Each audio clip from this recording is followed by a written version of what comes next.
Industrial Biography. Iron Workers and Tool Makers. By Samuel Smiles. This e-text was produced from a reprint of the 1863 first edition. Preface. The author offers the following book as a continuation, in a more generally accessible form, of the series of memoirs of industrial men introduced in his Lives of the Engineers. While preparing that work, he frequently came across the tracks of celebrated inventors, mechanics, and iron workers, the founders, in a great measure, of the modern industry of Britain, whose labors seemed to him well worthy of being traced out and placed on record, and the more so as their lives presented many points of curious and original interest. Having been encouraged to prosecute the subject by offers of assistance from some of the most eminent living mechanical engineers, he is now enabled to present the following further series of memoirs to the public. Without exaggerating the importance of this class of biography, it may at least be averred that it has not yet received its due share of attention. While commemorating the labors and honoring the names of those who have striven to elevate man above the material and mechanical, the labors of the important industrial class to whom society owes so much of its comfort and well-being are also entitled to consideration. Without derogating from the biographic claims of those who minister to intellect and taste, those who minister to utility need not be overlooked. When a Frenchman was praising to Sir John Sinclair the artist who invented ruffles, the baronet shrewdly remarked that some merit was also due to the man who added the shirt. A distinguished living mechanic thus expresses himself to the author on this point. Kings, warriors, and statesmen have heretofore monopolized not only the pages of history, but almost those of biography. Surely some niche ought to be found for the mechanic, without whose skill and labor society, as it is, could not exist. I do not begrudge destructive heroes their fame, but the constructive ones ought not to be forgotten, and there is a heroism of skill and toil belonging to the latter class, worthy of as grateful record, less perilous and romantic, it may be, than that of the other, but not less full of the results of human energy, bravery, and character. The lot of labor is indeed often a dull one, and it is doing a public service to endeavor to lighten it up by records of the struggles and triumphs of our more illustrious workers, and the results of their labors in the cause of human advancement. As respects the preparation of the following memoirs, the author's principal task has consisted in selecting and arranging the materials so liberally placed at his disposal by gentlemen for the most part personally acquainted with the subjects of them, and but for whose assistance the book could not have been written. The materials for the biography of Henry Maudslay, for instance, have been partly supplied by the late Mr. Joshua Field, F.R.S., his partner, but principally by Mr. James Naismith, C., his distinguished pupil. In like manner Mr. John Penn, C., has supplied the chief materials for the memoir of Joseph Clement, assisted by Mr. Wilkinson, Clement's nephew. The author has also had the valuable assistance of Mr. William Fairbairn, F.R.S., Mr. J. O. March, tool manufacturer, Mayor of Leeds, Mr. Richard Roberts, C., Mr. Henry Maudslay, C., and Mr. J. Kitson, June, iron manufacturer, Leeds, in the preparation of the other memoirs of mechanical engineers included in this volume. The materials for the memoirs of the early iron workers have in like manner been obtained for the most part from original sources, those of the Darbys and Reynoldses from Mr. Dickinson of Colebrookdale, Mr. William Reynolds of Coedu, and Mr. William G. Norris of the former place, as well as from Mr. Onstas of Madeley Wood, who has kindly supplied the original records of the firm. The substance of the biography of Benjamin Huntsman, the inventor of cast steel, has been furnished by his lineal representatives, and the facts embodied in the memoirs of Henry Court and David Mushet have been supplied by the sons of those inventors. To Mr. Anderson Kirkwood of Glasgow the author is indebted for the memoir of James Beaumont Nielsen, inventor of the hot blast, and to Mr. Ralph Moore, Inspector of Mines in Scotland, for various information relative to the progress of the Scotch iron manufacture. The memoirs of Dud Dudley and Andrew Yarrington are almost the only ones of the series in preparing which material assistance has been derived from books, but these have been largely illustrated by facts contained in original documents preserved in the State Paper Office, the careful examination of which has been conducted by Mr. W. Walker Wilkins. It will thus be observed that most of the information embodied in this volume, more especially that relating to the inventors of tools and machines, has heretofore existed only in the memories of the eminent mechanical engineers from whom it has been collected. The estimable Joshua Field has died since the date at which he communicated his recollections, and in a few more years many of the facts which have been caught and are here placed on record would, probably, in the ordinary course of things, have passed into oblivion. As it is, the author feels that there are many gaps yet to be filled up, but the field of industrial biography is a wide one, and is open to all who will labor in it. London, October, 1863. Chapter 1. Iron and Civilization. The South Sea Islanders and iron uses of iron for tools. The Stone, Bronze, and Iron Age's recent discoveries in the beds of the Swiss lakes. Iron, the last metal to come into general use. And why the first iron smelters. Early history of iron in Britain. The Romans' social importance of the smith in early times. Enchanted swords. Early scarcity of iron in Scotland. Andrea de Ferrara. Scarcity of iron in England at the time of the Armada. Importance of iron for national defense. Chapter 2. Beginnings of the iron manufacturer in Britain. Iron made in the Forest of Dean in Anglo-Saxon times. Monkish ironworkers. Early iron smelting in Yorkshire. Much iron imported from abroad. Iron manufacturers of Sussex. Manufacture of cannon. Wealthy ironmasters of Sussex. Founder of the Gale family. Extensive exports of English ordnance. Destruction of timber and iron smelting. The manufacture placed under restrictions. The Sussex furnaces blown out. Chapter 3. Iron smelting by pit coal. Dudley. Greatly reduced production of English iron. Proposal to use pit coal instead of charcoal of wood in smelting. Sturtevant's patent. Robinson's Dudley.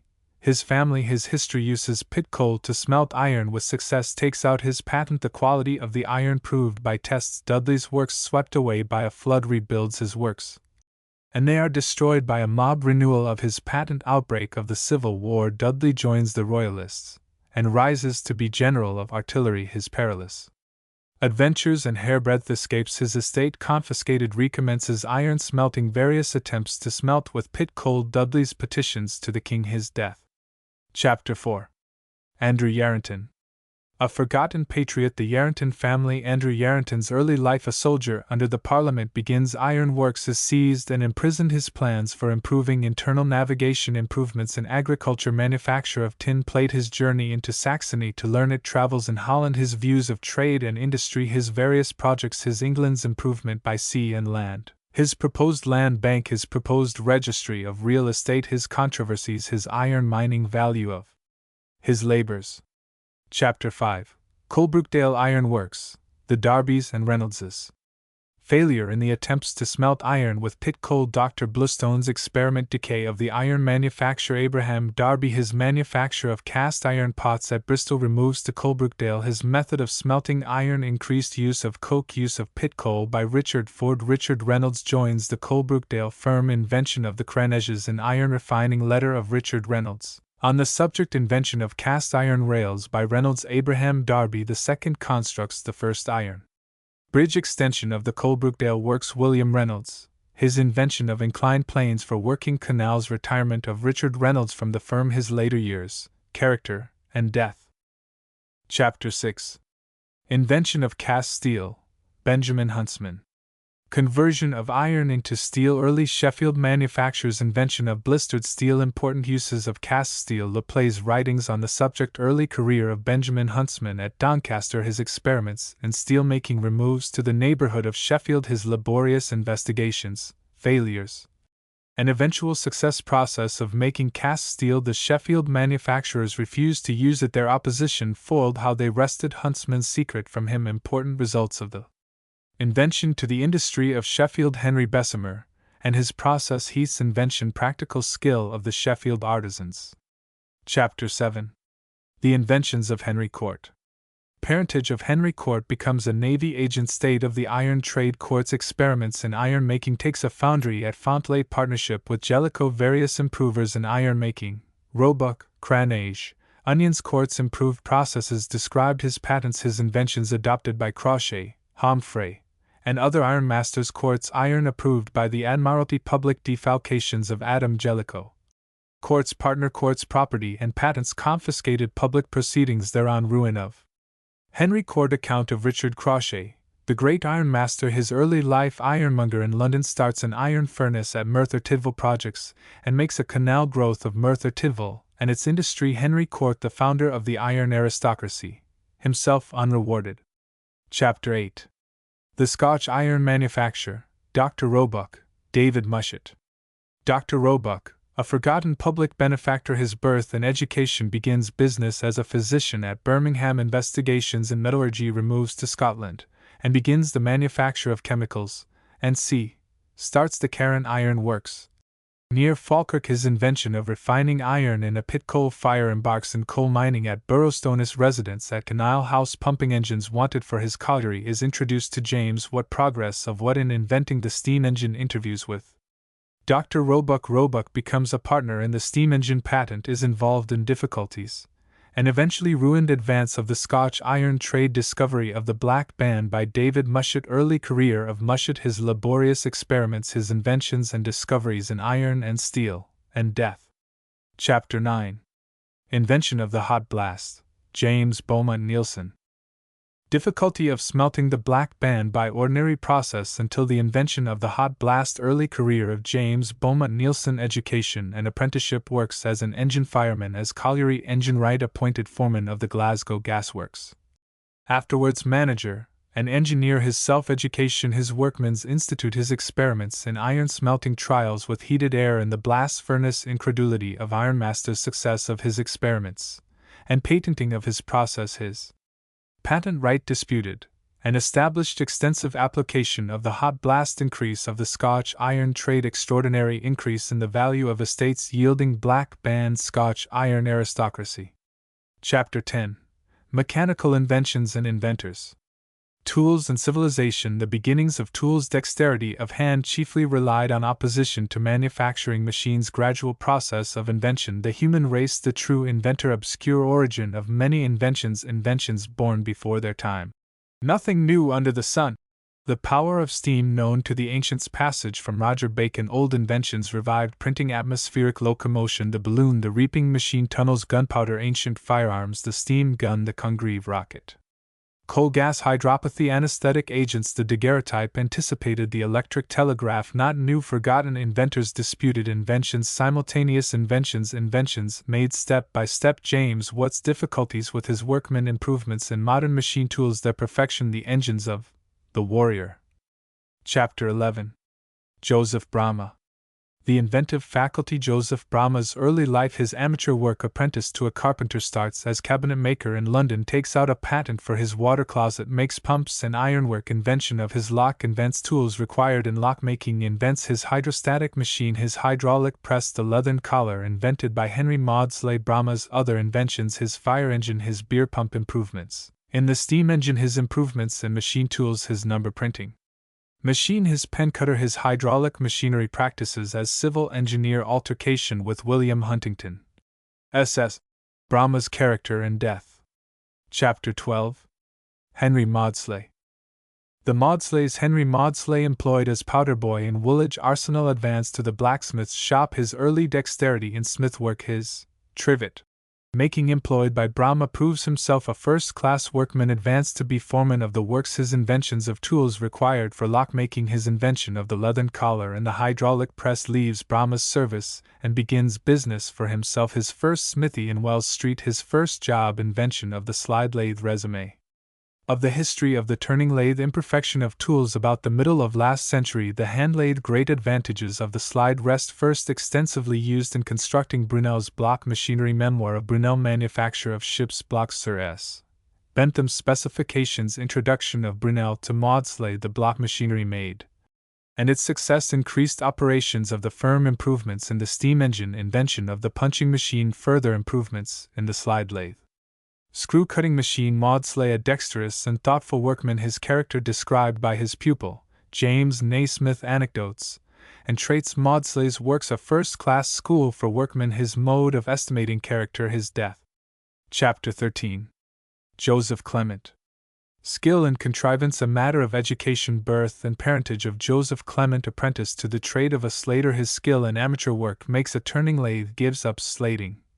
and becomes a mechanic employed at Kirby Stephen in making power looms. Removes to Carlisle, Glasgow. Peter Nicholson teaches him drawing. Removes to Aberdeen, works as a mechanic and attends college. London, employed by Alexander Galloway. Employed by Brahma. Advanced to be foreman draftsman at Maudslay and Fields.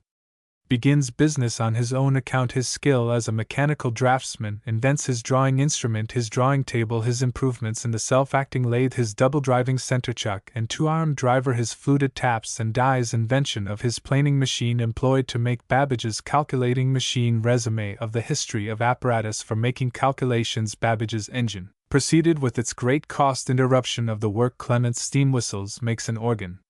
Character and death. Chapter 14. Fox of Derby, Murray of Leeds, Roberts and Whitworth of Manchester.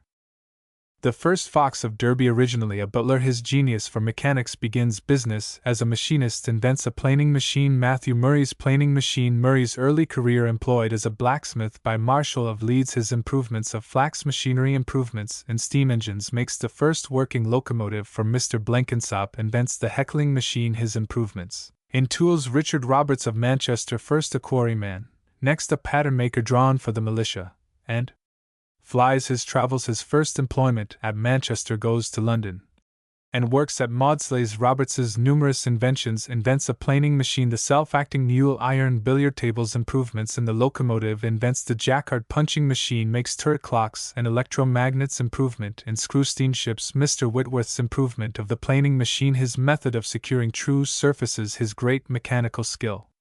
Chapter 15. James Naismith. Traditional origin of the Naismiths. Alexander Naismith the painter, and his family. Early years of James Naismith. The story of his life told by himself. Becomes a pupil of Henry Maudslay. How he lived and worked in London. Begins business at Manchester. Story of the invention of the steam hammer. The important uses of the hammer in modern engineering. Invents the steam pile driving machine. Designs a new form of steam engine. Other inventions. How he scotched a strike. Uses of strikes. Retirement from business. Skill as a draftsman. Curious speculations on antiquarian subjects. Mr. Naismith's wonderful discoveries in astronomy described by Sir John Herschel. Chapter 16.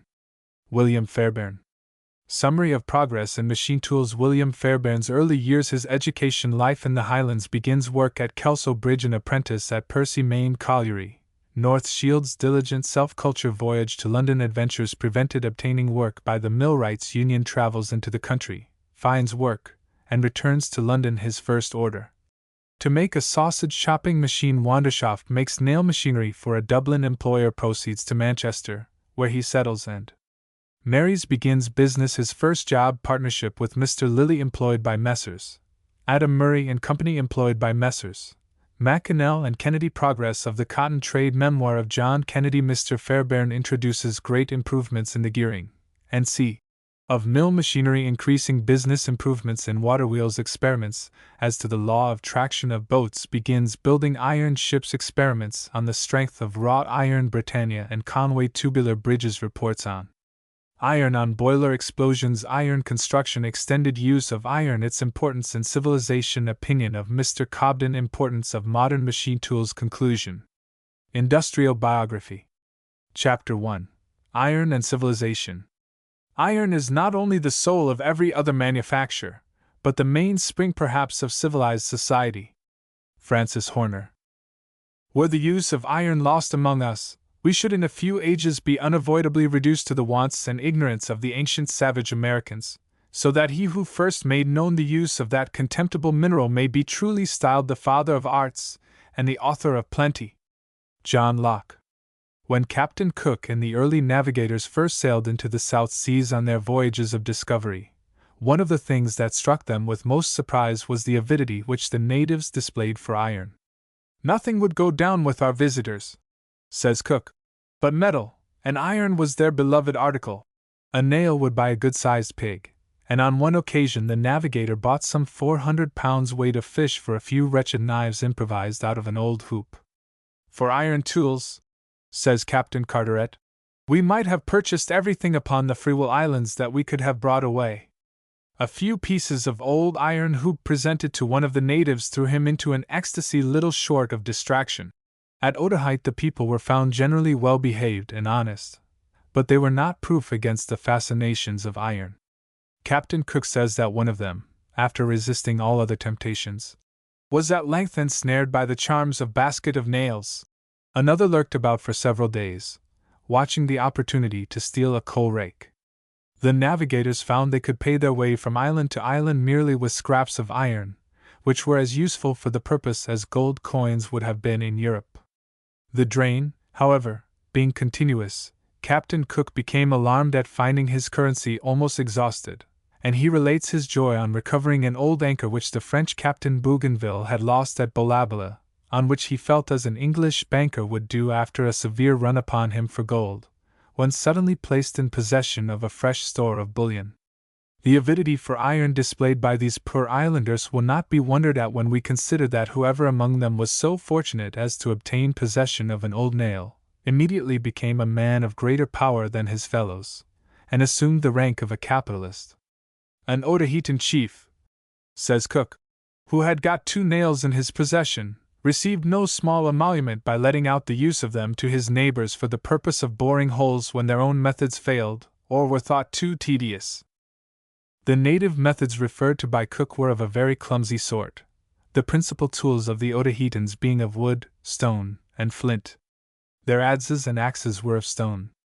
The gouge most commonly used by them was made out of the bone of the human forearm. Their substitute for a knife was a shell, or a bit of flint or jasper. A shark's tooth, fixed to a piece of wood, served for an auger, a piece of coral for a file, and the skin of a stingray for a polisher. Their saw was made of jagged fish's teeth fixed on the convex edge of a piece of hard wood. Their weapons were of a similarly rude description. Their clubs and axes were headed with stone, and their lances and arrows were tipped with flint. Fire was another agency employed by them, usually in boat building. Thus, the New Zealanders, whose tools were also of stone, wood, or bone, made their boats of the trunks of trees hollowed out by fire. The stone implements were fashioned, Captain Cook says, by rubbing one stone upon another until brought to the required shape. But, after all, they were found very inefficient for their purpose. They soon became blunted and useless, and the laborious process of making new tools had to be begun again. The delight of the islanders at being put in possession of a material which was capable of taking a comparatively sharp edge and keeping it, may therefore readily be imagined, and hence the remarkable incidents to which we have referred in the experience of the early voyagers. In the minds of the natives, iron became the representative of power, efficiency, and wealth, and they were ready almost to fall down and worship their new tools, esteeming the axe as a deity, offering sacrifices to the saw, and holding the knife in especial veneration. In the infancy of all nations the same difficulties must have been experienced for want of tools, before the arts of smelting and working in metals had become known, and it is not improbable that the Phoenician navigators who first frequented our coasts found the same avidity for bronze and iron existing among the poor woad-stained Britons who flocked down to the shore to see their ships and exchange food and skins with them. That Captain Cook discovered more than 2,000 years later among the natives of Otaheite and New Zealand. For the tools and weapons found in ancient burying places in all parts of Britain clearly show that these islands also have passed through the epoch of stone and flint. There was recently exhibited at the Crystal Palace a collection of ancient European weapons and implements placed alongside a similar collection of articles brought from the South Seas, and they were in most respects so much alike that it was difficult to believe that they did not belong to the same race and period, instead of being the implements of races sundered by half the globe, and living at periods more than 2,000 years apart. Nearly every weapon in the one collection had its counterpart in the other, the mauls or celts of stone, the spearheads of flint or jasper, the arrowheads of flint or bone, and the saws of jagged stone, showing how human ingenuity, under like circumstances, had resorted to like expedients. It would also appear that the ancient tribes in these islands, like the New Zealanders, used fire to hollow out their larger boats. Several specimens of this kind of vessel having recently been dug up in the valleys of the Witham and the Clyde, some of the latter from under the very streets of modern Glasgow. 1. Their smaller boats, or coracles, were made of osiers interwoven, covered with hides, and rigged with leathern sails and thong tackle. It will readily be imagined that anything like civilization, as at present understood, must have been next to impossible under such circumstances.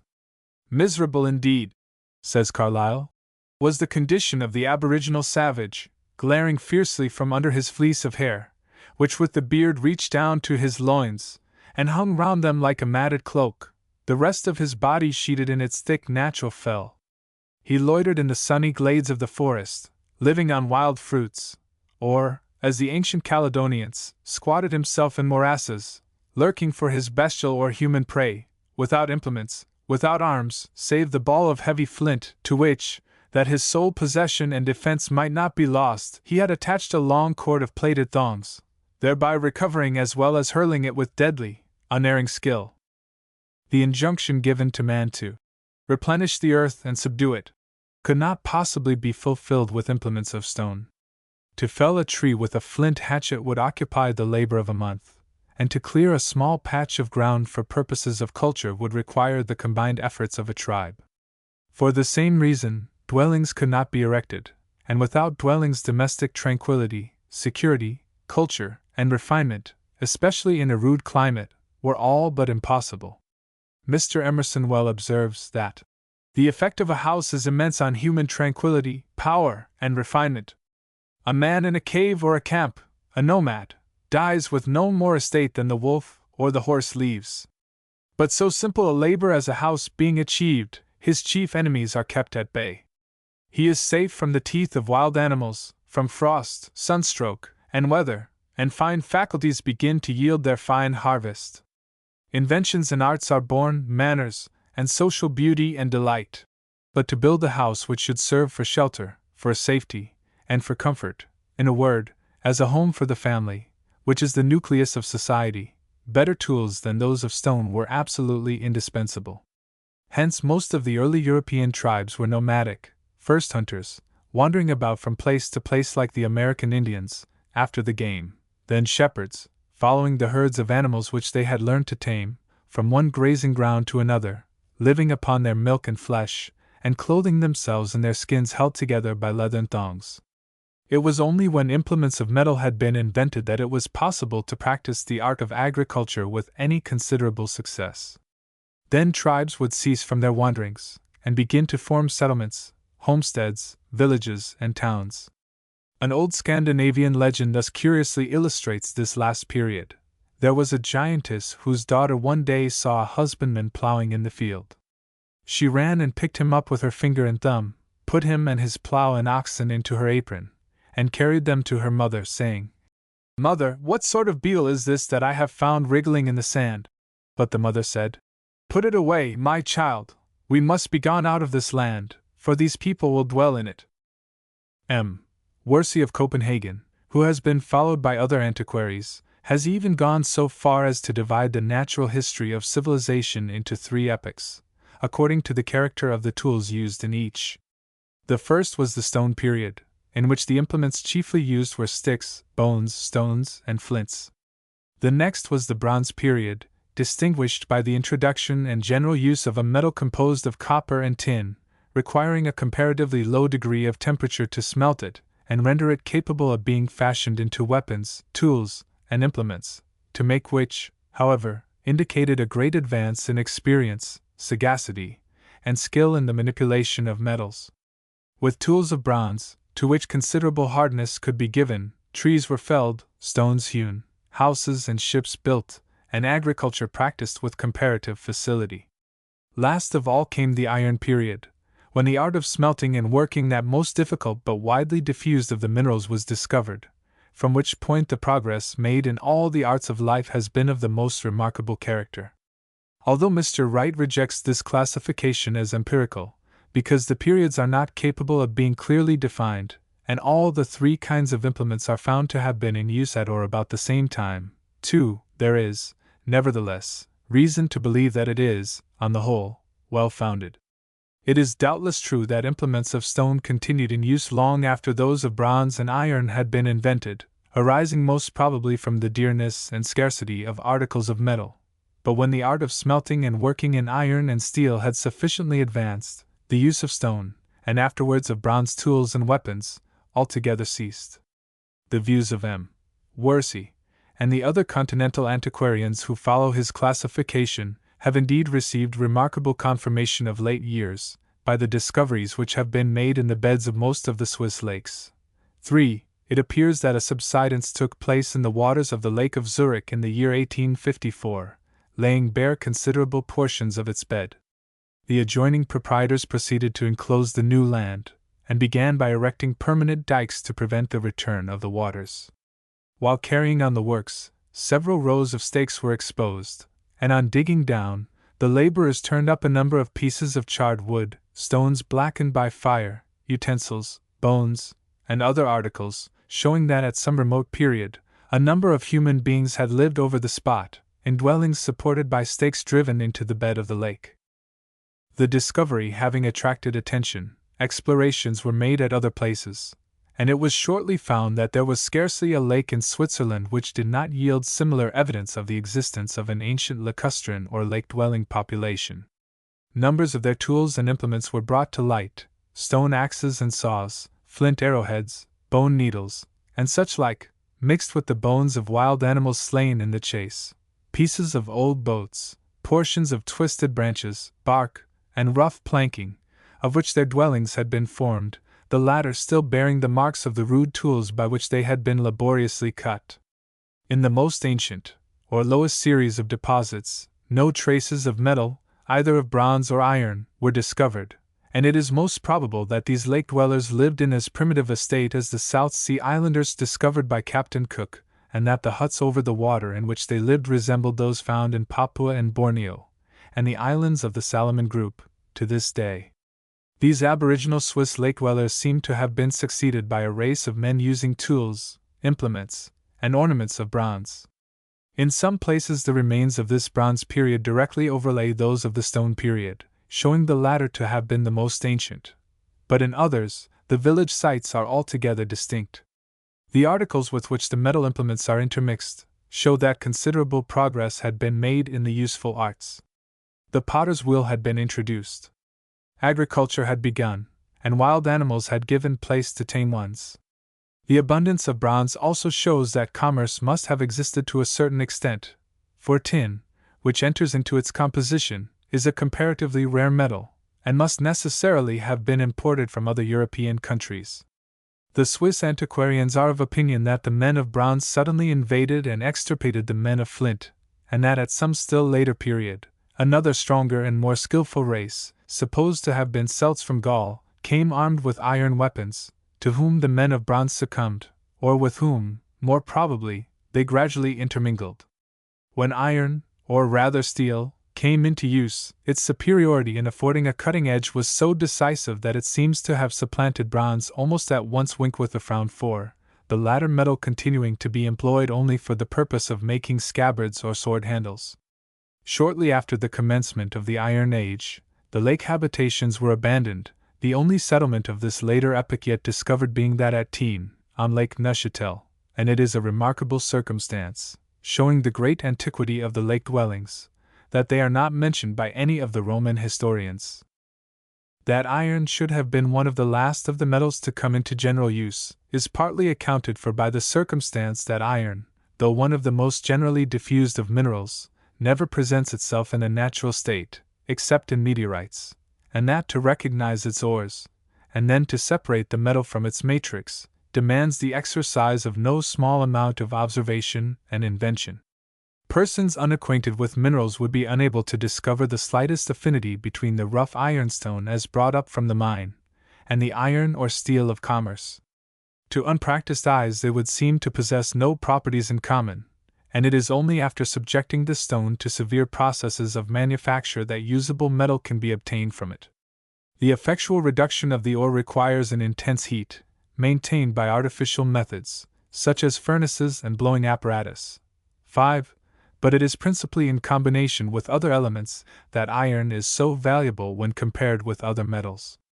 Thus, when combined with carbon, in varying proportions, substances are produced, so different, but each so valuable, that they might almost be regarded in the light of distinct metals, such, for example, as cast iron, and cast and bar steel, the various qualities of iron enabling it to be used for purposes so opposite as a steel pen and a railroad, the needle of a mariner's compass and an Armstrong gun, a surgeon's lancet and a steam engine, the mainspring of a watch and an iron ship, a pair of scissors and a Naismith hammer, a lady's earrings and a tubular bridge.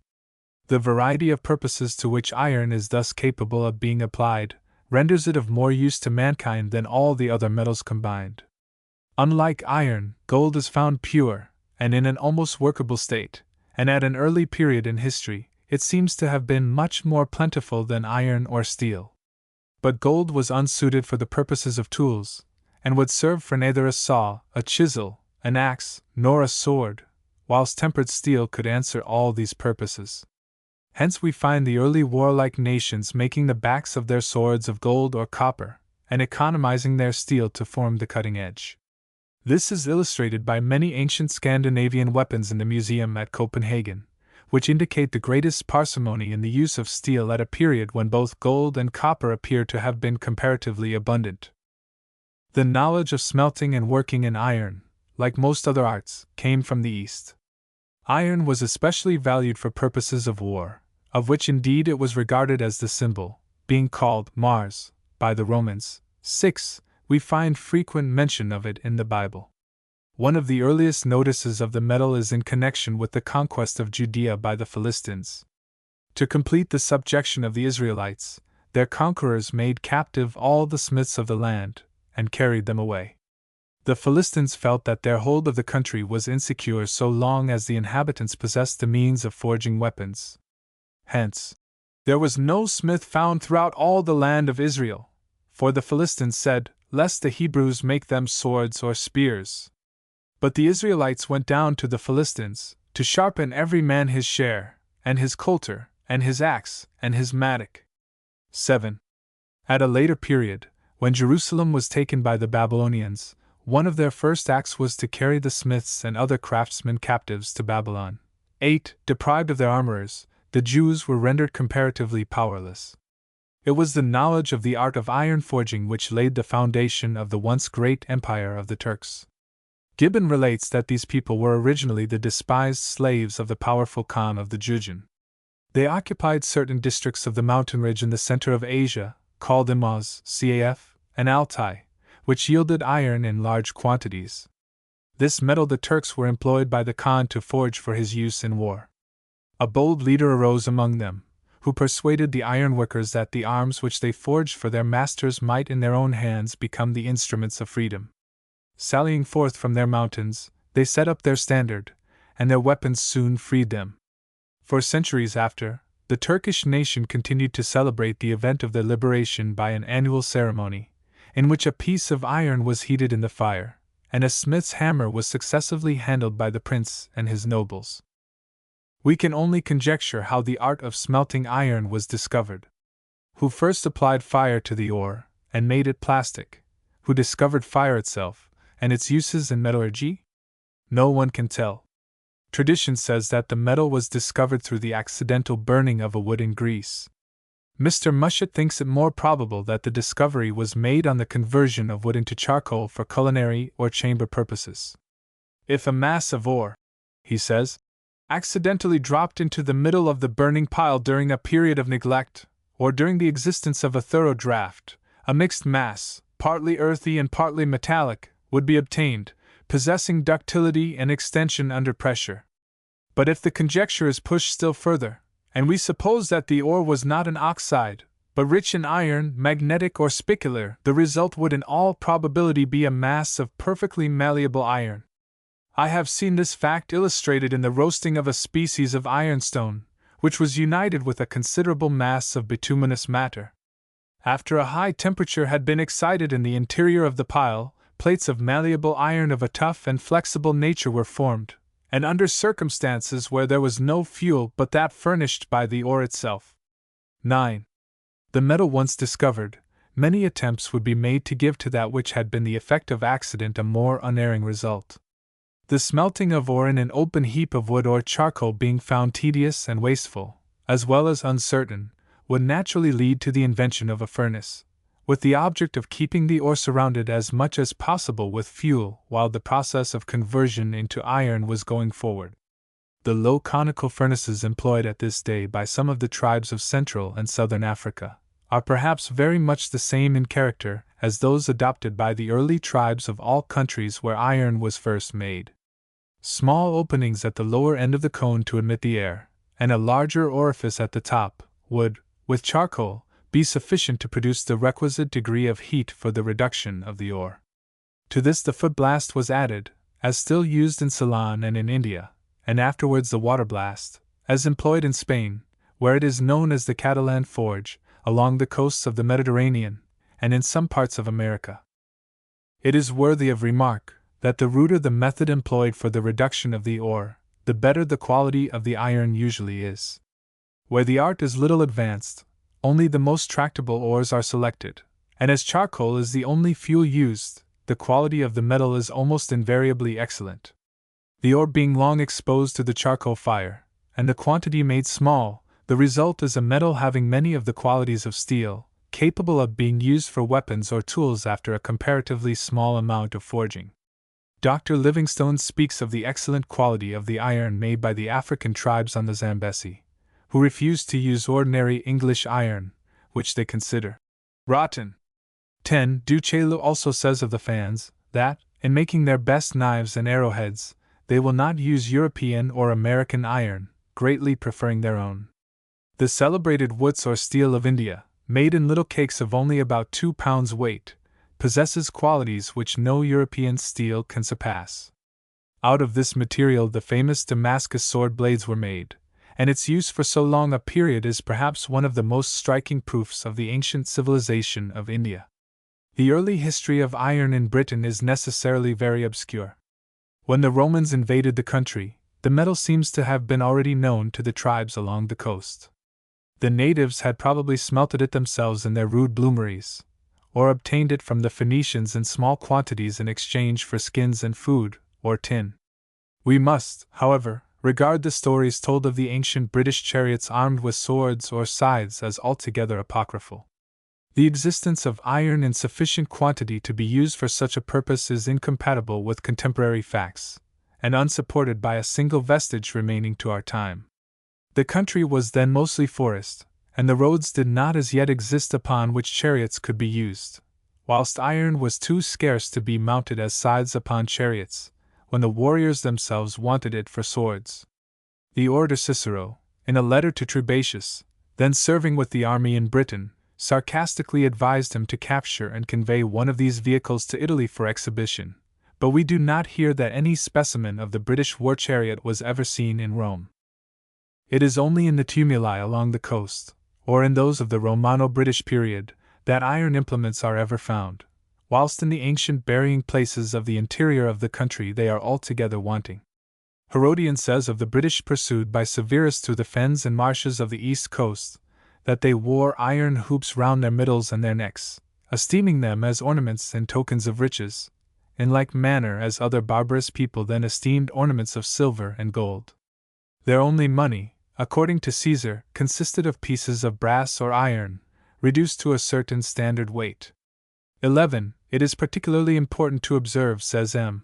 Worsey, that all the antiquities which have hitherto been found in the large burying places of the Iron period, in Switzerland, Bavaria, Baden, France, England, and the North, exhibit traces more or less of Roman influence. 12. The Romans themselves used weapons of bronze when they could not obtain iron in sufficient quantity, and many of the Roman weapons dug out of the ancient tumuli are of that metal. They possessed the art of tempering and hardening bronze to such a degree as to enable them to manufacture swords with it of a pretty good edge, and in those countries which they penetrated, their bronze implements gradually supplanted those which had been previously fashioned of stone. Great quantities of bronze tools have been found in different parts of England, sometimes in heaps, as if they had been thrown away in basketfuls as things of little value. It has been conjectured that when the Romans came into Britain they found the inhabitants, especially those to the northward, in very nearly the same state as Captain Cook and other voyagers found the inhabitants of the South Sea Islands, that the Britons parted with their food and valuables for tools of inferior metal made in imitation of their stone ones, but finding themselves cheated by the Romans. As the natives of Otaheite have been cheated by Europeans, the Britons relinquished the bad. Tools when they became acquainted with articles made of better metal. 13. The Roman colonists were the first makers of iron in Britain on any large scale. They availed themselves of the mineral riches of the country wherever they went. Every year brings their extraordinary industrial activity more clearly to light. They not only occupied the best sites for trade, intersected the land with a complete system of well-constructed roads, studded our hills and valleys with towns, villages, and pleasure houses, and availed themselves of our medicinal springs for purposes of baths to an extent not even exceeded at this day, but they explored our mines and quarries, and carried on the smelting and manufacture of metals in nearly all parts of the island. The heaps of mining refuse left by them in the valleys and along the hillsides of North Derbyshire are still spoken of by the country people as Old Man, or the Old Man's Work. Year by year, from Dartmoor to the Moray Firth, the plough turns up fresh traces of their indefatigable industry and enterprise, in pigs of lead, implements of iron and bronze, vessels of pottery, coins, and sculpture, and it is a remarkable circumstance that in several districts where the existence of extensive iron beds had not been dreamt of until within the last 20 years, as in Northamptonshire and North Yorkshire, the remains of ancient workings recently discovered show that the Roman colonists were fully acquainted with them. But the principal iron mines worked by that people were those which were most conveniently situated for purposes of exportation, more especially in the southern counties and on the borders of Wales. The extensive cinder heaps found in the Forest of Dean, which formed the readiest resource of the modern iron smelter when improved processes enabled him to reduce them, show that their principal iron manufactures were carried on in that quarter. 14. It is indeed matter of history that about 1700 years since, AD 120, the Romans had forges in the west of England, both in the Forest of Dean and in South Wales, and that they sent the metal from thence to Bristol, where it was forged and made into weapons for the use of the troops. Along the banks of the Wye, the ground is in many places a continuous bed of iron cinders, in which numerous remains have been found, furnishing unmistakable proofs of the Roman furnaces. At the same time, the iron ores of Sussex were extensively worked, as appears from the cinder heaps found at Maresfield and several places in that county, intermixed with Roman pottery, coins, and other remains.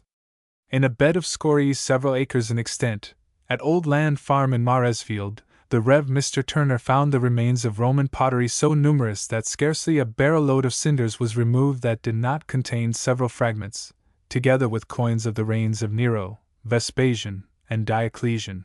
15. In the turbulent infancy of nations it is to be expected that we should hear more of the smith, or worker in iron, in connection with war, than with more peaceful pursuits.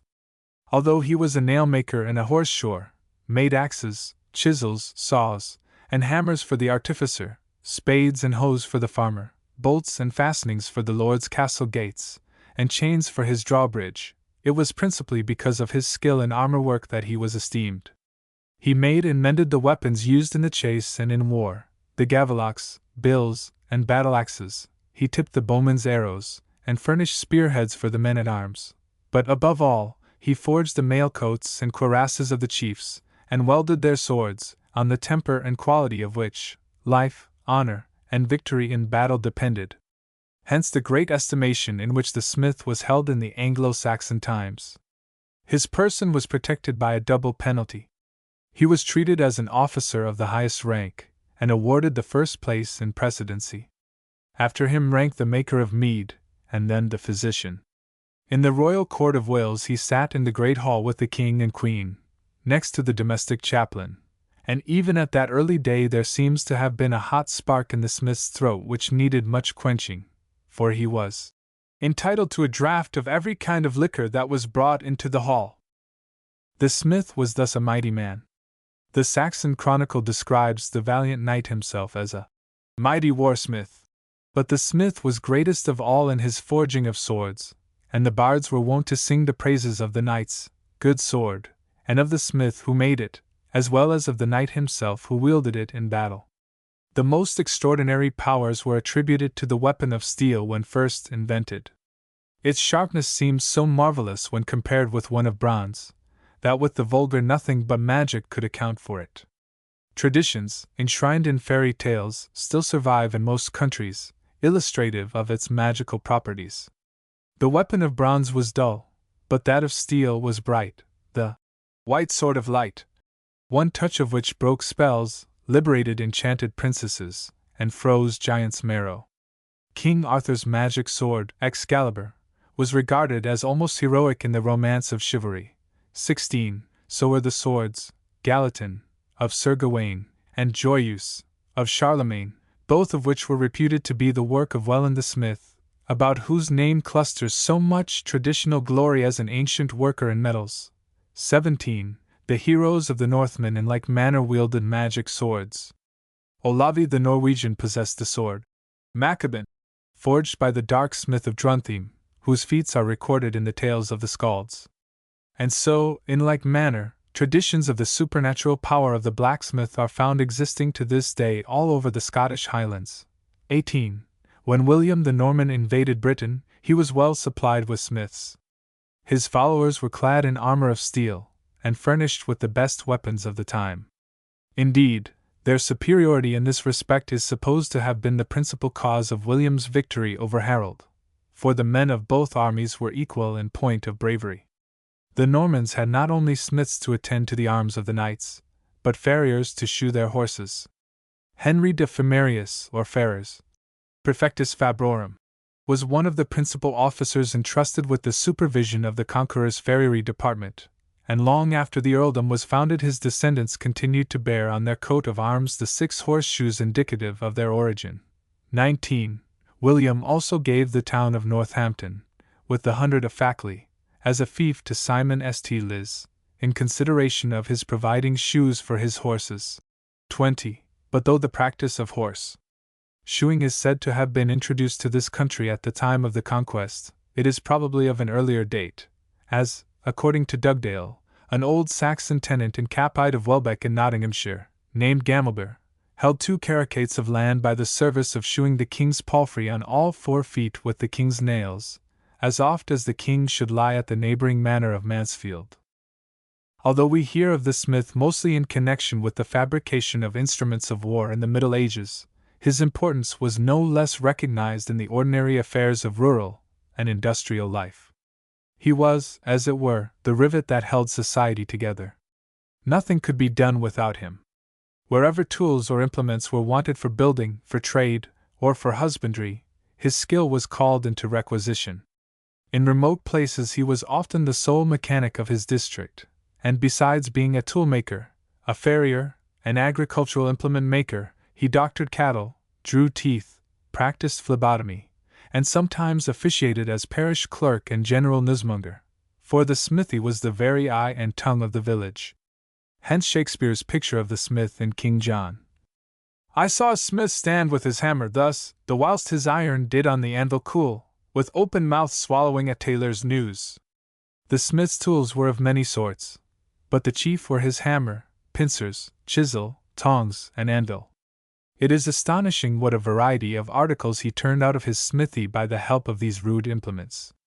In the tooling, chasing, and consummate knowledge of the capabilities of iron, he greatly surpassed the modern workman, for the medieval blacksmith was an artist as well as a workman.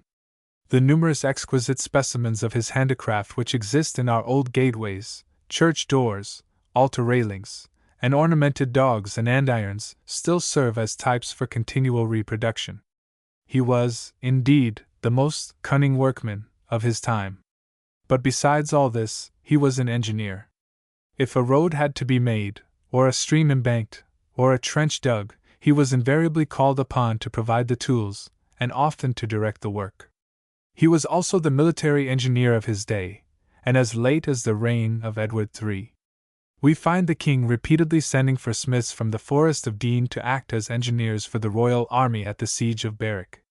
The smith being thus the earliest and most important of mechanics, it will readily be understood how, at the time when surnames were adopted, his name should have been so common in all European countries. From whence came Smith, all be he knight or squire, but from the smith that forgeth in the fire? 21. Hence the multitudinous family of smiths in England, in some cases vainly disguised under the Smythe, or de Smithy. In Germany, the Schmitz. In Italy, the Fabbri, Fabricii, or Fabroni. In France, the Lefebvre or Lefebvres. In Scotland, the Gows, Gowans, or Cowans. We have also among us the Brownsmiths, or makers of brown bills, the Naismiths, or nailsmiths, the Arrowsmiths, or makers of arrowheads, the Spearsmiths, or spear makers, the Shoesmiths, or horse shores, the Goldsmiths, or workers in gold, and many more. The smith proper was, however, the worker in iron, the maker of iron tools, implements, and arms, and hence this name exceeds in number that of all the others combined. In course of time the smiths of particular districts began to distinguish themselves for their excellence in particular branches of iron work. From being merely the retainer of some lordly or religious establishment, the smith worked to supply the general demand, and gradually became a manufacturer.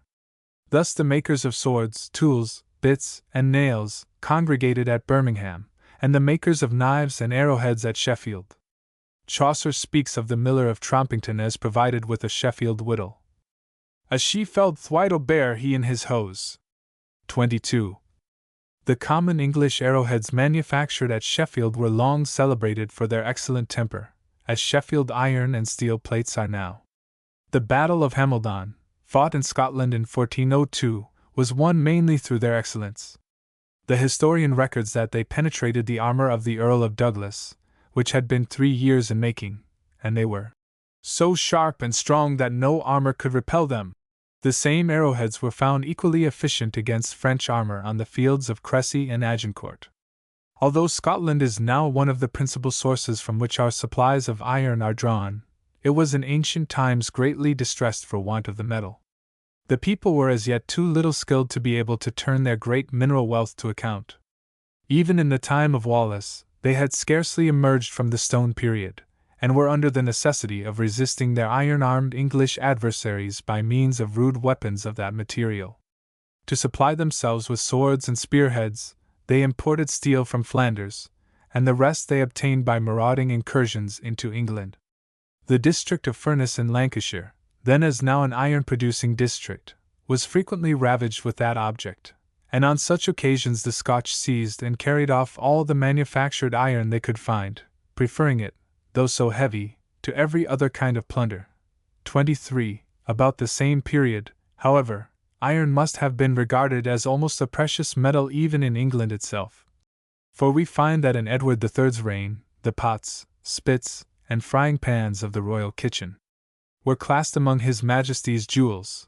24. The same famine of iron prevailed to a still greater extent in the Highlands, where it was even more valued, as the clans lived chiefly by hunting, and were in an almost constant state of feud. Hence the smith was a man of indispensable importance among the Highlanders, and the possession of a skilful armorer was greatly valued by the chiefs. The story is told of some delinquency having been committed by a Highland smith, on whom justice must be done. But as the chief could not dispense with the smith, he generously offered to hang 2 weavers in his stead. At length a great armorer arose in the Highlands, who was able to forge armor that would resist the best Sheffield arrowheads, and to make swords that would vie with the best weapons of Toledo and Milan. This was the famous Andrea de Ferrara, whose swords still maintain their ancient reputation. This workman is supposed to have learned his art in the Italian city after which he was called, and returned to practice it in secrecy among the Highland hills. Before him, no man in Great Britain is said to have known how to temper a sword in such a way as to bend so that the point should touch the hilt and spring back uninjured. The swords of Andrea de Ferrara did this, and were accordingly in great request, for it was of every importance to the warrior that his weapon should be strong and sharp without being unwieldy, and that it should not be liable to snap in the act of combat. This celebrated smith, whose personal identity, 25, has become merged in the Andrea de Ferrara swords of his manufacture, pursued his craft in the Highlands, where he employed a number of skilled workmen in forging weapons, devoting his own time principally to giving them their required temper. He is said to have worked in a dark cellar, the better to enable him to perceive the effect of the heat upon the metal, and to watch the nicety of the operation of tempering, as well as possibly to serve as a screen to his secret method of working. 26. Long after Andrea de Ferrara's time, the Scotch swords were famous for their temper. Judge Marshal Fatten, who accompanied the Protector's expedition into Scotland in 1547, observing that the Scots came with swords all broad and thin, of exceeding good temper, and universally so made to slice that I never saw none so good, so I think it hard to devise a better. The quality of the steel used for weapons of war was indeed of no less importance for the effectual defense of a country then than it is now. The courage of the attacking and defending forces being equal, the victory would necessarily rest with the party in possession of the best weapons. England herself has on more than one occasion been supposed to be in serious peril because of the decay of her iron manufactures. Before the Spanish Armada, the production of iron had been greatly discouraged because of the destruction of timber in the smelting of the ore, the art of reducing it with pit coal not having yet been invented, and we were consequently mainly dependent upon foreign countries for our supplies of the material out of which arms were made. The best iron came from Spain itself, then the most powerful nation in Europe, and as celebrated for the excellence of its weapons as for the discipline and valor of its troops. The Spaniards prided themselves upon the superiority of their iron, and regarded its scarcity in England as an important element in their calculations of the conquest of the country by their famous Armada. I have heard, says Harrison, that when one of the greatest peers of Spain espied our nakedness in this behalf, and did solemnly utter in no obscure place, that it would be an easy matter in short time to conquer England because it wanted armor, his words were not so rashly uttered as politely noted. The vigor of Queen Elizabeth promptly supplied a remedy by the large importations of iron which she caused to be made, principally from Sweden, as well as by the increased activity of the forges in Sussex and the Forest of Dean, whereby, adds Harrison, England obtained rest that otherwise might have been sure of sharp and cruel wars. Thus a Spanish word uttered by one man at one time overthrew, or at the leastwise hindered sundry privy practices of many at another. 27. Nor has the subject which occupied the earnest attention of politicians in Queen Elizabeth's time ceased to be of interest, for, after the lapse of nearly 300 years, we find the smith and the iron manufacturer still uppermost in public discussions. It has of late years been felt that our much prized hearts of oak are no more able to stand against the prows of mail which were supposed to threaten them, than the sticks and stones of the ancient tribes were able to resist the men armed with weapons of bronze or steel. What Solon said to Croesus, when the latter was displaying his great treasures of gold, still holds true. If another comes that hath better iron than you, he will be master of all that gold. So, when an alchemist waited upon the Duke of Brunswick during the 7 Years' War, and offered to communicate the secret of converting iron into gold, the Duke replied, "By no means, I want all the iron I can find to resist my enemies. As for gold, I get it from England." Thus the strength and wealth of nations depend upon coal and iron, not forgetting men, far more than upon gold. Thanks to our Armstrongs and Whitworths, our Browns and our Smiths, the iron defenses of England, manned by our soldiers and our sailors, furnish the assurance of continued security for our gold and our wealth, and what is infinitely more precious, for our industry and our liberty. 1. Mr. John Buchanan, a zealous antiquary, writing in 1855, informs us that in the course of the 8 years preceding that date, no less than 17 canoes had been dug out of this estuarine silt of the valley of the Clyde, and that he had personally inspected a large number of them before they were exhumed. 5 of them lay buried in silt under the streets of Glasgow, one in a vertical position with the prow uppermost, as if it had sunk in a storm. Almost every one of these ancient boats was formed out of a single oak stem, hollowed out by blunt tools, probably stone axes, aided by the action of fire. A few were cut beautifully smooth, evidently with metallic tools. Hence a gradation could be traced from a pattern of extreme rudeness to one showing great mechanical ingenuity. In one of the canoes a beautifully polished celt or axe of greenstone was found, in the bottom of another a plug of cork, which, as Mr. Geeky remarks, could only have come from the latitudes of Spain, southern France, or Italy. Sir C. Lyell, Antiquity of Man, 48-9. 2. Thomas Wright, FSA, The Celt, the Roman, and the Saxon, edition 1861. 3. Referred to at length in the Antiquity of Man by Sir C. Lyell, who adopts M. Worsley's classification.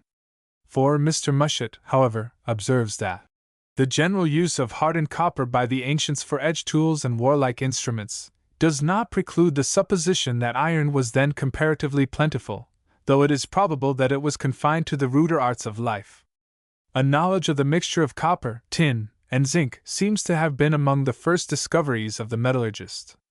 Instruments fabricated from these alloys, recommended by the use of ages, the perfection of the art, the splendor and polish of their surfaces, not easily injured by time and weather, would not soon be superseded by the invention of simple iron, inferior in edge and polish, at all times easily injured by rust, and in the early stages of its manufacture converted with difficulty into forms that required proportion or elegance. Papers on Iron and Steel, 365-6. By some secret method that has been lost, perhaps because no longer needed since the invention of steel, the ancients manufactured bronze tools capable of taking a fine edge. In our own time, Chantrey the sculptor, in his reverence for classic metallurgy, had a bronze razor made with which he martyred himself in shaving, but none were found so hardy and devoted as to follow his example. 5. It may be mentioned in passing that while zinc is fusible at 3 degrees of Wedgwood's pyrometer, silver at 22 degrees, copper at 27 degrees, and gold at 32 degrees, cast iron is only fusible at 130 degrees. Tin, one of the constituents of the ancient bronze, and lead are fusible at much lower degrees than zinc. 6. The Romans named the other metals after the gods. Thus quicksilver was called Mercury, lead Saturn, tin Jupiter, copper Venus, silver Luna, and so on, and our own language has received a coloring from the Roman nomenclature, which it continues to retain. 7. I. Samuel 13. 19, 20. 8. 2. Kings 24. 16. 9. Papers on Iron and Steel, 363-4. 10. Dr. Livingstone brought with him to England a piece of the Zambesi iron, which he sent to a skilled Birmingham blacksmith to test. The result was that he pronounced the metal as strongly resembling Swedish or Russian, both of which kinds are smelted with charcoal. The African iron was found highly carbonized, and, when chilled, it possessed the properties of steel. 11. Holinshed I. 517. Iron was also the currency of the Spartans, but it has been used as such in much more recent times. Adam Smith, in his Wealth of Nations book I. Ch. 4, published in 1776, says, "There is at this day a village in Scotland where it is not uncommon, I am told, for a workman to carry nails, instead of money, to the baker's shop or the alehouse." 12. Primeval Antiquities of Denmark. London, 1849, page 140. 13. See Dr. Pearson's paper in the Philosophical Transactions, 1796, relative to certain ancient arms and utensils found in the River Witham between Kirkstead and Lincoln. 14. In the forest of Dean and thereabouts the iron is made at this day of cinders, being the rough and offal thrown by in the Roman time, they then having only foot blasts to melt the ironstone. But now, by the force of a great wheel that drives a pair of bellows 20 feet long, all that iron is extracted out of the cinders which could not be forced from it by the Roman foot blast. And in the forest of Dean and thereabouts, and as high as Worcester, there are great and infinite quantities of these cinders, some in vast mounts above ground, some underground, which will supply the iron works some hundreds of years. And these cinders are they which make the prime and best iron, and with much less charcoal than doth the ironstone. A. Yarrington, England's Improvement by Sea and Land. London, 1677. 15. M. A. Lower, Contributions to Literature, Historical, Antiquarian, and Metrical. London, 1854, pages 88-9. 16. This famous sword was afterwards sent by Richard I. as a present to Tancred, and the value attached to the weapon may be estimated by the fact that the Crusaders sent the English monarch, in return for it, 4 great ships and 15 galleys. 17. Welland was the Saxon Vulcan.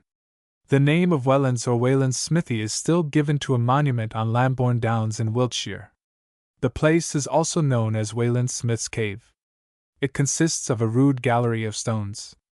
18. Among the Scythians the iron sword was a god. It was the image of Mars, and sacrifices were made to it. An iron sword, says Mr. Campbell, really was once worshipped by a people with whom iron was rare. Iron is rare, while stone and bronze weapons are common, in British tombs, and the sword of these stories is a personage. It shines, it cries out, the lives of men are bound up in it. And so this mystic sword may, perhaps, have been a god amongst the Celts, or the god of the people with whom the Celts contended somewhere on their long journey to the west. It is a fiction now, but it may be founded on fact, and that fact probably was the first use of iron. To this day an old horseshoe is considered a potent spell in some districts against the powers of evil, and for want of a horseshoe a bit of a rusty reaping hook is supposed to have equal power. Who were these powers of evil who could not resist iron, these fairies who shoot stone arrows, and are of the foes to the human race? Is all this but a dim, hazy recollection of war between a people who had iron weapons and a race who had not, the race whose remains are found all over Europe? If these were wandering tribes, they had leaders; if they were warlike, they had weapons. There is a smith in the pantheon of many nations. Vulcan was a smith, Thor wielded a hammer, even Fion had a hammer, which was heard in Lachlan when struck in Erin. Fion may have borrowed his hammer from Thor long ago, or both may have got theirs from Vulcan, or all three may have brought hammers with them from the land where some primeval smith wielded the first sledgehammer. But may not all these smith gods be the smiths who made iron weapons for those who fought with the skin-clad warriors who shot flint arrows, and who are now bogles, fairies, and demons? In any case, tales about smiths seem to belong to mythology, and to be common property. Campbell, Popular Tales of the West Highlands, Preface, 74-6. 19. Brooke, Discovery of Errors in the Catalogue of the Nobility, 198. 20. Merrick I. 11. 21. Gilbert Cornwall. 22. Before table knives were invented, in the 16th century, the knife was a very important article, each guest at table bearing his own, and sharpening it at the whetstone hung up in the passage. Before sitting down to dinner, some even carried a whetstone as well as a knife, and one of Queen Elizabeth's presents to the Earl of Leicester was a whetstone tipped with gold. 23. The early scarcity of iron in Scotland is confirmed by Froissart, who says, "In Scotland you will never find a man of worth. They are like savages, who wish not to be acquainted with any one, are envious of the good fortune of others, and suspicious of losing anything themselves, for their country is very poor. When the English make inroads thither, as they have very frequently done, they order their provisions, if they wish to live, to follow close at their backs, for nothing is to be had in that country without great difficulty. There is neither iron to shoe horses, nor leather to make harness, saddles, or bridles. All these things come ready-made from Flanders by sea, and should these fail, there is none to be had in the country." 24. Parker's English Home, 77. 25. The precise time at which Andrea de Ferrara flourished cannot be fixed with accuracy, but Sir Walter Scott, in one of the notes to Waverley, says he is believed to have been a foreign artist brought over by James IV. or V.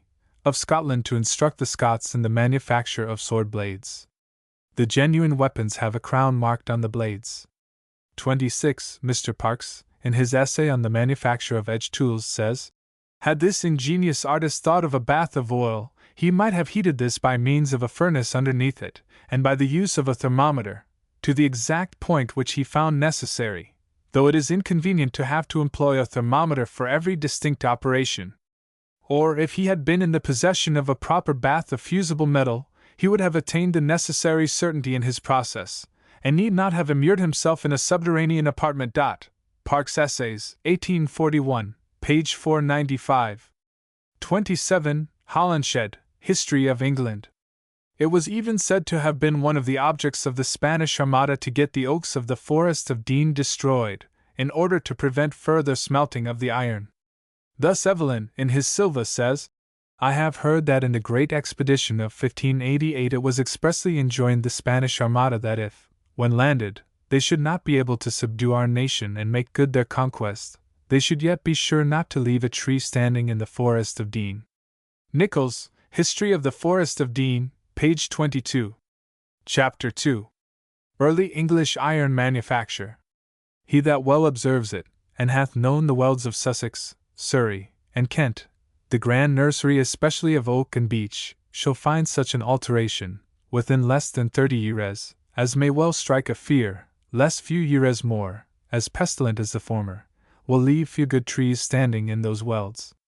Such a heat issueth out of the many forges and furnaces for the making of iron, and out of the glass kilns, as hath devoured many famous woods within the welds. John Norden, Surveyor's Dialogue, 1607. Few records exist of the manufacture of iron in England in early times. After the Romans left the island, the British, or more probably the Teutonic tribes settled along the south coast, continued the smelting and manufacture of the metal after the methods taught them by the colonists. In the midst of the insecurity, however, engendered by civil war and social changes, the pursuits of industry must necessarily have been considerably interfered with, and the art of iron forging became neglected. No notice of iron being made in Sussex occurs in Domesday Book, from which it would appear that the manufacture had in a great measure ceased in that county at the time of the Conquest, though it was continued in the iron-producing districts bordering on Wales. In many of the Anglo-Saxon graves which have been opened, long iron swords have been found, showing that weapons of that metal were in common use.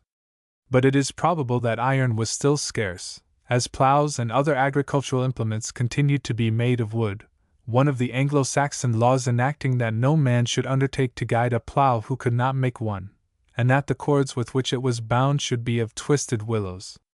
The metal was held in esteem principally as the material of war. All male adults were required to be provided with weapons, and honor was awarded to such artificers as excelled in the fabrication of swords, arms, and defensive armor. 1. Camden incidentally states that the manufacture of iron was continued in the western counties during the Saxon era, more particularly in the Forest of Dean, and that in the time of Edward the Confessor the tribute paid by the city of Gloucester consisted almost entirely of iron rods wrought to a size fit for making nails for the king's ships. An old religious writer speaks of the ironworkers of that day as heathenish in their manners, puffed up with pride, and inflated with worldly prosperity. On the occasion of St. Egwin's visit to the smiths of Alcester, as we are told in the legend, he found them given up to every kind of luxury, and when he proceeded to preach unto them, they beat upon their anvils in contempt of his doctrines so as completely to deafen him, upon which he addressed his prayers to heaven, and the town was immediately destroyed. 2. But the first reception given to John Wesley by the miners of the Forest of Dean, more than 1,000 years later, was perhaps scarcely more gratifying than that given to St. Egwin. That working in iron was regarded as an honorable and useful calling in the Middle Ages, is apparent from the extent to which it was followed by the monks, some of whom were excellent craftsmen. Thus St. Dunstan, who governed England in the time of Edwy the Fair, was a skilled blacksmith and metallurgist. He is said to have had a forge even in his bedroom, and it was there that his reputed encounter with Satan occurred, in which of course the saint came off the victor. There was another monk of St. Albans, called Anctil, who flourished in the 12th century, so famous for his skill as a worker in iron, silver, gold, jewelry, and gilding, that he was invited by the King of Denmark to be his goldsmith and banker.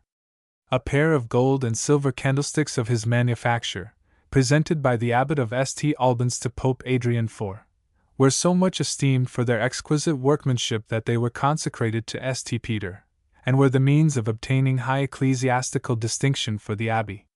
We also find that the abbots of monasteries situated in the iron districts, among their other labors, devoted themselves to the manufacture of iron from the ore. The extensive beds of cinders still found in the immediate neighborhood of Revolts and Hackness, in Yorkshire, show that the monks were well acquainted with the art of forging, and early turned to account the riches of the Cleveland ironstone.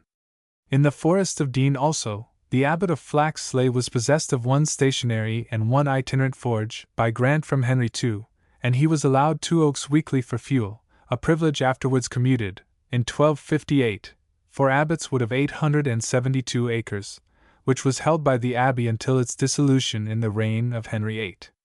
At the same time the Earl of Warwick had forges at work in his woods at Lydney, and in 1282, As many as 72 forges were leased from the Crown by various iron smelters in the same Forest of Dean. There are numerous indications of iron smelting having been conducted on a considerable scale at some remote period in the neighbourhood of Leeds, in Yorkshire. In digging out the foundations of houses in Brigate, the principal street of that town, many bell pits have been brought to light, from which ironstone has been removed. The new cemetery at Bermontofts, in the same town, was in like manner found pitted over with these ancient holes. The miner seems to have dug a well about 6 feet in diameter, and so soon as he reached the mineral, he worked it away all round, leaving the bell-shaped cavities in question. He did not attempt any gallery excavations, but when the pit was exhausted, a fresh one was sunk. The ore, when dug, was transported, most probably on horses' backs, to the adjacent districts for the convenience of fuel. For it was easier to carry the mineral to the wood, then exclusively used for smelting, than to bring the wood to the mineral. Hence the numerous heaps of scory found in the neighbourhood of Leeds, at Middleton, Wickkirk, and Orforth, all within the borough. At Orforth, they are found in conglomerate masses from 30 to 40 yards long, and of considerable width and depth. The remains of these cinder beds in various positions, some of them near the summit of the hill, tend to show that as the trees were consumed, a new wind furnace was erected in another situation, in order to lessen the labour of carrying the fuel. There are also deposits of a similar kind at Kirkby over Low, a village a few miles to the northeast of Leeds, and Thoresby states that the place was so called because it was the village of the ore blowers, hence the corruption of overblow. A discovery has recently been made among the papers of the Wentworth family, of a contract for supplying wood and ore for iron blooms, at Kirskill near Otley, in the 14th century. Winkworth found 3, though the manufacture near that place has long since ceased. Although the making of iron was thus carried on in various parts of England in the Middle Ages, the quantity produced was altogether insufficient to meet the ordinary demand, as it appears from our early records to have long continued one of the principal articles imported from foreign countries. English iron was not only dearer, but it was much inferior in quality to that manufactured abroad, and hence all the best arms and tools continued to be made of foreign iron. Indeed, the scarcity of this metal occasionally led to great inconvenience, and to prevent its rising in price Parliament enacted, in 1354, that no iron, either wrought or unwrought, should be exported, under heavy penalties. For nearly 200 years, that is, throughout the 14th and 15th centuries, the English market was principally supplied with iron and steel from Spain and Germany, the foreign merchants of the steelyard doing a large and profitable trade in those commodities. While the woolen and other branches of trade were making considerable progress, the manufacture of iron stood still. Among the lists of articles, the importation of which was prohibited in Edward IV's reign, with a view to the protection of domestic manufactures, we find no mention of iron, which was still, as a matter of necessity, allowed to come freely from abroad. The first indications of revival in the iron manufacture showed themselves in Sussex, a district in which the Romans had established extensive works, and where smelting operations were carried on to a partial extent in the neighbourhood of Lewes, in the 13th and 14th centuries, where the iron was principally made into nails and horseshoes. The county abounds in ironstone, which is contained in the sandstone beds of the Forest Ridge, lying between the chalk and oolite of the district, called by geologists the Hastings sand. The beds run in a northwesterly direction, by Ashburnham and Heathfield, to Crowborough and thereabouts. In early times the region was covered with wood, and was known as the Great Forest of Anderida. The weald, or wildwood, abounded in oaks of great size, suitable for smelting ore, and the proximity of the mineral to the timber, as well as the situation of the district in the neighbourhood of the capital, sufficiently account for the Sussex iron works being among the most important which existed in England previous to the discovery of smelting by pit coal. The iron manufacturers of the south were especially busy during the 15th and 16th centuries. Their works were established near to the beds of ore, and in places where water power existed, or could be provided by artificial means. Hence the numerous artificial ponds which are still to be found all over the Sussex iron district. Dams of earth, called pond bays, were thrown across watercourses, with convenient outlets built of masonry, wherein was set the great wheel which worked the hammer or blew the furnace. Portions of the adjoining forest land were granted or leased to the iron smelters, and the many places still known by the name of Chart, in the Weald, probably mark the lands chartered for the purpose of supplying the ironworks with their necessary fuel. The cast iron tombstones and slabs in many Sussex churchyards, the andirons and chimney backs, still found in old Sussex mansions and farmhouses, and such names as Furnace Place, Cinder Hill, Forge Farm, and Hammer Pond, which are of very frequent occurrence throughout the county, clearly mark the extent and activity of this ancient branch of industry. 5. Steel was also manufactured at several places in the county, more particularly at Steel Forge Land, Warbleton, and at Robertsbridge.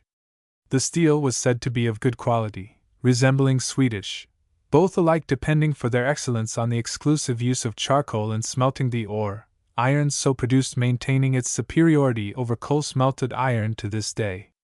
When cannon came to be employed in war, the nearness of Sussex to London and the Cinque Forts gave it a great advantage over the remoter iron-producing districts in the north and west of England, and for a long time the iron works of this county enjoyed almost a monopoly of the manufacture. The metal was still too precious to be used for cannon balls, which were hewn of stone from quarries on Maidstone Heath. Iron was only available, and that in limited quantities, for the fabrication of the cannon themselves, and wrought iron was chiefly used for the purpose. An old mortar which formerly lay on Eridge Green, near Frant, is said to have been the first mortar made in England with a frown 6, only the chamber was cast, while the tube consisted of bars strongly hooped together. Although the local distich says that Master Huggett and his man John they did cast the first cannon, there is every reason to believe that both cannons and mortars were made in Sussex before Huggett's time, the old hooped guns in the Tower being of the date of Henry VI. The first cast-iron cannons of English manufacture were made at Buxted, in Sussex, in 1543, by Ralph Hogg, master founder, who employed as his principal assistant one Peter Bod, a Frenchman. Gun founding was a French invention, and Mr. Lower supposes that Hogg brought over Bod from France to teach his workmen the method of casting the guns. About the same time Hogg employed a skilled Flemish gunsmith named Peter van Collet, who, according to Stowe, devised or caused to be made certain mortar pieces, being at the mouth from 11 to 9 inches wide, for the use whereof the said Peter caused to be made certain hollow shot of cast iron to be stuffed with firework, whereof the bigger sort for the same has screws of iron to receive a match to carry fire for to break in small pieces the said hollow shot, whereof the smallest piece, hitting a man would kill or spoil him. In short, Peter van Collet here introduced the manufacture of the explosive shell in the form in which it continued to be used down to our own day. Bod, the Frenchman, afterwards set up business on his own account, making many guns, both of brass and iron, some of which are still preserved in the Tower. 7. Other workmen, learning the trade from him, also began to manufacture on their own account. One of Bod's servants, named John Johnson, and after him his son Thomas, becoming famous for the excellence of their cast-iron guns. The Hogges continued the business for several generations, and became a wealthy county family. Huggett was another cannon maker of repute, and Owen became celebrated for his brass culverins. Mr. Lower mentions, as a curious instance of the tenacity with which families continue to follow a particular vocation, that many persons of the name of Huggett still carry on the trade of blacksmith in East Sussex. But most of the early workmen at the Sussex Iron Works, as in other branches of skilled industry in England during the 16th century, were foreigners, Flemish and French, many of whom had taken refuge in this country from the religious persecutions then raging abroad, while others, of special skill, were invited over by the iron manufacturers to instruct their workmen in the art of metal founding. 8. As much wealth was gained by the pursuit of the revived iron manufacture in Sussex, iron mills rapidly extended over the ore-yielding district. The landed proprietors entered with zeal into this new branch of industry, and when wood ran short, they did not hesitate to sacrifice their ancestral oaks to provide fuel for the furnaces. Mr. Lower says even the most ancient families, such as the Nevilles, Howards, Percys, Stanleys, Montags, Pelhams, Ashburnhams, Sidneys, Sackvilles, Deckers, and Finches, prosecuted the manufacture with all the apparent ardor of Birmingham and Wolverhampton men in modern times. William Penn, the courtier Quaker, had iron furnaces at Hawkhurst and other places in Sussex. The ruins of the Ashburnham Forge, situated a few miles to the northeast of Battle, still serve to indicate the extent of the manufacture. At the upper part of the valley in which the works were situated, an artificial lake was formed by constructing an embankment across the watercourse descending from the higher ground, 9, and thus a sufficient fall of water was procured for the purpose of blowing the furnaces, the site of which is still marked by surrounding mounds of iron cinders and charcoal waste. 3/4 of a mile lower down the valley stood the forge, also provided with water power for working the hammer, and some of the old buildings are still standing, among others the boring house, of small size, now used as an ordinary laborer's cottage, where the guns were bored. The machine was a mere upright drill worked by the water wheel, which was only 18 inches across the breast. The property belonged, as it still does, to the Ashburnham family, who are said to have derived great wealth from the manufacture of guns at their works, which were among the last carried on in Sussex. The Ashburnham iron was distinguished for its toughness, and was said to be equal to the best Spanish or Swedish iron.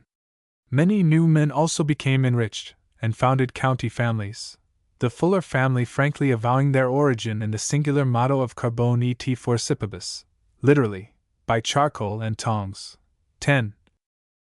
Men then went into Sussex to push their fortunes at the forges, as they now do in Wales or Staffordshire, and they succeeded then, as they do now, by dint of application, industry, and energy.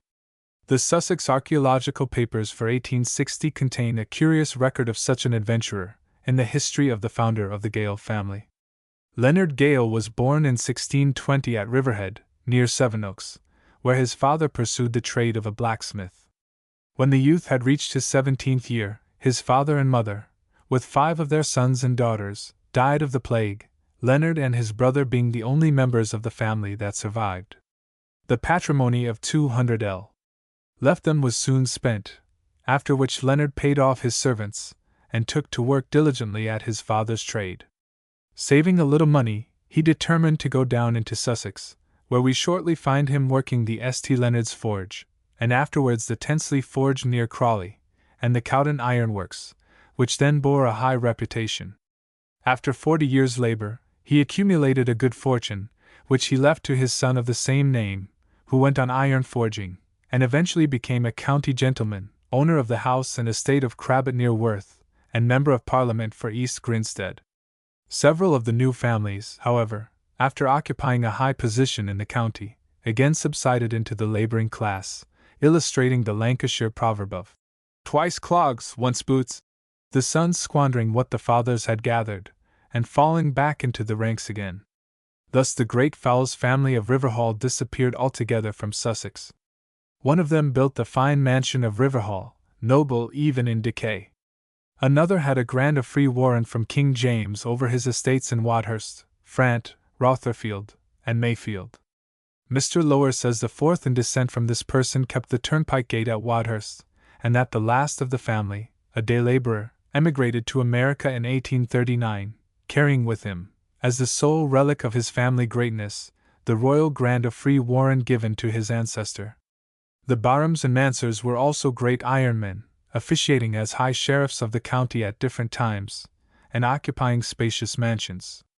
One branch of these families terminated, Mr. Lower says, with Nicholas Barham, who died in the workhouse at Wadhurst in 1788, and another continues to be represented by a wheelwright at Wadhurst of the same name. The iron manufacture of Sussex reached its height towards the close of the reign of Elizabeth, when the trade became so prosperous that, instead of importing iron, England began to export it in considerable quantities, in the shape of iron ordnance. Sir Thomas Layton and Sir Henry Neville had obtained patents from the Queen, which enabled them to send their ordnance abroad, the consequence of which was that the Spaniards were found arming their ships and fighting us with guns of our own manufacture. Sir Walter Raleigh, calling attention to the subject in the House of Commons, said, "I am sure heretofore one ship of Her Majesty's was able to beat 10 Spaniards, but now, by reason of our own ordnance, we are hardly matched 1 to 1. Proclamations were issued forbidding the export of iron and brass ordnance, and a bill was brought into Parliament to put a stop to the trade.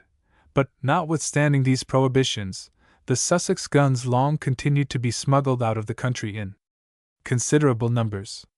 "It is almost incredible," says Camden, "how many guns are made of the iron in this county. Count Gondomar, the Spanish ambassador, well knew their goodness when he so often begged of King James the boon to export them. Though the king refused his sanction, it appears that Sir Anthony Shirley of Weston, an extensive iron master, succeeded in forwarding to the King of Spain 100 pieces of cannon." So active were the Sussex manufacturers, and so brisk was the trade they carried on, that during the reign of James I, it is supposed 1/2 of the whole quantity of iron produced in England was made there. Simon Sturtevant, in his treatise of Metallica, published in 1612, estimates the whole number of iron mills in England and Wales at 800, of which, he says, "there are 400 mills in Surrey, Kent, and Sussex, as the townsmen of Haslemere have testified and numbered unto me." But the townsmen of Haslemere must certainly have been exaggerating, unless they counted smiths' and farriers' shops in the number of iron mills. About the same time that Sturtevant's treatise was published, there appeared a treatise entitled The Surveyor's Dialogue, by one John Norden, the object of which was to make out a case against the iron works and their being allowed to burn up the timber of the country for fuel. Yet Norden does not make the number of iron works much more than 1/3 of Sturtevant's estimate. He says, "I have heard that there are or lately were in Sussex near 140 hammers and furnaces for iron, and in it and Surrey adjoining 3 or 4 glass houses." Even the smaller number stated by Norden, however, shows that Sussex was then regarded as the principal seat of the iron trade. Camden vividly describes the noise and bustle of the manufacture, the working of the heavy hammers, which, beating upon the iron, fill the neighborhood round about, day and night, with continual noise. These hammers were for the most part worked by the power of water, carefully stored in the artificial hammer ponds above described. The hammer shaft was usually of ash, about 9 feet long, clamped at intervals with iron hoops. It was worked by the revolutions of the water wheel, furnished with projecting arms or knobs to raise the hammer, which fell as each knob passed, the rapidity of its action of course depending on the velocity with which the water wheel revolved. The forge blast was also worked for the most part by water power. Where the furnaces were small, the blast was produced by leather bellows worked by hand, or by a horse walking in a gin. The foot blasts of the earlier iron smelters were so imperfect that but a small proportion of the ore was reduced, so that the iron makers of later times, more particularly in the Forest of Dean, instead of digging for ironstone, resorted to the beds of ancient scory for their principal supply of the mineral.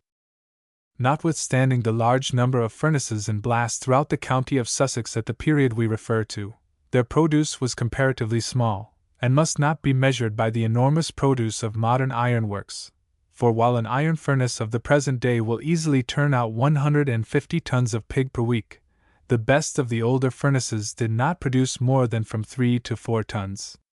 One of the last extensive contracts executed in Sussex was the casting of the iron rails which enclose St. Paul's Cathedral. The contract was thought too large for one iron master to undertake, and it was consequently distributed amongst several contractors, though the principal part of the work was executed at Lambeth, near Tunbridge Wells. But to produce the comparatively small quantity of iron turned out by the old works, the consumption of timber was enormous. For the making of every ton of pig iron required 4 loads of timber converted into charcoal fuel, and the making of every ton of bar iron required 3 additional loads. Thus, notwithstanding the indispensable need of iron, the extension of the manufacture, by threatening the destruction of the timber of the southern counties, came to be regarded in the light of a national calamity. Up to a certain point, the clearing of the Weald of its dense growth of underwood had been of advantage, by affording better opportunities for the operations of agriculture. But the voracious iron mills were proceeding to swallow up everything that would burn, and the old forest growths were rapidly disappearing. An entire wood was soon exhausted, and long time was needed before it grew again. At Lambeth alone, though the produce was only about 5 tons of iron a week, the annual consumption of wood was about 200,000 cords. Wood continued to be the only material used for fuel generally, a strong prejudice existing against the use of sea coal for domestic purposes. 11. It therefore began to be feared that there would be no available fuel left within practicable reach of the metropolis, and the contingency of having to face the rigorous cold of an English winter without fuel naturally occasioning much alarm. The action of the government was deemed necessary to remedy the apprehended evil. To check the destruction of wood near London, an act was passed in 1581 prohibiting its conversion into fuel for the making of iron within 14 miles of the Thames, forbidding the erection of new ironworks within 22 miles of London, and restricting the number of works in Kent, Surrey, and Sussex, beyond the above limits. Similar enactments were made in future parliaments with the same object, which had the effect of checking the trade, and several of the Sussex ironmasters were under the necessity of removing their works elsewhere. Some of them migrated to Glamorganshire, in South Wales, because of the abundance of timber as well as ironstone in that quarter, and there set up their forges, more particularly at Aberdare and Merthyr Tydfil. Mr. Llewellyn has recently published an interesting account of their proceedings, with descriptions of their works, 12, remains of which still exist at Lidcote, Ponterins, and other places in the Aberdare Valley. Among the Sussex masters who settled in Glamorganshire for the purpose of carrying on the iron manufacture were Walter Burrell, the friend of John Ray, the naturalist, one of the Morleys of Glynde in Sussex, the Relfs from Mayfield, and the Cheneys from Crawley. Notwithstanding these migrations of enterprising manufacturers, the iron trade of Sussex continued to exist until the middle of the 17th century, when the waste of timber was again urged upon the attention of Parliament, and the penalties for infringing the statutes seem to have been more rigorously enforced. The trade then suffered a more serious check, and during the civil wars, a heavy blow was given to it by the destruction of the works belonging to all Royalists, which was accomplished by a division of the army under Sir William Waller. Most of the Welsh ironworks were razed to the ground about the same time, and were not again rebuilt. And after the Restoration, in 1674, all the royal ironworks in the Forest of Dean were demolished, leaving only such to be supplied with ore as were beyond the forest limits, the reason alleged for this measure being lest the iron manufacture should endanger the supply of timber required for shipbuilding and other necessary purposes. From this time the iron manufacture of Sussex, as of England generally, rapidly declined. In 1740 there were only 59 furnaces in all England, of which 10 were in Sussex, and in 1788 there were only 2. A few years later, and the Sussex iron furnaces were blown out altogether. Farnhurst, in western, and Ashburnham, in eastern Sussex, witnessed the total extinction of the manufacture. The din of the iron hammer was hushed, the glare of the furnace faded, the last blast of the bellows was blown, and the district returned to its original rural solitude. Some of the furnace ponds were drained and planted with hops or willows, others formed beautiful lakes and retired pleasure grounds, while the remainder were used to drive flour mills, as the streams in North Kent, instead of driving fulling mills, were employed to work paper mills. All that now remains of the old ironworks are the extensive beds of cinders from which material is occasionally taken to mend the Sussex roads, and the numerous furnace ponds, hammer posts, forges, and cinder places, which mark the seats of the ancient manufacture. 1. Wilkins, Leges Sax 25. 2. Life of St. Egwin, in Capgrave's Nova Legenda Anglio. Alcester was, as its name indicates, an old Roman settlement, situated on the Icknield Street, where the art of working in iron was practiced from an early period. It was originally called Allena, being situated on the River Allen in Warwickshire. It is still a seat of the needle manufacture. 3. The following is an extract of this curious document, which is dated the December 26, 1352. Cest indenture fate entre Monsignor Richard de Goldsberga, Chevalier, d'une part, et Robert Tott, Senior, daughter Tesmoin qui le dit Monsignor Richard at Ground et les aldit Robert des Olivers Contenons vivinti cotter bloms de la fesse Saint-Pierre ad vincula l'an du Regni le Roi Edward Tirs après le conquest vivinti Sisami, and son Parc de Crescald. Rendant aldit Monsignor Richard Cheskin Semaine. Quatorze sauts d'argent durant les deux Olivers avant dist. A tenor et avoir el avant dit Robert del avant dit Monsignor Richard de la fesse Saint-Pierre avant dist. Tonk le bois soit ars du dit parc à la vent le dit mon sire Richard sans interruption, et le dict Monsieur Richard Travers a dit Robert suffisant pour les dits Olivers pour le son donnant. These words are interlined. Et fait de savoir que le dit Robert any nul de sons coupert any habitera nul manière d'arber any de bois pour les des Olivers avant dits mes par la vue et la livre le dit mon sire Richard, ou par asken autre par le dit mon sire Richard assign. En tesmegouns sic, de quenques choses assessed presents indentures les parties interchangeablement out mice lauer seals. Iscripta crescald le mescredi en le semaine de pasque l'an avant dist. It is probable that the blomes, referred to in this agreement, were the bloomeries or fires in which the iron was made, and that the olivers were forges or erections, each of which contained so many bloomeries, but were of limited durability, and probably perished in the using. 4. The back of a grate has recently been found, cast by Richard Leonard at Breed Furnace in 1636. It is curious, as containing a representation of the founder with his dog and cups, a drawing of the furnace, with the wheelbarrow and other implements for the casting, and on a shield the pincers and other marks of the blacksmith. Leonard was tenant of the Sackville Furnace at Little Udimore. Sussex Archaeological Collections, Volume 12. 5. For an interesting account of the early iron industry of Sussex, cm. A. Lower's Contributions to Literature, Historical, Antiquarian, and Metrical. London, 1854. 6. Archaeologia, Volume 10, 472. 7. One of these, 6.5 feet long, and of 2.5 inches bore, manufactured in 1543, bears the cast inscription of Petrus Baud Gallus Operis Artifex. 8. Mr. Lower says, many foreigners were brought over to carry on the works, which perhaps may account for the number of Frenchmen and Germans whose names appear in our parish registers about the middle of the 16th century. Contributions to Literature, 108. 9. The embankment and sluices of the furnace pond at the upper part of the valley continue to be maintained, the lake being used by the present Lord Ashburnham as a preserve for fish and waterfowl.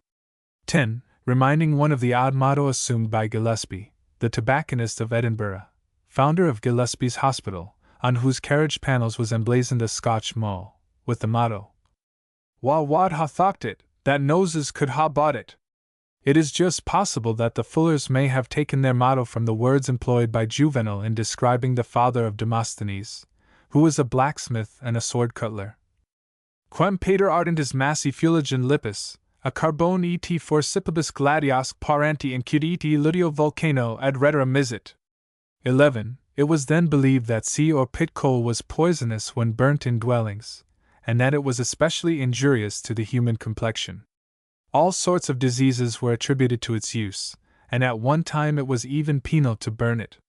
The Londoners only began to reconcile themselves to the use of coal when the wood within reach of the metropolis had been nearly all burned up, and no other fuel was to be had. 12. Archaeologia Cambrensis, 3rd Series, No. 34, April, 1863. Art. Sussex Ironmasters in Glamorganshire. Chapter 3. Iron Smelting by Pit Coal, Dudley. God of his infinite goodness, if we will but take notice of his goodness unto this nation, hath made this country a very granary for the supplying of smiths with iron, coal, and lime made with coal, which hath much supplied these men with corn also of late, and from these men a great part, not only of this island, but also of his Majesty's other kingdoms and territories, with iron wares have their supply. And wood in these parts almost exhausted, although it were of late a mighty woodland country. Dudley's Metallum Martis, 1665. The severe restrictions enforced by the legislature against the use of wood in iron smelting had the effect of almost extinguishing the manufacture. New furnaces ceased to be erected, and many of the old ones were allowed to fall into decay, until it began to be feared that this important branch of industry would become completely lost. The same restrictions alike affected the operations of the glass manufacture, which, with the aid of foreign artisans, had been gradually established in England, and was becoming a thriving branch of trade. It was even proposed that the smelting of iron should be absolutely prohibited. Many think, said a contemporary writer, that there should be no works anywhere, They do so devour the woods. The use of iron, however, could not be dispensed with. The very foundations of society rested upon an abundant supply of it, for tools and implements of peace, as well as for weapons of war. In the dearth of the article at home, a supply of it was therefore sought for abroad, and both iron and steel came to be imported in largely increased quantities. This branch of trade was principally in the hands of the Steelyard Company of Foreign Merchants, established in Upper Thames Street, a little above London Bridge, and they imported large quantities of iron and steel from foreign countries, principally from Sweden, Germany, and Spain. The best iron came from Spain, though the Spaniards on their part coveted our English-made cannons, which were better manufactured than theirs, while the best steel came from Germany and Sweden. 1. Under these circumstances, it was natural that persons interested in the English iron manufacture should turn their attention to some other description of fuel which should serve as a substitute for the prohibited article. There was known to be an abundance of coal in the northern and midland counties, and it occurred to some speculators more than usually daring to propose it as a substitute for the charcoal fuel made from wood. But the same popular prejudice which existed against the use of coal for domestic purposes prevented its being employed for purposes of manufacture, and they were thought very foolish persons indeed who first promulgated the idea of smelting iron by means of pit coal. The old manufacturers held it to be impossible to reduce the ore in any other way than by means of charcoal of wood. It was only when the wood in the neighborhood of the ironworks had been almost entirely burned up that the manufacturers were driven to entertain the idea of using coal as a substitute. But more than 100 years passed before the practice of smelting iron by its means became general. The first who took out a patent for the purpose was one Simon Sturtevant, a German skilled in mining operations, the professed object of his invention being to anneal, melt, and work all kind of metal ores, irons, and steels with sea coal, pit coal, earth coal, and brush fuel. The principal end of his invention, he states in his treatise of Metallica, 2, is to save the consumption and waste of the woods and timber of the country, and, should his design succeed, he holds that it will prove to be the best and most profitable business and invention that ever was known or invented in England these many years. He says he has already made trial of the process on a small scale, and is confident that it will prove equally successful on a large one. Sturtevant was not very specific as to his process, but it incidentally appears to have been his purpose to reduce the coal by an imperfect combustion to the condition of coke, thereby ridding it of those malignant properties which are averse to the nature of metallic substances. The subject was treated by him, as was customary in those days, as a great mystery, made still more mysterious by the multitude of learned words under which he undertook to describe his ignic invention. All the operations of industry were then treated as secrets. Each trade was a craft, and those who followed it were called craftsmen.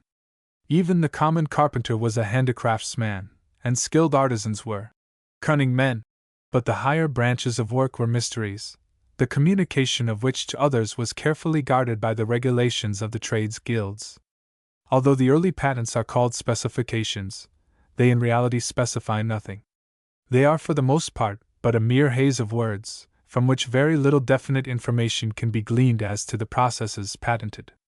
It may be that Sturtevant had not yet reduced his idea to any practicable method, and therefore could not definitely explain it. However that may be, it is certain that his process failed when tried on a large scale, and Sturtevant's patent was accordingly cancelled at the end of a year. The idea, however, had been fairly born, and repeated patents were taken out with the same object from time to time. Thus, immediately on Sturtevant's failure becoming known, one John Robinson, who had been mixed up with the other's adventure, applied for a patent for making iron by the same process, which was granted him in 1613. His treatise of Metallica, 3, shows that Robinson had a true conception of the method of manufacture. Nevertheless he, too, failed in carrying out the invention in practice, and his patent was also cancelled. Though these failures were very discouraging, like experiments continued to be made and patents taken out, principally by Dutchmen and Germans, but no decided success seems to have attended their efforts until the year 1620, when Lord Dudley took out his patent for melting iron ore, making bar iron, and with coal, in furnaces, with bellows. This patent was taken out at the instance of his son Dud Dudley, whose story we gather partly from his treatise entitled Metallum Martis, and partly from various petitions presented by him to the king, which are preserved in the State Paper Office, and it runs as follows. Dud Dudley was born in 1599, the natural son of Edward Lord Dudley of Dudley Castle in the county of Worcester. He was the fourth of 11 children by the same mother, who is described in the pedigree of the family given in the Herald's Visitation of the county of Stafford in the year 1663, signed by Dud Dudley himself, as Elizabeth, daughter of William Tomlinson of Dudley, concubine of Edward Lord Dudley. Dud's eldest brother is described in the same pedigree as Robert Dudley, squire, of Netherton Hall, and as his sisters mostly married well, several of them county gentlemen, it is obvious that the family, notwithstanding that the children were born out of wedlock, held a good position in their neighborhood, and were regarded with respect. Lord Dudley, though married and having legitimate heirs at the time, seems to have attended to the upbringing of his natural children, educating them carefully, and afterwards employing them in confidential offices connected with the management of his extensive property. Dud describes himself as taking great delight, when a youth, in his father's iron works near Dudley, where he obtained considerable knowledge of the various processes of the manufacture. The town of Dudley was already a center of the iron manufacture, though chiefly of small wares, such as nails, horseshoes, keys, locks, and common agricultural tools, and it was estimated that there were about 20,000 smiths and workers in iron of various kinds living within a circuit of 10 miles of Dudley Castle. But, as in the southern counties, the production of iron had suffered great diminution from the want of fuel in the district, though formerly a mighty woodland country, and many important branches of the local trade were brought almost to a standstill. Yet there was an extraordinary abundance of coal to be met with in the neighborhood, coal in some places lying in seams 10 feet thick, ironstone 4 feet thick immediately under the coal, with limestone conveniently adjacent to both. The conjunction seemed almost providential. As if, observes Dud, God had decreed the time when and how these smiths should be supplied, and this island also, with iron, and most especially that this coal and ironstone should give the first and just occasion for the invention of smelting iron with pit coal. Though, as we have already seen, all attempts heretofore made with that object had practically failed. Dud was a special favorite of the Earl his father, who encouraged his speculations with reference to the improvement of the iron manufacture, and gave him an education calculated to enable him to turn his excellent practical abilities to account. He was studying at Balliol College, Oxford, in the year 1619, when the Earl sent for him to take charge of an iron furnace and 2 forges in the Chase of Pensnet in Worcestershire. He was no sooner installed manager of the works, than, feeling hampered by the want of wood for fuel, his attention was directed to the employment of pit coal as a substitute. He altered his furnace accordingly, so as to adapt it to the new process, and the result of the first trial was such as to induce him to persevere. It is nowhere stated in Dud Dudley's treatise what was the precise nature of the method adopted by him, but it is most probable that, in endeavoring to substitute coal for wood as fuel, he would subject the coal to a process similar to that of charcoal burning. The result would be what is called coke, and as Dudley informs us that he followed up his first experiment with a second blast, by means of which he was enabled to produce good marketable iron, the presumption is that his success was also due to an improvement of the blast which he contrived for the purpose of keeping up the active combustion of the fuel. Though the quantity produced by the new process was comparatively small, not more than 3 tons a week from each furnace, Dudley anticipated that greater experience would enable him to increase the quantity, and at all events he had succeeded in proving the practicability of smelting iron with fuel made from pit coal, which so many before him had tried in vain. Immediately after the second trial had been made with such good issue, Dud wrote to his father the Earl, then in London, informing him what he had done, and desiring him at once to obtain a patent for the invention from King James.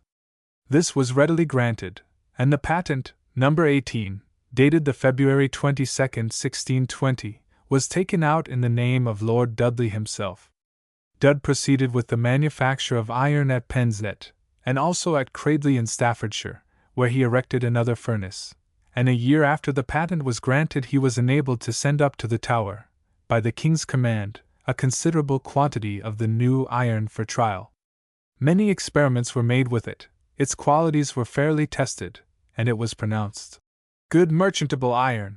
Dudd adds in his treatise that his brother-in-law, Richard Parkhouse, of Sedgley 5, had a fowling gun there made of the pit coal iron, which was well approved. There was therefore every prospect of the new method of manufacture becoming fairly established, and with greater experience further improvements might with confidence be anticipated, when a succession of calamities occurred to the inventor which involved him in difficulties and put an effectual stop to the progress of his enterprise. The new works had been in successful operation little more than a year, when a flood, long after known as the Great Mayday Flood, swept away Dudley's principal works at Cradley, and otherwise inflicted much damage throughout the district. At the market town called Stourbridge, says Dudd in the course of his curious narrative, although the author sent with speed to preserve the people from drowning, and one resolute man was carried from the bridge there in the daytime, the nether part of the town was so deep in water that the people had much ado to preserve their lives in the uppermost rooms of their houses. Dudley himself received very little sympathy for his losses. On the contrary, the iron smelters of the district rejoiced exceedingly at the destruction of his works by the flood. They had seen him making good iron by his new patent process, and selling it cheaper than they could afford to do. They accordingly put in circulation all manner of disparaging reports about his iron. It was bad iron, not fit to be used; indeed no iron, except what was smelted with charcoal of wood, could be good. To smelt it with coal was a dangerous innovation, and could only result in some great public calamity. The ironmasters even appealed to King James to put a stop to Dudd's manufacture, alleging that his iron was not merchantable. And then came the great flood, which swept away his works, the hostile ironmasters now hoping that there was an end forever of Dudley's pit coal iron.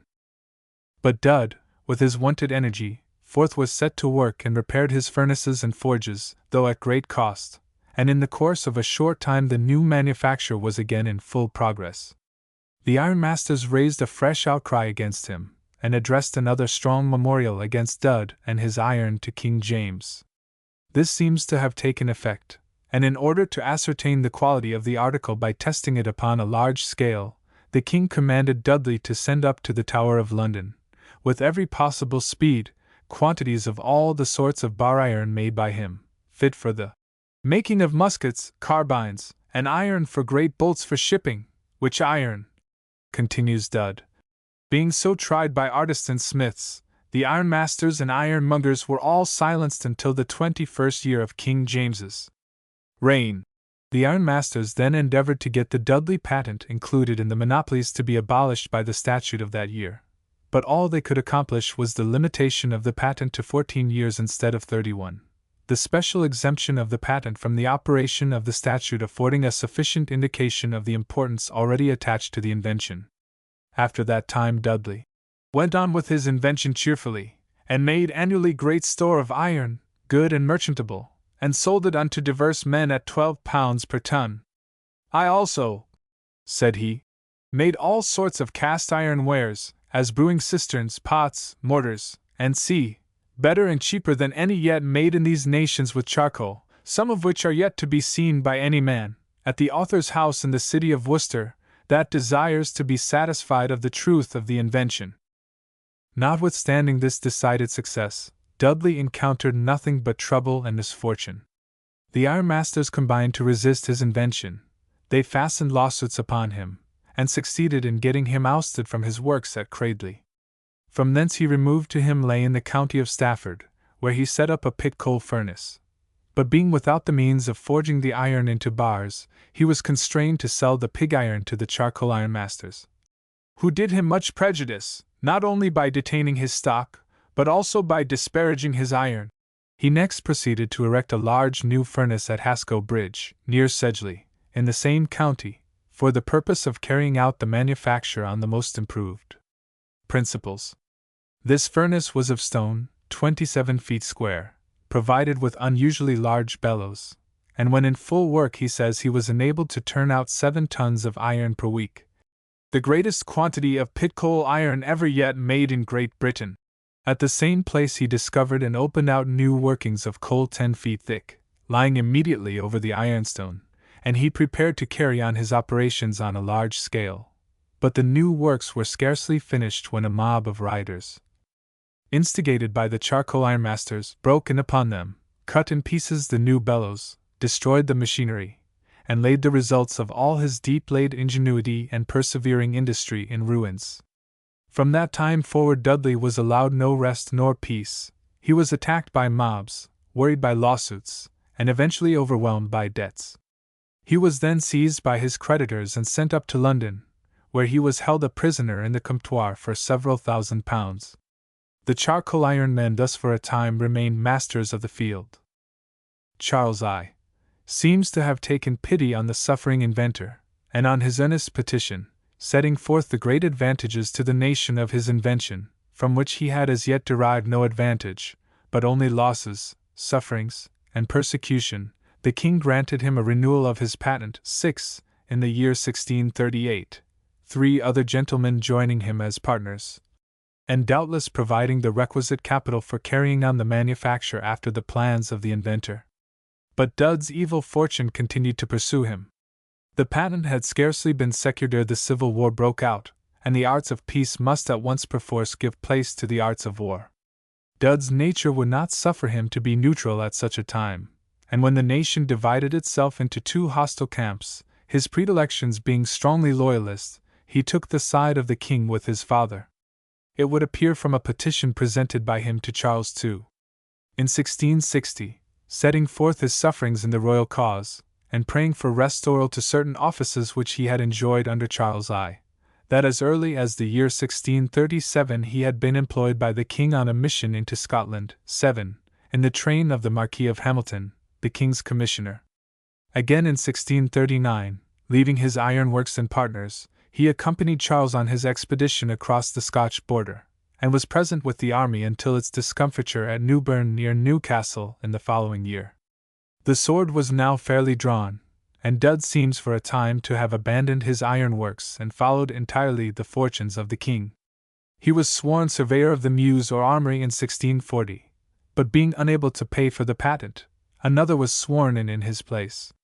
Yet his loyalty did not falter, for in the beginning of 1642, when Charles set out from London, shortly after the fall of Strafford and Laud, Dud went with him.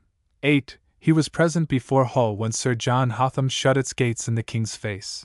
At York when the royal commissions of array were sent out enjoining all loyal subjects to send men, arms, money, and horses for defence of the king and maintenance of the law. At Nottingham, where the royal standard was raised. At Coventry, where the townspeople refused the king entrance and fired upon his troops from the walls. At Edgehill, where the first great but indecisive battle was fought between the contending parties. In short, as Dudley states in his petition, he was in most of the battalions that year, and also supplied his late Sacred Majesty's magazines of Stafford, Worcester, Dudley Castle, and Oxford, with arms, shot, drakes, and cannon, and also became major unto Sir Francis Worsley's regiment, which was much decayed. In 1643, according to the statement contained in his petition above referred to, Dudley acted as military engineer in setting out the fortifications of Worcester and Stafford, and furnishing them with ordnance. After the taking of Lichfield, in which he had a share, he was made colonel of dragoons, and accompanied the Queen with his regiment to the royal headquarters at Oxford. The year after we find him at the siege of Gloucester, then at the first battle of Newbury leading the forlorn hope with Sir George Lisle, afterwards marching with Sir Charles Lucas into the associate counties, and present at the royalist rout at Newport. That he was esteemed a valiant and skilful officer is apparent from the circumstance that in 1645 he was appointed general of Prince Maurice's train of artillery, and afterwards held the same rank under Lord Ashley. The iron districts being still for the most part occupied by the royal armies, our military engineer turned his practical experience to account by directing the forging of drakes, 9, of bar iron, which were found of great use, giving up his own dwelling house in the city of Worcester for the purpose of carrying on the manufacture of these and other arms. But Worcester and the western towns fell before the parliamentarian armies in 1646, and all the ironworks belonging to royalists, from which the principal supplies of arms had been drawn by the king's army, were forthwith destroyed. Dudley fully shared in the dangers and vicissitudes of that trying period, and bore his part throughout like a valiant soldier. For 2 years nothing was heard of him, until in 1648, when the king's party drew together again, and made head in different parts of the country, north and south. Goring raised his standard in Essex, but was driven by Fairfax into Colchester, where he defended himself for 2 months. While the siege was in progress, the Royalists determined to make an attempt to raise it. On this Dudley again made his appearance in the field, and joining sundry other counties, he proceeded to raise 200 men, mostly at his own charge. They were, however, no sooner mustered in Bosco Bello woods near Madeley, than they were attacked by the parliamentarians, and dispersed or taken prisoners. Dud was among those so taken, and he was first carried to Hartlebury Castle and thence to Worcester, where he was imprisoned. Recounting the sufferings of himself and his followers on this occasion, in the petition presented to Charles II.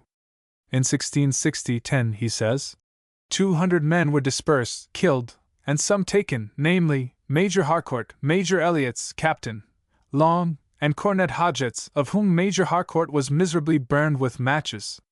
The petitioner and the rest were stripped almost naked, and in triumph and scorn carried up to the city of Worcester, which place Dud had fortified for the king, and kept close prisoners, with double guards set upon the prison and the city. Notwithstanding this close watch and durance, Dudley and Major Elliots contrived to break out of jail, making their way over the tops of the houses, afterwards passing the guards at the city gates, and escaping into the open country. Being hotly pursued, they traveled during the night, and took to the trees during the daytime. They succeeded in reaching London, but only to drop again into the lion's mouth, for first Major Elliots was captured, then Dudley, and both were taken before Sir John Warner, the Lord Mayor, who forthwith sent them before the cursed Committee of Insurrection, as Dudley calls them. The prisoners were summarily sentenced to be shot to death, and were meanwhile closely imprisoned in the gatehouse at Westminster, with other royalists. The day before their intended execution, the prisoners formed a plan of escape. It was Sunday morning, the August 20th, 1648, when they seized their opportunity. At 10 of the cloak in sermon time, and overpowering the jailers, Dudley, with Sir Henry Bates, Major Elliots, Captain South, Captain Paris, and 6 others, succeeded in getting away, and making again for the open country. Dudley had received a wound in the leg, and could only get along with great difficulty. He records that he proceeded on crutches through Worcester, Tewkesbury, and Gloucester to Bristol, having been fed 3 weeks in private in an enemy's haymow. Even the most lynx-eyed parliamentarian must have failed to recognize the quondam royalist general of artillery in the helpless creature dragging himself along upon crutches, and he reached Bristol in safety. His military career now over, he found himself absolutely penniless. His estate of about 200 L. per annum had been sequestrated and sold by the government Winkworth Frown 11. His house in Worcester had been seized and his sickly wife turned out of doors, and his goods, stock, great shop, and ironworks, which he himself valued at 2,000 L, were destroyed. He had also lost the offices of Sergeant-at-Arms, Lieutenant of Ordnance, and Surveyor of the Mews, which he had held under the king. In a word, he found himself reduced to a state of utter destitution. Dudley was for some time under the necessity of living in great privacy at Bristol, but when the king had been executed, and the royalists were finally crushed at Worcester, Dud gradually emerged from his concealment. He was still the sole possessor of the grand secret of smelting iron with pit coal, and he resolved upon one more commercial adventure, in the hope of yet turning it to good account. He succeeded in inducing Walter Stevens, linen draper, and John Stone, merchant, both of Bristol, to join him as partners in an ironwork, which they proceeded to erect near that city. The buildings were well advanced, and nearly 700 L. had been expended, when a quarrel occurred between Dudley and his partners, which ended in the stoppage of the works, and the concern being thrown into chancery. Dudley alleges that the other partners cunningly drew him into a bond, and did unjustly enter staple actions in Bristol of great value against him, because he was of the king's party. But it would appear as if there had been some twist or infirmity of temper in Dudley himself, which prevented him from working harmoniously with such persons as he became associated with in affairs of business. In the meantime, other attempts were made to smelt iron with pit coal. Dudley says that Cromwell and the then Parliament granted a patent to Captain Buck for the purpose, and that Cromwell himself, Major Wildman, and various others were partners in the patent. They erected furnaces and works in the forest of Dean Winkworth around 12, but, though Cromwell and his officers could fight and win battles, they could not smelt and forge iron with pit coal. They brought one Dagny, an Italian glassmaker, from Bristol, to erect a new furnace for them, provided with sundry pots of glasshouse clay, but no success attended their efforts. The partners, knowing of Dudley's possession of the grand secret, invited him to visit their works, but all they could draw from him was that they would never succeed in making iron to profit by the methods they were pursuing. They next proceeded to erect other works at Bristol, but still they failed.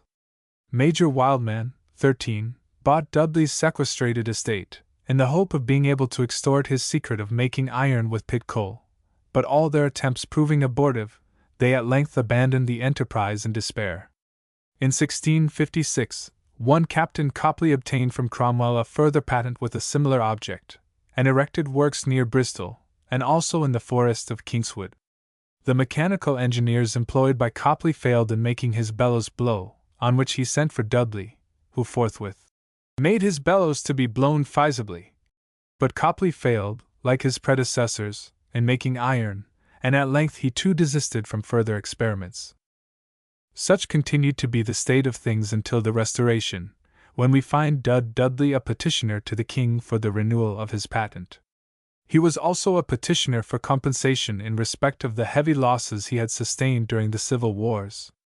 The king was besieged by crowds of applicants of a similar sort, but Dudley was no more successful than the others. He failed in obtaining the renewal of his patent. Another applicant for the like privilege, probably having greater interest at court, proved more successful. Colonel Proger and 3 others, 14, were granted a patent to make iron with coal, but Dudley knew the secret, which the new patentees did not, and their patent came to nothing. Dudley continued to address the king in importunate petitions, asking to be restored to his former offices of Sergeant-at-Arms, Lieutenant of Ordnance, and Surveyor of the Mews or Armory. He also petitioned to be appointed Master of the Charter House in Smithfield, professing himself willing to take anything, or hold any living. 15. We find him sending in 2 petitions to a similar effect in June, 1660, and a third shortly after.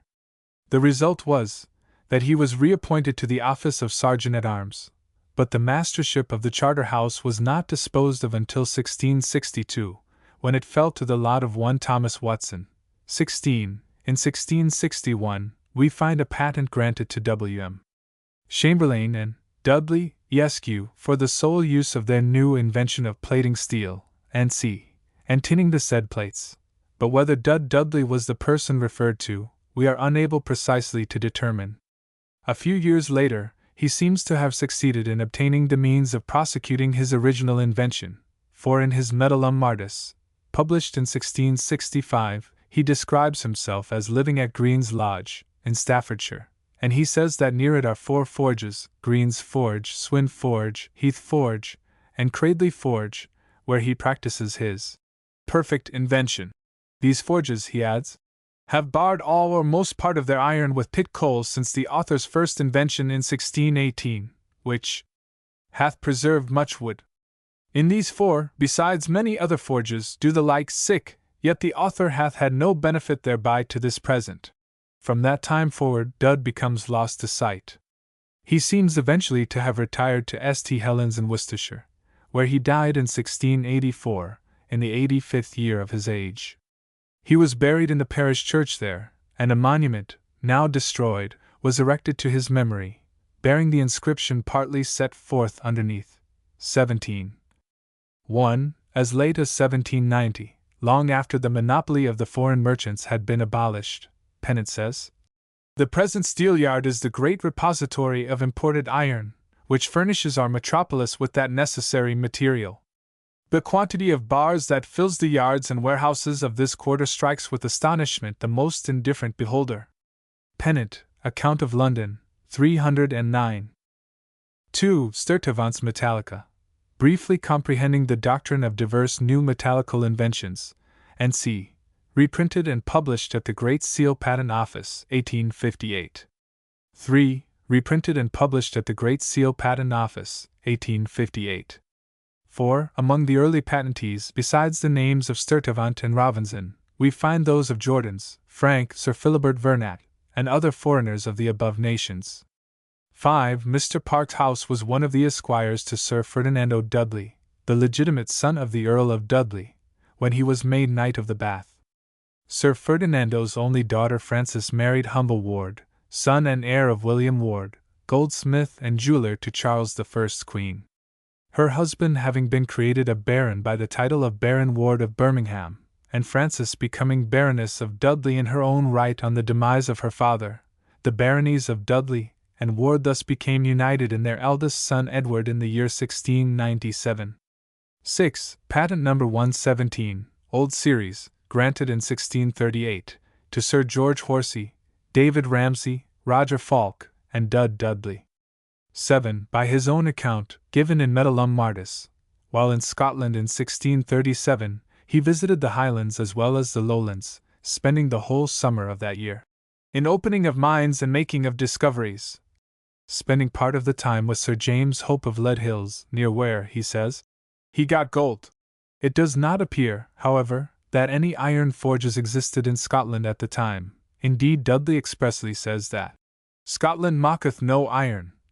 And in his treatise of 1665 he urges that the corporation of the Mines Royal should set him and his inventions at work to enable Scotland to enjoy the benefit of a cheap and abundant supply of the manufactured article. 8. The Journals of the House of Commons, of the June 13, 1642, contain the resolution that Captain Wolseley, Ensign Dudley, and John Lonton be forthwith sent for as delinquents by the Sergeant-at-Arms attending on the House, for giving interruption to the execution of the ordinance of the militia in the county of Leicester. 9. Small pieces of artillery, specimens of which are still to be seen in the museum at Woolwich Arsenal and at the Tower. 10. State Paper Office, Dom Charles II, Volume 11. 54. 11. The Journals of the House of Commons, on the November 2nd, 1652, have the following entry. The House this day resumed the debate upon the additional bill for sale of several lands and estates forfeited to the Commonwealth for treason, when it was resolved that the name of Dud Dudley of Green Lodge be inserted into this bill. 12. Mr. Mushet, in his papers on iron, says that, although he had carefully examined every spot and relic in Dean Forest likely to denote the site of Dud Dudley's enterprising but unfortunate experiment of making pig iron with pit coal, it had been without success, neither could he find any traces of the like operations of Cromwell and his partners. 13. Dudley says, Major Wildman, more barbarous to me than a wild man, although a minister, bought the author's estate, near 200 L. per annum, intending to compel from the author his inventions of making iron with pit coal, but afterwards passed my estate unto two barbarous brokers of London, that pulled down the author's 2 mansion houses, sold 500 timber trees off his land, and to this day are his houses unrepaired. Wildman himself fell under the grip of Cromwell. Being one of the chiefs of the Republican party, he was seized at Exton, near Marlborough, in 1654, and imprisoned in Chepstow Castle. 14. June 13, 1661.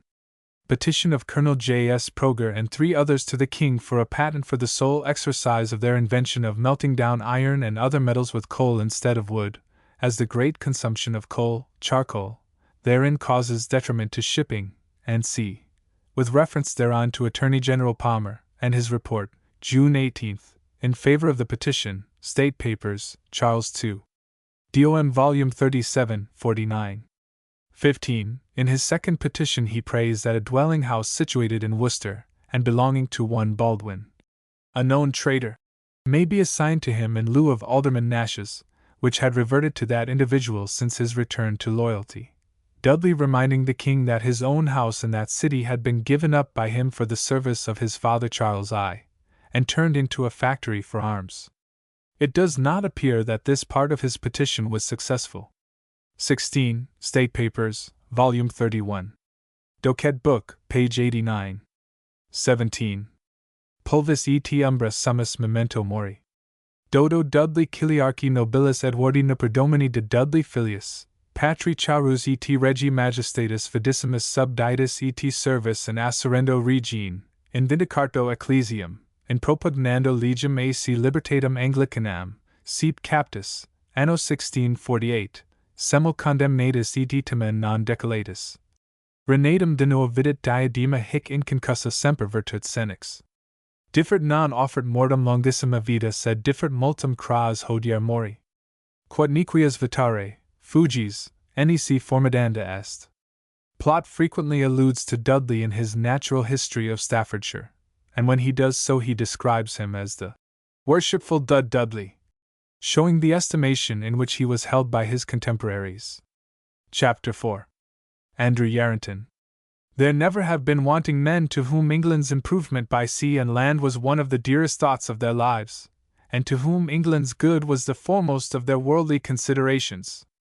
And such, emphatically, was Andrew Yarrington, a true patriot in the best sense of the word. Dove, Elements of Political Science. That industry had a sore time of it during the Civil Wars will further appear from the following brief account of Andrew Yarrington, which may be taken as a companion memoir to that of Dudley. For Yarrington also was a Worcester ironmaster and a soldier, though on the opposite side, but more even than Dudley was he a man of public spirit and enterprise, an enlightened political economist, long before political economy had been recognized as a science, and in many respects a true national benefactor. Bishop Watson said that he ought to have had a statue erected to his memory because of his eminent public services, and an able modern writer has gone so far as to say of him that he was the founder of English political economy, the first man in England who saw and said that peace was better than war, that trade was better than plunder, that honest industry was better than martial greatness, and that the best occupation of a government was to secure prosperity at home, and let other nations alone. 1. Yet the name of Andrew Yarrington is scarcely remembered, or is at most known to only a few readers of half-forgotten books. The following brief outline of his history is gathered from his own narrative and from documents in the State Paper Office. Andrew Yarrington was born at the farmstead of Lawford, in the parish of Astley, in Worcestershire, in the year 1616. 2. In his 16th year he was put apprentice to a Worcester linendraper, and remained at that trade for some years. But not liking it, he left it, and was leading a country life when the civil wars broke out. Unlike Dudley, he took the side of the Parliament, and joined their army, in which he served for some time as a soldier. His zeal and abilities commended him to his officers, and he was raised from one position to another, until in the course of a few years we find him holding the rank of captain. While a soldier, says he, I had sometimes the honor and misfortune to lodge and dislodge an army. But this is all the information he gives us of his military career. In the year 1648 he was instrumental in discovering and frustrating a design on the part of the Royalists to seize Doyle House in the county of Hereford, and other strongholds, for which he received the thanks of Parliament, for his ingenuity, discretion, and valor, and a substantial reward of 500 L. 3. He was also recommended to the Committee of Worcester for further employment. But from that time we hear no more of him in connection with the civil wars. When Cromwell assumed the supreme control of affairs, Yarrington retired from the army with most of the Presbyterians, and devoted himself to industrial pursuits. We then find him engaged in carrying on the manufacture of iron at Ashley, near Bewdley, in Worcestershire. In the year 1652, says he, I entered upon ironworks, and plied them for several years. 4. He made it a subject of his diligent study how to provide employment for the poor, then much distressed by the late wars. With the help of his wife, he established a manufacture of linen, which was attended with good results.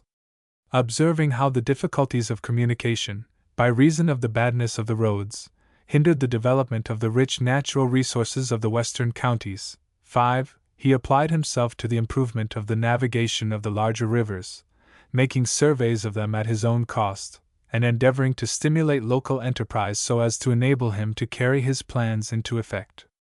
While thus occupied, the restoration of Charles II took place, and whether through envy or enmity, Yarranton's activity excited the suspicion of the authorities. His journeys from place to place seemed to them to point to some Presbyterian plot on foot. On the 13th of November 1660, Lord Windsor, Lord Lieutenant of the county, wrote to the Secretary of State, "There is a Quaker in prison for speaking treason against His Majesty, and a countryman also, and Captain Yarrington for refusing to obey my authority." 6. It would appear from subsequent letters that Yarrington must have lain in prison for nearly 2 years, charged with conspiring against the king's authority, the only evidence against him consisting of some anonymous letters. At the end of May, 1662, he succeeded in making his escape from the custody of the Provost Marshal. The High Sheriff scoured the country after him at the head of a party of horse, and then he communicated to the Secretary of State, Sir Edward Nicholas, that the suspected conspirator could not be found, and was supposed to have made his way to London. Before the end of a month Yarrington was again in custody, as appears from the communication of certain justices of Surrey to Sir Edward Nicholas. 7. As no further notice of Yarrington occurs in the state papers, and as we shortly after find him publicly occupied in carrying out his plans for improving the navigation of the western rivers, it is probable that his innocence of any plot was established after a legal investigation. A few years later he published in London a 4-2 tract entitled A Full Discovery of the First Presbyterian Sham Plot, which most probably contained a vindication of his conduct. 8. Yarrington was no sooner at liberty than we find him again occupied with his plans of improved inland navigation. His first scheme was to deepen the small river Salwarp, so as to connect Droitwich with the Severn by a water communication, and thus facilitate the transport of the salt so abundantly yielded by the brine springs near that town. In 1665, the burgesses of Droitwich agreed to give him 750 L. and 8 salt vats in Upwich, valued at 80 L. per annum, with 3/4 of a vat in Northwich, for 21 years, in payment for the work. But the times were still unsettled, and Yarrington and his partner Wall not being rich, the scheme was not then carried into effect. 9. In the following year we find him occupied with a similar scheme to open up the navigation of the River Stour, passing by Stourport and Kidderminster, and connected by an artificial cut with the River Trent. Some progress was made with this undertaking, so far in advance of the age, but like the other, it came to a standstill for want of money, and more than 100 years passed before it was carried out by a kindred genius, James Brindley, the great canal maker. Mr. Chambers says that when Yarrington's scheme was first brought forward, it met with violent opposition and ridicule. The undertaking was thought wonderfully bold, and joined to its great extent, the sandy, spongy nature of the ground, the high banks necessary to prevent the inundation of the Stour on the canal, furnished its opponents, if not with sound argument, at least with very specious topics for opposition and laughter. 10. Yarrington's plan was to make the river itself navigable, and by uniting it with other rivers, open up a communication with the Trent, while Brindley's was to cut a canal parallel with the river, and supply it with water from thence. Yarrington himself thus accounts for the failure of his scheme in England's improvement by sea and land. "It was my projection," he says, "and I will tell you the reason why it was not finished. The River Stour and some other rivers were granted by an Act of Parliament to certain persons of honour, and some progress was made in the work, but within a small while after the Act passed, 11, it was let fall again, but it being a brat of my own, I was not willing it should be abortive, wherefore I made offers to perfect it, having a third part of the inheritance to me and my heirs forever, and we came to an agreement, upon which I fell on, and made it completely navigable from Stourbridge to Kidderminster, and carried down many 100 tons of coal, and laid out near 1,000 L, and there it was obstructed for want of money. 12. Another of Yarrington's far-sighted schemes of a similar kind was one to connect the Thames with the Severn by means of an artificial cut, at the very place where, more than a century after his death, it was actually carried out by modern engineers. This canal, it appears, was twice surveyed under his direction by his son. He did, however, succeed in his own time in opening up the navigation of the Avon, and was the first to carry barges upon its waters from Tewkesbury to Stratford. The improvement of agriculture, too, had a share of Yarranton's attention. He saw the soil exhausted by long tillage and constantly repeated crops of rye, and he urged that the land should have rest or at least rotation of crop. With this object he introduced clover seed, and supplied it largely to the farmers of the western counties, who found their land doubled in value by the new method of husbandry, and it shortly became adopted throughout the country. Seeing how commerce was retarded by the small accommodation provided for shipping at the then principal ports, Yarranton next made surveys and planned docks for the city of London. But though he zealously advocated the subject, he found few supporters, and his plans proved fruitless. In this respect he was nearly 150 years before his age, and the London importers continued to conduct their shipping business in the crowded tideway of the Thames down even to the beginning of the present century. While carrying on his iron works, it occurred to Yarranton that it would be of great national advantage if the manufacture of tinplate could be introduced into England. Although the richest tin mines then known existed in this country, the mechanical arts were at so low an ebb that we were almost entirely dependent upon foreigners for the supply of the articles manufactured from the metal. The Saxons were the principal consumers of English tin, and we obtained from them in return nearly the whole of our tin plates. All attempts made to manufacture them in England had hitherto failed, the beating out of the iron by hammers into laminae sufficiently thin and smooth, and the subsequent distribution and fixing of the film of tin over the surface of the iron, proving difficulties which the English manufacturers were unable to overcome. To master these difficulties the indefatigable Yarranton set himself to work. Knowing, says he, the usefulness of tin plates and the goodness of our metals for that purpose, I did, about 16 years since, i.e. about 1665, endeavor to find out the way for making thereof, whereupon I acquainted a person of much riches, and one that was very understanding in the iron manufacture, who was pleased to say that he had often designed to get the trade into England, but never could find out the way. Upon which it was agreed that a sum of money should be advanced by several persons, 13, for the defraying of my charges of travelling to the place where these plates are made, and from thence to bring away the art of making them. Upon which, an able fireman, that well understood the nature of iron, was made choice of to accompany me, and being fitted with an ingenious interpreter that well understood the language, and that had dealt much in that commodity, we marched first for Hamburg, then to Leipzig, and from thence to Dresden, the Duke of Saxony's court, where we had notice of the place where the plates were made, which was in a large tract of mountainous land, running from a place called Siegerhütten unto a town called being in length about 20 miles. 14.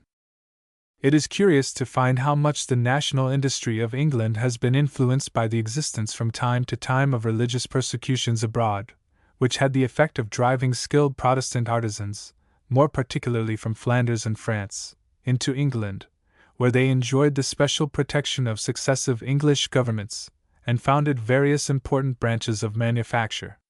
But it appears from the history of the tin manufactures of Saxony, that that country also had profited in like manner by the religious persecutions of Germany, and even of England itself. Thus we are told by Yarranton that it was a Cornish miner, a Protestant, banished out of England for his religion in Queen Mary's time, who discovered the tin mines at Aue, and that a Romish priest of Bohemia, who had been converted to Lutheranism and fled into Saxony for refuge, was the chief instrument in the manufacture until it was perfected.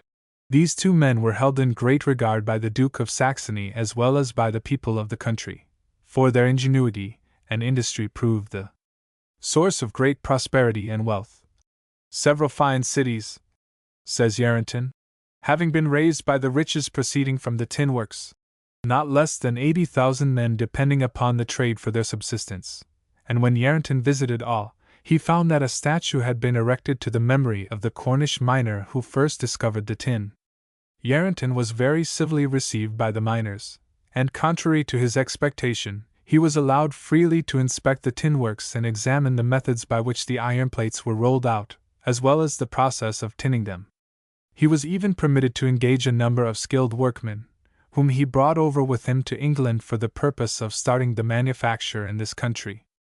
A beginning was made, and the tin plates manufactured by Yarranton's men were pronounced of better quality even than those made in Saxony. Many thousand plates, Yarranton says, were made from iron raised in the forest of Dean, and were tinned over with Cornish tin, and the plates proved far better than the German ones, by reason of the toughness and flexibleness of our forest iron. One Mr. Bison, a tinman in Worcester, Mr. Lydiate near Fleet Bridge, and Mr. Harrison near the King's Bench, have wrought many, and know their goodness. As Yarranton's account was written and published during the lifetime of the parties, there is no reason to doubt the accuracy of his statement. Arrangements were made to carry on the manufacture upon a large scale, but the secret having got wind, a patent was taken out, or trumped up, as Yarranton calls it, for the manufacture, the patentee being countenanced by some persons of quality, and Yarranton was precluded from carrying his operations further. It is not improbable that the patentee in question was William Chamberlain, Dudley's quondam partner in the iron manufacture. 15. What with the patent being in our way, says Yarranton, and the richest of our partners being afraid to offend great men in power, who had their eye upon us, it caused the thing to cool, and the making of the tin plates was neither proceeded in by us, nor possibly could be by him that had the patent, because neither he that hath the patent, nor those that have countenanced him, can make one plate fit for use. Yarranton's labors were thus lost to the English public for a time, and we continued to import all our tin plates from Germany until about 60 years later, when a tinplate manufactory was established by Capel Hanbury at Pontypool in Monmouthshire, where it has since continued to be successfully carried on. We can only briefly refer to the subsequent history of Andrew Yarranton. Shortly after his journey into Saxony, he proceeded to Holland to examine the inland navigations of the Dutch, to inspect their linen and other manufactures, and to inquire into the causes of the then extraordinary prosperity of that country compared with England. Industry was in a very languishing state at home. People confess they are sick, said Yarranton. That trade is in a consumption, and the whole nation languishes. He therefore determined to ascertain whether something useful might not be learnt from the example of Holland. The Dutch were then the hardest working and the most thriving people in Europe. They were manufacturers and carriers for the world. Their fleets floated on every known sea, and their herring busses swarmed along our coasts as far north as the Hebrides. The Dutch supplied our markets with fish caught within sight of our own shores, while our coasting population stood idly looking on. Yarranton regarded this state of things as most discreditable, and he urged the establishment of various branches of home industry as the best way of outdoing the Dutch without fighting them. Wherever he traveled abroad, in Germany or in Holland, he saw industry attended by wealth and comfort, and idleness by poverty and misery. The same pursuits, he held, would prove as beneficial to England as they were abundantly proved to have been to Holland. The healthy life of work was good for all, for individuals as for the whole nation, and if we would outdo the Dutch, he held that we must outdo them in industry. But all must be done honestly and by fair means.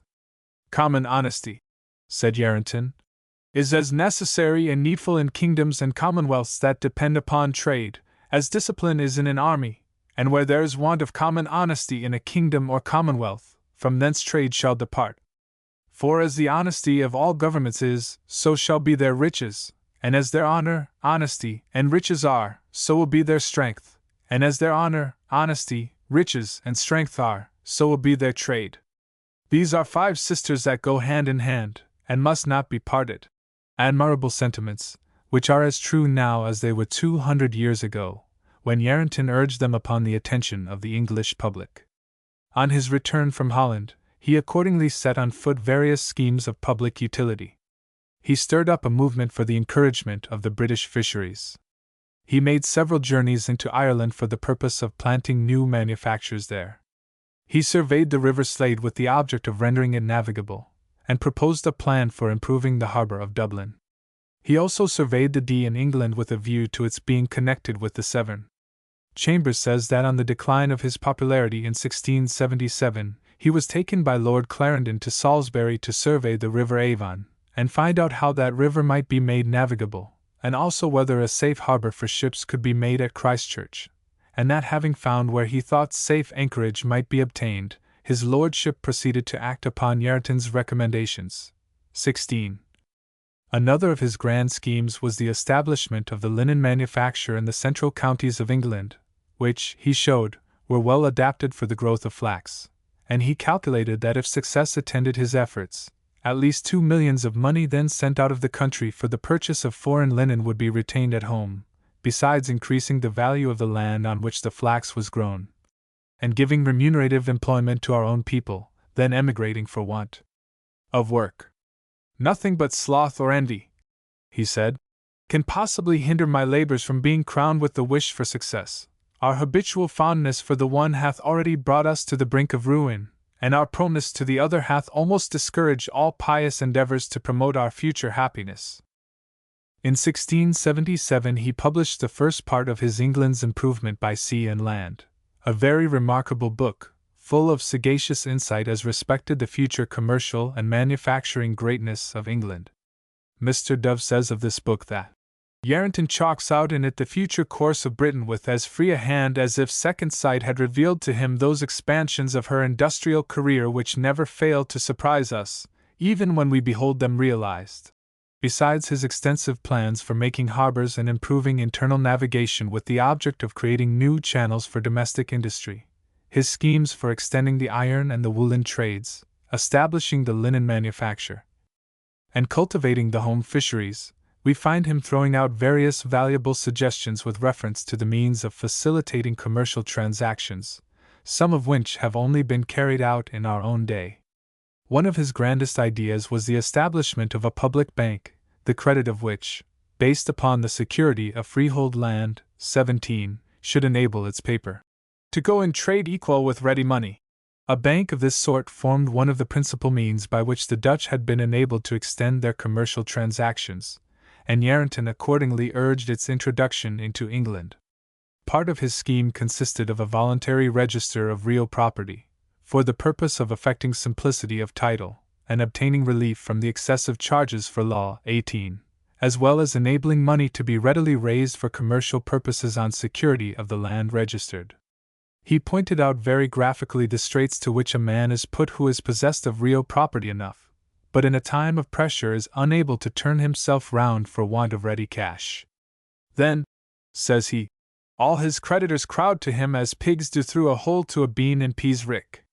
Is it not a sad thing, he asks, that a goldsmith's boy in Lombard Street, who gives notes for the moneys handed him by the merchants, should take up more moneys upon his notes in one day than 2 lords, 4 knights, and 8 esquires in 12 months upon all their personal securities? We are, as it were, cutting off our legs and arms to see who will feed the trunk. But we cannot expect this from any of our neighbors abroad, whose interest depends upon our loss. He therefore proposed his registry of property as a ready means of raising a credit for purposes of trade. Thus, he says, I can both in England and Wales register my wedding, my burial, and my christening, and a poor parish clerk is entrusted with the keeping of the book, and that which is registered there is held good by our law. But I cannot register my lands, to be honest, to pay every man his own, to prevent those sad things that attend families for want thereof, and to have the great benefit and advantage that would come thereby. A register will quicken trade, and the land registered will be equal as cash in a man's hands, and the credit thereof will go and do in trade what ready money now doth. His idea was to raise money, when necessary, on the land registered by giving security thereon after a form which he suggested. He would, in fact, have made land, as gold now is, the basis of an extended currency, and he rightly held that the value of land as a security must always be unexceptionable and superior to any metallic basis that could possibly be devised. This indefatigable man continued to urge his various designs upon the attention of the public until he was far advanced in years. He professed that he was moved to do so, and we believe him, solely by an ardent love for his country, whose future flourishing, said he, is the only reward I ever hope to see of all my labors. Yarranton, however, received but little thanks for his persistency, while he encountered many rebuffs. The public for the most part turned a deaf ear to his entreaties, and his writings proved of comparatively small avail, at least during his own lifetime. He experienced the lot of many patriots, even the purest, the suspicion and detraction of his contemporaries.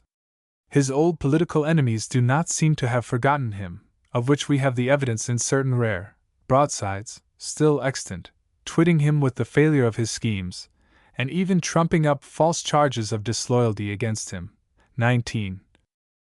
In 1681 he published the second part of England's Improvement, 20, in which he gave a summary account of its then limited growths and manufactures, pointing out that England and Ireland were the only northern kingdoms remaining unimproved.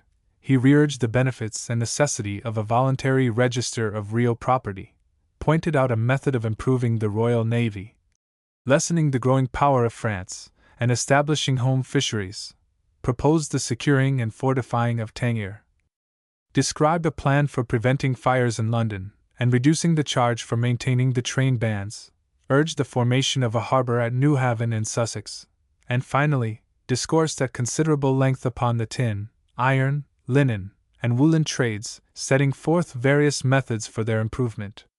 In this last section, after referring to the depression in the domestic tin trade, Cornish tin selling so low as 70s, the CWT, he suggested a way of reviving it. With the Cornish tin he would combine the Roman cinders and ironstone in the forest of Dean, which makes the best iron for most uses in the world, and works up to the best advantage, with delight and pleasure to the workman. He then described the history of his own efforts to import the manufacture of tinplates into England some 16 years before, in which he had been thwarted by Chamberlain's patent, as above described, and offered sundry queries as to the utility of patents generally, which, says he, have the tendency to drive trade out of the kingdom. Appended to the chapter on tin is an exceedingly amusing dialogue between a tin miner of Cornwall, an iron miner of Dean Forest, and a traveller, himself. From this we gather that Yarranton's business continued to be that of an iron manufacturer at his works at Ashley near Bewdley.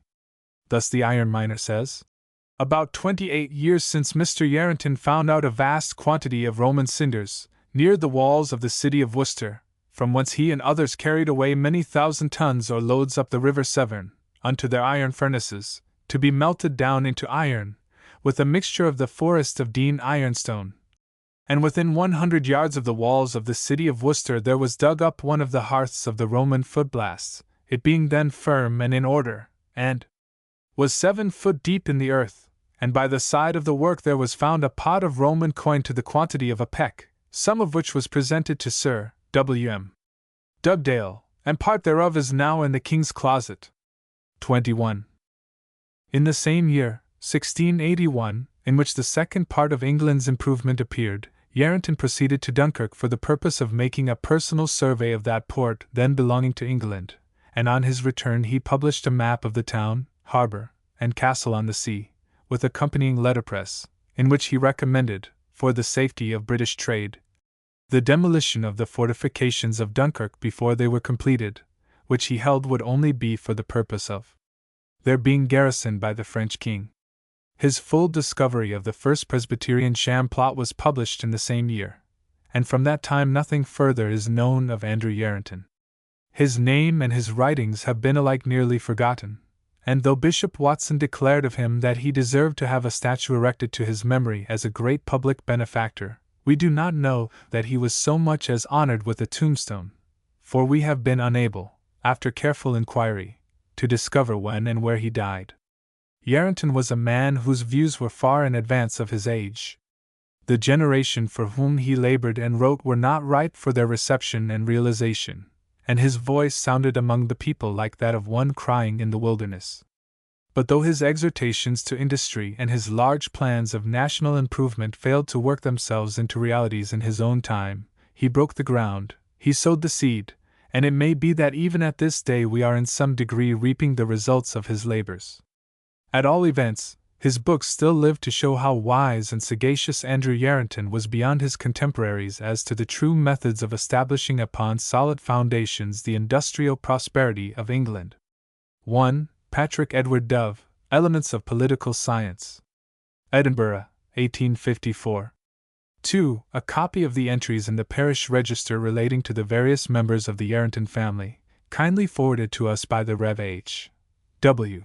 Cooks, rector of Astley, shows them to have resided in that parish for many generations. There were the Yarrentons of Yarrenton, of Redstone, of Lawford, of Brockington, and of Longmoor. With that disregard for orthography and proper names which prevailed some 300 years since, they are indifferently designated as Yarren, Yarrenton, and Yarrington. The name was most probably derived from two farms named Great and Little Yarrenton, or Yarren, originally Yarhampton, situated in the parish of Astley. The Yarrentons frequently filled local offices in that parish, and we find several of them officiating at different periods as bailiffs of Bewdley. 3. Journals of the House of Commons, July 1, 1648. 4. Yarrenton's England's Improvement by Sea and Land. Part 1. London, 1677. 5. There seems a foundation of truth in the Old English distich.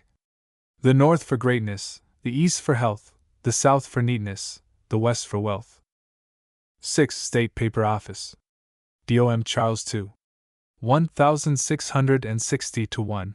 Yarrenton afterwards succeeded in making a friend of Lord Windsor, as would appear from his dedication of England's Improvement to his lordship, whom he thanks for the encouragement he had given to him in his survey of several rivers with a view to their being rendered navigable. 7. The following is a copy of the document from the State Papers. John Bramfield, Geo Moore, and Thos. Lee Eskers, and Justices of Surrey, to Sir E.D.W. Nicholas. There being this day brought before us one Andrew Yarrenton, and he accused to have broken prison, or at least made his escape out of the Marshalsea at Worcester, being there committed by the Deputy Lutz. Upon suspicion of a plot in November last, we having thereupon examined him, he allegeth that his Majesty hath been sought unto on his behalf, and hath given order to yourself for his discharge, and a supersedeas against all persons and warrants, and thereupon hath desired to appeal unto you.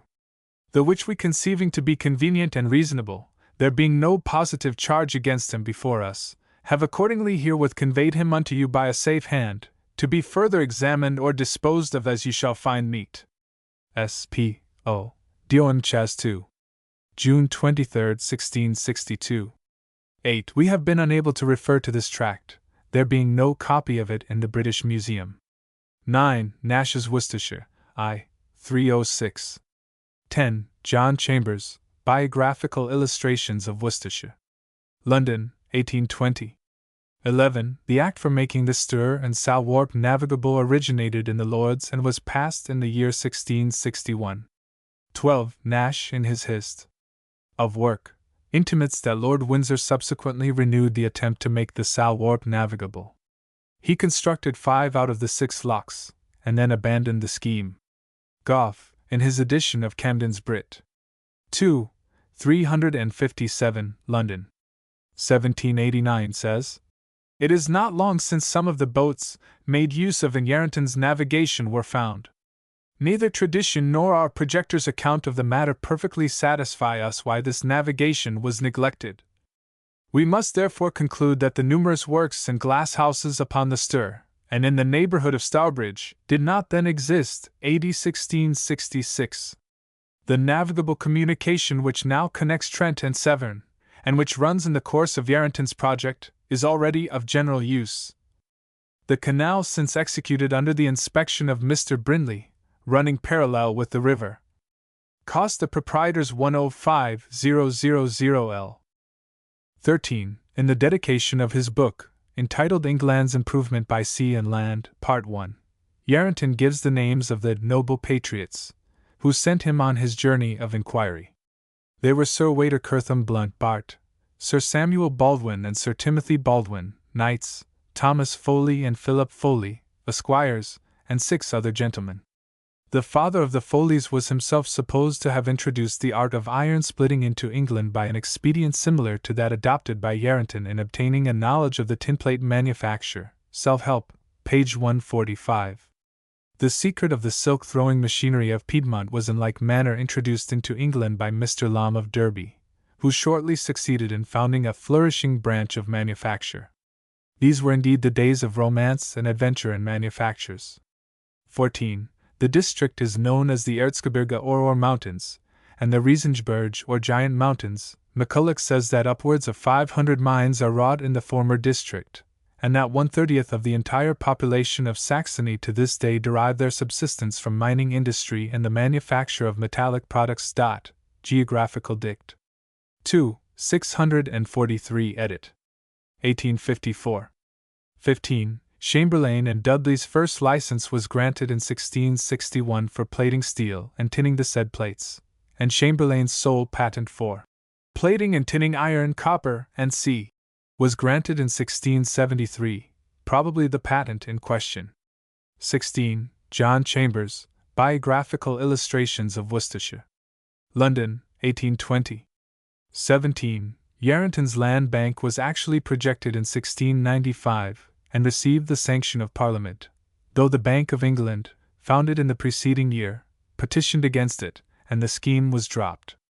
18. It is interesting to note in passing that part of Yarrington's scheme has recently been carried into effect by the Act 25 and 26 Vict. C. 53, passed in 1862 for the registration of real estate. 19. One of these is entitled A Coffee House Dialogue, or a discourse between Captain Y. and a young barrister of the Middle Temple, with some reflections upon the bill against the D. of Y. In this broadside, of 3½ pages folio, published about 1679, Yarrington is made to favour the Duke of York's exclusion from the throne, not only because he was a papist, but for graver reasons than he dare express. Another scurrilous pamphlet, entitled A Word Without Doors, was also aimed at him. Yarrington, or his friends, replied to the first attack in a folio of 2 pages, entitled The Coffee House Dialogue, examined and refuted, by some neighbours in the country, well-wishers to the kingdom's interest. The controversy was followed up by a continuation of the Coffee House Dialogue, in which the chief interlocutor hits Yarrington rather hard for the miscarriage of his improvements. "I know," says he, "when and where you undertook for a small charge to make a river navigable, and it has cost the proprietors about 6 times as much, and is not yet effective, nor can any man rationally predict when it will be. I know since you left it your son undertook it, and this winter shamefully left his undertaking." Yarrington's friends immediately replied in a 4-page folio, entitled England's Improvements Justified, and the author thereof, Captain Y., vindicated from the scandals in a paper called A Coffee House Dialogue, with some animadversions upon the popish designs therein contained. The writer says he writes without the privity or sanction of Yarrington, but declares the dialogue to be a forgery, and that the alleged conference never took place. His innocence, when he heard of it, only provoked a smile, with this answer: "Sprede valskunt, falsehoods must perish, and are soonest destroyed by contempt, so that he needs no further vindication." The writer then proceeds at some length to vindicate the captain's famous work and the propositions contained in it. 20. This work, especially with the plates, is excessively rare. There is a copy of it in perfect condition in the Grenville Library, British Museum. 21. Dr. Nash, in his History of Worcestershire, has thrown some doubts upon this story, but Mr. Green, in his Historical Antiquities of the City, has made a most able defense of Yarrington's statement, Volume 1. 9 in footnote. Chapter 5. Coalbrookdale Iron Works, the Darbys and Reynoldses. The triumph of the industrial arts will advance the cause of civilization more rapidly than its warmest advocates could have hoped, and contribute to the permanent prosperity and strength of the country far more than the most splendid victories of successful war. See Babbage, The Exposition of 1851. Dudley's invention of smelting iron with coke made of pit coal was, like many others, born before its time. It was neither appreciated by the iron masters nor by the workmen. All schemes for smelting or with any other fuel than charcoal made from wood were regarded with incredulity. As for Dudley's Metallum Martis, as it contained no specification, it revealed no secret, and when its author died, his secret, whatever it might be, died with him. Other improvements were doubtless necessary before the invention could be turned to useful account. Thus, until a more powerful blowing furnace had been contrived, the production of pit coal iron must necessarily have been limited. Dudley himself does not seem to have been able to make more on an average than 5 tons a week, and 7 tons at the outside. Nor was the iron so good as that made by charcoal, for it is admitted to have been especially liable to deterioration by the sulphurous fumes of the coal in the process of manufacture. Dr. Plott, in his History of Staffordshire, speaks of an experiment made by one Dr. Bluestone, a High German, as the last effort made in that county to smelt iron ore with pit coal. He is said to have built his furnace at Wednesbury, so ingeniously contrived that only the flame of the coal should come to the ore, with several other conveniences, that many were of opinion he would succeed in it. But experience, that great baffler of speculation, showed it would not be. The sulphurous vitriolic steams that issue from the pyrites, which frequently, if not always, accompanies pit coal, ascending with the flame, and poisoning the ore sufficiently to make it render much worse iron than that made with charcoal, though not perhaps so much worse as the body of the coal itself would possibly do. 1. Dr. Plott does not give the year in which this last effort was made, but as we find that one Dr. Frederick de Bluston obtained a patent from Charles II.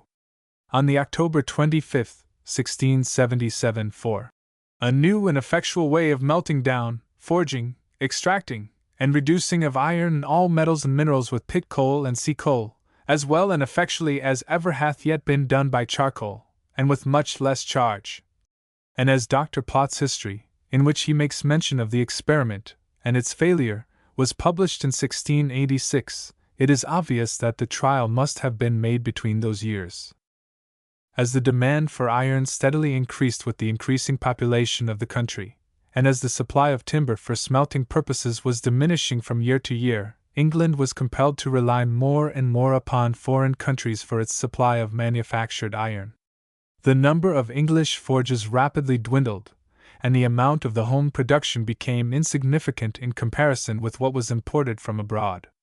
Yarranton, writing in 1676, speaks of the many iron works laid down in Kent, Sussex, Surrey, and in the north of England, because the iron of Swedland, Flanders, and Spain, coming in so cheap, it cannot be made to profit here.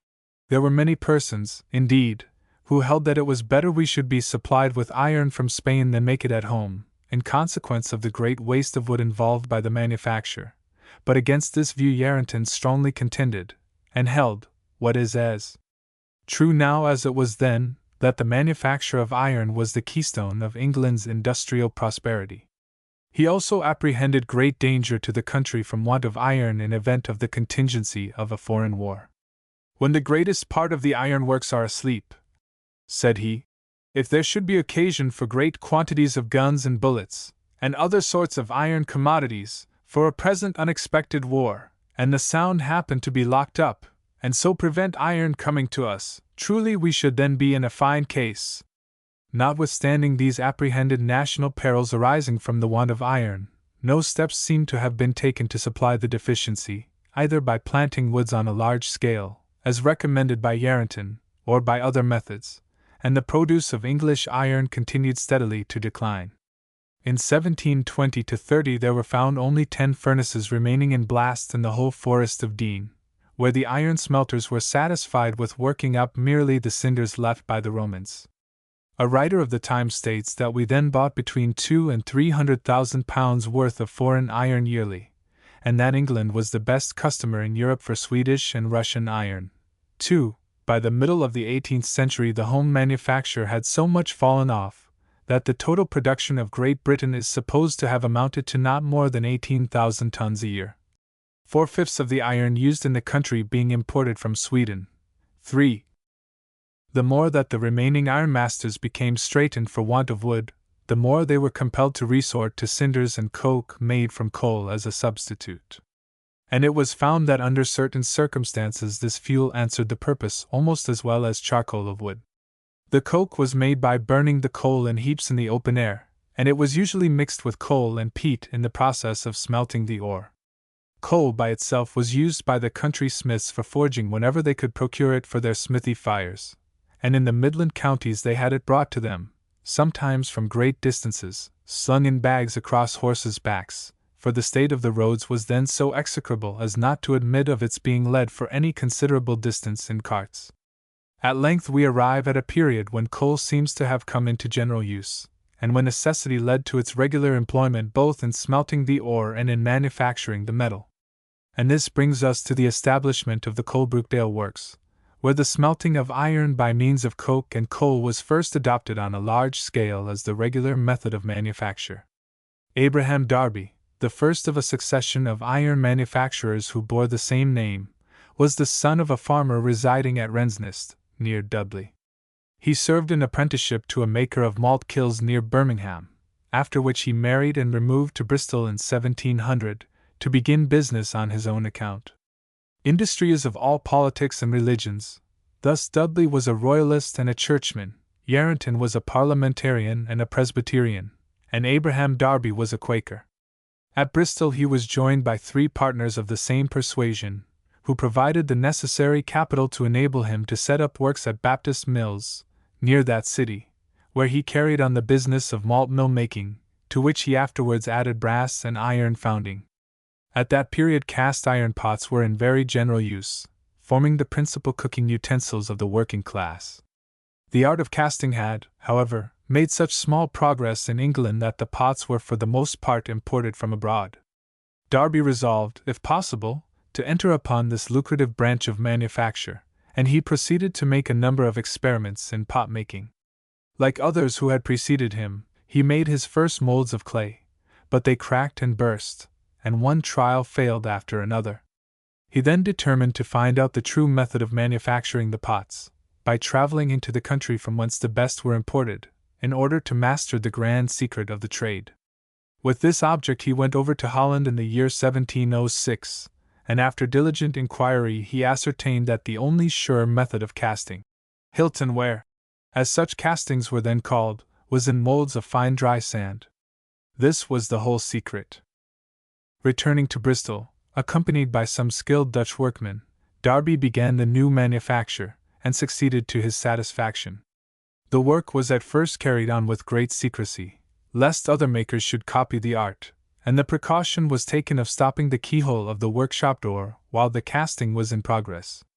To secure himself against piracy, he proceeded to take out a patent for the process in the year 1708, and it was granted for the term of 14 years. The recital of the patent is curious, as showing the backward state of English iron founding at that time.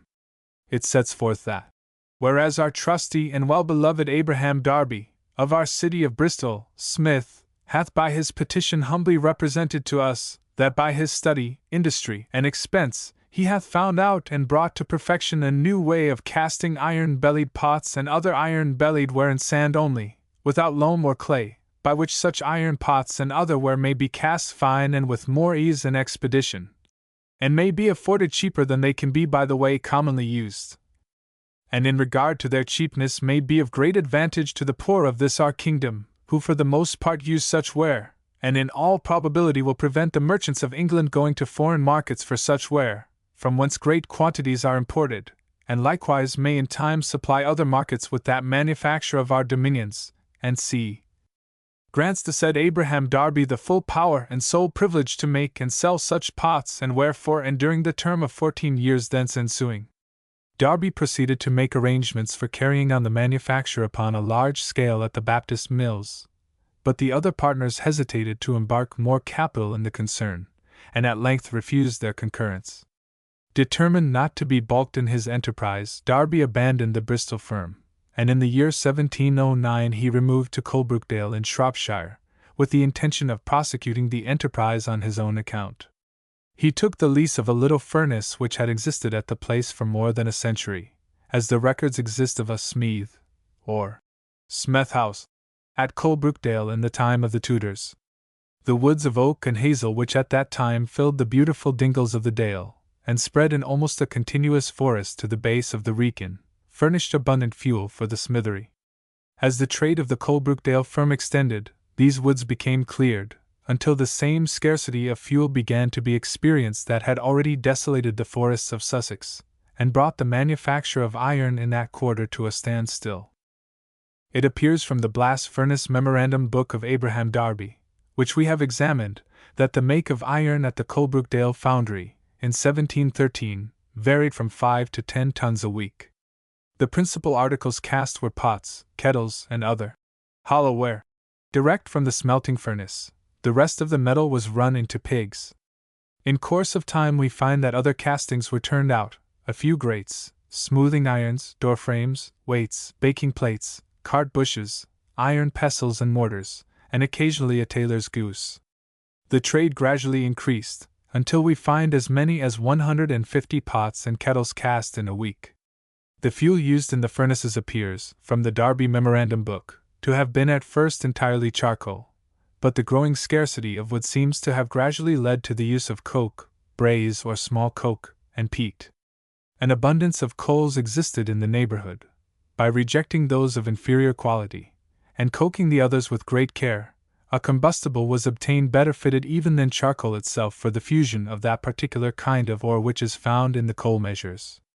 Thus we find Darby's most favorite charge for his furnaces to have been 5 baskets of coke, 2 of braise, and 1 of peat. Next followed the ore, and then the limestone. The use of charcoal was gradually given up as the art of smelting with coke and braise improved, most probably aided by the increased power of the furnace blast, until at length we find it entirely discontinued. The castings of Coalbrookdale gradually acquired a reputation, and the trade of Abraham Darby continued to increase until the date of his death, which occurred at Madeley Court in 1717. His sons were too young at the time to carry on the business which he had so successfully started, and several portions of the works were sold at a serious sacrifice. But when the sons had grown up to manhood, they too entered upon the business of iron founding, and Abraham Darby's son and grandson, both of the same name, largely extended the operations of the firm, until Coalbrookdale, or, as it was popularly called, Bedlam, became the principal seat of one of the most important branches of the iron trade. There seems to be some doubt as to the precise time when pit coal was first regularly employed at Coalbrookdale in smelting the ore. Mr. Scrivener says, "Pit coal was first used by Mr. Abraham Darby, in his furnace at Coalbrookdale, in 1713. 4. But we can find no confirmation of this statement in the records of the company.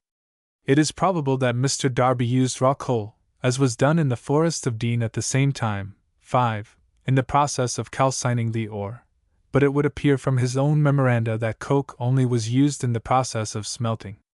We infer from other circumstances that pit coal was not employed for the latter purpose until a considerably later period.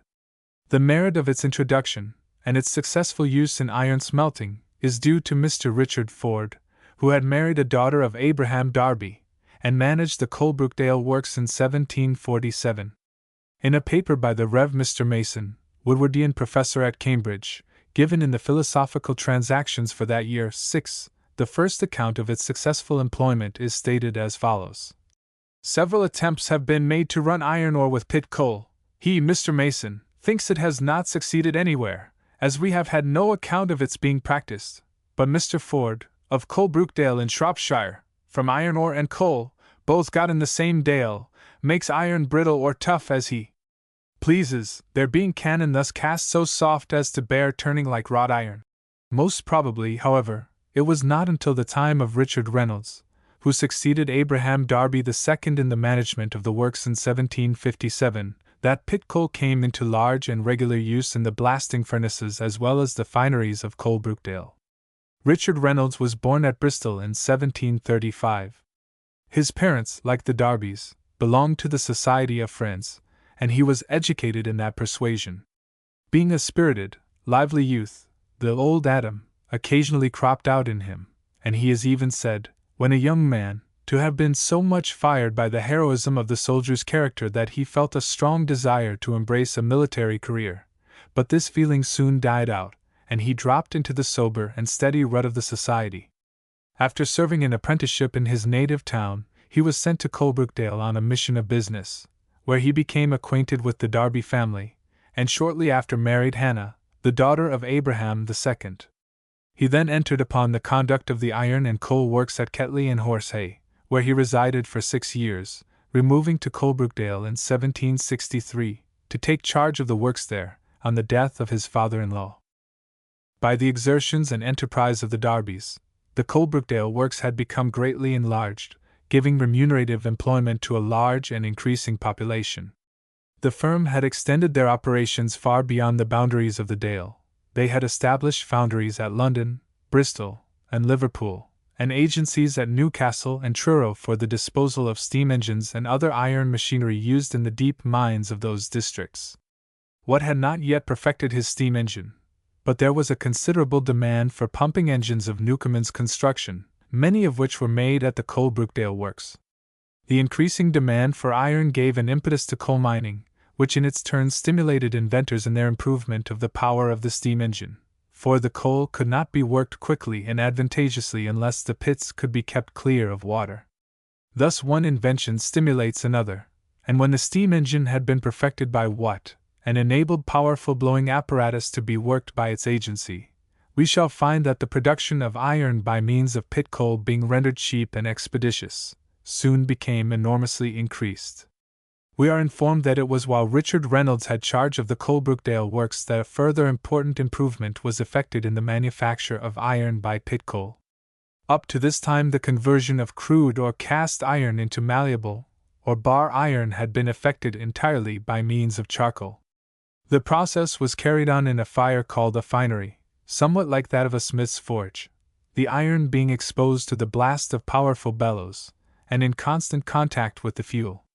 In the first process of fusing the ironstone, coal had been used for some time with increasing success, but the question arose whether coal might not also be used with effect in the second or refining stage. Two of the foremen, named Cranage, suggested to Mr. Reynolds that this might be performed in what is called a reverberatory furnace, 7, in which the iron should not mix with the coal, but be heated solely by the flame. Mr. Reynolds greatly doubted the feasibility of the operation, but he authorized the Cranage to make an experiment of their process, the result of which will be found described in the following extract of a letter from Mr. Reynolds to Mr. Thomas Goldney of Bristol, dated Coalbrookdale, April 25, 1766. I come now to what I think a matter of very great consequence. It is some time since thus Cranage, who works at Bridge North Forge, and his brother George of the Dale, spoke to me about a notion they had conceived of making bar iron without wood charcoal. I told them, consistent with the notion I had adopted in common with all others I had conversed with, that I thought it impossible, because the vegetable salts in the charcoal being an alkali acted as an absorbent to the sulfur of the iron, which occasions the red short quality of the iron, and pit coal abounding with sulfur would increase it. This specious answer, which would probably have appeared conclusive to most, and which indeed was what I really thought, was not so to them. They replied that from the observations they had made, and repeated conversations together, they were both firmly of opinion that the alteration from the quality of pig iron into that of bar iron was effected merely by heat, and if I would give them leave, they would make a trial some day. I consented, but I confess, without any great expectation of their success, and so the matter rested some weeks, when it happening that some repairs had to be done at Bridge North, Thomas came up to the Dale, and with his brother, made a trial in Nas. Tilly's air furnace with such success as I thought would justify the erection of a small air furnace at the forge for the more perfectly ascertaining the merit of the invention. This was accordingly done, and a trial of it has been made this week, and the success has surpassed the most sanguine expectations. The iron put into the furnace was old bushes, which thou knowest are always made of hard iron, and the iron drawn out is the toughest I ever saw. A bar 1¼ inch square, when broke, appears to have very little cold short in it. I look upon it as one of the most important discoveries ever made, and take the liberty of recommending thee and earnestly requesting thou wouldst take out a patent for it immediately. The specification of the invention will be comprised in a few words, as it will only set forth that a reverberatory furnace being built of a proper construction, the pig or cast iron is put into it, and without the addition of anything else than common raw pit coal, is converted into good malleable iron, and being taken red-hot from the reverberatory furnace to the forge hammer, is drawn out into bars of various shapes and sizes, according to the will of the workman. Mr. Reynolds's advice was implicitly followed. A patent was secured in the name of the brothers Cranage, dated the June 17, 1766, and the identical words in the above letter were adopted in the specification as descriptive of the process. By this method of puddling, as it is termed, The manufacturer was thenceforward enabled to produce iron in increased quantity at a large reduction in price, and though the invention of the craneges was greatly improved upon by Onions, and subsequently by Court, there can be no doubt as to the originality and the importance of their invention. Mr. Tyler states that he was informed by the son of Richard Reynolds that the wrought iron made at Coalbrookdale by the cranage process was very good, quite tough, and broke with a long, bright, fibrous fracture. That made by Court afterwards was quite different. 8. Though Mr. Reynolds's generosity to the craneges is apparent, in the course which he adopted in securing for them a patent for the invention in their own names, it does not appear to have proved of much advantage to them, and they failed to rise above the rank which they occupied when their valuable discovery was patented. This, however, was no fault of Richard Reynolds, but was mainly attributable to the circumstance of other inventions in a great measure superseding their process, and depriving them of the benefits of their ingenuity. Among the important improvements introduced by Mr. Reynolds while managing the Coalbrookdale works, was the adoption by him for the first time of iron instead of wooden rails in the tramroads along which coal and iron were conveyed from one part of the works to another, as well as to the loading places along the River Severn. He observed that the wooden rails soon became decayed, besides being liable to be broken by the heavy loads passing over them, occasioning much loss of time, interruption to business, and heavy expenses in repairs. It occurred to him that these inconveniences would be obviated by the use of rails of cast iron, and, having tried an experiment with them, it answered so well, that in 1767 the whole of the wooden rails were taken up and replaced by rails of iron. Thus was the era of iron railroads fairly initiated at Coalbrookdale, and the example of Mr. Reynolds was shortly after followed on all the tramroads throughout the country. It is also worthy of note that the first iron bridge ever erected was cast and made at the Coalbrookdale works, its projection as well as its erection being mainly due to the skill and enterprise of Abraham Darby III. When but a young man, he showed indications of that sagacity and energy in business which seemed to be hereditary in his family. One of the first things he did on arriving at man's estate was to set on foot a scheme for throwing a bridge across the Severn at Coalbrookdale, at a point where the banks were steep and slippery, to accommodate the large population which had sprung up along both banks of the river. There were now thriving iron, brick, and pottery works established in the parishes of Madeley and Broseley, and the old ferry on the Severn was found altogether inadequate for ready communication between one bank and the other.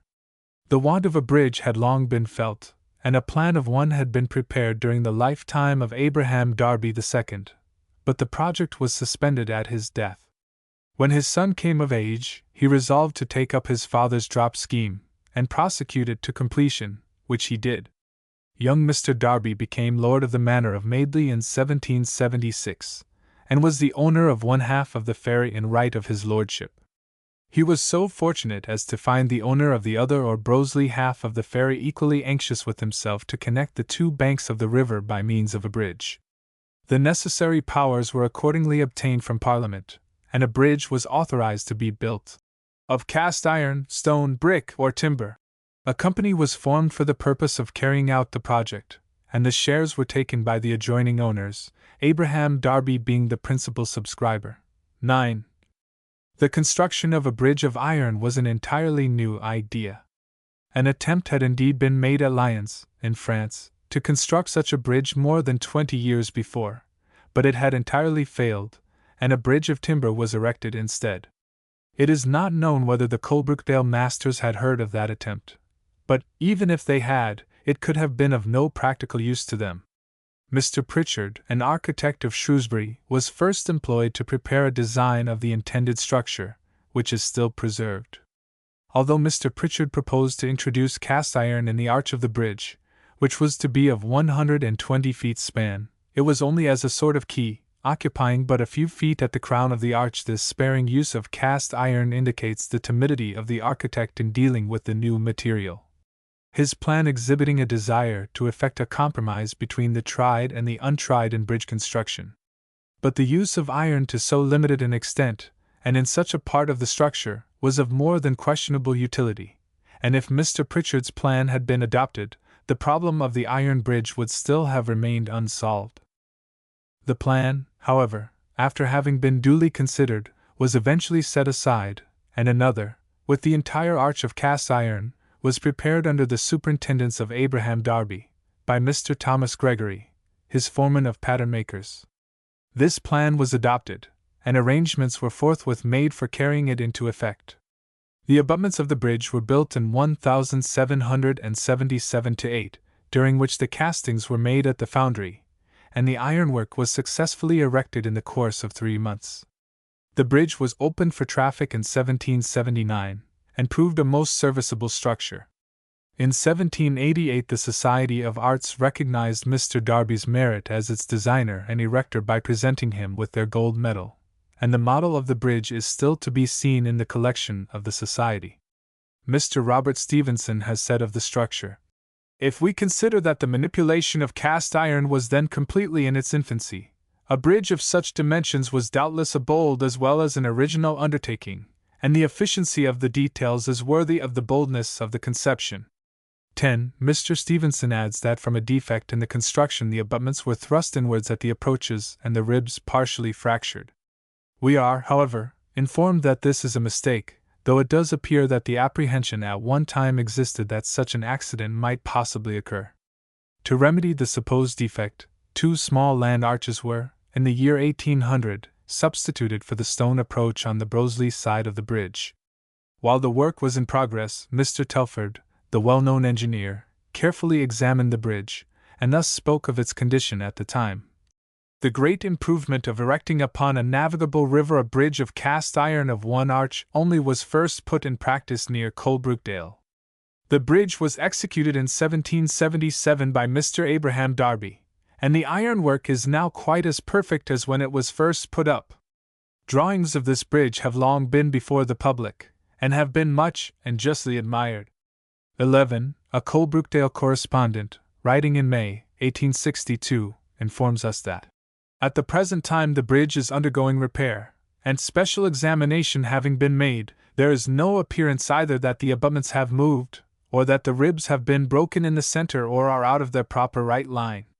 There has, it is true, been a strain on the land arches, and on the roadway plates, which, however, the main arch has been able effectually to resist. The bridge has now been in profitable daily use for upwards of 80 years, and has during that time proved of the greatest convenience to the population of the district. So judicious was the selection of its site, and so great its utility, that a thriving town of the name of Ironbridge has grown up around it upon what, at the time of its erection, was a nameless part of the waste of the manor of Madeley, and it is probable that the bridge will last for centuries to come. Thus, also, was the use of iron as an important material in bridge building fairly initiated at Coalbrookdale by Abraham Darby, as the use of iron rails was by Richard Reynolds. We need scarcely add that since the invention and extensive adoption of railway locomotion, the employment of iron in various forms in railway and bridge structures has rapidly increased, until iron has come to be regarded as the very sheet anchor of the railway engineer. In the meantime the works at Coalbrookdale had become largely extended. In 1784, when the government of the day proposed to levy a tax on pit coal, Richard Reynolds strongly urged upon Mr. Pitt, then Chancellor of the Exchequer, as well as on Lord Gower, afterwards Marquis of Stafford, the impolicy of such a tax. To the latter he represented that large capitals had been invested in the iron trade, which was with difficulty carried on in the face of the competition with Swedish and Russian iron. At Coalbrookdale, 16 fire engines, as steam engines were first called, were then at work, 8 blast furnaces and 9 forges, besides the air furnaces and mills at the foundry, which, with the levels, roads, and more than 20 miles of iron railways, gave employment to a very large number of people. The advancement of the iron trade within these few years, said he, has been prodigious. It was thought, and justly, that the making of pig iron with pit coal was a great acquisition to the country by saving the wood and supplying a material to manufactures, the production of which, by the consumption of all the wood the country produced, was formerly unequal to the demand, and the nail trade, perhaps the most considerable of any one article of manufactured iron, would have been lost to this country had it not been found practicable to make nails of iron made with pit coal. We have now another process to attempt, and that is to make bar iron with pit coal, and it is for that purpose we have made, or rather are making, alterations at Donnington Wood, Ketley, and elsewhere, which we expect to complete in the present year, but not at a less expense than £20,000, which will be lost to us, and gained by nobody, if this tax is laid upon our coals. He would not, however, have it understood that he sought for any protection for the home-made iron, notwithstanding the lower prices of the foreign article. From its most imperfect state as pig iron, he observed to Lord Sheffield, to its highest finish in the regulating springs of a watch, we have nothing to fear if the importation into each country should be permitted without duty. We need scarcely add that the subsequent history of the iron trade abundantly justified these sagacious anticipations of Richard Reynolds. He was now far advanced in years. His business had prospered, his means were ample, and he sought retirement. He did not desire to possess great wealth, which in his opinion entailed such serious responsibilities upon its possessor, and he held that the accumulation of large property was more to be deprecated than desired. He therefore determined to give up his shares in the ironworks at Ketley to his sons William and Joseph, who continued to carry them on. William was a man of eminent ability, well versed in science, and an excellent mechanic. He introduced great improvements in the working of the coal and iron mines, employing new machinery for the purpose, and availing himself with much ingenuity of the discoveries then being made in the science of chemistry.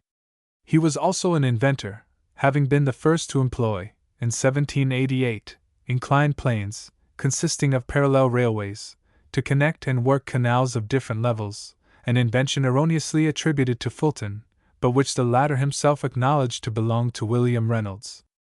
In the first chapter of his treatise on canal navigation, published in 1796, Fulton says, "As local prejudices opposed the Duke of Bridgewater's canal in the first instance, prejudices equally strong as firmly adhered to the principle on which it was constructed, and it was thought impossible to lead one through a country, or to work it to any advantage, unless by locks and boats of at least 25 tons, till the genius of Mr. William Reynolds, of Ketley, in Shropshire, stepped from the accustomed path, constructed the first inclined plane, and introduced boats of 5 tons.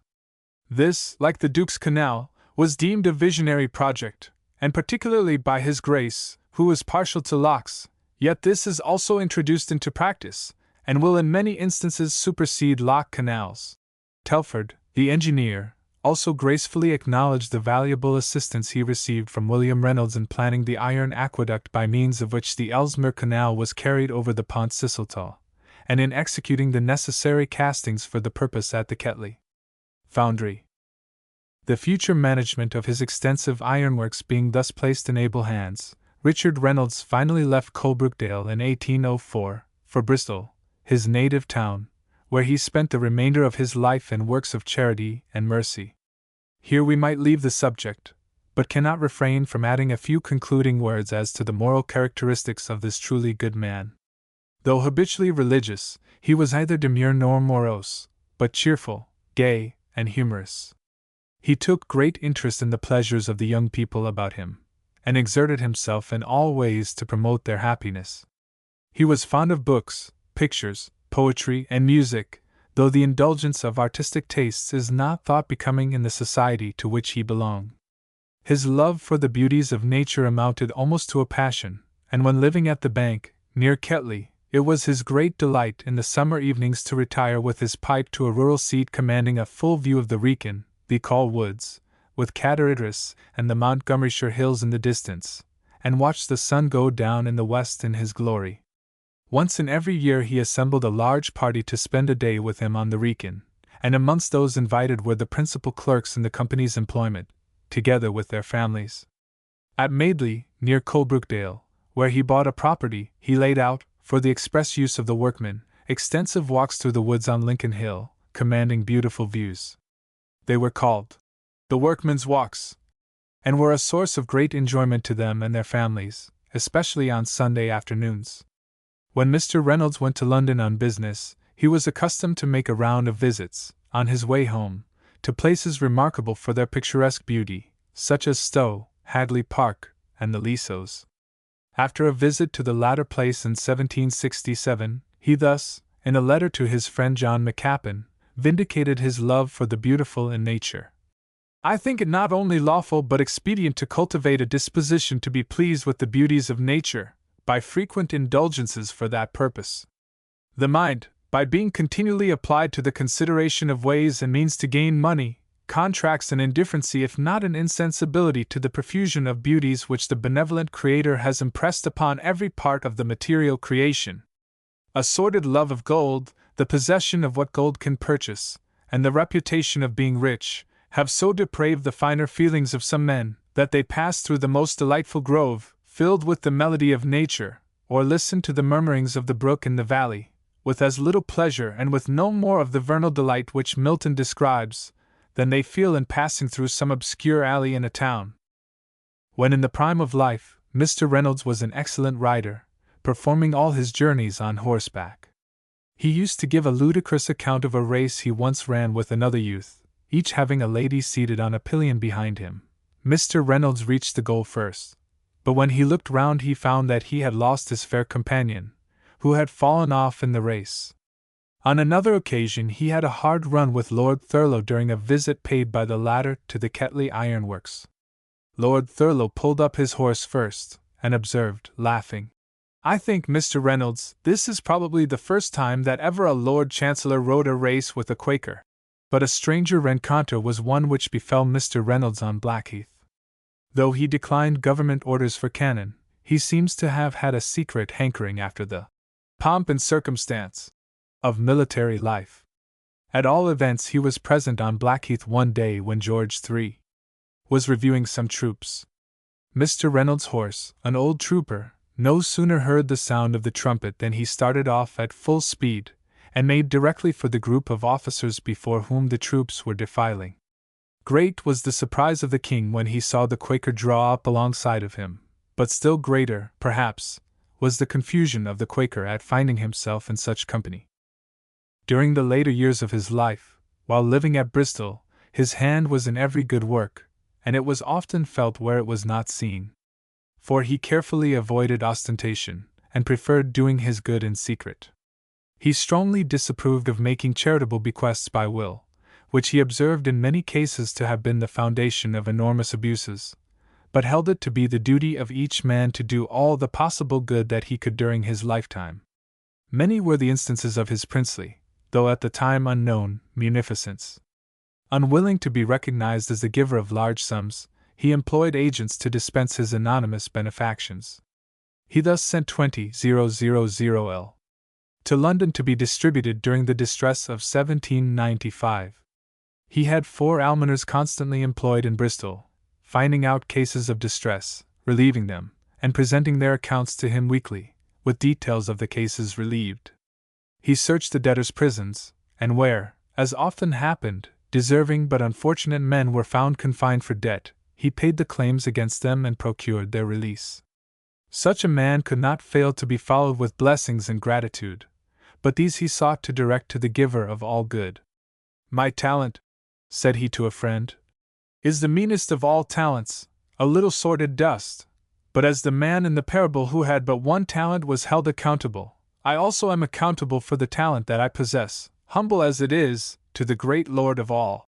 On one occasion the case of a poor orphan boy was submitted to him, whose parents, both dying young, had left him destitute, on which Mr. Reynolds generously offered to place a sum in the names of trustees for his education and maintenance, until he could be apprenticed to a business. The lady who represented the case was so overpowered by the munificence of the act that she burst into tears, and struggling to express her gratitude, concluded with, "And when the dear child is old enough, I will teach him to thank his benefactor." "Thou must teach him to look higher," interrupted Reynolds. "Do we thank the clouds for rain? When the child grows up, teach him to thank him who sendeth both the clouds and the rain." Reynolds himself deplored his infirmity of temper, which was by nature hasty, and, as his benevolence was known, and appeals were made to him at all times, seasonable and unseasonable, he sometimes met them with a sharp word, which, however, he had scarcely uttered before he repented of it, and he is known to have followed a poor woman to her home and asked forgiveness for having spoken hastily in answer to her application for help. This great good man died on the 10th of September 1816, in the 81st year of his age. At his funeral the poor of Bristol were the chief mourners. The children of the benevolent societies which he had munificently supported during his lifetime, and some of which he had founded, followed his body to the grave. The procession was joined by the clergy and ministers of all denominations, and by men of all classes and persuasions. And thus was Richard Reynolds laid to his rest, leaving behind him a name full of good odor, which will long be held in grateful remembrance by the inhabitants of Bristol. 1. Dr. Plott, Natural History of Staffordshire, 2nd edition 1686, page 128. 2. Joshua G., The Trade and Navigation of Great Britain Considered, 1731. 3. When a bill was introduced into Parliament in 1750 with the object of encouraging the importation of iron from our American colonies, the Sheffield tanners petitioned against it, on the ground that, if it passed, English iron would be undersold. Many forges would consequently be discontinued, in which case the timber used for fuel would remain uncut, and the tanners would thereby be deprived of bark for the purposes of their trade. 4. History of the Iron Trade, page 56. 5. See Mr. Powell's account of the iron works in the Forest of Dean, 1677-8, in the Philosophical Transactions, Volume 2.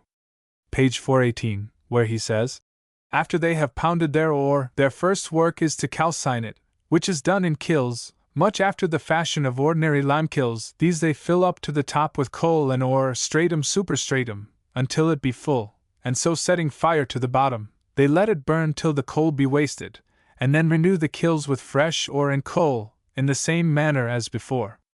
This is done without fusion of the metal, and serves to consume the more drossy parts of the ore and to make it friable."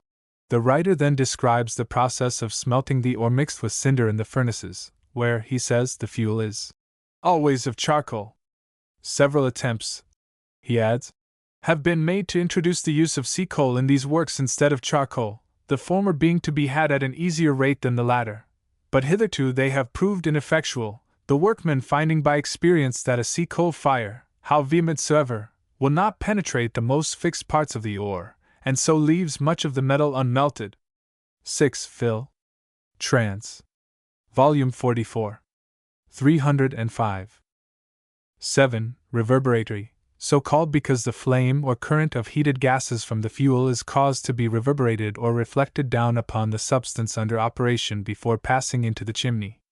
It is curious that Robinson, in his treatise of Metallica of 1613, describes a reverberatory furnace in which iron was to be smelted by pit coal, though it does not appear that he succeeded in perfecting his invention. Dr. Percy, in his excellent work on metallurgy, thus describes a reverberatory furnace.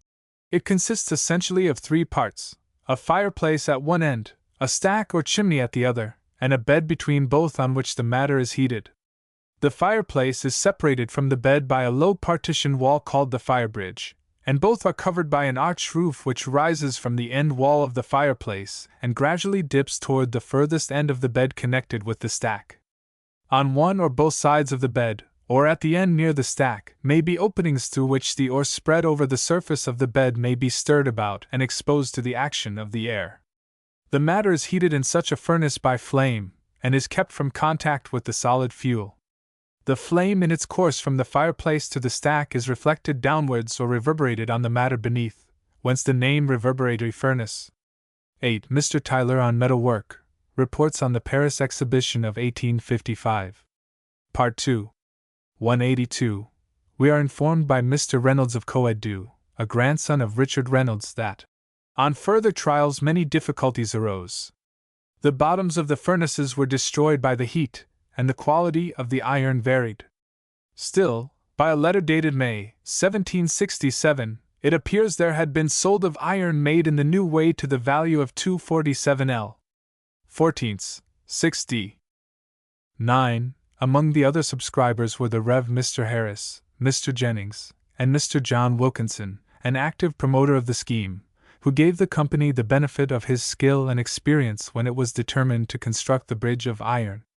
For an account of John Wilkinson, see Lives of the Engineers, Volume 2, 337, 356. In the description of the first iron bridge given in that work we have, it appears, attributed rather more credit to Mr. Wilkinson than he is entitled to. Mr. Darby was the most active promoter of the scheme, and had the principal share in the design. Wilkinson nevertheless was a man of great energy and originality. Besides being the builder of the first iron ship, he was the first to invent, for James Watt, a machine that would bore a tolerably true cylinder. He afterwards established iron works in France, and Arthur Young says that, until that well-known English manufacturer arrived, the French knew nothing of the art of casting cannon solid and then boring them. Travels in France, 4-2. Edition London, 1792, page 90. Yet England had borrowed her first cannon maker from France in the person of Peter Baud, as described in Chapter 3. Wilkinson is also said to have invented a kind of hot blast, in respect of which various witnesses gave evidence on the trial of Nielsen's patent in 1839, but the invention does not appear to have been perfected by him. 10. Encyclopaedia Britannica, 8th edition art. 11. Plymley, General View of the Agriculture of Shropshire. Iron Bridges. Chapter 6. Invention of Cast Steel, Benjamin Huntsman. It may be averred that as certainly as the age of iron superseded that of bronze, so will the age of steel reign triumphant over iron. Henry Bessemer. Aujourd'hui la révolution qui devait et mener en Grande Bretagne la memorable découverte de Benjamin Huntsman est tout à fait accomplie et chaque jour les conséquences s'infèrent plus vivement centre sur le confinement. Le Play, sur la fabrication de l'acier in Yorkshire. Iron, besides being used in various forms as bar and cast iron, is also used in various forms as bar and cast steel, and it is principally because of its many admirable qualities in these latter forms that iron maintains its supremacy over all the other metals. The process of converting iron into steel had long been known among the Eastern nations before it was introduced into Europe. The Hindus were especially skilled in the art of making steel, as indeed they are to this day, and it is supposed that the tools with which the Egyptians covered their obelisks and temples of porphyry and syenite with hieroglyphics were made of Indian steel, as probably no other metal was capable of executing such work. The art seems to have been well known in Germany in the Middle Ages, and the process is on the whole very faithfully described by Agricola in his great work on metallurgy. 1. England then produced very little steel, and was mainly dependent for its supply of the article upon the continental makers. From an early period Sheffield became distinguished for its manufacture of iron and steel into various useful articles. We find it mentioned in the 13th century as a place where the best arrowheads were made, the Earl of Richmond owing his success at the Battle of Bosworth partly to their superior length, sharpness, and finish. The manufactures of the town became of a more pacific character in the following centuries, during which knives, tools, and implements of husbandry became the leading articles. Chaucer's reference to the Sheffield thwaitel, or case knife, in his Canterbury Tales, written about the end of the 14th century, shows that the place had then become known for its manufacture of knives. In 1575 we find the Earl of Shrewsbury presenting to his friend Lord Burleigh a case of Hallamshire wattels, being such fruits as his poor country affordeth with fame throughout the realme. Fuller afterwards speaks of the Sheffield knives as for common use of the country people, and he cites an instance of a knave who cozened him out of 4d for one when it was only worth a penny. In 1600 Sheffield became celebrated for its tobacco boxes and Jews' harps. The town was as yet of small size and population, for when a survey of it was made in 1615 it was found to contain not more than 2,207 householders, of whom 1/3, or 725, were not able to live without the charity of their neighbors. These are all begging poor. 2. It must, however, have continued its manufacture of knives, for we find that the knife with which Felton stabbed the Duke of Buckingham at Portsmouth in 1628 was traced to Sheffield. The knife was left sticking in the Duke's body, and when examined was found to bear the Sheffield Corporation mark. It was ultimately ascertained to have been made by one Wild, a cutler, who had sold the knife for 10 pence to Felton when recruiting in the town. At a still later period, the manufacture of clasp or spring knives was introduced into Sheffield by Flemish workmen. Harrison says this trade was begun in 1650. The clasp knife was commonly known in the north as a jocteleg. Hence Burns, describing the famous article treasured by Captain Grose the antiquarian, says that it was a falding jocteleg, or Lancale gully, the word being merely a corruption of Jacques de Liege, a famous foreign cutler, whose knives were as well known throughout Europe as those of Rogers or Mappin are now. Scythes and sickles formed other branches of manufacture introduced by the Flemish artisans, the makers of the former principally living in the parish of Norton, those of the latter in Eckington. Many improvements were introduced from time to time in the material of which these articles were made. Instead of importing the German steel, as it was called, the Sheffield manufacturers began to make it themselves, principally from Dannemora iron imported from Sweden. The first English manufacturer of the article was one Crowley, a Newcastle man, and the Sheffield makers shortly followed his example. We may here briefly state that the ordinary method of preparing this valuable material of manufactures is by exposing iron bars, placed in contact with roughly granulated charcoal, to an intense heat, the process lasting for about a week, more or less, according to the degree of carbonization required. By this means, what is called blistered steel is produced, and it furnishes the material out of which razors, files, knives, swords, and various articles of hardware are manufactured. A further process is the manufacture of the metal thus treated into shear steel, by exposing a fasciculus of the blistered steel rods, with sand scattered over them for the purposes of a flux, to the heat of a wind furnace until the whole mass becomes of a welding heat, when it is taken from the fire and drawn out under a forge hammer, the process of welding being repeated, after which the steel is reduced to the required sizes. The article called faggot steel is made after a somewhat similar process. But the most valuable form in which steel is now used in the manufactures of Sheffield is that of cast steel, in which iron is presented in perhaps its very highest state of perfection. Cast steel consists of iron united to carbon in an elastic state together with a small portion of oxygen, whereas crude or pig iron consists of iron combined with carbon in a material state. 3. Chief merits of cast steel consist in its possessing great cohesion and closeness of grain, with an astonishing degree of tenacity and flexibility, qualities which render it of the highest value in all kinds of tools and instruments where durability, polish, and fineness of edge are essential requisites. It is to this material that we are mainly indebted for the exquisite cutting instrument of the surgeon, the chisel of the sculptor, the steel plate on which the engraver practices his art, the cutting tools employed in the various processes of skilled handicraft, down to the common saw or the axe used by the backwoodsman in leveling the primeval forest. The invention of cast steel is due to Benjamin Huntsman, of Attercliffe, near Sheffield. M. Leplay, professor of metallurgy in the Royal School of Mines of France, after making careful inquiry and weighing all the evidence on the subject, arrived at the conclusion that the invention fairly belongs to Huntsman. The French professor speaks of it as a memorable discovery, made and applied with admirable perseverance, and he claims for its inventor the distinguished merit of advancing the steel manufactures of Yorkshire to the first rank, and powerfully contributing to the establishment on a firm foundation of the industrial and commercial supremacy of Great Britain. It is remarkable that a French writer should have been among the first to direct public attention to the merits of this inventor, and to have first published the few facts known as to his history in a French government report, showing the neglect which men of this class have heretofore received at home, and the much greater esteem in which they are held by scientific foreigners. 4. Leplay, in his enthusiastic admiration of the discoverer of so potent a metal as cast steel, paid a visit to Huntsman's grave in Attercliffe churchyard, near Sheffield, and from the inscription on his tombstone recites the facts of his birth, his death, and his brief history.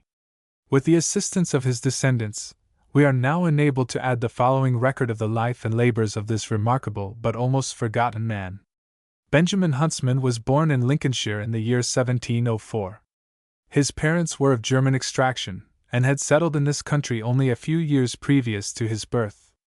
The boy, being of an ingenious turn, was bred to a mechanical calling, and becoming celebrated for his expertness in repairing clocks, he eventually set up in business as a clock maker and mender in the town of Doncaster. He also undertook various other kinds of metal work, such as the making and repairing of locks, smoke jacks, roasting jacks, and other articles requiring mechanical skill. He was remarkably shrewd, observant, thoughtful, and practical, so much so that he came to be regarded as the wise man of his neighborhood, and was not only consulted as to the repairs of machinery, but also of the human frame. He practiced surgery with dexterity, though after an empirical fashion, and was held in especial esteem as an oculist. His success was such that his advice was sought in many surgical diseases, and he was always ready to give it, but declined receiving any payment in return. In the exercise of his mechanical calling, he introduced several improved tools, but was much hindered by the inferior quality of the metal supplied to him, which was common German steel. He also experienced considerable difficulty in finding a material suitable for the springs and pendulums of his clocks. These circumstances induced him to turn his attention to the making of a better kind of steel than was then procurable, for the purposes of his trade. His first experiments were conducted at Doncaster Winkworth around 5, but as fuel was difficult to be had at that place, he determined, for greater convenience, to remove to the neighbourhood of Sheffield, which he did in 1740. He first settled at Handsworth, a few miles to the south of that town, and there pursued his investigations in secret. Unfortunately, no records have been preserved of the methods which he adopted in overcoming the difficulties he had necessarily to encounter. That they must have been great is certain, for the process of manufacturing cast steel of a first-rate quality even at this day is of a most elaborate and delicate character, requiring to be carefully watched in its various stages. He had not only to discover the fuel and flux suitable for his purpose, but to build such a furnace and make such a crucible as should sustain a heat more intense than any then known in metallurgy. Ingot molds had not yet been cast, nor were there hoops and wedges made that would hold them together, nor, in short, were any of those materials at his disposal which are now so familiar at every melting furnace. Huntsman's experiments extended over many years before the desired result was achieved. Long after his death, the memorials of the numerous failures through which he toilsomely worked his way to success were brought to light in the shape of many hundredweights of steel, found buried in the earth in different places about his manufactory. From the number of these wrecks of early experiments, it is clear that he had worked continuously upon his grand idea of purifying the raw steel then in use, by melting it with fluxes at an intense heat in closed earthen crucibles. The buried masses were found in various stages of failure, arising from imperfect melting, breaking of crucibles, and bad fluxes, and had been hid away as so much spoiled steel of which nothing could be made. At last his perseverance was rewarded, and his invention perfected, and though 100 years have passed since Huntsman's discovery, the description of fuel, coke, which he first applied for the purpose of melting the steel, and the crucibles and furnaces which he used, are for the most part similar to those in use at the present day. Although the making of cast steel is conducted with greater economy and dexterity, owing to increased experience, it is questionable whether any maker has since been able to surpass the quality of Huntsman's manufacture. The process of making cast steel, as invented by Benjamin Huntsman, may be thus summarily described. The melting is conducted in clay pots or crucibles manufactured for the purpose, capable of holding about 34 pounds each. 10 or 12 of such crucibles are placed in a melting furnace similar to that used by brass founders, and when the furnace and pots are at a white heat, to which they are raised by a coke fire, they are charged with bar steel reduced to a certain degree of hardness, and broken into pieces of about a pound each. When the pots are all thus charged with steel, lids are placed over them, the furnace is filled with coke, and the cover put down. Under the intense heat to which the metal is exposed, it undergoes an apparent ebullition. When the furnace requires feeding, the workmen take the opportunity of lifting the lid of each crucible, and judging how far the process has advanced. After about 3 hours' exposure to the heat, the metal is ready for teaming. The completion of the melting process is known by the subsidence of all ebullition, and by the clear surface of the melted metal, which is of a dazzling brilliancy like the sun when looked at with the naked eye on a clear day. The pots are then lifted out of their place, and the liquid steel is poured into ingots of the shape and size required. The pots are replaced, filled again, and the process is repeated, the red-hot pots thus serving for 3 successive charges, after which they are rejected as useless. When Huntsman had perfected his invention, it would naturally occur to him that the new metal might be employed for other purposes besides clock springs and pendulums. The business of clock-making was then of a very limited character, and it could scarcely have been worth his while to pursue so extensive and costly a series of experiments merely to supply the requirements of that trade. It is more probable that at an early stage of his investigations he shrewdly foresaw the extensive uses to which cast steel might be applied in the manufacture of tools and cutlery of a superior kind, and we accordingly find him early endeavoring to persuade the manufacturers of Sheffield to employ it in the manufacture of knives and razors. But the cutlers obstinately refused to work a material so much harder than that which they had been accustomed to use, and for a time he gave up all hopes of creating a demand in that quarter. Foiled in his endeavors to sell his steel at home, Huntsman turned his attention to foreign markets, and he soon found he could readily sell abroad all that he could make. The merit of employing cast steel for general purposes belongs to the French, always so quick to appreciate the advantages of any new discovery, and for a time the whole of the cast steel that Huntsman could manufacture was exported to France. When he had fairly established his business with that country, the Sheffield cutlers became alarmed at the reputation which cast steel was acquiring abroad, and when they heard of the preference displayed by English as well as French consumers for the cutlery manufactured of that metal, they readily apprehended the serious consequences that must necessarily result to their own trade if cast steel came into general use.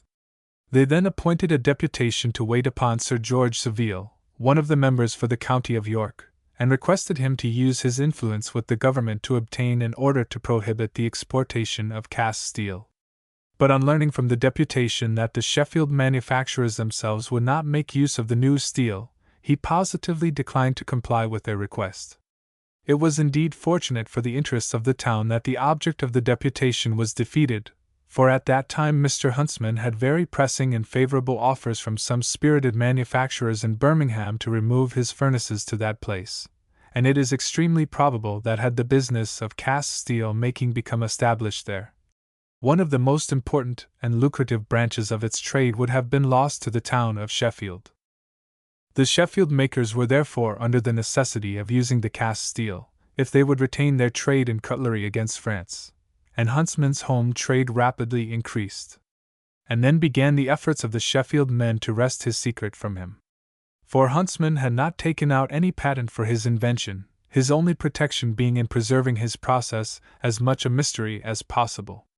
All the workmen employed by him were pledged to inviolable secrecy. Strangers were carefully excluded from the works, and the whole of the steel made was melted during the night. There were many speculations abroad as to Huntsman's process. It was generally believed that his secret consisted in the flux which he employed to make the metal melt more readily, and it leaked out amongst the workmen that he used broken bottles for the purpose. Some of the manufacturers, who by prying and bribing got an inkling of the process, followed Huntsman implicitly in this respect, and they would not allow their own workmen to flux the pots lest they also should obtain possession of the secret. But it turned out eventually that no such flux was necessary, and the practice has long since been discontinued. A Frenchman named Jars, frequently quoted by Le Play in his account of the manufacture of steel in Yorkshire, 6, paid a visit to Sheffield towards the end of last century, and described the process so far as he was permitted to examine it. According to his statement, all kinds of fragments of broken steel were used, but this is corrected by Le Play, who states that only the best bar steel manufactured of Dannemora iron was employed. Jars adds that the steel is put into the crucible with a flux, the composition of which is kept secret, and he states that the time then occupied in the conversion was 5 hours.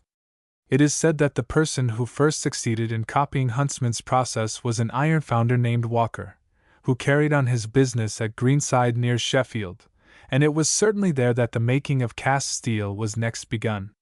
Walker adopted the ruse of disguising himself as a tramp, and feigning great distress and abject poverty, he appeared shivering at the door of Huntsman's foundry late one night when the workmen were about to begin their labors at steel casting, and asked for admission to warm himself by the furnace fire.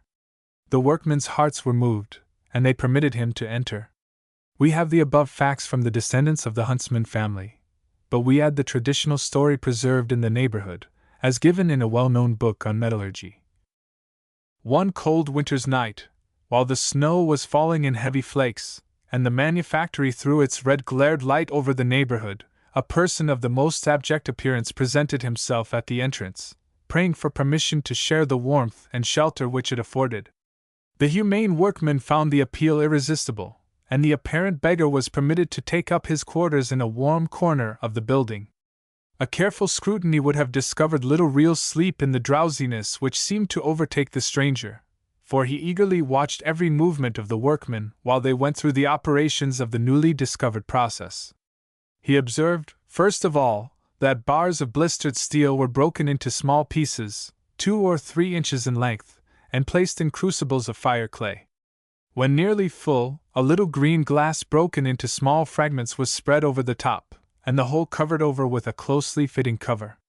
The crucibles were then placed in a furnace previously prepared for them, and after a lapse of from 3 to 4 hours, during which the crucibles were examined from time to time to see that the metal was thoroughly melted and incorporated, the workmen proceeded to lift the crucible from its place on the furnace by means of tongs, and its molten contents, blazing, sparkling, and spurting, were poured into a mold of cast iron previously prepared.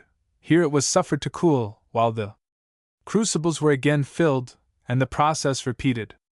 When cool, the mold was unscrewed, and a bar of cast steel presented itself, which only required the aid of the hammerman to form a finished bar of cast steel. How the unauthorized spectator of these operations effected his escape without detection tradition does not say, but it tells us that, before many months had passed, the Huntsman manufactory was not the only one where cast steel was produced. 7. However the facts may be, the discovery of the elder Huntsman proved of the greatest advantage to Sheffield, for there is scarcely a civilized country where Sheffield steel is not largely used, either in its most highly finished forms of cutlery, or as the raw material for some home manufacture. In the meantime the demand for Huntsman steel steadily increased, and in 1770, for the purpose of obtaining greater scope for his operations, he removed to a large new manufactory which he erected at Attercliffe, a little to the north of Sheffield, more conveniently situated for business purposes. There he continued to flourish for 6 years more, making steel and practicing benevolence, for, like the Darbys and Reynoldses of Coalbrookdale, he was a worthy and highly respected member of the Society of Friends. He was well versed in the science of his day, and skilled in chemistry, which doubtless proved of great advantage to him in pursuing his experiments in metallurgy. 8. That he was possessed of great perseverance will be obvious from the difficulties he encountered and overcame in perfecting his valuable invention.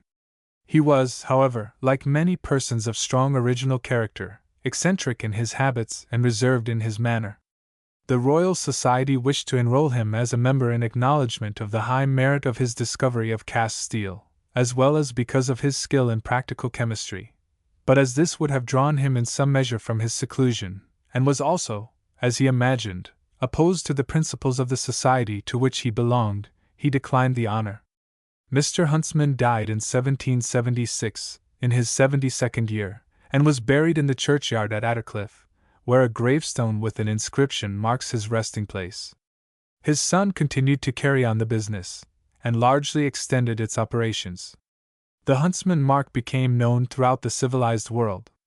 Leplay, the French professor of metallurgy, in his memoir of 1846, still speaks of the cast steel bearing the mark of Huntsman and Marshall as the best that is made, and he adds, "The buyer of this article, who pays a higher price for it than for other sorts, is not acting merely in the blind spirit of routine, but pays a logical and well-deserved homage to all the material and moral qualities of which the true Huntsman mark has been the guarantee for a century." 9. Many other large firms now compete for their share of the trade, and the extent to which it has grown, the number of furnaces constantly at work, and the quantity of steel cast into ingots, to be tilted or rolled for the various purposes to which it is applied, have rendered Sheffield the greatest laboratory in the world of this valuable material.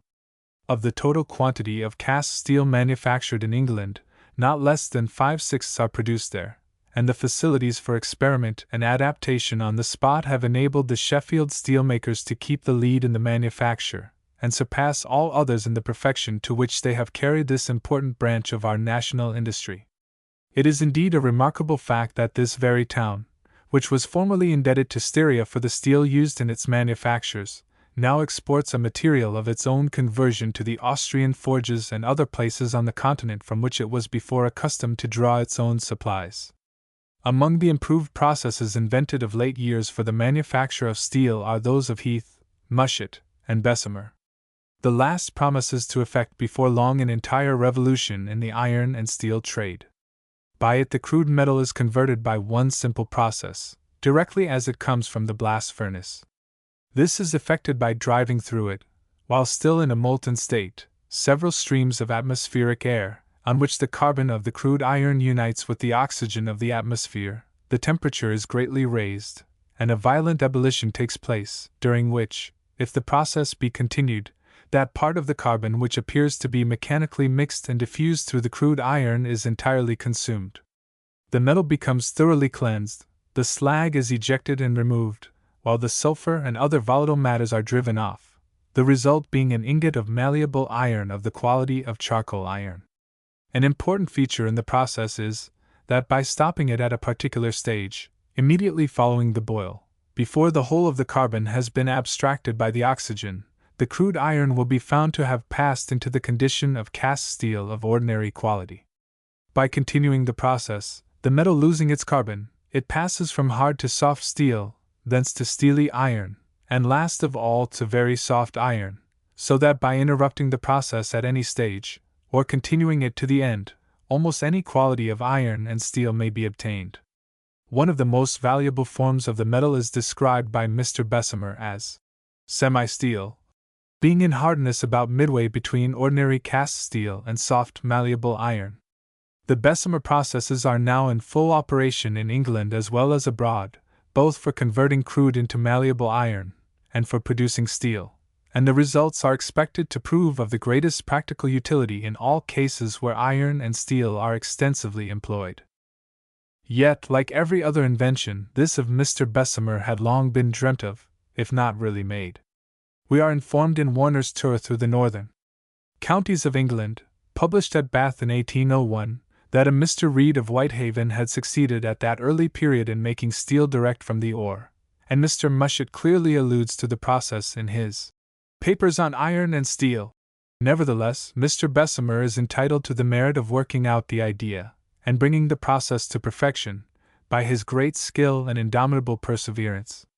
In the Heath process, carburet of manganese is employed to aid the conversion of iron into steel, while it also confers on the metal the property of welding and working more soundly under the hammer, a fact discovered by Mr. Heath while residing in India. Mr. Mushet's process is of a similar character. Another inventor, Major Eucasius, an Austrian engineer, granulates crude iron while in a molten state by pouring it into water, and then subjecting it to the process of conversion. Some of the manufacturers still affect secrecy in their operations, but as one of the Sanderson firm, famous for the excellence of their steel, remarked to a visitor when showing him over their works, "The great secret is to have the courage to be honest, a spirit to purchase the best material, and the means and disposition to do justice to it in the manufacture." It remains to be added that much of the success of the Sheffield manufactures is attributable to the practical skill of the workmen, who have profited by the accumulated experience treasured up by their class through many generations.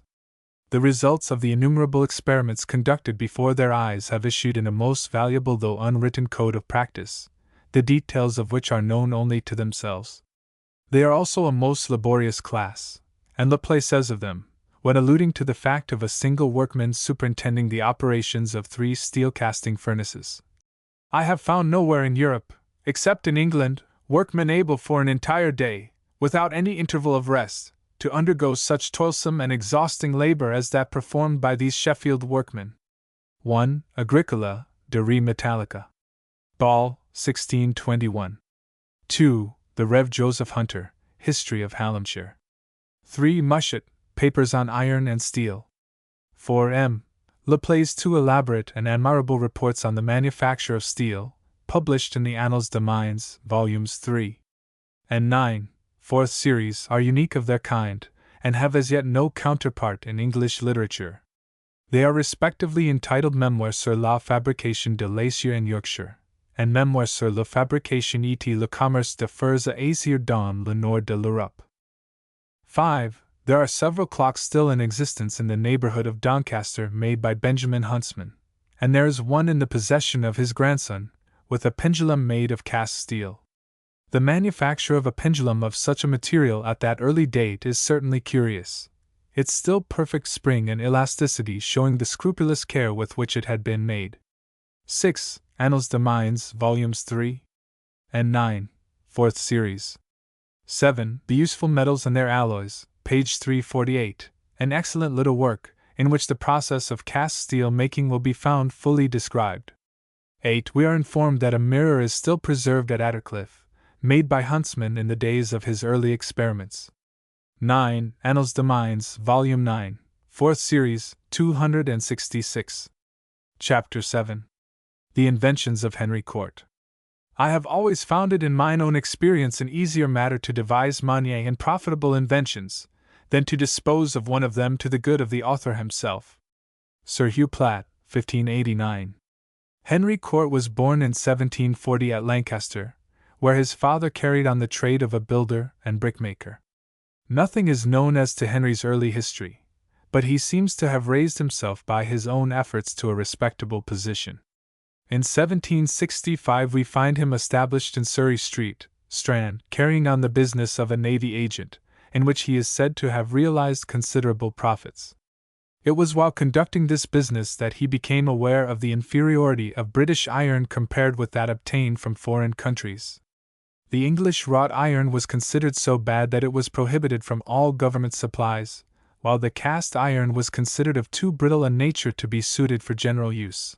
1. Indeed, the Russian government became so persuaded that the English nation could not carry on their manufactures without Russian iron, that in 1770 they ordered the price to be raised from 70 and 80 kopecks per pood to 200 and 220 kopecks per pood. 2.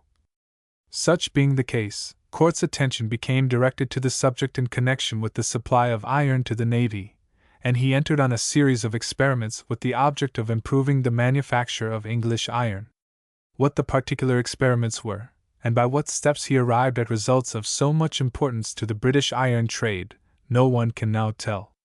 All that is known is, that about the year 1775 he relinquished his business as a navy agent, and took a lease of certain premises at Fontley, near Fareham, at the northwestern corner of Portsmouth Harbour, where he erected a forge and an iron mill.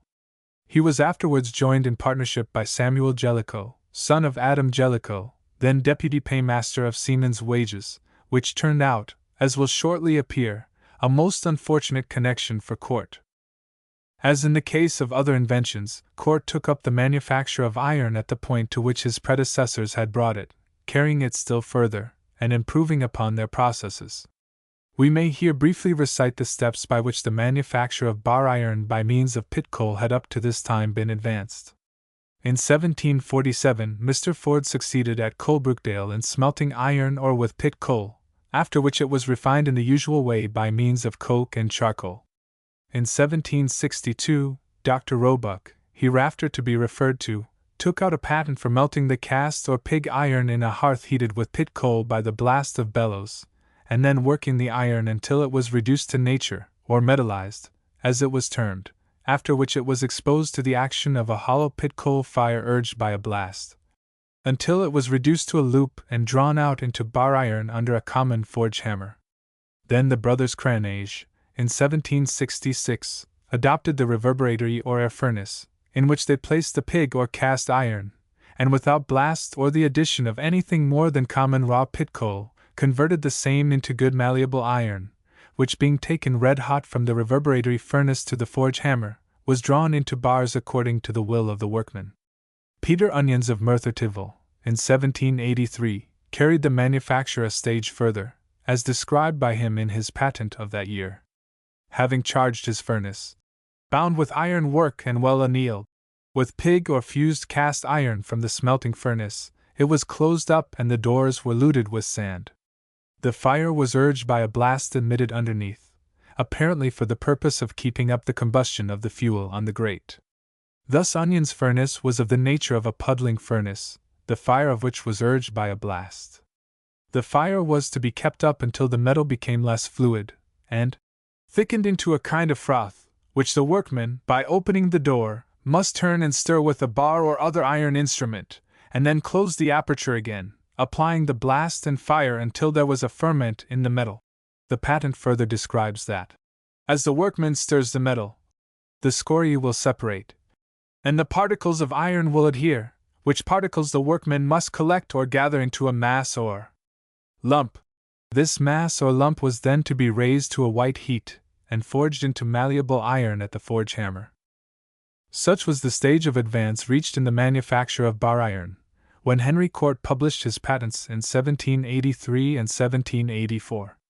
In dispensing with a blast, he had been anticipated by the Craneges, and in the process of puddling by Onions, but he introduced so many improvements of an original character, with which he combined the inventions of his predecessors, as to establish quite a new era in the history of the iron manufacture, and in the course of a few years, to raise it to the highest state of prosperity.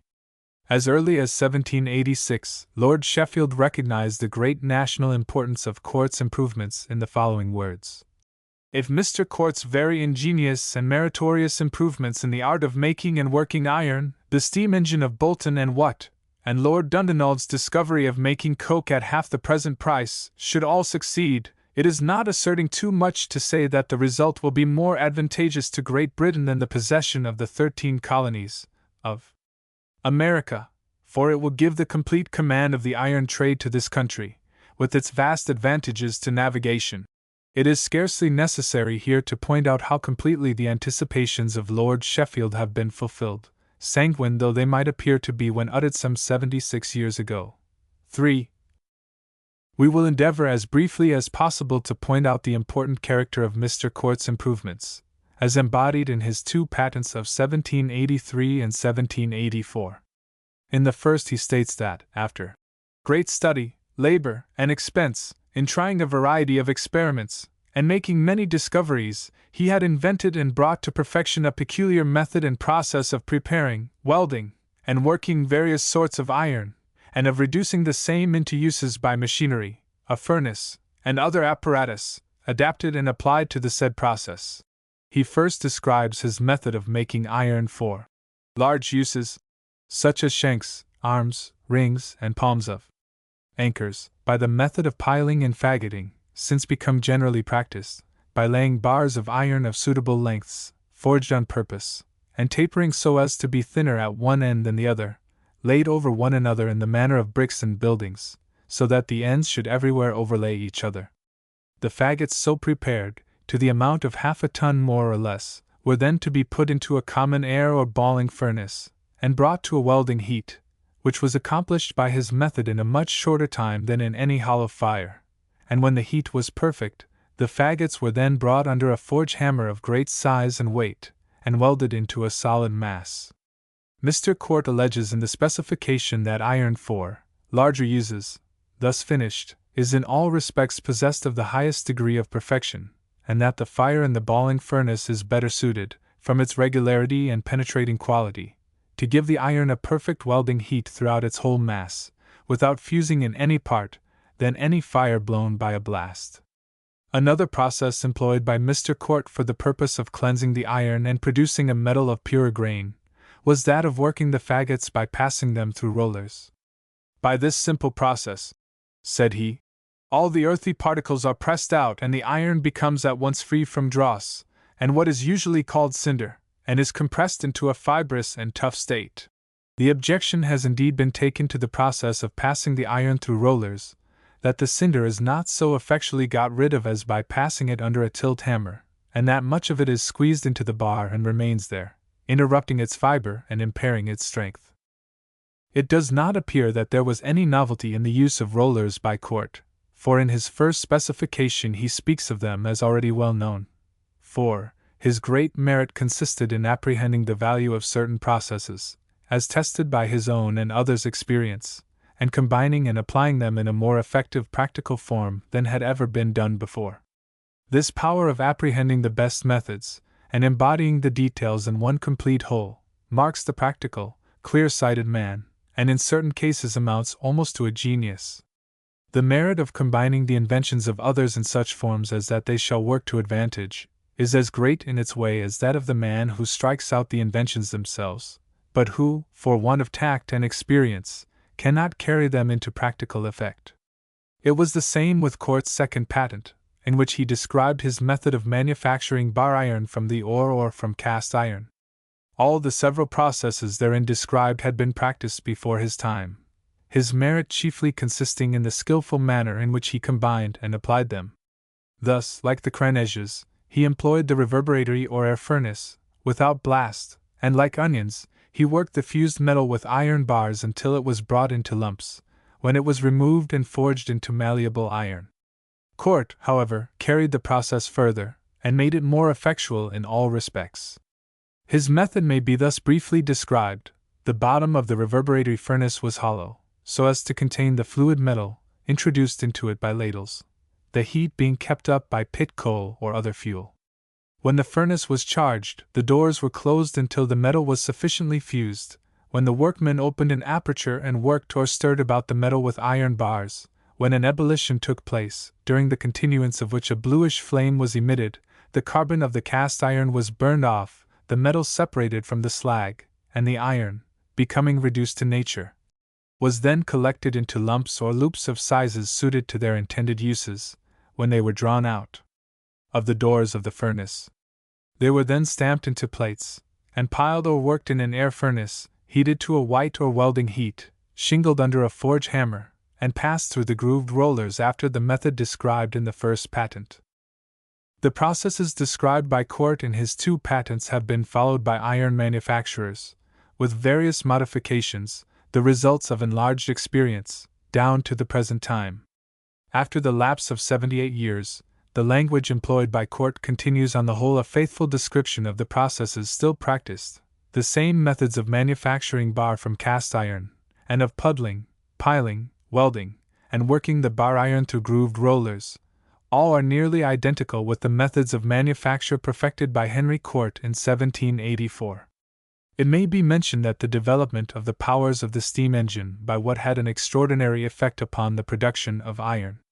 It created a largely increased demand for the article for the purposes of the shafting and machinery which it was employed to drive, while at the same time it cleared pits of water which before were unworkable, and by being extensively applied to the blowing of iron furnaces and the working of the rolling mills, it thus gave a still further impetus to the manufacture of the metal. It would be beside our purpose to enter into any statistical detail on the subject, but it will be sufficient to state that the production of iron, which in the early part of last century amounted to little more than 12,000 tons, about the middle of the century to about 18,000 tons, and at the time of Cort's inventions to about 90,000 tons, was found, in 1820, to have increased to 400,000 tons, and now the total quantity produced is upwards of 4 millions of tons of pig iron every year, or more than the entire production of all other European countries. There is little reason to doubt that this extraordinary development of the iron manufacture has been in a great measure due to the inventions of Henry Cort.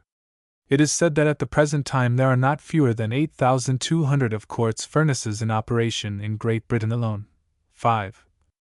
Practical men have regarded Cort's improvement of the process of rolling the iron as the most valuable of his inventions. A competent authority has spoken of Cort's grooved rollers as of high philosophical interest, being scarcely less than the discovery of a new mechanical power, in reversing the action of the wedge, by the application of force to 4 surfaces, so as to elongate a mass, instead of applying force to a mass to divide the 4 surfaces. One of the best authorities in the iron trade of last century, Mr. Alexander Raby of Llanelly, like many others, was at first entirely skeptical as to the value of Cort's invention, but he had no sooner witnessed the process than with manly candor he avowed his entire conversion to his views. We now return to the history of the chief author of this great branch of national industry. As might naturally be expected, the principal ironmasters, when they heard of Court's success, and the rapidity and economy with which he manufactured and forged bar iron, visited his foundry for the purpose of examining his process, and if found expedient, of employing it at their own works. Among the first to try it were Richard Crawshay of Sephartha, Samuel Homfray of Penydarren, both in South Wales, and William Reynolds of Coalbrookdale. Richard Crawshay was then, in 1787, forging only 10 tons of bar iron weekly under the hammer, and when he saw the superior processes invented by Court, he readily entered into a contract with him to work under his patents at 10 shillings a ton royalty. In 1812, a letter from Mr. Crawshay to the Secretary of Lord Sheffield was read to the House of Commons, descriptive of his method of working iron, in which he said, "I took it from a Mr. Court, who had a little mill at Fontley in Hampshire. I have thus acquainted you with my method, by which I am now making more than 10,000 tons of bar iron per annum." Samuel Homfray was equally prompt in adopting the new process. He not only obtained from Court plans of the puddling furnaces and patterns of the rolls, but borrowed Court's workmen to instruct his own in the necessary operations, and he soon found the method so superior to that invented by Onions that he entirely confined himself to manufacturing after Court's patent. We also find Mr. Reynolds inviting Court to conduct a trial of his process at Ketley, though it does not appear that it was adopted by the firm at that time. 6. The quality of the iron manufactured by the new process was found satisfactory, and the Admiralty having, by the persons appointed by them to test it in 1787, pronounced it to be superior to the best O'Ground's iron, the use of the latter was thenceforward discontinued, and Court's iron only was directed to be used for the anchors and other ironwork in the ships of the Royal Navy. The merits of the invention seem to have been generally conceded, and numerous contracts for licenses were entered into with Court and his partner by the manufacturers of bar iron throughout the country. 7. Court himself made arrangements for carrying on the manufacture on a large scale, and with that object entered upon the possession of a wharf at Gosport, belonging to Adam Jellicoe, his partner's father, where he succeeded in obtaining considerable government orders for iron made after his patents. To all ordinary eyes the inventor now appeared to be on the high road to fortune, but there was a fatal canker at the root of this seeming prosperity, and in a few years the fabric which he had so laboriously raised crumbled into ruins. On the death of Adam Jellicoe, the father of Court's partner, in August 1789, 8 defalcations were discovered in his public accounts to the extent of 39,676 L, and his books and papers were immediately taken possession of by the government. On examination it was found that the debts due to Jellicoe amounted to 89,657 L, included in which was a sum of not less than 54,853 L, owing to him by the Court partnership. In the public investigation which afterwards took place, it appeared that the capital possessed by Court being insufficient to enable him to pursue his experiments, which were of a very expensive character, Adam Jellicoe had advanced money from time to time for the purpose, securing himself by a deed of agreement entitling him to 1/2 the stock and profits of all his contracts. And in further consideration of the capital advanced by Jellicoe beyond his equal share, Court subsequently assigned to him all his patent rights as collateral security. As Jellicoe had the reputation of being a rich man, Court had not the slightest suspicion of the source from which he obtained the advances made by him to the firm, nor has any connivance whatever on the part of Court been suggested. At the same time it must be admitted that the connection was not free from suspicion, and, to say the least, it was a singularly unfortunate one. It was found that among the moneys advanced by Jellicoe to Court there was a sum of 27,500 L, entrusted to him for the payment of seamen's and officers' wages. How his embarrassments had tempted him to make use of the public funds for the purpose of carrying on his speculations, appears from his own admissions. In a memorandum dated the November 11, 1782, found in his strong box after his death, he set forth that he had always had much more than his proper balance in hand, until his engagement, about 2 years before, with Mr. Court, which by degrees has so reduced me, and employed so much more of my money than I expected, that I have been obliged to turn most of my navy bills into cash, and at the same time to my great concern, am very deficient in my balance. This gives me great uneasiness, nor shall I live or die in peace till the whole is restored. He had, however, made the first false step, after which the downhill career of dishonesty is rapid. His desperate attempts to set himself right only involved him the deeper. His conscious breach of trust caused him a degree of daily torment which he could not bear, and the discovery of his defalcations, which was made only a few days before his death, doubtless hastened his end. The government acted with promptitude, as they were bound to do in such a case. The body of Jellicoe was worth nothing to them, but they could secure the property in which he had fraudulently invested the public moneys entrusted to him. With this object the then paymaster of the Navy proceeded to make an affidavit in the Exchequer that Henry Court was indebted to His Majesty in the sum of 27,500 L. and upwards in respect of moneys belonging to the public treasury, which Adam Jellicoe had at different times lent and advanced to the said Henry Court, from whom the same now remains justly due and owing. And the deponent saith he verily believes that the said Henry Court is much decayed in his credit, and in very embarrassed circumstances, and therefore the deponent verily believes that the aforesaid debt so due and owing to His Majesty is in great danger of being lost if some more speedy means be not taken for the recovery than by the ordinary process of the court. Extraordinary measures were therefore adopted. The assignments of court's patents, which had been made to Jellicoe in consideration of his advances, were taken possession of, but Samuel Jellicoe, the son of the defaulter, singular to say, was put in possession of the properties at Fontlay and Gosport, and continued to enjoy them, to court's exclusion, for a period of 14 years. It does not, however, appear that any patent right was ever levied by the assignees, and the result of the proceeding was that the whole benefit of court's inventions was thus made over to the ironmasters and to the public. Had the estate been properly handled, and the patent rights due under the contracts made by the ironmasters with court been duly levied, there is little reason to doubt that the whole of the debt owing to the government would have been paid in the course of a few years. When we consider, says Mr. Webster, how very simple was the process of demanding of the contracting ironmasters the patent due, which for the year 1789 amounted to 15,000 L, in 1790 to 15,000 L, and in 1791 to 25,000 L, and which demand might have been enforced by the same legal process used to ruin the inventor. It is not difficult to surmise the motive for abstaining. The case, however, was not so simple as Mr. Webster puts it, for there was such a contingency as that of the ironmasters combining to dispute the patent right, and there is every reason to believe that they were prepared to adopt that course. 9.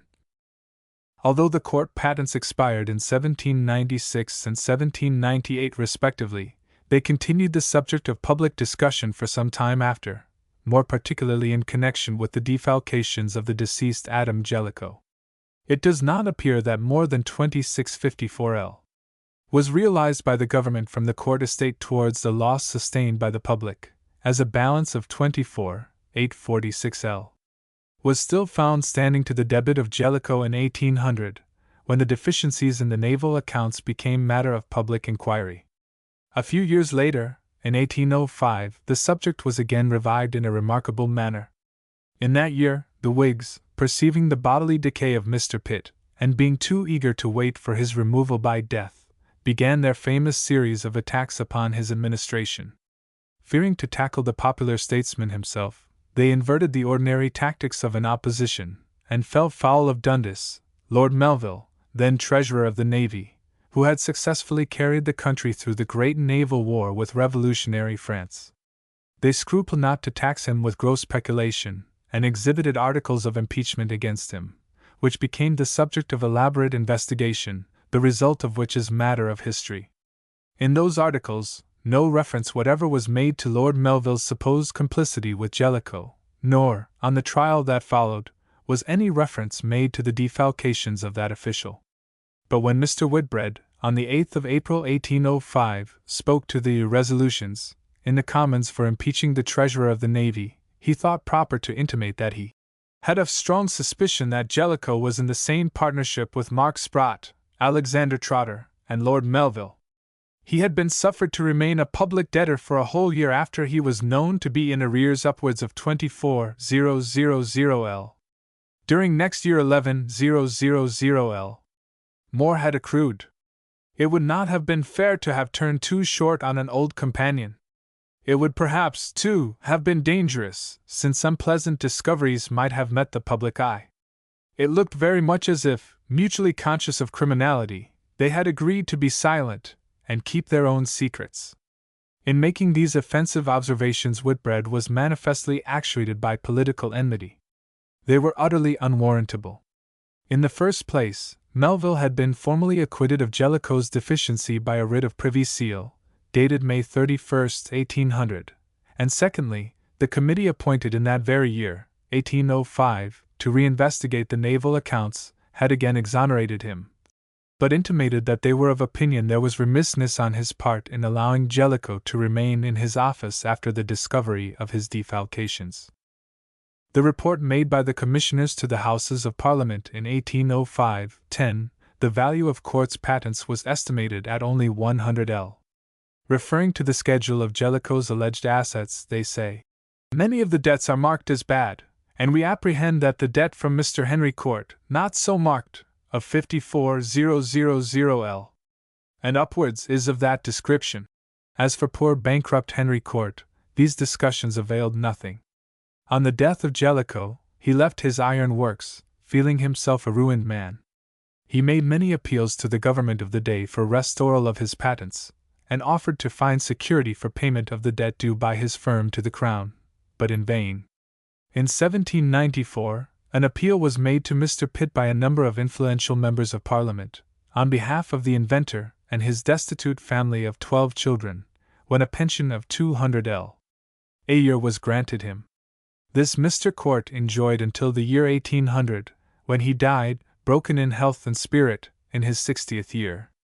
He was buried in Hampstead churchyard, where a stone marking the date of his death is still to be seen. A few years since it was illegible, but it has recently been restored by his surviving son. Though Court thus died in comparative poverty, he laid the foundations of many gigantic fortunes. He may be said to have been in a great measure the author of our modern iron aristocracy, who still manufacture after the processes which he invented or perfected, but for which they never paid him a shilling of royalty.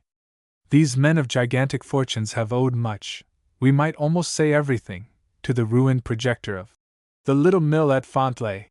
Their wealth has enriched many families of the older aristocracy, and has been the foundation of several modern peerages. Yet Henry Court, the rock from which they were hewn, is already all but forgotten, and his surviving children, now aged and infirm, are dependent for their support upon the slender pittance wrung by repeated entreaty and expostulation from the state.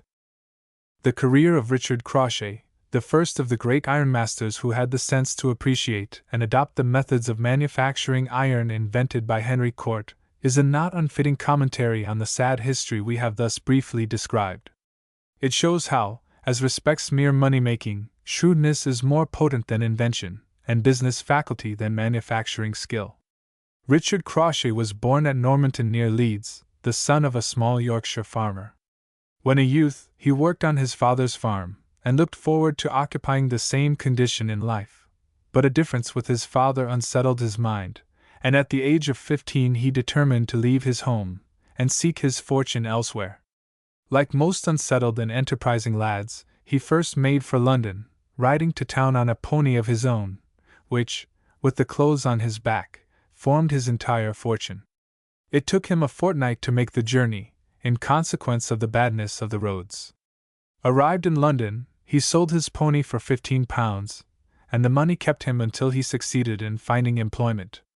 He was so fortunate as to be taken upon trial by a Mr. Bicklewith, who kept an ironmonger's shop in York Yard, Upper Thames Street, and his first duty there was to clean out the office, put the stools and desks in order for the other clerks, run errands, and act as porter when occasion required.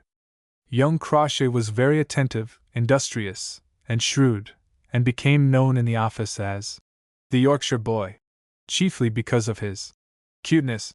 His master appointed him to the department of selling flat irons. The London washerwomen of that day were very sharp and not very honest, and it used to be said of them that where they bought one flat iron they generally contrived to steal two. Mr. Bicklewith thought he could not do better than set the Yorkshiremen to watch the washerwomen, and by way of inducement to him to be vigilant, he gave young Crawshay an interest in that branch of the business, which was soon found to prosper under his charge. After a few more years, Mr. Bicklewith retired, and left to Crawshay the cast iron business in York Yard. This he still further increased. There was not at that time much enterprise in the iron trade, but Crawshay endeavored to connect himself with what there was of it. The price of iron was then very high, and the best sorts were still imported from abroad, a good deal of the foreign iron and steel being still landed at the Steelyard on the Thames, in the immediate neighbourhood of Crawshay's ironmongery store. It seems to have occurred to some London capitalists that money was then to be made in the iron trade, and that South Wales was a good field for an experiment. The soil there was known to be full of coal and ironstone, and several small iron works had for some time been carried on, which were supposed to be doing well. Merthyr Tydfil was one of the places at which operations had been begun, but the place being situated in a hill district, of difficult access, and the manufacture being still in a very imperfect state, the progress made was for some time very slow. Land containing coal and iron was deemed of very little value, as may be inferred from the fact that in the year 1765, Mr. Anthony Bacon, a man of much foresight, took a lease from Lord Talbot, for 99 years, of the minerals under 40 square miles of country surrounding the then insignificant hamlet of Merthyr Tydfil, at the trifling rental of 200l. a year. There he erected iron works, and supplied the government with considerable quantities of cannon and iron for different purposes, and having earned a competency, he retired from business in 1782, subletting his mineral tract in 4 divisions, the Dowlais, the Penydarren, the Cyfartha, and the Plymouth Works, north, east, west, and south, of Merthyr Tydfil. Mr. Richard Crawshay became the lessee of what Mr. Mushet has called the Cyfartha flitch of the great Bacon domain. There he proceeded to carry on the works established by Mr. Bacon with increased spirit. His son William, whom he left in charge of the ironmongery store in London, supplying him with capital to put into the iron works as fast as he could earn it by the retail trade. In 1787, we find Richard Crawshay manufacturing with difficulty 10 tons of bar iron weekly, and it was of a very inferior character. 11. The means not having yet been devised at Cyfartha for malleabilizing the pit coal cast iron with economy or good effect. Yet Crawshay found a ready market for all the iron he could make, and he is said to have counted the gains of the forge hammer close by his house at the rate of a penny a stroke. In course of time he found it necessary to erect new furnaces, and having adopted the processes invented by Henry Court, he was thereby enabled greatly to increase the production of his forges, until in 1812 we find him stating to a committee of the House of Commons that he was making 10,000 tons of bar iron yearly, or an average produce of 200 tons a week. But this quantity, great though it was, has since been largely increased, the total produce of the Crawshay furnaces of Cyfartha, Innisfack, and Kirwin, being upwards of 50,000 tons of bar iron yearly. The distance of Merthyr from Cardiff, the nearest port, being considerable, and the cost of carriage being very great by reason of the badness of the roads, Mr. Crawshay set himself to overcome this great impediment to the prosperity of the Merthyr Tydfil district, and in conjunction with Mr. Homfray of the Penydarren Works, he planned and constructed the Canal 12 to Cardiff, the opening of which, in 1795, gave an immense impetus to the iron trade of the neighbourhood. Numerous other extensive iron works became established there, until Merthyr Tydfil attained the reputation of being at once the richest and the dirtiest district in all Britain. Mr. Crawshay became known in the west of England as the Iron King, and was quoted as the highest authority in all questions relating to the trade. Mr. George Crawshay, recently describing the founder of the family at a social meeting at Newcastle, said, "In these days a name like ours is lost in the infinity of great manufacturing firms which exist throughout the land. But in those early times the man who opened out the iron district of Wales stood upon an eminence seen by all the world. It is preserved in the traditions of the family that when the Iron King used to drive from home in his coach and four into Wales, all the country turned out to see him, and quite a commotion took place when he passed through Bristol on his way to the works. My great-grandfather was succeeded by his son, and by his grandson. The Crauchetes have followed one another for 4 generations in the iron trade in Wales, and there they still stand at the head of the trade.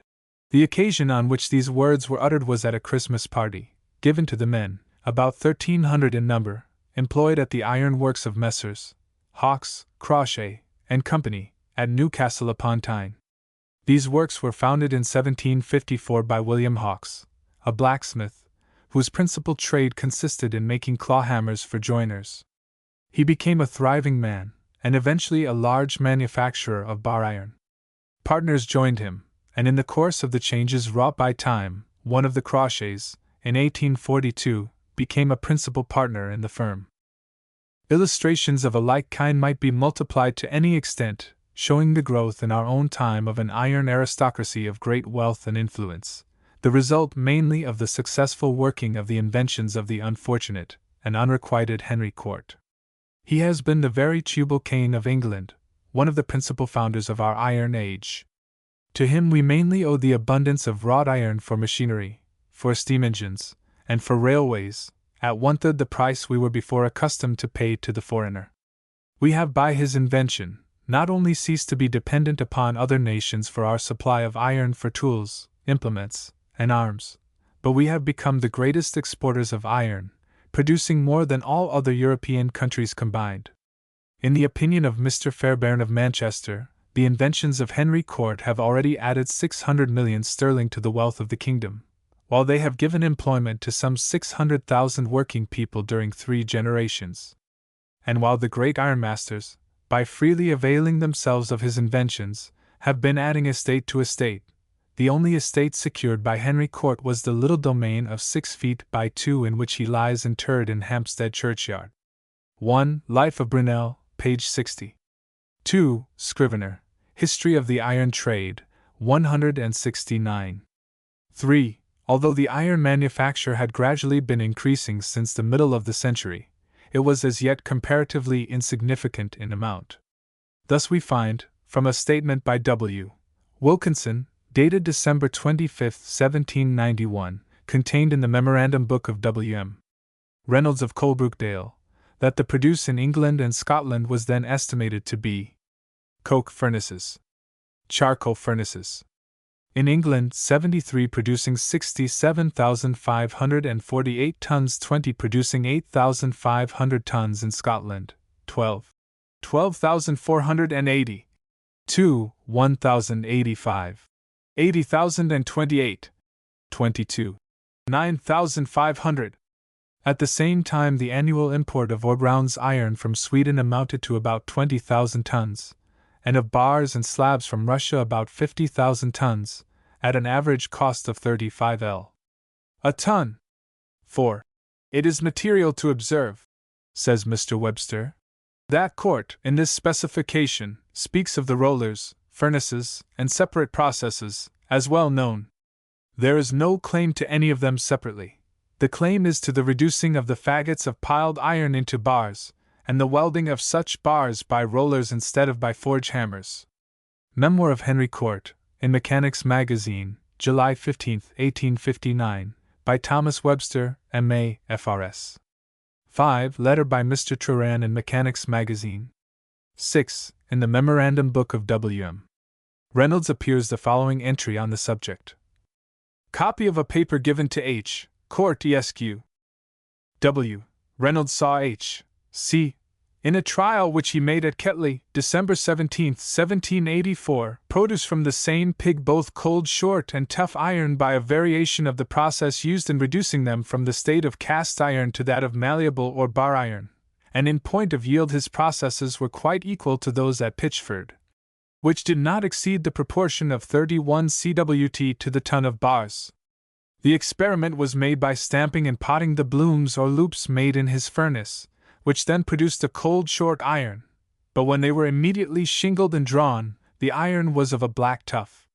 The Colebrookdale ironmasters are said to have been deterred from adopting the process because of what was considered an excessive waste of the metal, about 25%, though, with greater experience, this waste was very much diminished. 7. Mr. Webster, in the case of Henry Court, published in the Mechanics' Magazine, December 2, 1859, states that licenses were taken at royalties estimated to yield 27,500 L. to the owners of the patents. 8. In the case of Henry Court by Mr. Webster, above referred to, Mechanics Magazine, December 2, 1859, it is stated that Adam Jellicoe committed suicide under the pressure of dread of exposure. But this does not appear to be confirmed by the accounts in the newspapers of the day. He died at his private dwelling house, No. 14, Highbury Place, Islington, on the August 30, 1789, after a fortnight's illness. 9. This is confirmed by the report of a House of Commons committee on the subject, Mr. Davies Gilbert chairman, in which they say, "Your committee have not been able to satisfy themselves that either of the two inventions, one for subjecting cast iron to an operation termed puddling during its conversion to malleable iron, and the other for passing it through fluted or grooved rollers, were so novel in their principle or their application as fairly to entitle the petitioners, Mr. Court's survivors, to a parliamentary reward." It is, however, stated by Mr. Mushet that the evidence was not fairly taken by the committee, that they were overborne by the audacity of Mr. Samuel Homfray, one of the great Welsh ironmasters, whose statements were altogether at variance with known facts, and that it was under his influence that Mr. Gilbert drew up the fallacious report of the committee. The illustrious James Watt, writing to Dr. Black in 1784, as to the iron produced by Court's process, said, "Though I cannot perfectly agree with you as to its goodness, yet there is much ingenuity in the idea of forming the bars in that manner, which is the only part of his process which has any pretensions to novelty. Mr. Court has, as you observe, been most illiberally treated by the trade. They are ignorant brutes, but he exposed himself to it by showing them the process before it was perfect, and seeing his ignorance of the common operations of making iron, laughed at and despised him, yet they will contrive by some dirty evasion to use his process, or such parts as they like, without acknowledging him in it. I shall be glad to be able to be of any use to him." Watt's fellow feeling was naturally excited in favor of the plundered inventor, he himself having all his life been exposed to the attacks of like piratical assailants. 10. 10th Report of the Commissioners of Naval Inquiry. See also Report of Select Committee on the 10th Naval Report. May 1805. 11. Mr. Mushet says of the early manufacture of iron at Merthyr Tydfil that a modification of the charcoal refinery, a hollow fire, was worked with coke as a substitute for charcoal, but the bar iron hammered from the produce was very inferior. The pit coal cast iron was nevertheless found of a superior quality for castings, being more fusible and more homogeneous than charcoal iron. Hence it was well adapted for cannon, which was for some time the principal article of manufacture at the Welsh works. 12. It may be worthy of note that the first locomotive run upon a railroad was that constructed by Trevithick for Mr. Homfray in 1803, which was employed to bring down metal from the furnaces to the old forge. The engine was taken off the road because the tramplates were found too weak to bear its weight without breaking. Chapter 8. The Scotch Iron Manufacture, Dr. Roebuck David Mushet. Were public benefactors to be allowed to pass away, like hewers of wood and drawers of water, without commemoration, genius and enterprise would be deprived of their most coveted distinction. Sir Henry Englefield. The account given of Dr. Roebuck in the Cyclopedia of Biography, recently published in Glasgow, runs as follows. Roebuck, John, a physician and experimental chemist, born at Sheffield, 1718, died, after ruining himself by his projects, 1794. Such is the short shrift which the man receives who fails. Had Dr. Roebuck wholly succeeded in his projects, he would probably have been esteemed as among the greatest of Scotland's benefactors. Yet his life was not altogether a failure, as we think will sufficiently appear from the following brief account of his labors. At the beginning of last century, John Roebuck's father carried on the manufacture of cutlery at Sheffield, in the course of which he realized a competency. He intended his son to follow his own business, but the youth was irresistibly attracted to scientific pursuits, in which his father liberally encouraged him, and he was placed first under the care of Dr. Doddridge, at Northampton, and afterwards at the University of Edinburgh, where he applied himself to the study of medicine, and especially of chemistry. which was then attracting considerable attention at the principal seats of learning in Scotland.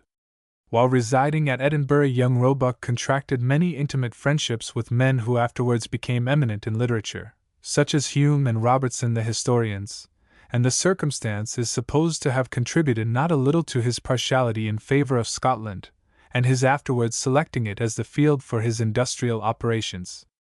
After graduating as a physician at Leiden, Roebuck returned to England, and settled at Birmingham in the year 1745 for the purpose of practicing his profession. Birmingham was then a principal seat of the metal manufacture, and its mechanics were reputed to be among the most skilled in Britain.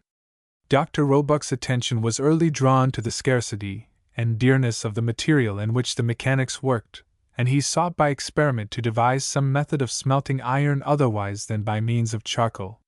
He had a laboratory fitted up in his house for the purpose of prosecuting his inquiries, and there he spent every minute that he could spare from his professional labors. It was thus that he invented the process of smelting iron by means of pit coal, which he afterwards embodied in the patent hereafter to be referred to. At the same time he invented new methods of refining gold and silver, and of employing them in the arts, which proved of great practical value to the Birmingham tradesmen, who made extensive use of them in their various processes of manufacture. Dr. Roebuck's inquiries had an almost exclusively practical direction, and in pursuing them his main object was to render them subservient to the improvement of the industrial arts. Thus he sought to devise more economical methods of producing the various chemicals used in the Birmingham trade, such as ammonia, sublimate, and several of the acids, and his success was such as to induce him to erect a large laboratory for their manufacture, which was conducted with complete success by his friend Mr. Garbutt. Among his inventions of this character was the modern process of manufacturing vitriolic acid in leaden vessels in large quantities, instead of in glass vessels in small quantities as formerly practiced. His success led him to consider the project of establishing a manufactory for the purpose of producing oil of vitriol on a large scale, and, having given up his practice as a physician, he resolved, with his partner Mr. Garbutt, to establish the proposed works in the neighbourhood of Edinburgh. He removed to Scotland with that object, and began the manufacture of vitriol at Prestonpans in the year 1749. The enterprise proved eminently lucrative, and encouraged by his success, Roebuck proceeded to strike out new branches of manufacture. He started a pottery for making white and brown ware, which eventually became established, and the manufacture exists in the same neighborhood to this day. The next enterprise in which he became engaged was one of still greater importance, though it proved eminently unfortunate in its results as concerned himself. While living at Prestonpans, he made the friendship of Mr. William Cotdale, of Cockenzie, a gentleman who had for some time been earnestly intent on developing the industry of Scotland, then in a very backward condition. Mr. Cotdale had tried, without success, to establish a manufactory of iron, and though he had heretofore failed, he hoped that with the aid of Dr. Roebuck he might yet succeed. The doctor listened to his suggestions with interest, and embraced the proposed enterprise with zeal. He immediately proceeded to organize a company, in which he was joined by a number of his friends and relatives. His next step was to select a site for the intended works, and make the necessary arrangements for beginning the manufacture of iron. After carefully examining the country on both sides of the Forth, he at length made choice of a site on the banks of the River Carron, in Stirlingshire, where there was an abundant supply of wafer, and an inexhaustible supply of iron, coal, and limestone in the immediate neighborhood, and there Dr. Roebuck planted the first ironworks in Scotland. In order to carry them on with the best chances of success, he brought a large number of skilled workmen from England, who formed a nucleus of industry at Carron, where their example and improved methods of working served to train the native laborers in their art. At a subsequent period, Mr. Cotdale, of Carron Park, also brought a number of skilled English nail-makers into Scotland, and settled them in the village of Camelon, where, by teaching others, the business has become handed down to the present day. The first furnace was blown at Carron on the 1st day of January, 1760, and in the course of the same year the Carron Iron Works turned out 1,500 tons of iron, then the whole annual produce of Scotland. Other furnaces were shortly after erected on improved plans, and the production steadily increased. Dr. Roebuck was indefatigable in his endeavors to improve the manufacture, and he was one of the first, as we have said, to revive the use of pit coal in refining the ore, as appears from his patent of 1762. He there describes his new process as follows.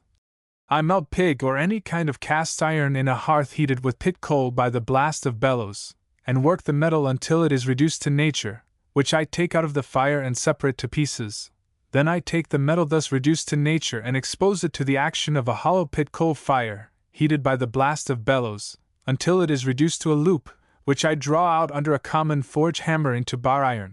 This method of manufacture was followed with success, though for some time, as indeed to this day, the principal production of the Carron Works was castings, for which the peculiar quality of the Scotch iron admirably adapts it. The well-known carronades, too, or smashers, as they were named, were cast in large numbers at the Carron Works.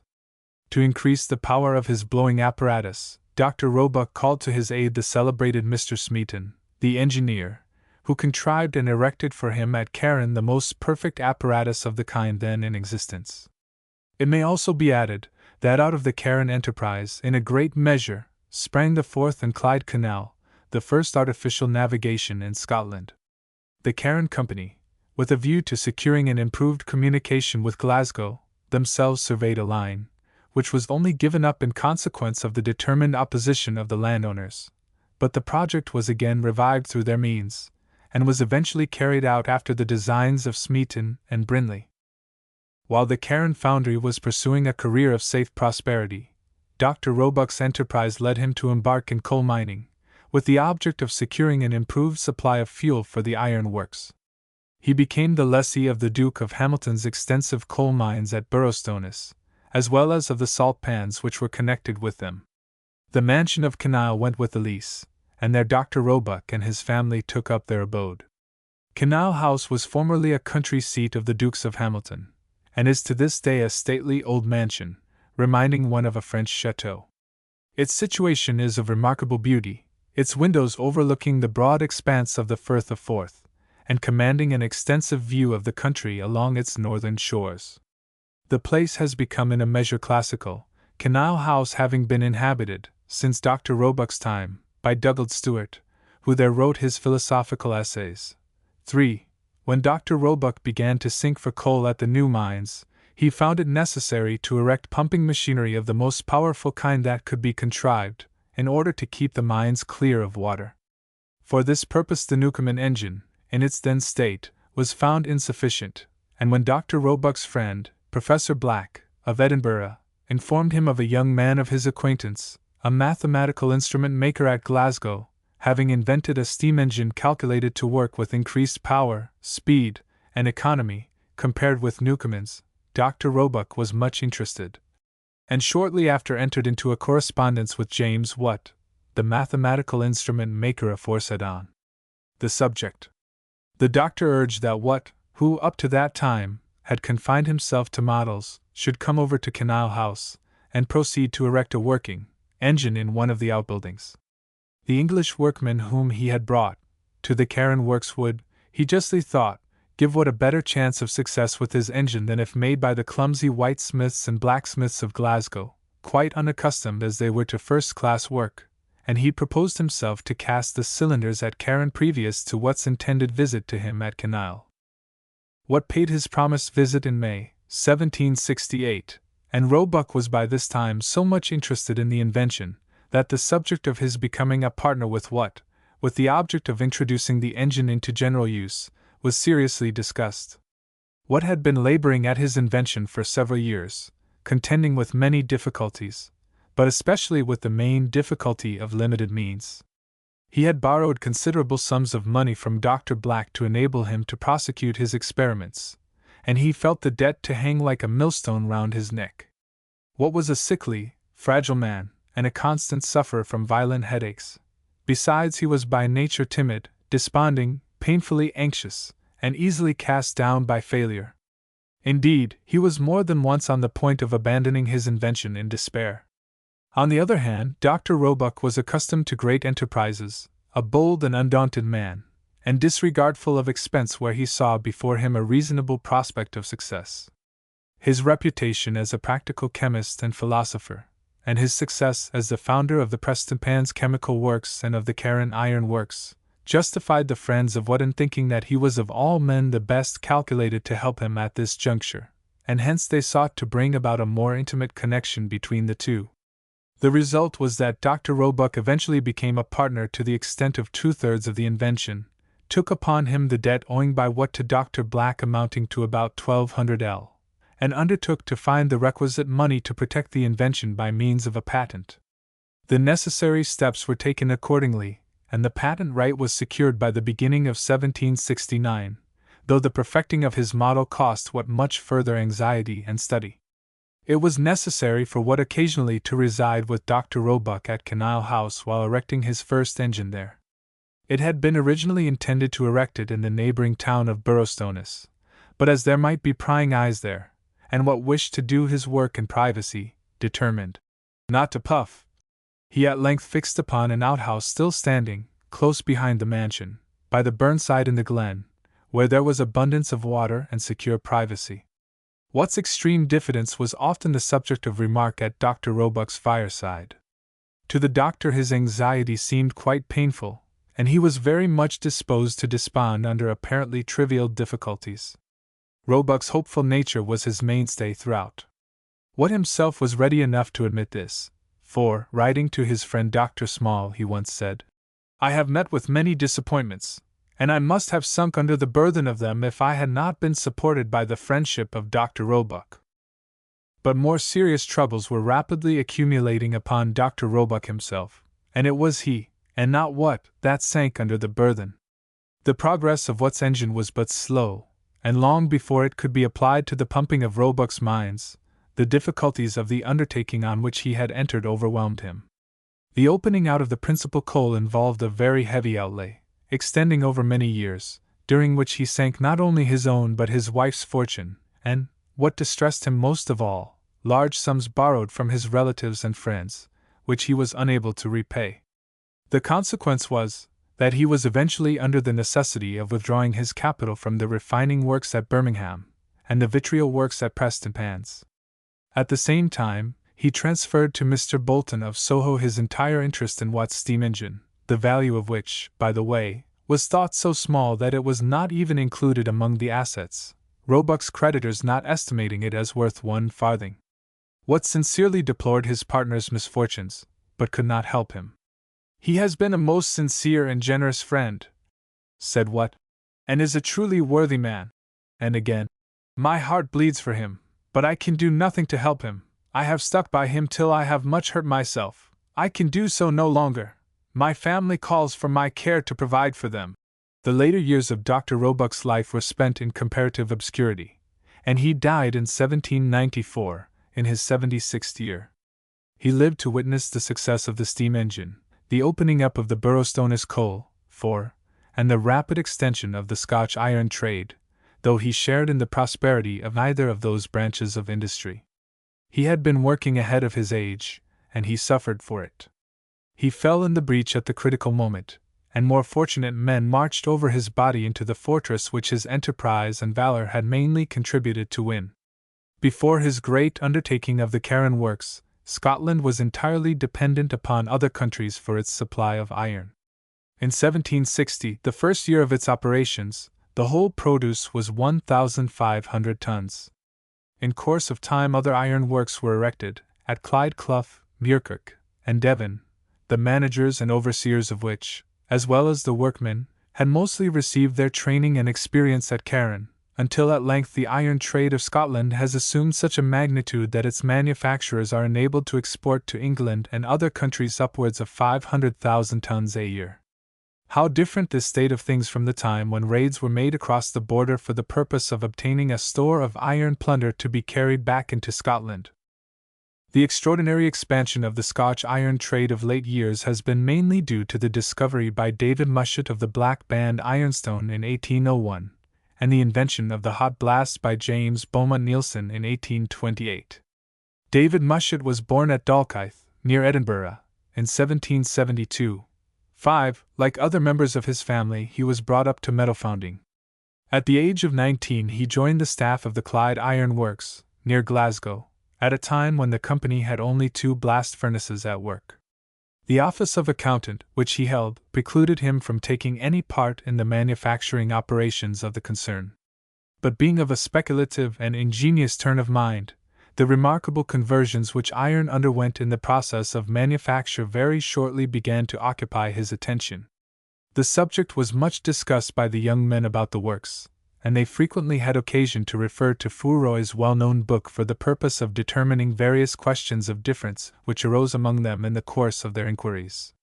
The book was, however, in many respects indecisive and unsatisfactory, and in 1793, when a reduction took place in the company's staff, and David Mushet was left nearly the sole occupant of the office, he determined to study the subject for himself experimentally, and in the first place to acquire a thorough knowledge of assaying, as the true key to the whole art of iron making. He first set up his crucible upon the bridge of the reverberatory furnace used for melting pig iron, and filled it with a mixture carefully compounded according to the formula of the books. But notwithstanding the shelter of a brick, placed before it to break the action of the flame, the crucible generally split in 2, and not unfrequently melted and disappeared altogether. To obtain better results if possible, he next had recourse to the ordinary smith's fire, carrying on his experiments in the evenings after office hours. He set his crucible upon the fire on a piece of fire brick, opposite the nozzle of the bellows, covering the whole with coke, and then exciting the flame by blowing. This mode of operating produced somewhat better results, but still neither the iron nor the cinder obtained resembled the pig or scoria of the blast furnace, which it was his ambition to imitate. From the irregularity of the results, and the frequent failure of the crucibles, he came to the conclusion that either his furnace, or his mode of fluxing, was in fault, and he looked about him for a more convenient means of pursuing his experiments. A small square furnace had been erected in the works for the purpose of heating the rivets used for the repair of steam engine boilers. The furnace had for its chimney a cast iron pipe 6 or 7 inches in diameter and 9 feet long. After a few trials with it, he raised the heat to such an extent that the lower end of the pipe was melted off, without producing any very satisfactory results on the experimental crucible, and his operations were again brought to a standstill. A chimney of brick having been substituted for the cast iron pipe, he was, however, enabled to proceed with his trials. He continued to pursue his experiments in assaying for about 2 years, during which he had been working entirely after the methods described in books. But feeling the results still unsatisfactory, he determined to borrow no more from the books, but to work out a system of his own, which should ensure results similar to those produced at the blast furnace. This he eventually succeeded in effecting by numerous experiments performed in the night, as his time was fully occupied by his office duties during the day. At length these patient experiments bore their due fruits. David Mushet became the most skilled assayer at the works, and when a difficulty occurred in smelting a quantity of new ironstone which had been contracted for, the manager himself resorted to the bookkeeper for advice and information, and the skill and experience which he had gathered during his nightly labors enabled him readily and satisfactorily to solve the difficulty and suggest a suitable remedy. His reward for this achievement was the permission, which was immediately granted him by the manager, to make use of his own assay furnace, in which he thenceforward continued his investigations, at the same time that he instructed the manager's son in the art of assaying.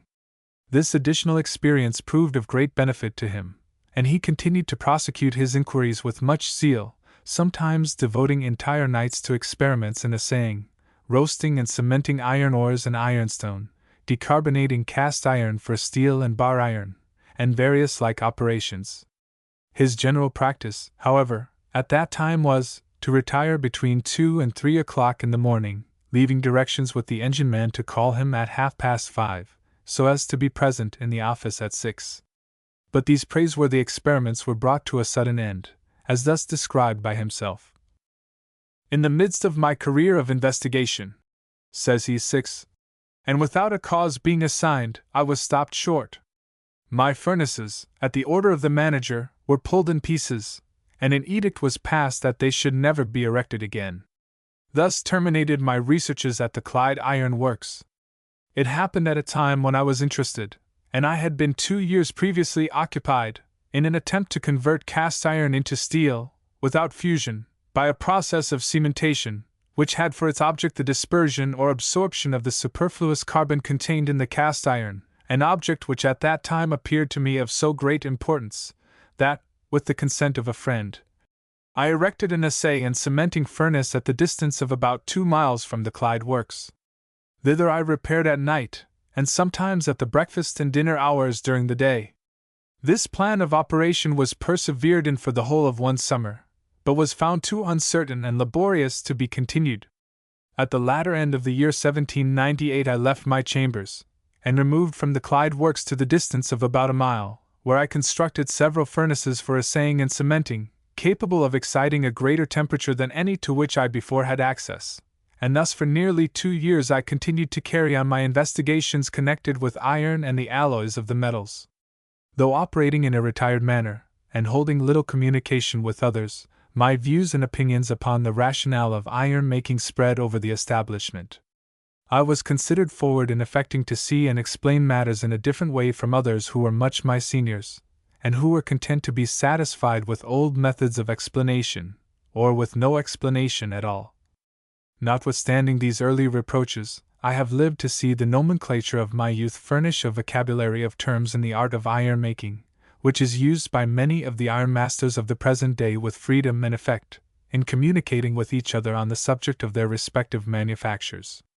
Prejudices seldom outlive the generation to which they belong, when opposed by a more rational system of explanation. In this respect time, as my Lord Bacon says, is the greatest of all innovators. In a similar manner, time operated in my favor in respect to the Black Band ironstone. 7. The discovery of this was made in 1801, when I was engaged in erecting for myself and partners the Calder Iron Works. Great prejudice was excited against me by the ironmasters and others of that day in presuming to class the wild coals of the country, as Black Band was called, with ironstone fit and proper for the blast furnace. Yet that discovery has elevated Scotland to a considerable rank among the iron-making nations of Europe, with resources still in store that may be considered inexhaustible. But such are the consolatory effects of time, that the discoverer of 1801 is no longer considered the intrusive visionary of the laboratory, but the acknowledged benefactor of his country at large, and particularly of an extensive class of coal and mine proprietors and iron masters, who have derived, and are still deriving, great wealth from this important discovery, and who, in the spirit of grateful acknowledgment, have pronounced it worthy of a crown of gold, or a monumental record on the spot where the discovery was first made. At an advanced period of life, such considerations are soothing and satisfactory. Many under similar circumstances have not, in their own lifetime, had that measure of justice awarded to them by their country to which they were equally entitled. I accept it, however, as a boon justly due to me, and as an equivalent in some degree for that laborious course of investigation which I had prescribed for myself, and which, in early life, was carried on under circumstances of personal exposure and inconvenience, which nothing but a frame of iron could have supported. They atone also, in part, for that disappointment sustained in early life by the speculative habits of one partner, and the constitutional nervousness of another, which eventually occasioned my separation from the Calder Iron Works, and lost me the possession of extensive tracts of Black Band ironstone, which I had secured while the value of the discovery was known only to myself. Mr. Mushet published the results of his laborious investigations in a series of papers in the Philosophical Magazine, afterwards reprinted in a collected form in 1840 under the title of Papers on Iron and Steel. These papers are among the most valuable original contributions to the literature of the iron manufacture that have yet been given to the world. They contain the germs of many inventions and discoveries in iron and steel, some of which were perfected by Mr. Mushet himself, while others were adopted and worked out by different experimenters. In 1798 some of the leading French chemists were endeavoring to prove by experiment that steel could be made by contact of the diamond with bar iron in the crucible, the carbon of the diamond being liberated and entering into combination with the iron, forming steel. In the animated controversy which occurred on the subject, Mr. Mushet's name was brought into considerable notice, one of the subjects of his published experiments having been the conversion of bar iron into steel in the crucible by contact with regulated proportions of charcoal. The experiments which he made in connection with this controversy, though in themselves unproductive of results, led to the important discovery by Mr. Mushet of the certain fusibility of malleable iron at a suitable temperature. Among the other important results of Mr. Mushet's lifelong labors, the following may be summarily mentioned: the preparation of steel from bar iron by a direct process, combining the iron with carbon, the discovery of the beneficial effects of oxide of manganese on iron and steel, the use of oxides of iron in the puddling furnace in various modes of appliance, the production of pig iron from the blast furnace, suitable for puddling, without the intervention of the refinery, and the application of the hot blast to anthracite coal in iron smelting. For the process of combining iron with carbon for the production of steel, Mr. Mushet took out a patent in November, 1800, and many years after, when he had discovered the beneficial effects of oxide of manganese on steel, Mr. Josiah Heath founded upon it his celebrated patent for the making of cast steel, which had the effect of raising the annual production of that metal in Sheffield from 300 to 100,000 tons. His application of the hot blast to anthracite coal, after a process invented by him and adopted by the Messrs. Hill of the Plymouth Iron Works, South Wales, had the effect of producing savings equal to about 20,000 L a year at those works, and yet, strange to say, Mr. Mushet himself never received any consideration for his invention. The discovery of titanium by Mr. Mushet in the hearth of a blast furnace in 1794 would now be regarded as a mere isolated fact, inasmuch as titanium was not placed in the list of recognized metals until Dr. Wollaston, many years later, ascertained its qualities.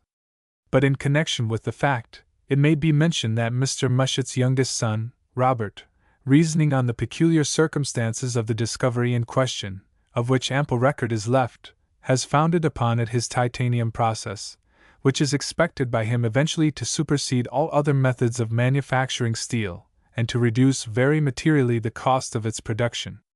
While he lived, Mr. Mushet was a leading authority on all matters connected with iron and steel, and he contributed largely to the scientific works of his time. Besides his papers in the Philosophical Journal, he wrote the article, Iron, for Napier's supplement to the Encyclopaedia Britannica, and the articles, Blast Furnace, and Blowing Machine, for Rees's Cyclopedia. The two latter articles had a considerable influence on the opposition to the intended tax upon iron in 1807, and were frequently referred to in the discussions on the subject in Parliament. Mr. Mushet died in 1847. 1. Dr. Roebuck's grandson, John Arthur Roebuck, by a singular coincidence, at present represents Sheffield in the British Parliament. 2. The carronade was invented by General Robert Melville. Mr. Naismith says it was by Miller of Dalswinton, who proposed it for discharging 68 pounds, shot with low charges of powder, in order to produce the increased splintering or smashing effects which were known to result from such practice. The first piece of the kind was cast at the Carron Foundry, in 1779, and General Melville's family have now in their possession a small model of this gun, with the inscription, Gift of the Carron Company to Lieutenant General Melville, inventor of the smashers and lesser carronades, for solid, ship, shell, and carcass shot, N.C., first used against French ships in 1779. 3. Wilkie the painter once paid him a visit there while in Scotland studying the subject of his penny wedding, and Douglas Stewart found for him the old farmhouse with the cradle chimney, which he introduced in that picture. But Canal House has had its imaginary inhabitants as well as its real ones, the ghost of a Lady Lilburne, once an occupant of the place, still haunting some of the unoccupied chambers.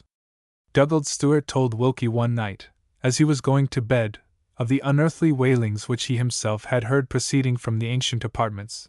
But to him at least they had been explained by the door opening out upon the roof being blown in on gusty nights, when a jarring and creaking noise was heard all over the house. One advantage derived from the house being haunted was that the garden was never broken into, and the winter apples and stores were at all times kept safe from depredation in the apartments of the Lady Lilburne. 4. Dr. Roebuck had been on the brink of great good fortune, but he did not know it.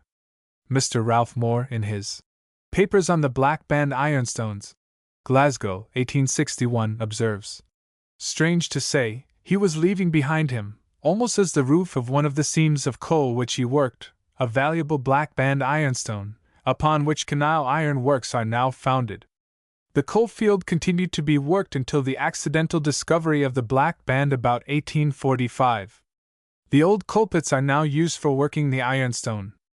5. The Mushets are an old Kincardine family, but they were almost extinguished by the plague in the reign of Charles II. Their numbers were then reduced to 2, one of whom remained at Kincardine, and the other, a clergyman, the Rev. George Mushet, accompanied Montrose as chaplain. He is buried in Kincardine churchyard. 6. Papers on Iron and Steel.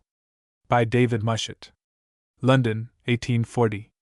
7. This valuable description of iron ore was discovered by Mr. Mushet, as he afterwards informs us, Papers on Iron and Steel, 121, in the year 1801, when crossing the River Calder, in the parish of Old Monkland. Having subjected a specimen which he found in the riverbed to the test of his crucible, he satisfied himself as to its properties, and proceeded to ascertain its geological position and relations. He shortly found that it belonged to the upper part of the coal formation, and hence he designated it Carboniferous ironstone. He prosecuted his researches, and found various rich beds of the mineral distributed throughout the western counties of Scotland.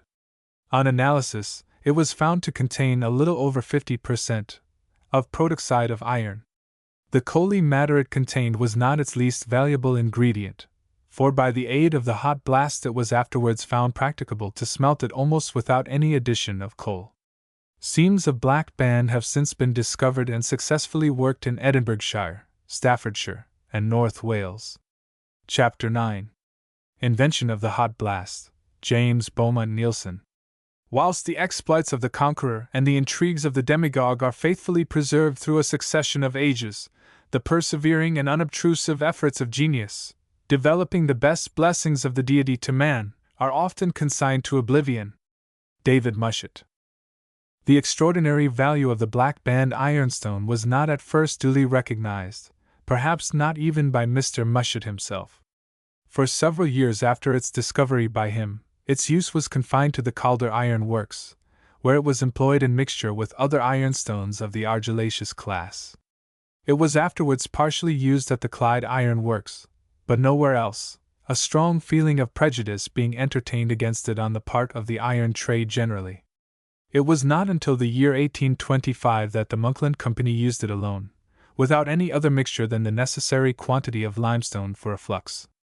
The success of this company, says Mr. Mushet, soon gave rise to the Gartsherry and Dundavan furnaces, in the midst of which progress came the use of raw pit coal and the hot blast, the latter one of the greatest discoveries in metallurgy of the present age, and above every other process, admirably adapted for smelting the black band ironstone.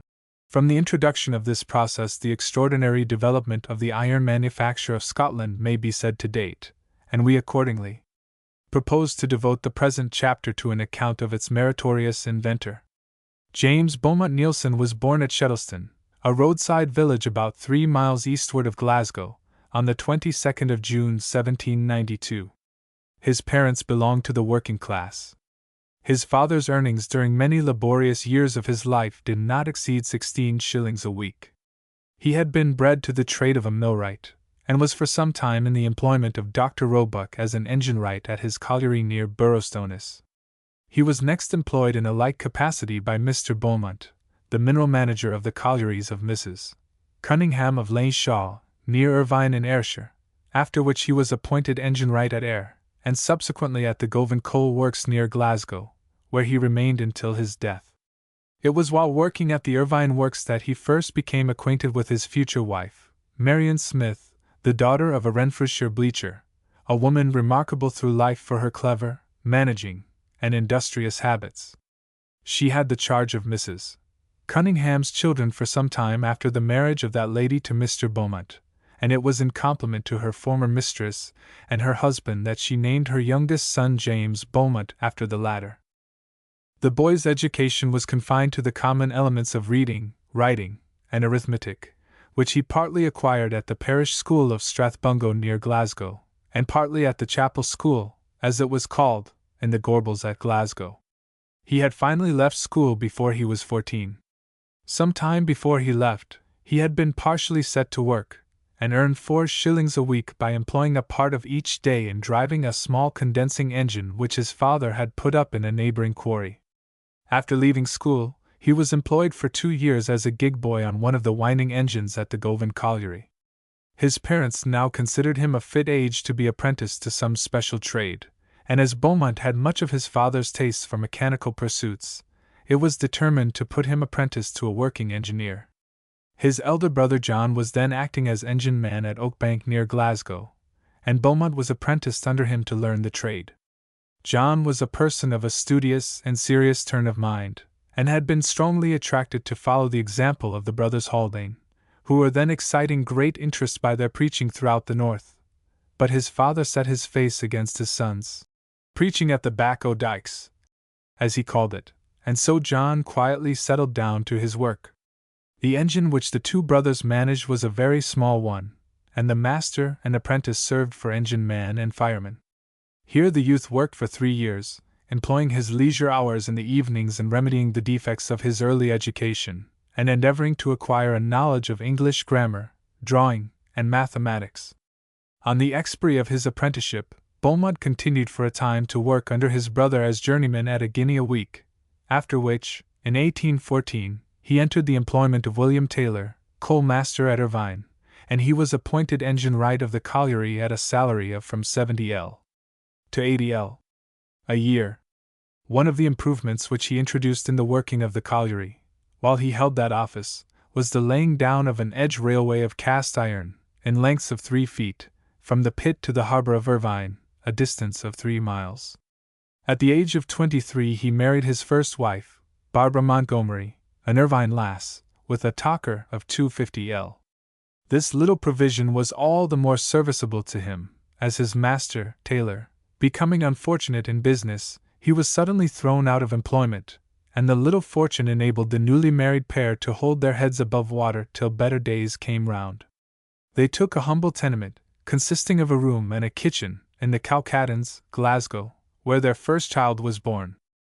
About this time a gaswork, the first in Glasgow, was projected, and the company having been formed, the directors advertised for a superintendent and foreman, to whom they offered a liberal salary. Though Beaumont had never seen gaslight before, except at the illumination of his father's colliery office after the Peace of Amiens, which was accomplished in a very simple and original manner, without either condenser, purifier, or gas holder, and though he knew nothing of the art of gas making, he had the courage to apply for the situation. He was one of 20 candidates, and the fortunate one, and in August 1817 we find him appointed foreman of the Glasgow gasworks, for 5 years, at the salary of 90l a year. Before the expiry of his term he was reappointed for 6 years more, at the advanced salary of 200l, with the status of manager and engineer of the works. His salary was gradually increased to 400l a year, with a free dwelling house, until 1847, when, after a faithful service of 30 years, during which he had largely extended the central works, and erected branch works and trades in Antarctic, he finally resigned the management. The situation of manager of the Glasgow gasworks was in many respects well suited for the development of Mr. Nielsen's peculiar abilities. In the first place, it afforded him facilities for obtaining theoretical as well as practical knowledge in chemical science, of which he was a diligent student at the Andersonian University, as well as of natural philosophy and mathematics in their higher branches. In the next place, it gave free scope for his ingenuity in introducing improvements in the manufacture of gas, then in its infancy.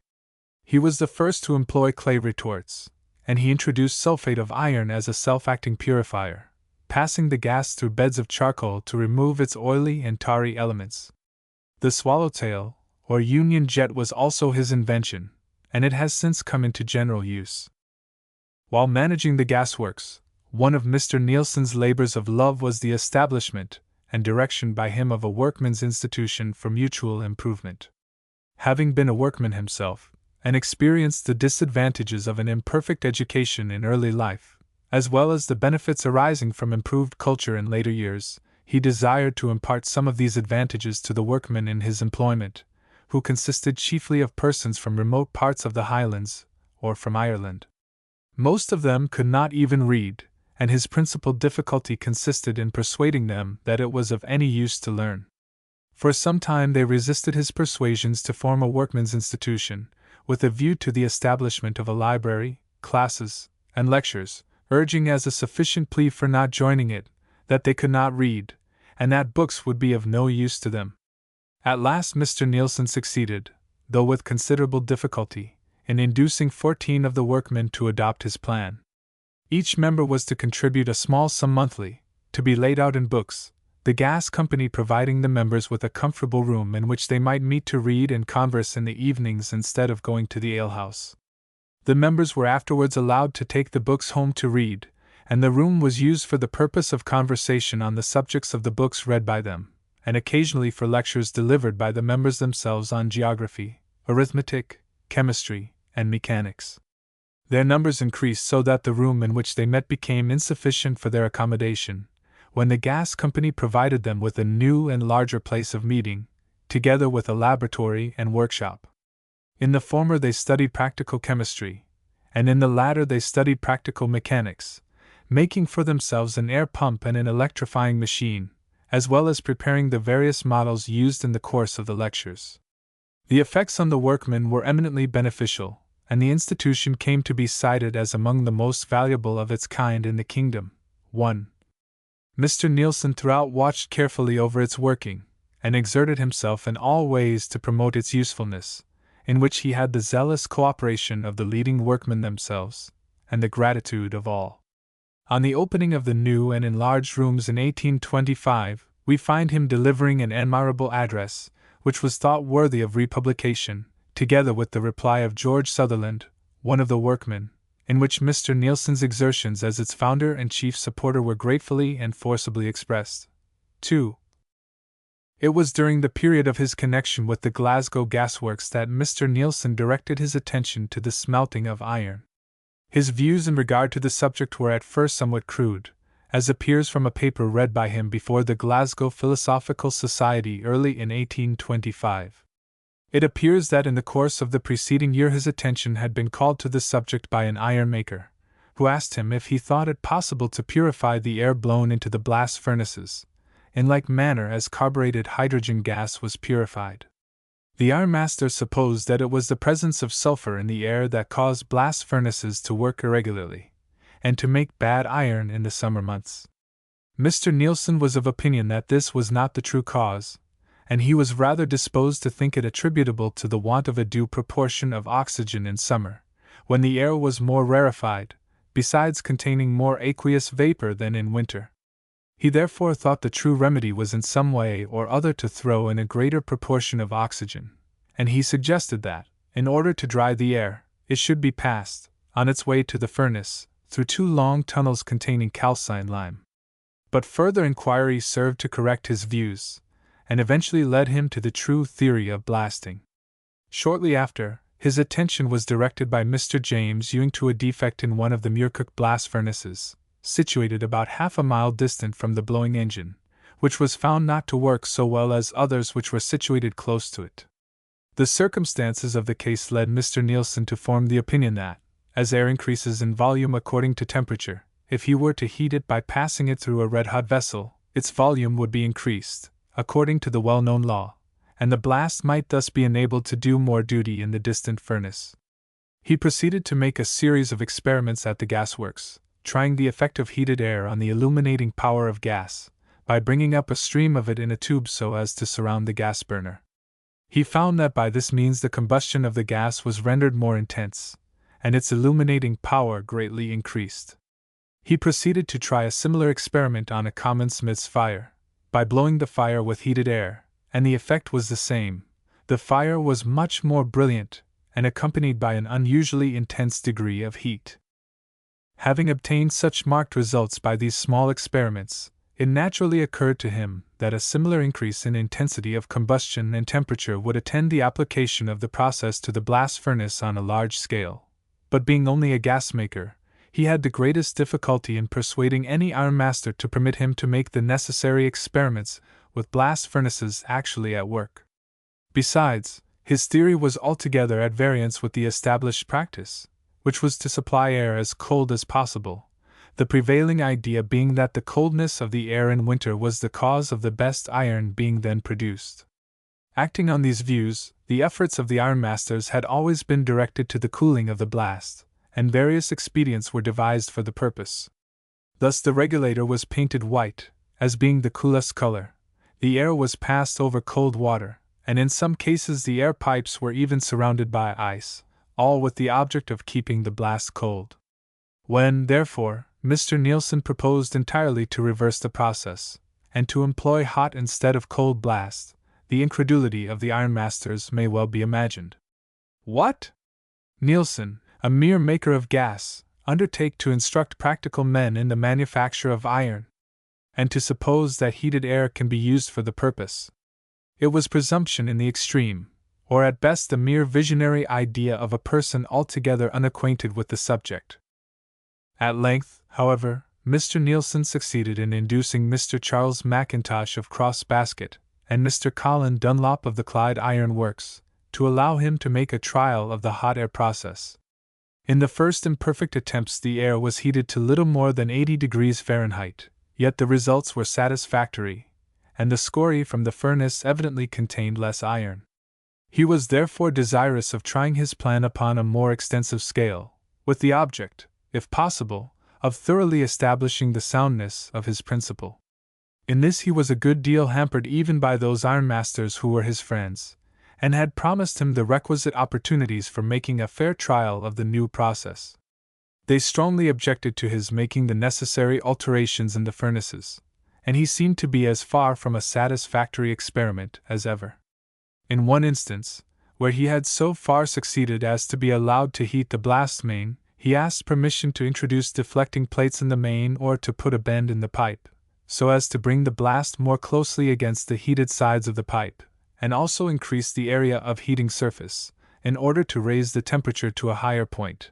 But this was refused. And it was said that if even a bend were put in the pipe the furnace would stop working. These prejudices proved a serious difficulty in the way of our inventor, and several more years passed before he was allowed to put a bend in the blast main. After many years of perseverance, he was, however, at length enabled to work out his plan into a definite shape at the Clyde Iron Works, and its practical value was at once admitted. At the meeting of the Mechanical Engineers' Society held in May, 1859, Mr. Nielsen explained that his invention consisted solely in the principle of heating the blast between the engine and the furnace, and was not associated with any particular construction of the intermediate heating apparatus. This, he said, was the cause of its success, and in some respects it resembled the invention of his countryman, James Watt, who, in connection with the steam engine, invented the plan of condensing the steam in a separate vessel, and was successful in maintaining his invention by not limiting it to any particular construction of the condenser.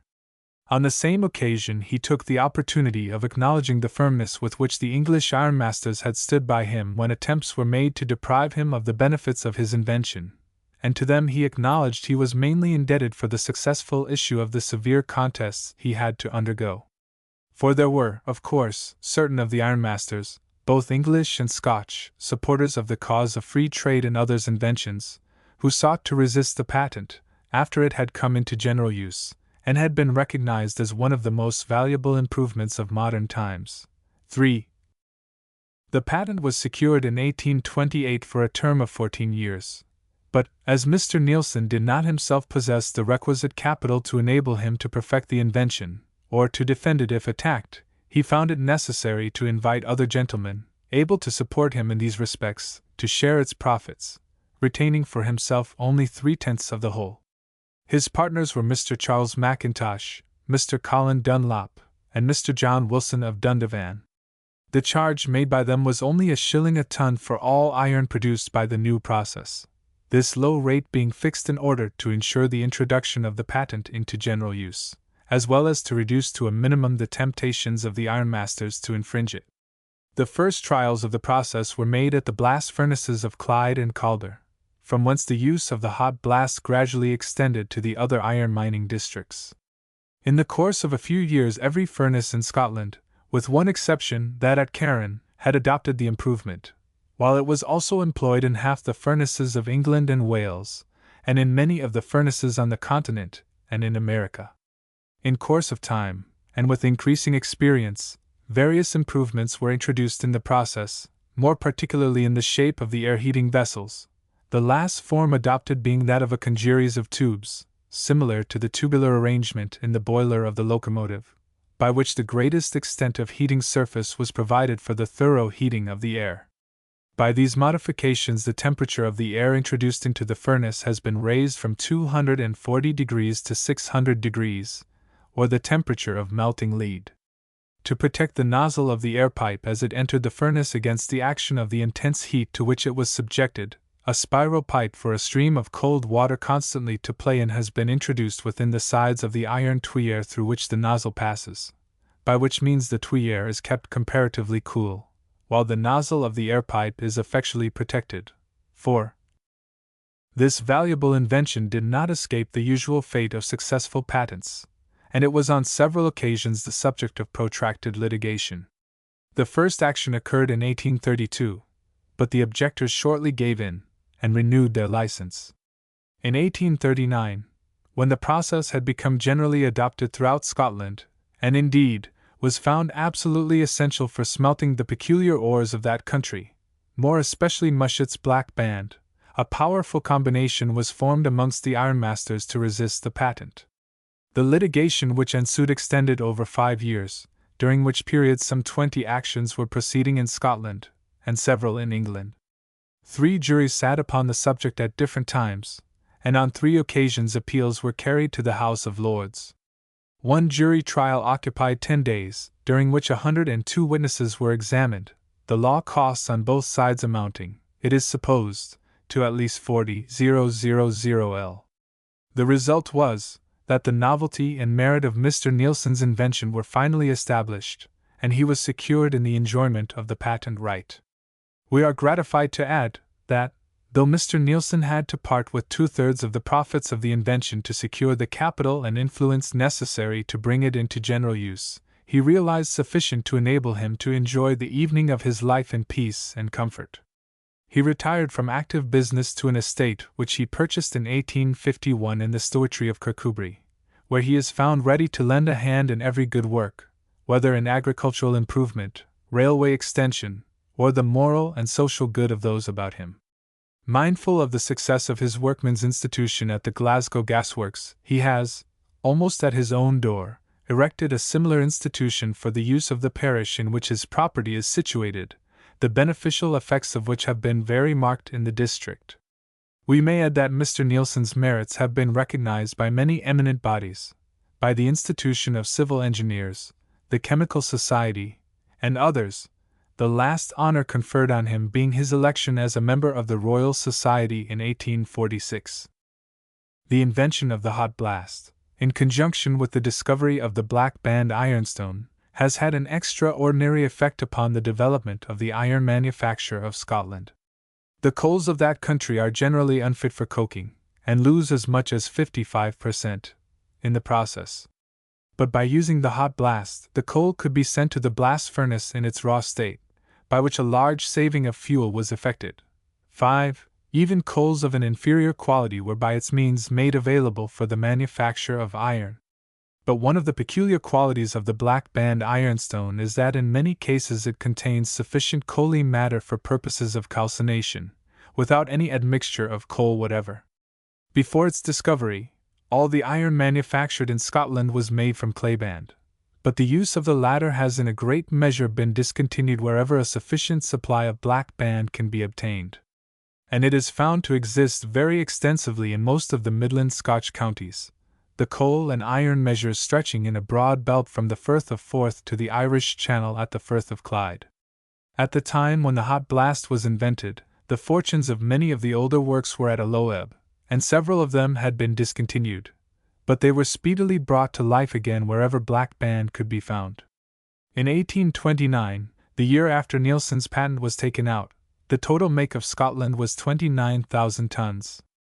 As fresh discoveries of the mineral were made, in Ayrshire and Lanarkshire, new works were erected, until, in 1845, we find the production of Scotch pig iron had increased to 475,000 tons. It has since increased to upwards of 1,000,000 of tons, 19/20ths of which are made from black band ironstone. 6. Employment has thus been given to vast numbers of our industrial population, and the wealth and resources of the Scotch iron districts have been increased to an extraordinary extent. During the last year there were 125 furnaces in blast throughout Scotland, each employing about 400 men and making an average of 200 tons a week, and the money distributed amongst the workmen may readily be computed from the fact that, under the most favorable circumstances, the cost of making iron in wages alone amounts to 30 sixs. a ton. 7. An immense additional value was given to all land in which the black band was found. Mr. Mushet mentions that in 1839 the proprietor of the Airdrie estate derived a royalty of 16,500 L. from the mineral, which had not before its discovery yielded him 1 farthing. At the same time, many fortunes have been made by pushing and energetic men who have of late years entered upon this new branch of industry. Amongst these may be mentioned the Bayards of Gartcherry, who vie with the Guests and Crauchetes of South Wales, and have advanced themselves in the course of a very few years from the station of small farmers to that of great capitalists owning estates in many counties, holding the highest character commercial men, and ranking among the largest employers of labour in the kingdom. One article by Dougal Bannatyne in Glasgow Mechanics Magazine, No. 53, December 1824. 2. Glasgow Mechanics Magazine, Volume 3. Page 159. 3. Mr. Mushet described it as a wonderful discovery, and one of the most novel and beautiful improvements in his time. Professor Gregory of Aberdeen characterized it as the greatest improvement with which he was acquainted. Mr. Jessup, an extensive English iron manufacturer, declared it to be of as great advantage in the iron trade as Arkwright's machinery was in the cotton spinning trade. And Mr. Fairbairn, in his contribution on iron, in the Encyclopaedia Britannica, says that it has effected an entire revolution in the iron industry of Great Britain, and forms the last era in the history of this material. 4. The invention of the tubular air vessels and the water tuyere belongs, we believe, to Mr. John Condy, sometime manager of the Blair Iron Works. 5. Mr. Mushet says, the greatest produce in iron per furnace with the black band and cold blast never exceeded 60 tons a week. The produce per furnace now averages 90 tons a week. 10 tons of this I attribute to the use of raw pit coal, and the other 20 tons to the use of hot blast. Papers on Iron and Steel, 127. The produce per furnace is now 200 tons a week and upwards. The hot blast process was afterwards applied to the making of iron with the anthracite or stone coal of Wales, for which a patent was taken out by George Crane in 1836. Before the hot blast was introduced, anthracite coal would not act as fuel in the blast furnace. When put in, it merely had the effect of putting the fire out. With the aid of the hot blast, however, it now proves to be a most valuable fuel in smelting. 6. It is stated in the North British Review for Nov. 1845 that, as in Scotland every furnace, with the exception of one at Carron, now uses the hot blast, the saving on our present produce of 400,000 tons of pig iron is 2,000,000 tons of coals, 200,000 tons of limestone, and #650,000 sterling per annum. But as the Scotch produce is now above 1,000,000 tons of pig iron a year, the above figures will have to be multiplied by 2.5 to give the present annual savings. 7. Papers read by Mr. Ralph Moore, mining engineer, Glasgow, before the Royal Scottish Society of Arts, Eden. 1861, pages 13-14. Chapter 10. Mechanical Inventions and Inventors. L'invention n'est-elle pas la poésie de la science? Toutes les grandes découvertes portent avec elles la trace ineffaçable d'une pensée poétique. Il faut être poète pour créer. Aussi sommes nous convaincus que les puissantes machines, véritable source de la production et de l'industrie de nos jours, doivent recevoir de modifications radicales, Si sera de hams de imagination, et non point de hams purement specio, que l'on devra cette transformation. Bitterly trait de machines of vapeur. Tools have played a highly important part in the history of civilization. Without tools and the ability to use them, man were indeed but a poor, bare, forked animal, worse clothed than the birds, worse housed than the beaver, worse fed than the jackal. Weak in himself, says Carlyle, and of small stature, he stands on a basis, at most for the flattest soled, of some half-square foot, insecurely enough, has to straddle out his legs, just the very wind supplant him. Feeblest of bipeds! 3 quintals are a crushing load for him, the steer of the meadow tosses him aloft like a waste rag. Nevertheless he can use tools, can devise tools, with these the granite mountain melts into light dust before him, he kneads glowing iron as if it were soft paste, seas are his smooth highway, winds and fire his unvarying steeds. Nowhere do you find him without tools he is nothing, with tools he is all. His very first contrivances to support life were tools of the simplest and rudest construction, and his latest achievements in the substitution of machinery for the relief of the human hand and intellect are founded on the use of tools of a still higher order. Hence it is not without good reason that man has by some philosophers been defined as a tool-making animal. Tools, like everything else, had small beginnings. With the primitive stone hammer and chisel very little could be done. The felling of a tree would occupy a workman a month, unless helped by the destructive action of fire. Dwellings could not be built, the soil could not be tilled, clothes could not be fashioned and made, and the hewing out of a boat was so tedious a process that the wood must have been far gone in decay before it could be launched. It was a great step in advance to discover the art of working in metals, more especially in steel, one of the few metals capable of taking a sharp edge and keeping it. From the date of this discovery, working in wood and stone would be found comparatively easy, and the results must speedily have been felt not only in the improvement of man's daily food, but in his domestic and social condition. Clothing could then be made, the primitive forest could be cleared and tillage carried on, abundant fuel could be obtained, dwellings erected, ships built, temples reared, every improvement in tools marking a new step in the development of the human intellect, and a further stage in the progress of human civilization. The earliest tools were of the simplest possible character, consisting principally of modifications of the wedge, such as the knife, the shears, formed of 2 knives working on a joint, the chisel, and the axe. These, with the primitive hammer, formed the principal stock in trade of the early mechanics, who were handicraftsmen in the literal sense of the word. But the work which the early craftsmen in wood, stone, brass, and iron contrived to execute, suffice to show how much expertness in the handling of tools will serve to compensate for their mechanical imperfections. Workmen then sought rather to aid muscular strength than to supersede it, and mainly to facilitate the efforts of manual skill. Another tool became added to those mentioned above, which proved an additional source of power to the workman. We mean the saw, which was considered of so much importance that its inventor was honored with a place among the gods in the mythology of the Greeks. This invention is said to have been suggested by the arrangement of the teeth in the jaw of a serpent, used by Talus the nephew of Daedalus in dividing a piece of wood. From the representations of ancient tools found in the paintings at Herculaneum it appears that the frame saw used by the ancients very nearly resembled that still in use, and we are informed that the tools employed in the carpenters' shops at Nazareth at this day are in most respects the same as those represented in the buried Roman city. Another very ancient tool referred to in the Bible and in Homer was the file, which was used to sharpen weapons and implements. Thus the Hebrews had a file for the mattocks, and for the coulters, and for the forks, and for the axes, and to sharpen the goads.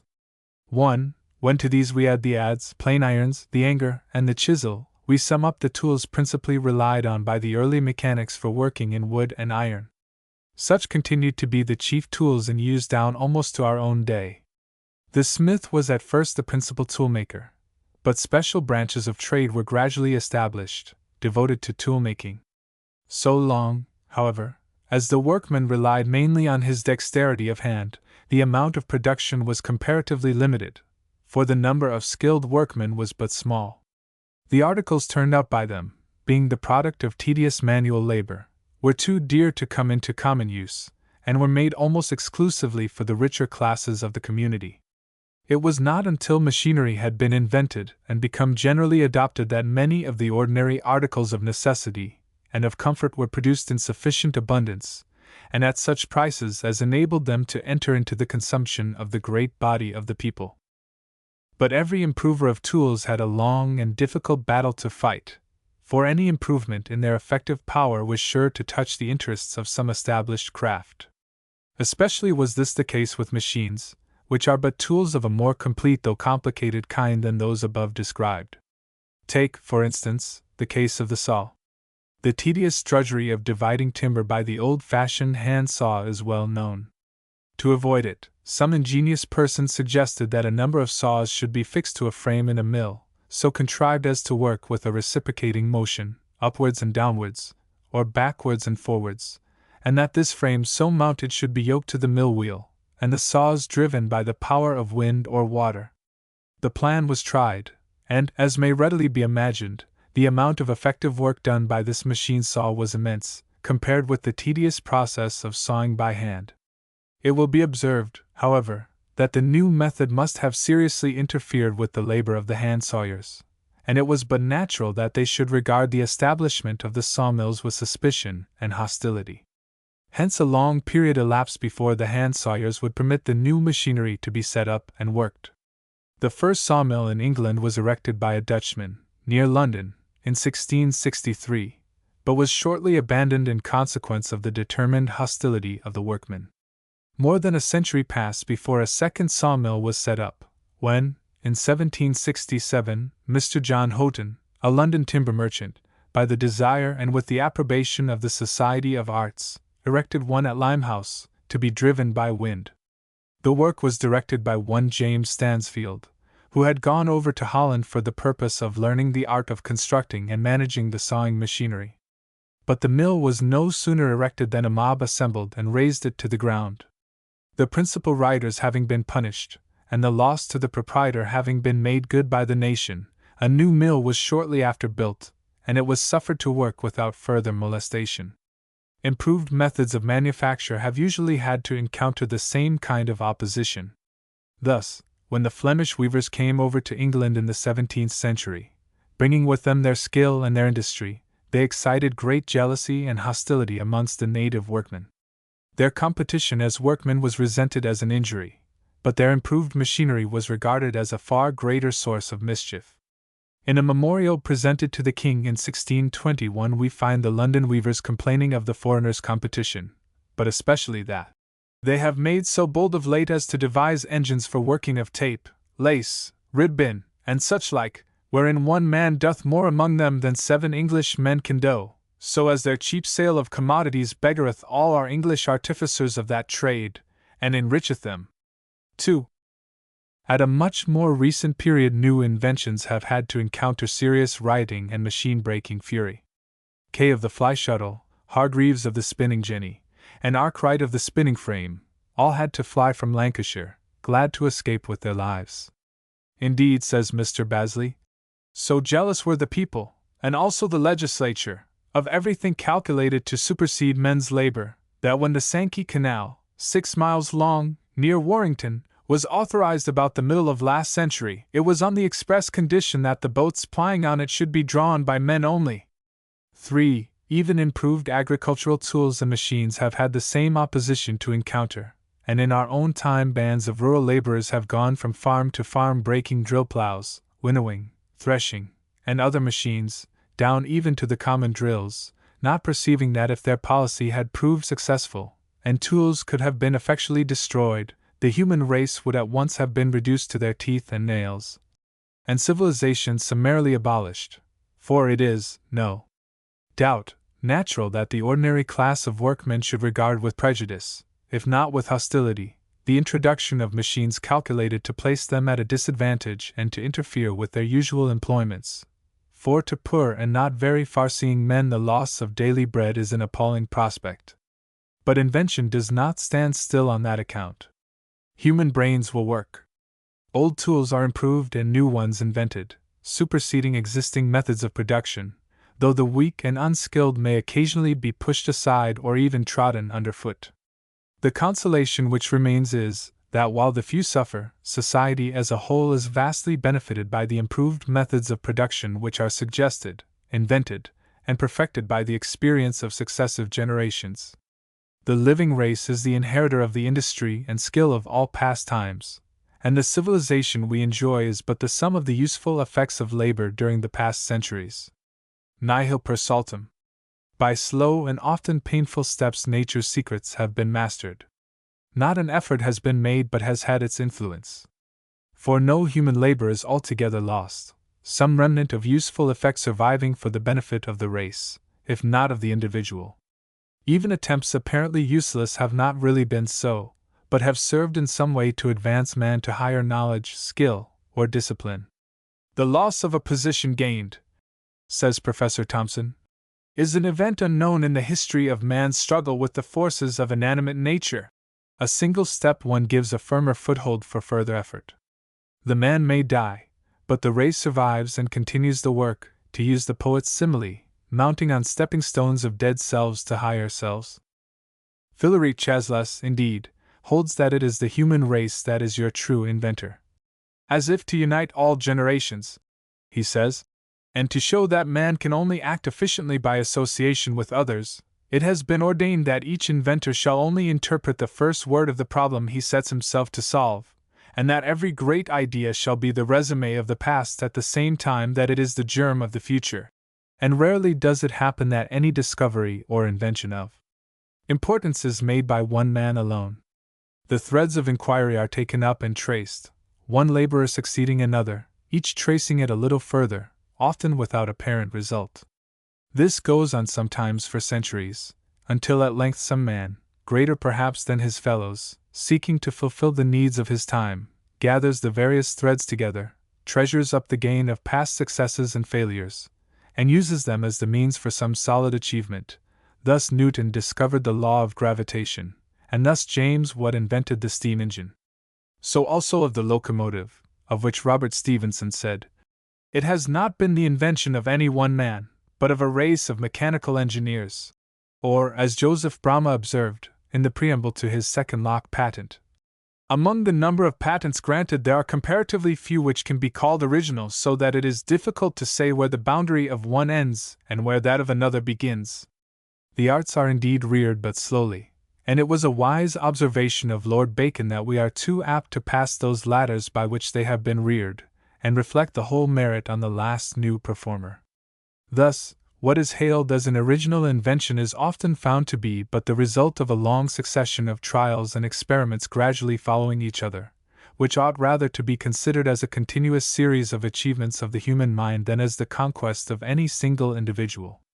It has sometimes taken centuries of experience to ascertain the value of a single fact in its various bearings. Like man himself, experience is feeble and apparently purposeless in its infancy, but acquires maturity and strength with age. Experience, however, is not limited to a lifetime, but is the stored-up wealth and power of our race. Even amidst the death of successive generations it is constantly advancing and accumulating, exhibiting at the same time the weakness and the power, the littleness and the greatness of our common humanity. And not only do we who live succeed to the actual results of our predecessors' labors, to their works of learning and of art, their inventions and discoveries, their tools and machines, their roads, bridges, canals, and railways, but to the inborn aptitudes of blood and brain which they bequeath to us, to that educability, so to speak, which has been won for us by the labors of many generations, and forms our richest natural heritage. The beginning of most inventions is very remote. The first idea, born within some unknown brain, passes thence into others, and at last comes forth complete, after a parturition, it may be, of centuries. One starts the idea, another develops it, and so on progressively until at last it is elaborated and worked out in practice. But the first not less than the last is entitled to his share in the merit of the invention, were it only possible to measure and apportion it duly. Sometimes a great original mind strikes upon some new vein of hidden power, and gives a powerful impulse to the inventive faculties of man, which lasts through generations. More frequently, however, inventions are not entirely new, but modifications of contrivances previously known, though to a few, and not yet brought into practical use. Glancing back over the history of mechanism, we occasionally see an invention seemingly full-born, when suddenly it drops out of sight, and we hear no more of it for centuries. It is taken up de novo by some inventor, stimulated by the needs of his time, and falling again upon the track, he recovers the old footmarks, follows them up, and completes the work.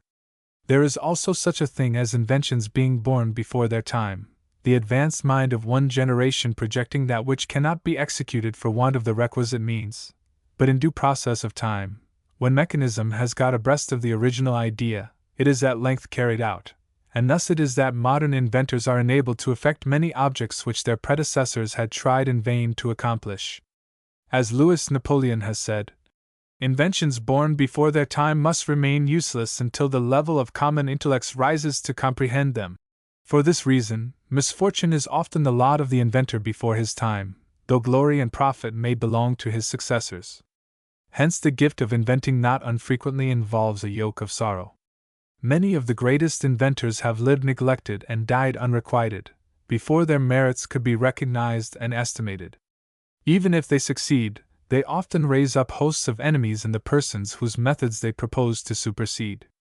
Envy, malice, and detraction meet them in all their forms. They are assailed by combinations of rich and unscrupulous persons to wrest from them the profits of their ingenuity. And last and worst of all, the successful inventor often finds his claims to originality decried, and himself branded as a copyist and a pirate. Among the inventions born out of time, and before the world could make adequate use of them, we can only find space to allude to a few, though they are so many that one is almost disposed to accept the words of Chaucer as true, that there is nothing new but what has once been old. Or, as another writer puts it, there is nothing new but what has before been known and forgotten. Or, in the words of Solomon, the thing that hath been is that which shall be, and there is no new thing under the Sunday. One of the most important of these is the use of steam, which was well known to the ancients. But though it was used to grind drugs, to turn a spit, and to excite the wonder and fear of the credulous, a long time elapsed before it became employed as a useful motive power. The inquiries and experiments on the subject extended through many ages. Friar Bacon, who flourished in the 13th century, seems fully to have anticipated, in the following remarkable passage, nearly all that steam could accomplish, as well as the hydraulic engine and the diving bell, though the flying machine yet remains to be invented. I will now, says the friar, mention some of the wonderful works of art and nature in which there is nothing of magic, and which magic could not perform. Instruments may be made by which the largest ships, with only one man guiding them, will be carried with greater velocity than if they were full of sailors. Chariots may be constructed that will move with incredible rapidity, without the help of animals. Instruments of flying may be formed, in which a man, sitting at his ease and meditating on any subject, may beat the air with his artificial wings, after the manner of birds. A small instrument may be made to raise or depress the greatest weights. An instrument may be fabricated by which one man may draw 1,000 men to him by force and against their will, as also machines which will enable men to walk at the bottom of seas or rivers without danger. It is possible that Friar Bacon derived his knowledge of the powers which he thus described from the traditions handed down of former inventions which had been neglected and allowed to fall into oblivion, for before the invention of printing, which enabled the results of investigation and experience to be treasured up in books, there was great risk of the inventions of one age being lost to the succeeding generations.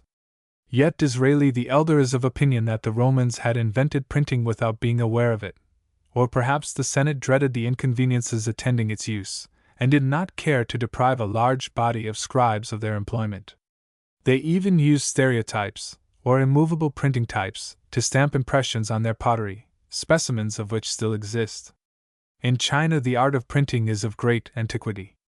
Lithography was well known in Germany, by the very name which it still bears, nearly 300 years before Senefelder reinvented it, and specimens of the ancient art are yet to be seen in the Royal Museum at Munich. 5. Steam locomotion by sea and land had long been dreamt of and attempted. Blasco de Garay made his experiment in the harbor of Barcelona as early as 1543. Denis Papin made a similar attempt at Cassel in 1707. But it was not until what had solved the problem of the steam engine that the idea of the steamboat could be developed in practice, which was done by Miller of Dalswinton in 1788. Sages and poets have frequently foreshadowed inventions of great social moment.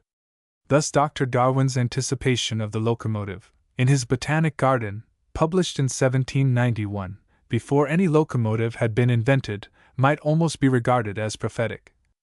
Soon shall thy arm, unconquered steam, afar drag the slow barge, and drive the rapid car.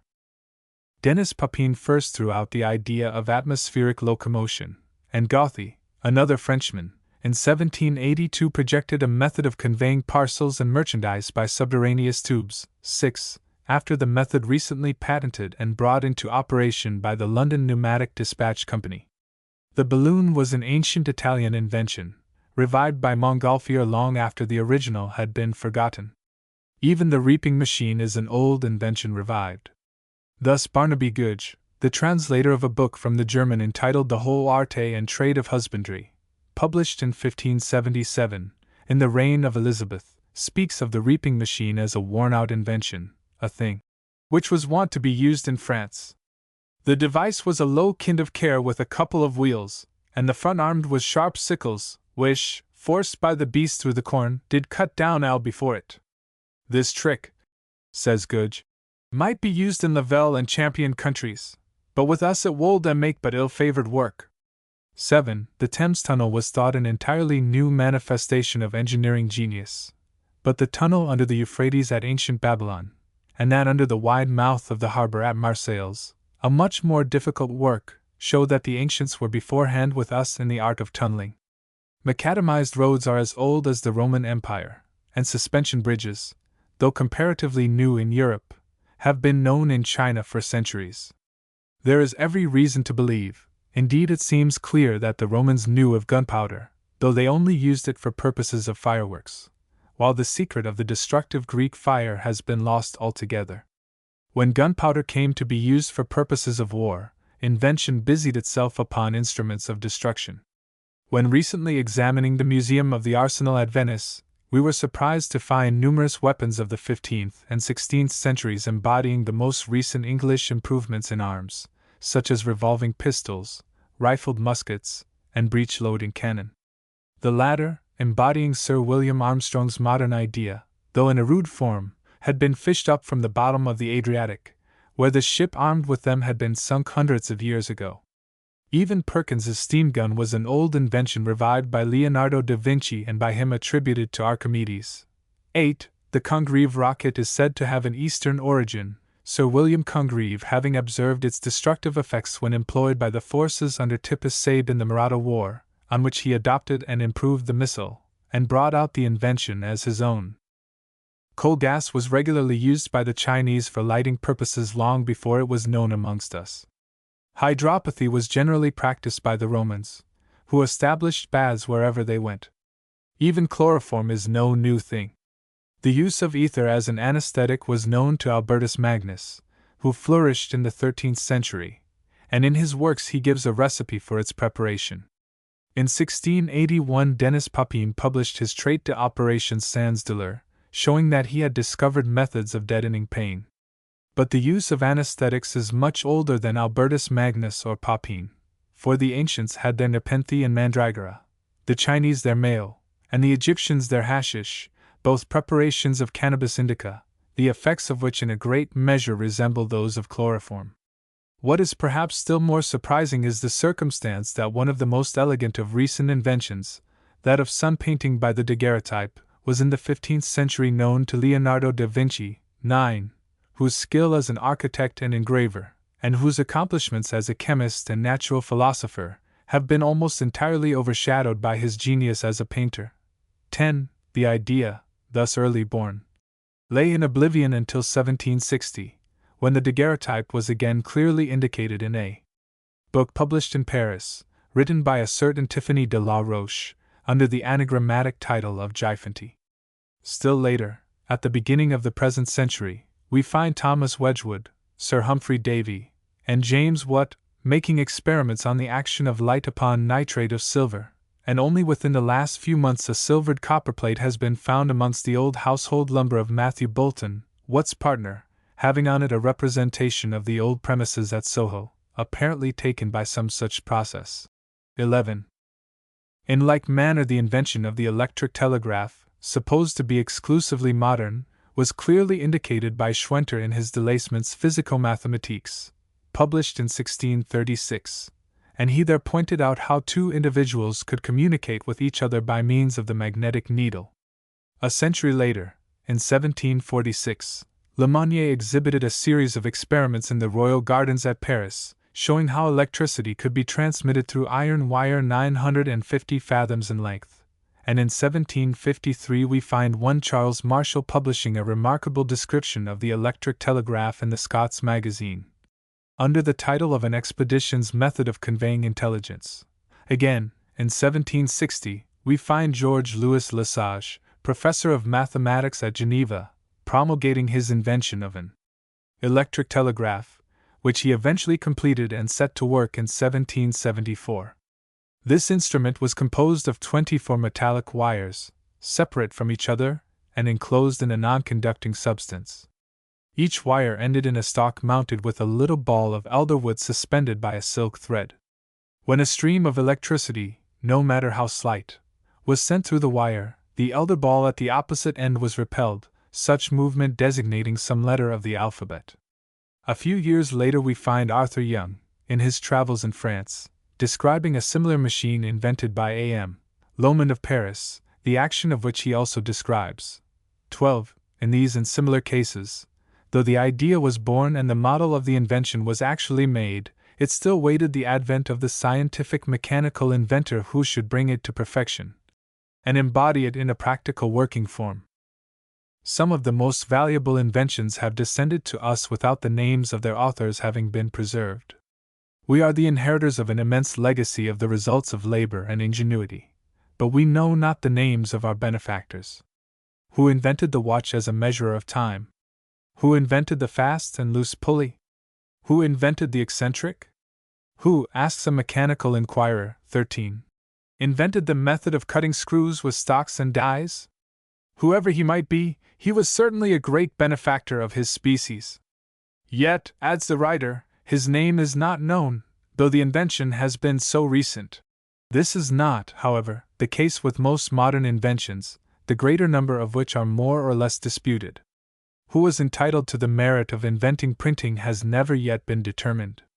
Weber and Senefelder both laid claim to the invention of lithography, though it was merely an old German art revived. Even the invention of the penny postage system by Sir Rowland Hill is disputed, Dr. Gray of the British Museum claiming to be its inventor, and a French writer alleging it to be an old French invention. 14. The invention of the steamboat has been claimed on behalf of Blasco de Garay, a Spaniard, Papin, a Frenchman, Jonathan Hulls, an Englishman, and Patrick Miller of Dalswinton, a Scotchman.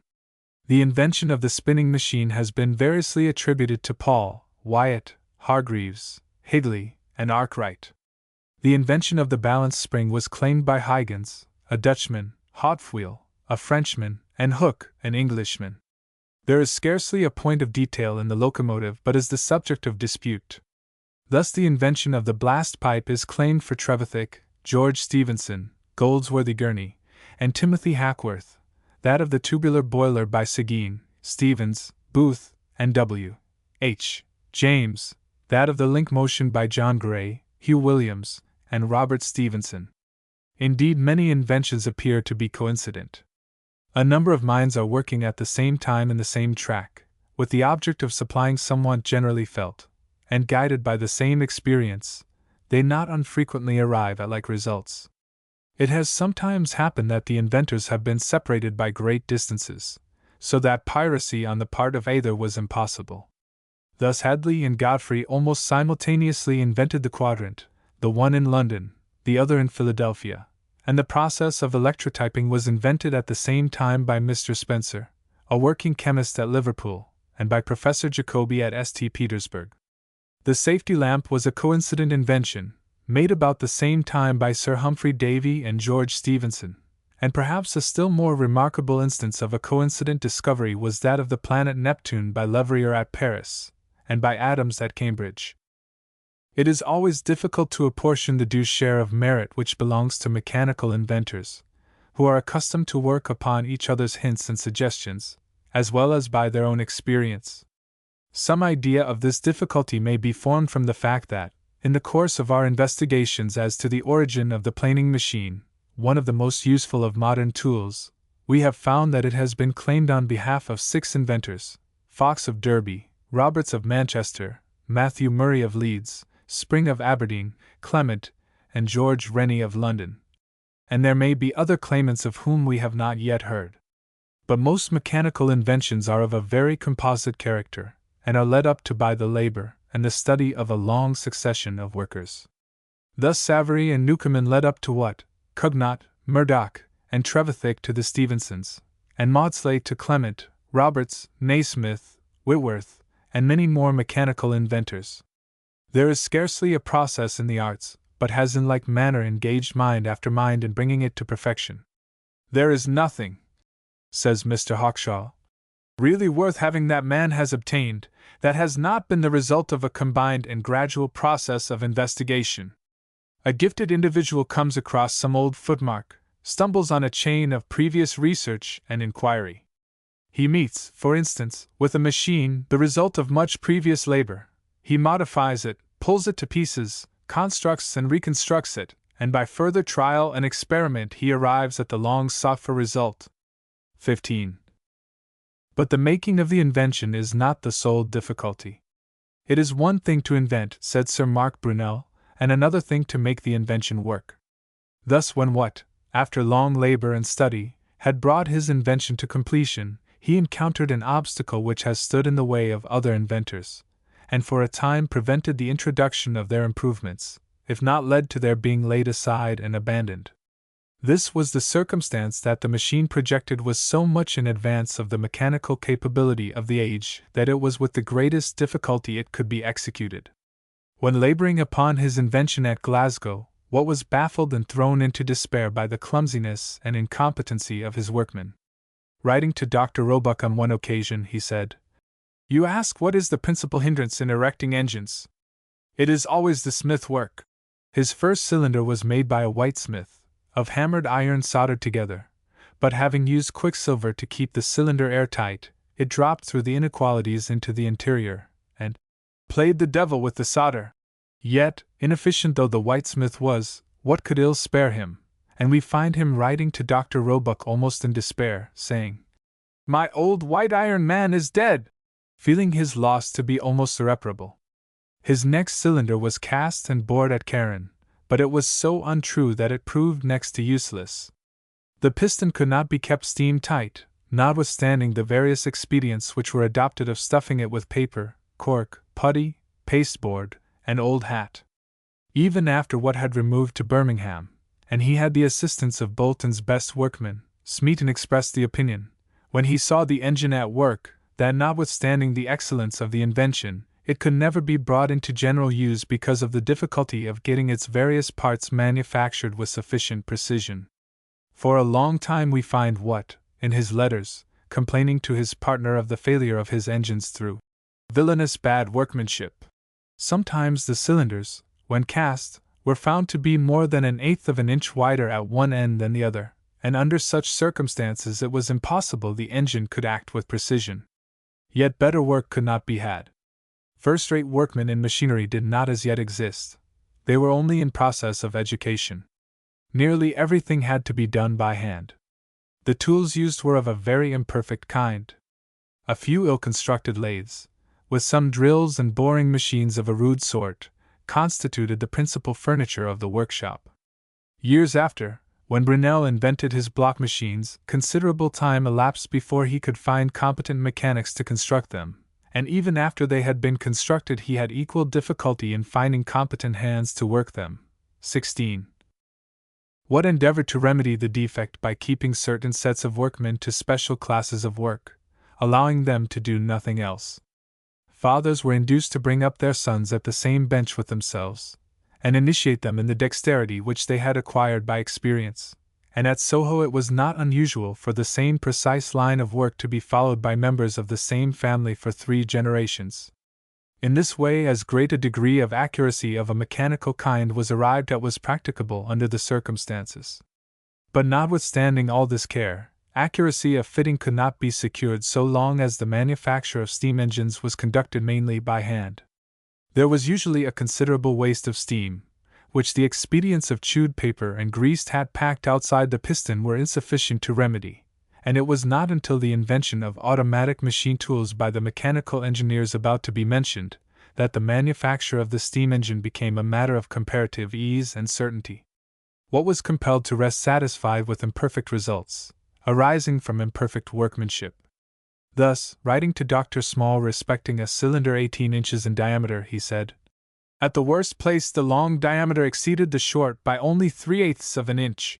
How different from the state of things at this day, when a cylinder 5 feet wide will be rejected as a piece of imperfect workmanship if it be found to vary in any part more than the 80th part of an inch in diameter." Not 50 years since it was a matter of the utmost difficulty to set an engine to work, and sometimes of equal difficulty to keep it going. Though fitted by competent workmen, it often would not go at all. Then the foreman of the factory at which it was made was sent for, and he would almost live beside the engine for a month or more, and after easing her here and screwing her up there, putting in a new part and altering an old one, packing the piston and tightening the valves, the machine would at length be got to work. 17. Now the case is altogether different.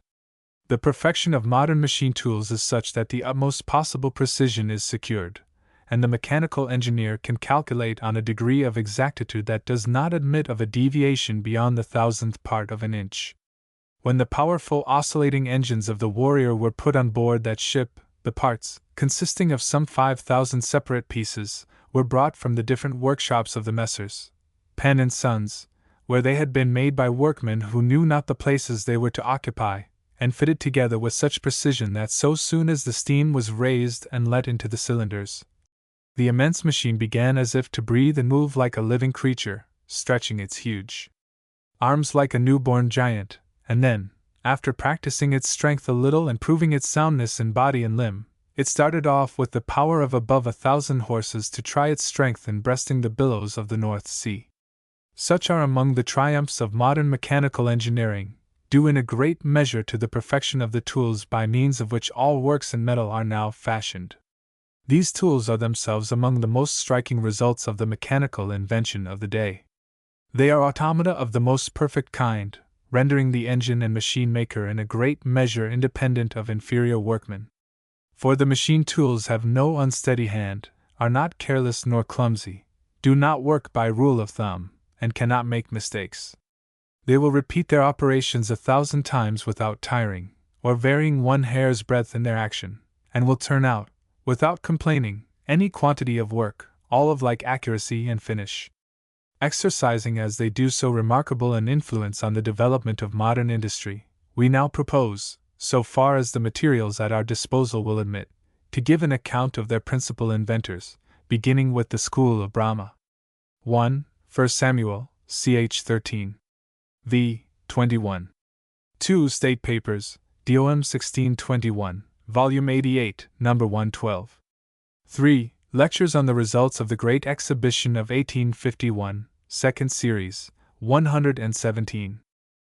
4. Dr. Kirwan, late President of the Royal Irish Academy, who had travelled much on the continent of Europe, used to relate, when speaking of the difficulty of introducing improvements in the arts and manufactures, and of the prejudices entertained for old practices, that, in Normandy, the farmers had been so long accustomed to the use of ploughs whose shares were made entirely of wood that they could not be prevailed on to make trial of those with iron, that they considered them to be an idle and useless innovation on the long-established practices of their ancestors, and that they carried these prejudices so far as to force the government to issue an edict on the subject. And even to the last they were so obstinate in their attachment to ploughshares of wood that a tumultuous opposition was made to the enforcement of the edict, which for a short time threatened a rebellion in the province. Parkes, Chemical Essays, 4th edition 473. 5. Edouard Fournier, Villeneuve, I. 339. 6. Memoires de l'Académie des Sciences, February 6, 1826. 7. Farmer's Magazine, 1817, No. Ixy. 291. 8. Villeneuve, I. 228. Inventa Nova Antiqua, 742. 9. Villeneuve, I. 19. See also Inventa Nova Antiqua, 803. 10. Mr. Hallam, in his Introduction to the History of Europe, pronounces the following remarkable eulogium on this extraordinary genius. If any doubt could be harbored, not only as to the right of Leonardo da Vinci to stand as the first name of the 15th century, which is beyond all doubt, but as to his originality in so many discoveries, which probably no one man, especially in such circumstances, has ever made, it must be on an hypothesis not very untenable, that some parts of physical science had already attained a height which mere books do not record. Unpublished misses by Leonardo contain discoveries and anticipations of discoveries, says Mr. Hallam, within the compass of a few pages, so as to strike us with something like the awe of preternatural knowledge.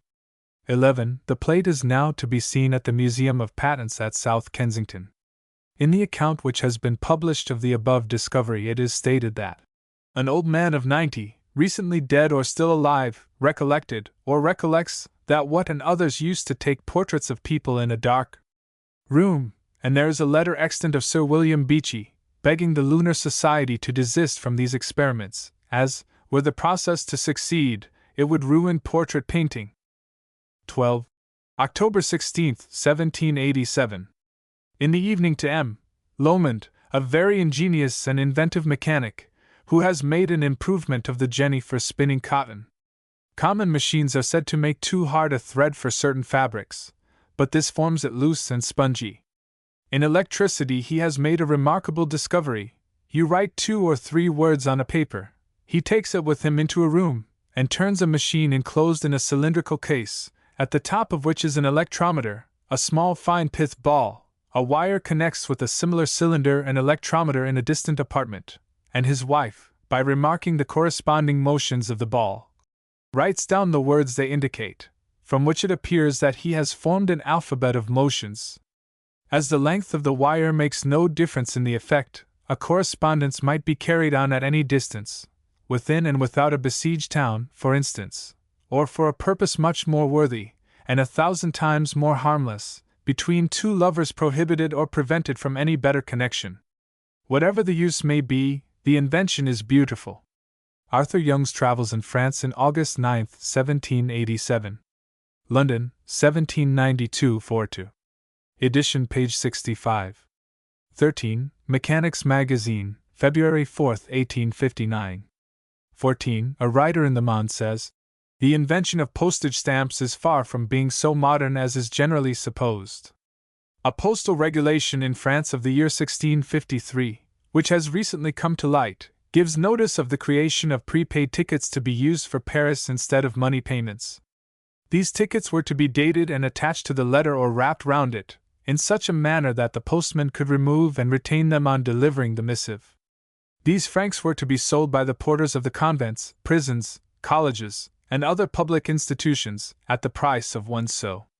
15. Inaugural address delivered before the Institution of Civil Engineers, January 14, 1862. 16. Beamish's Memoir of Sir I. M. Brunel, 7980. 17. There was the same clumsiness in all kinds of millwork before the introduction of machine tools. We have heard of a piece of machinery of the old school, the wheels of which, when set to work, made such a clatter that the owner feared the engine would fall to pieces. The foreman who set it a-going, after working at it until he was almost in despair, at last gave it up, saying, I think we had better leave the cogs to settle their differences with one another, they will grind themselves right in time. Chapter 11. Joseph Bramah.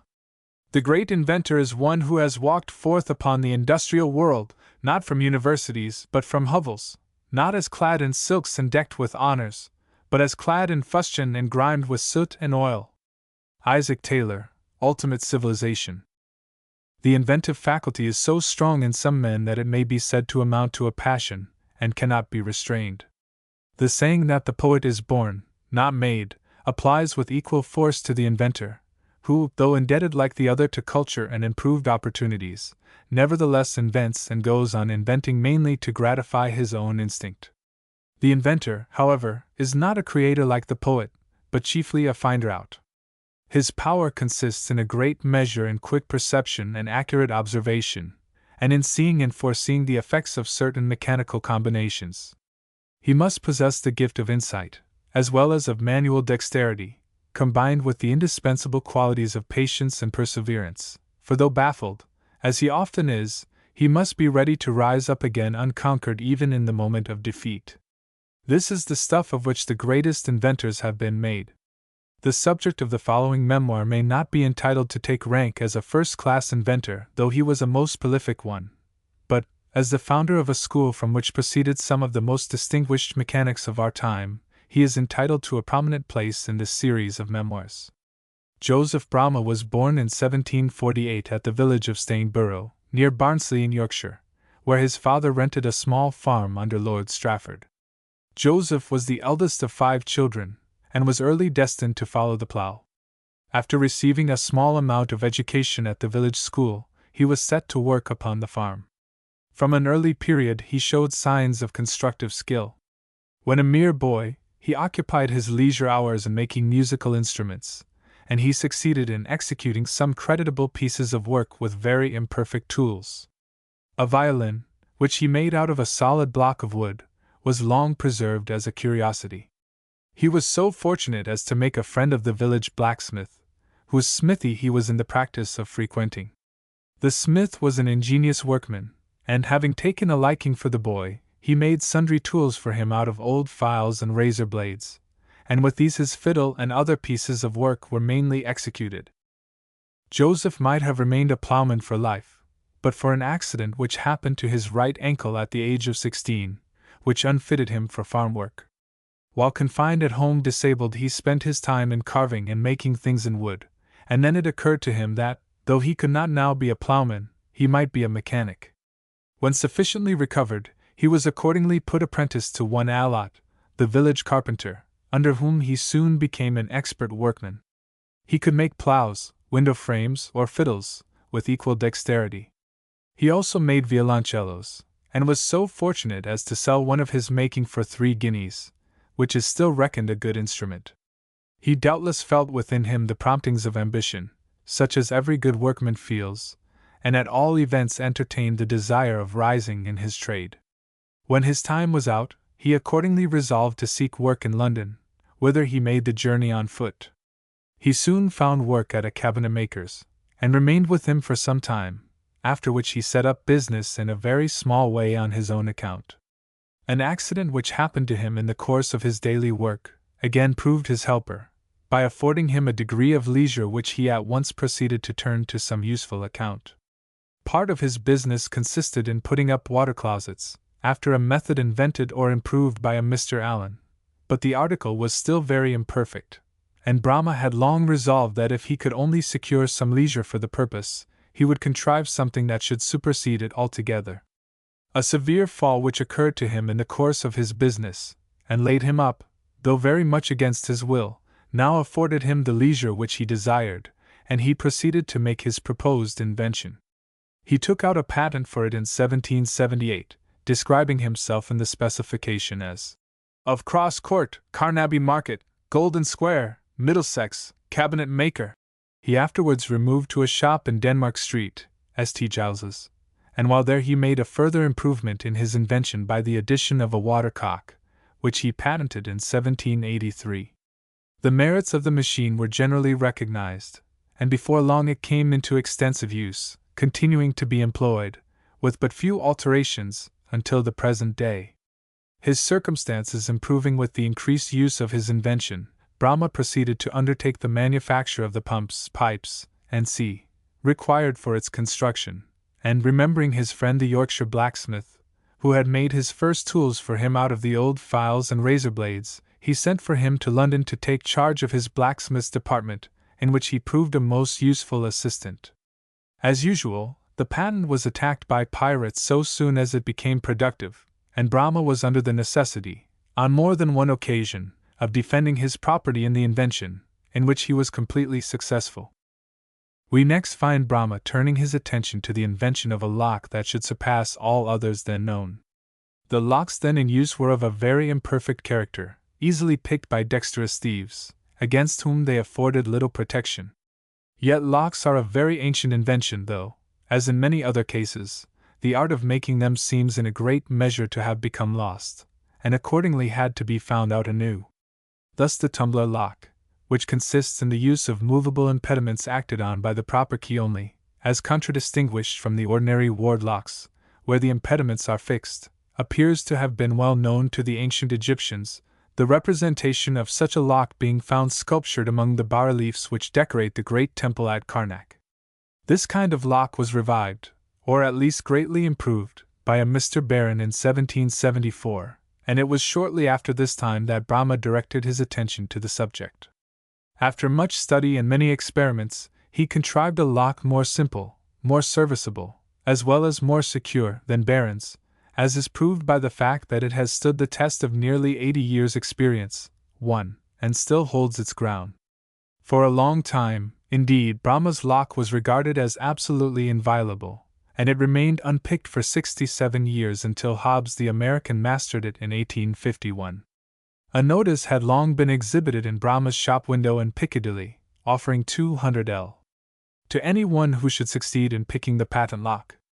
Many tried, and all failed, until Hobbs succeeded, after 16 days' manipulation of it with various elaborate instruments. But the difficulty with which the lock was picked showed that, for all ordinary purposes, it might be pronounced impregnable. The new locks were machines of the most delicate kind, the action of which depended in a great measure upon the precision with which the springs, sliders, levers, barrels, and other parts were finished. The merits of the invention being generally admitted, there was a considerable demand for the locks, and the necessity thus arose for inventing a series of original machine tools to enable them to be manufactured in sufficient quantities to meet the demand. It is probable, indeed, that, but for the contrivance of such tools, the lock could never have come into general use, as the skill of hand workmen, no matter how experienced, could not have been relied upon for turning out the article with that degree of accuracy and finish in all the parts which was indispensable for its proper action. In conducting the manufacture throughout, Brahma was greatly assisted by Henry Maudslay, his foreman, to whom he was in no small degree indebted for the contrivance of those tool machines which enabled him to carry on the business of lock-making with advantage and profit. Brahma's indefatigable spirit of invention was only stimulated to fresh efforts by the success of his lock, and in the course of a few years we find him entering upon a more important and original line of action than he had yet ventured on. His patent of 1785 shows the direction of his studies. Watt had invented his steam engine, which was coming into general use, and the creation of motive power in various other forms became a favorite subject of inquiry with inventors. Brahma's first invention with this object was his hydrostatic machine, founded on the doctrine of the equilibrium of pressure in fluids, as exhibited in the well-known hydrostatic paradox. In his patent of 1785, in which he no longer describes himself as cabinet maker, but engine maker of Piccadilly, he indicated many inventions, though none of them came into practical use, such as a hydrostatical machine and boiler, and the application of the power produced by them to the drawing of carriages, and the propelling of ships by a paddle wheel fixed in the stern of the vessel, of which drawings are annexed to the specification. But it was not until 1795 that he patented his hydrostatic or hydraulic press. Though the principle on which the hydraulic press is founded had long been known, and formed the subject of much curious speculation, it remained unproductive of results until a comparatively recent period, when the idea occurred of applying it to mechanical purposes. A machine of the kind was indeed proposed by Pascal, the eminent philosopher, in 1664, but more than a century elapsed before the difficulties in the way of its construction were satisfactorily overcome. Brahma's machine consists of a large and massive cylinder, in which there works an accurately fitted solid piston or plunger. A forcing pump of very small bore communicates with the bottom of the cylinder, and by the action of the pump handle or lever, exceeding small quantities of water are forced in succession beneath the piston in the large cylinder, thus gradually raising it up, and compressing bodies whose bulk or volume it is intended to reduce. Hence it is most commonly used as a packing press, being superior to every other contrivance of the kind that has yet been invented, and though exercising a prodigious force, it is so easily managed that a boy can work it. The machine has been employed on many extraordinary occasions in preference to other methods of applying power. Thus Robert Stephenson used it to hoist the gigantic tubes of the Britannia Bridge into their bed, too, and Brunel to launch the Great Eastern steamship from her cradles. It has also been used to cut bars of iron, to draw the piles driven in forming cofferdams, and to wrench up trees by the roots, all of which feats it accomplishes with comparative ease. The principal difficulty experienced in constructing the hydraulic press before the time of Brahma arose from the tremendous pressure exercised by the pump, which forced the water through between the solid piston and the side of the cylinder, in which it worked in such quantities as to render the press useless for practical purposes. Brahma himself was at first completely baffled by this difficulty. It will be observed that the problem was to secure a joint sufficiently free to let the piston slide up through it, and at the same time so watertight as to withstand the internal force of the pump. These two conditions seemed so conflicting that Brahma was almost at his wits' end, and for a time despaired of being able to bring the machine to a state of practical efficiency.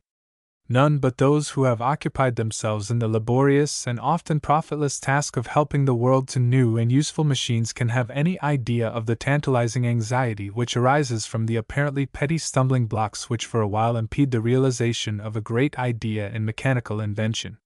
Such was the case with the watertight arrangement in the hydraulic press. In his early experiments, Brahma tried the expedient of the ordinary stuffing box for the purpose of securing the required watertightness, that is, a coil of hemp on leather washers was placed in a recess, so as to fit tightly round the moving ram or piston, and it was further held in its place by means of a compressing collar forced hard down by strong screws. The defect of this arrangement was that, even supposing the packing could be made sufficiently tight to resist the passage of the water urged by the tremendous pressure from beneath, such was the grip which the compressed material took of the ram of the press, that it could not be got to return down after the water pressure had been removed. In this dilemma, Brahma's ever-ready workman, Henry Maudslay, came to his rescue. The happy idea occurred to him of employing the pressure of the water itself to give the requisite watertightness to the collar.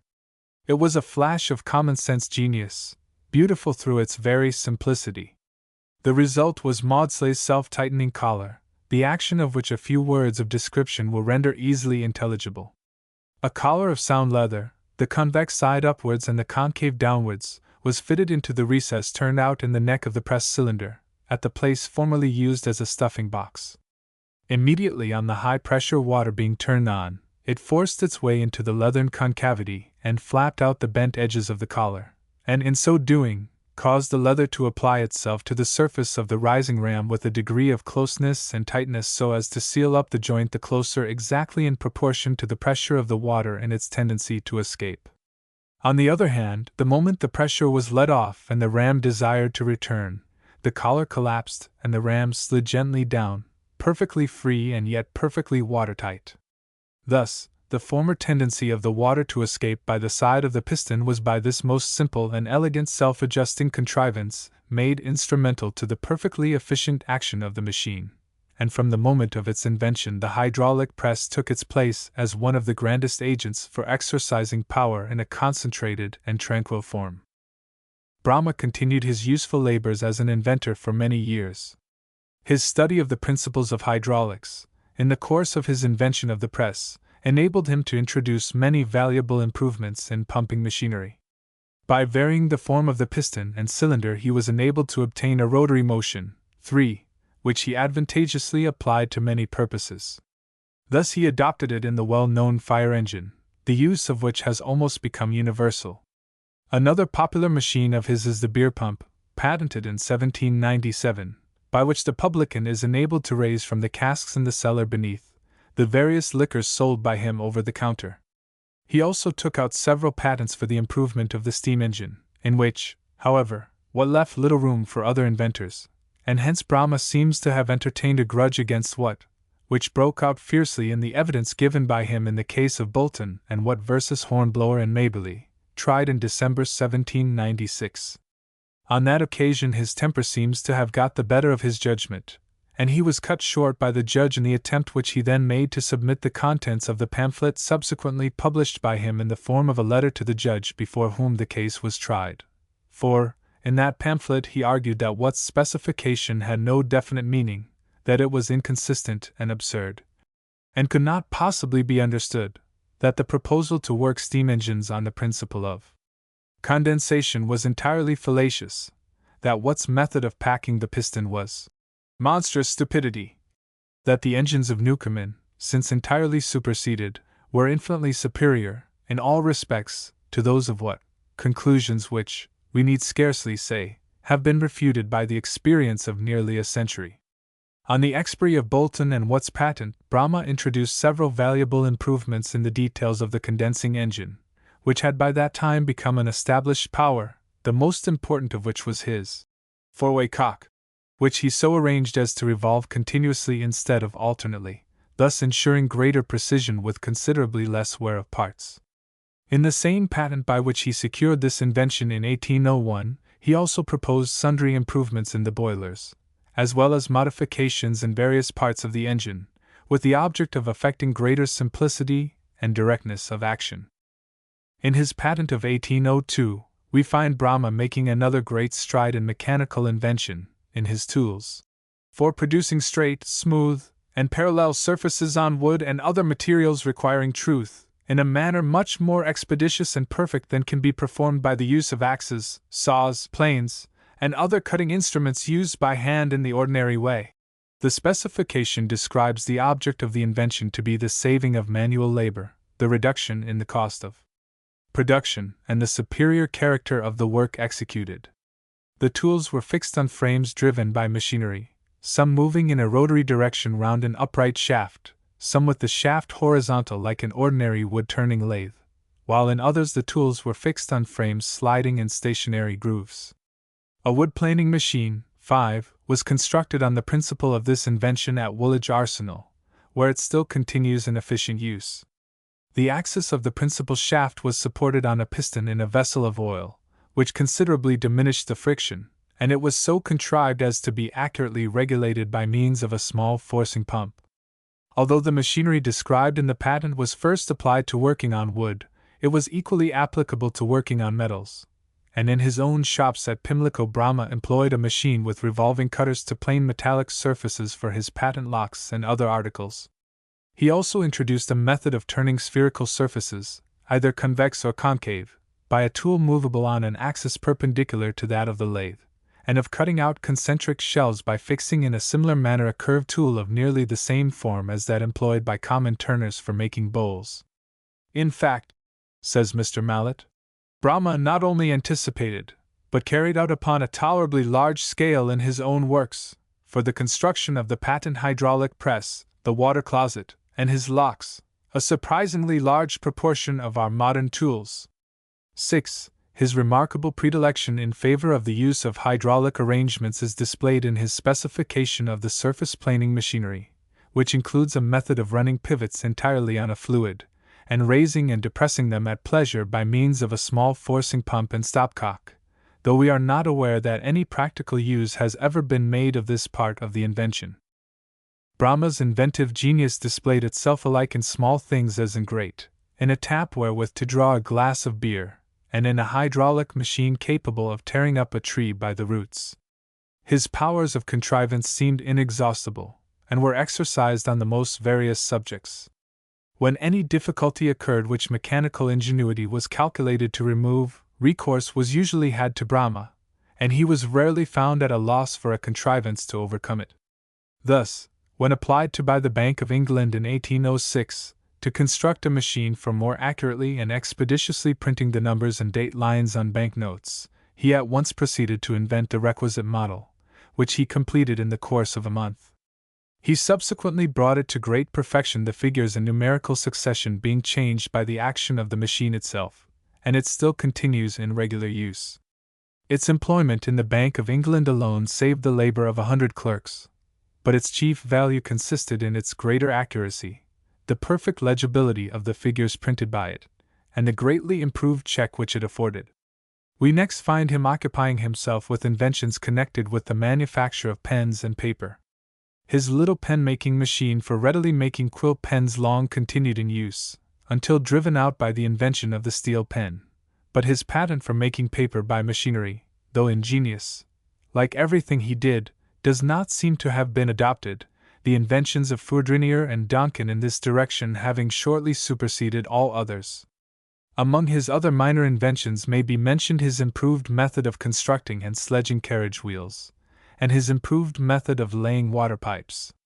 In his specification of the last mentioned invention, he included the application of water power to the driving of machinery of every description, and for hoisting and lowering goods in docks and warehouses, since carried out in practice, though in a different manner, by Sir William Armstrong. 7. In this, as in many other matters, Brahma shot ahead of the mechanical necessities of his time. And hence many of his patents, of which he held at one time more than 20, proved altogether profitless. His last patent, taken out in 1814, was for the application of Roman cement to timber for the purpose of preventing dry rot.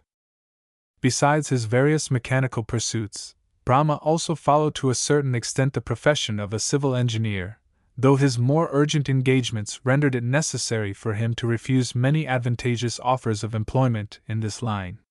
He was, however, led to carry out the new waterworks at Norwich, between the years 1790 and 1793, in consequence of his having been called upon to give evidence in a dispute between the corporation of that city and the lessees, in the course of which he propounded plans which, it was alleged, could not be carried out. To prove that they could be carried out, and that his evidence was correct, he undertook the new works, and executed them with complete success, besides demonstrating in a spirited publication elicited by the controversy, the insufficiency and incongruity of the plans which had been submitted by the rival engineer.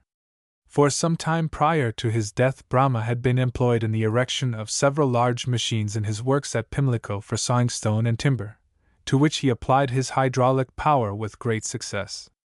New methods of building bridges and canal locks, with a variety of other matters, were in an embryo state in his mind, but he did not live to complete them. He was occupied in superintending the action of his hydrostatic press at Holt Forest, in Hants, where upwards of 300 trees of the largest dimensions were in a very short time torn up by the roots, when he caught a severe cold, which settled upon his lungs, and his life was suddenly brought to a close on the 9th of December 1814, in his 66th year.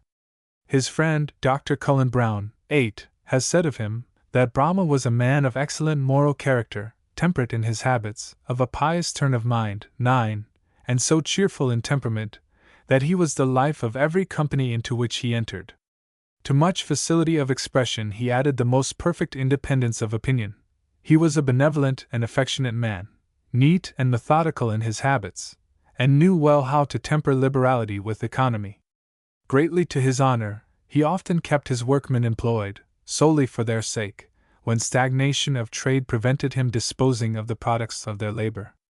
As a manufacturer he was distinguished for his promptitude and probity, and he was celebrated for the exquisite finish which he gave to all his productions. In this excellence of workmanship, which he was the first to introduce, he continued while he lived to be unrivaled. Brahma was deservedly honored and admired as the first mechanical genius of his time, and as the founder of the art of tool-making in its highest branches. From his shops at Pimlico came Henry Maudslay, Joseph Clement, and many more first-class mechanics, who carried the mechanical arts to still higher perfection, and gave an impulse to mechanical engineering, the effects of which are still felt in every branch of industry. The parish to which Brahma belonged was naturally proud of the distinction he had achieved in the world, and commemorated his life and career by a marble tablet erected by subscription to his memory, in the parish church of Silkstone. In the churchyard are found the tombstones of Joseph's father, brother, and other members of the family, and we are informed that their descendants still occupy the farm at Stainborough on which the great mechanician was born. 1. The lock invented by Brahma was patented in 1784. Mr. Brahma himself fully set forth the specific merits of the invention in his dissertation on the construction of locks. In a second patent, taken out by him in 1798, he amended his first with the object of preventing the counterfeiting of keys, and suspending the office of the lock until the key was again in the possession of the owner. This he effected by enabling the owner so to alter the sliders as to render the lock inaccessible to such key if applied by any other person but himself, or until the sliders had been rearranged so as to admit of its proper action. We may mention in passing that the security of Brahma's locks depends on the doctrine of combinations, or multiplication of numbers into each other, which is known to increase in the most rapid proportion. Thus, a lock of 5 slides admits of 3,000 variations, while one of 8 will have no less than 1,935,360 changes. In other words, that number of attempts at making a key, or at picking it, may be made before it can be opened. 2. The weight raised by a single press at the Britannia Bridge was 1,144 tons.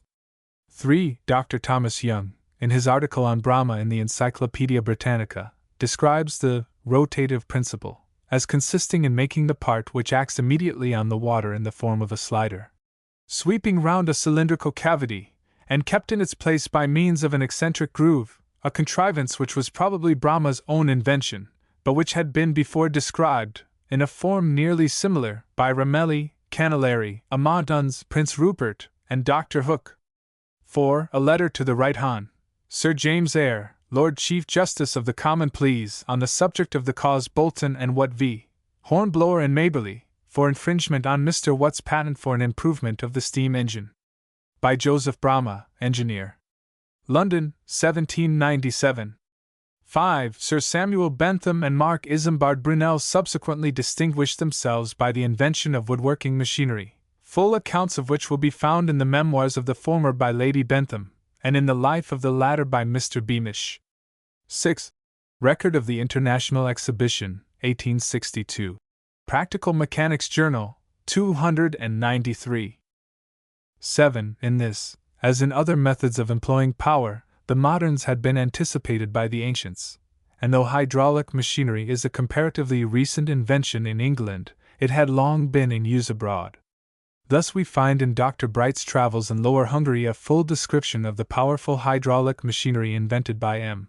Hall, chief engineer of the Imperial Mines, which had been in use since the year 1749, in pumping water from a depth of 1,800 feet, from the silver and gold mines of Chemnitz and Kremnitz. A head of water was collected by forming a reservoir along the mountain side, from which it was conducted through watertight cast iron pipes erected perpendicularly in the mine shaft.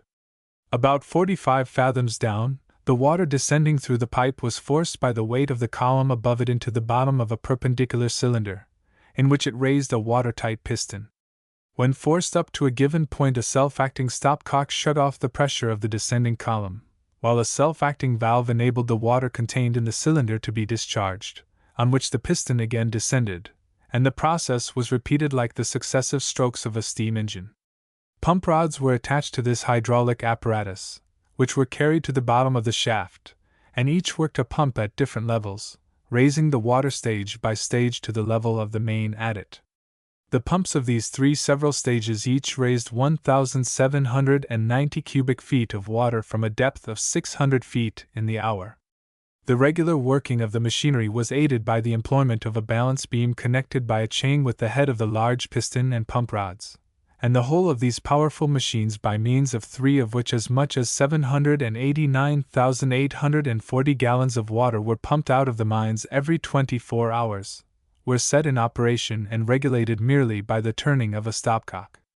It will be observed that the arrangement thus briefly described was equally applicable to the working of machinery of all kinds, cranes, &c., as well as pumps, and it will be noted that, notwithstanding the ingenuity of Brahma, Armstrong, and other eminent English mechanics, the Austrian engineer Hall was thus decidedly beforehand with them in the practical application of the principles of hydrostatics. Dr. Brown published a brief memoir of his friend in the New Monthly Magazine for April, 1815, which has been the foundation of all the notices of Brahma's life that have heretofore appeared. 9. Notwithstanding his well-known religious character, Brahma seems to have fallen under the grievous displeasure of William Huntington, SS, Sinner Saved, described by Macaulay in his youth as a worthless, ugly lad of the name of Hunter, and in his manhood as that remarkable impostor. Essays, 1 volume edition 529.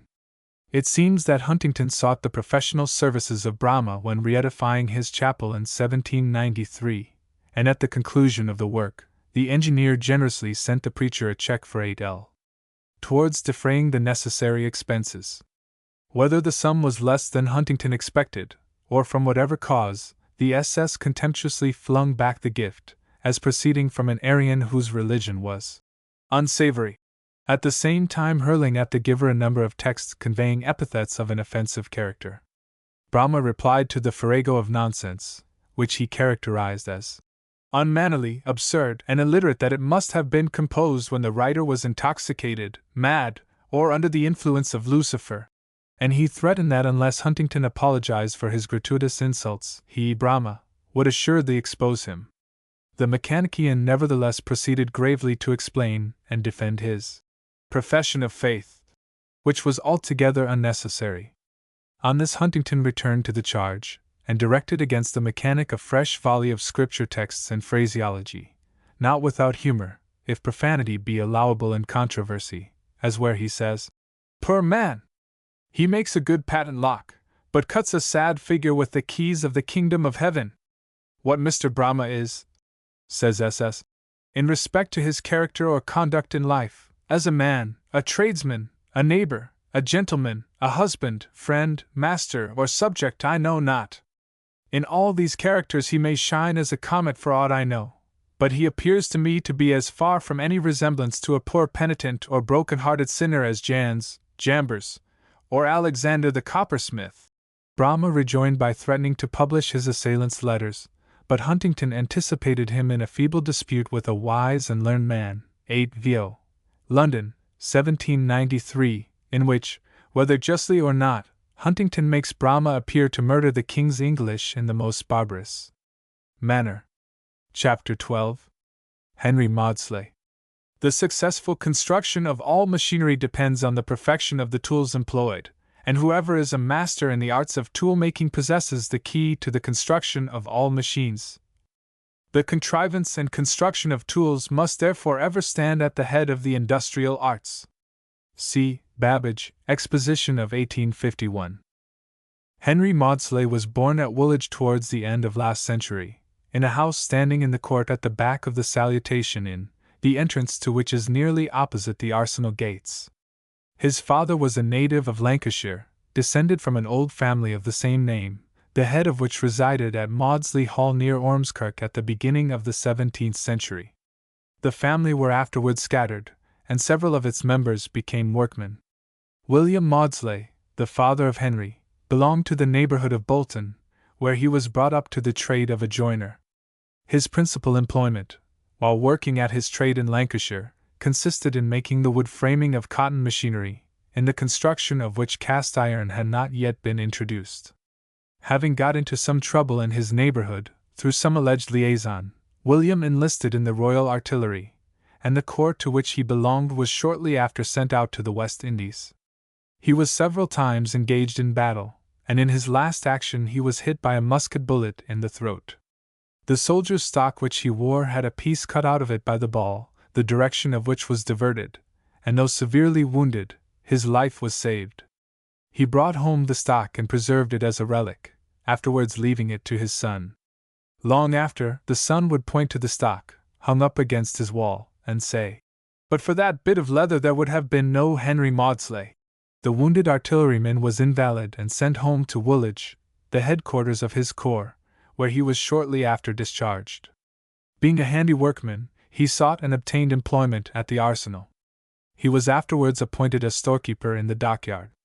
It was during the former stage of William Maudslay's employment at Woolwich that the subject of this memoir was born in the house in the court above mentioned, on the 22nd of August 1771. The boy was early set to work. When 12 years old he was employed as a powder monkey in making and filling cartridges. After 2 years he was passed on to the carpenter's shop where his father worked, and there he became acquainted with tools and the art of working in wood and iron. From the first, the latter seems to have had by far the greatest charms for him. The blacksmith's shop was close to the carpenter's, and Harry seized every opportunity that offered of plying the hammer, the file, and the chisel, in preference to the saw and the plane. Many a cuff did the foreman of carpenters give him for absenting himself from his proper shop and stealing off to the smithy. His propensity was indeed so strong that, at the end of a year, it was thought better, as he was a handy, clever boy, to yield to his earnest desire to be placed in the smithy, and he was removed thither accordingly in his 15th year. His heart being now in his work, he made rapid progress, and soon became an expert smith and metal worker. He displayed his skill especially in forging light ironwork, and a favorite job of his was the making of trivets out of the solid, which only the dab hands of the shop could do, but which he threw off with great rapidity in first-rate style. These trivets were made out of Spanish iron bolts, rare stuff, which, though exceedingly tough, forged like wax under the hammer. Even at the close of his life, when he had acquired eminent distinction as an inventor, and was a large employer of skilled labor, he looked back with pride to the forging of his early days in Woolwich Arsenal. He used to describe with much gusto how the old experienced hands, with whom he was a great favorite, would crowd about him when forging his trivets, some of which may to this day be in use among Woolwich housewives for supporting the toast plate before the bright fire against tea time. This was, however, entirely contraband work done on the sly, and strictly prohibited by the superintending officer, who used kindly to signal his approach by blowing his nose in a peculiar manner, so that all forbidden jobs might be put out of the way by the time he entered the shop. We have referred to Maudslay's early dexterity in trivet making, a circumstance trifling enough in itself, for the purpose of illustrating the progress which he had made in a branch of his art of the greatest importance in tool and machine making. Nothing pleased him more in his after life than to be set to work upon an unusual piece of forging, and to overcome, as none could do so cleverly as he, the difficulties which it presented. The pride of art was as strong in him as it must have been in the medieval smiths, who turned out those beautiful pieces of workmanship still regarded as the pride of our cathedrals and old mansions. In Maudslay's case, his dexterity as a smith was eventually directed to machinery, rather than ornamental work, though, had the latter been his line of labor, we do not doubt that he would have reached the highest distinction. The manual skill which our young blacksmith had acquired was such as to give him considerable reputation in his craft, and he was spoken of even in the London shops as one of the most dexterous hands in the trade. It was this circumstance that shortly after led to his removal from the smithy in Woolwich Arsenal to a sphere more suitable for the development of his mechanical ability. We have already stated in the preceding memoir that Joseph Bramah took out the first patent for his lock in 1784, and a second for its improvement several years later, but notwithstanding the acknowledged superiority of the new lock over all others, Bramah experienced the greatest difficulty in getting it manufactured with sufficient precision, and at such a price as to render it an article of extensive commerce. This arose from the generally inferior character of the workmanship of that day, as well as the clumsiness and uncertainty of the tools then in use. Bramah found that even the best manual dexterity was not to be trusted, and yet it seemed to be his only resource, for machine tools of a superior kind had not yet been invented. In this dilemma he determined to consult an ingenious old German artisan, then working with William Moody, a general blacksmith in Whitechapel. This German was reckoned one of the most ingenious workmen in London at the time. Bramah had several long interviews with him, with the object of endeavoring to solve the difficult problem of how to secure precise workmanship in lock-making. But they could not solve it. They saw that without better tools the difficulty was insuperable, and then Bramah began to fear that his lock would remain a mere mechanical curiosity, and be prevented from coming into general use. He was indeed sorely puzzled what next to do, when one of the hammermen in Moody's shop ventured to suggest that there was a young man in the Woolwich Arsenal smithy, named Maudslay, who was so ingenious in such matters that nothing bet him, and he recommended that Mr. Bramah should have a talk with him upon the subject of his difficulty. Maudslay was at once sent for to Bramah's workshop, and appeared before the lockmaker, a tall, strong, comely young fellow, then only 18 years old. Brahma was almost ashamed to lay his case before such a mere youth, but necessity constrained him to try all methods of accomplishing his object, and Maudslay's suggestions in reply to his statement of the case were so modest, so sensible, and as the result proved, so practical, that the master was constrained to admit that the lad before him had an old head though set on young shoulders. Brahma decided to adopt the youth's suggestions, made him a present on the spot, and offered to give him a job if he was willing to come and work in a town shop. Maudslay gladly accepted the offer, and in due time appeared before Brahma to enter upon his duties. As Maudslay had served no regular apprenticeship, and was of a very youthful appearance, the foreman of the shop had considerable doubts as to his ability to take rank alongside his experienced hands. But Maudslay soon set his master's and the foreman's mind at rest.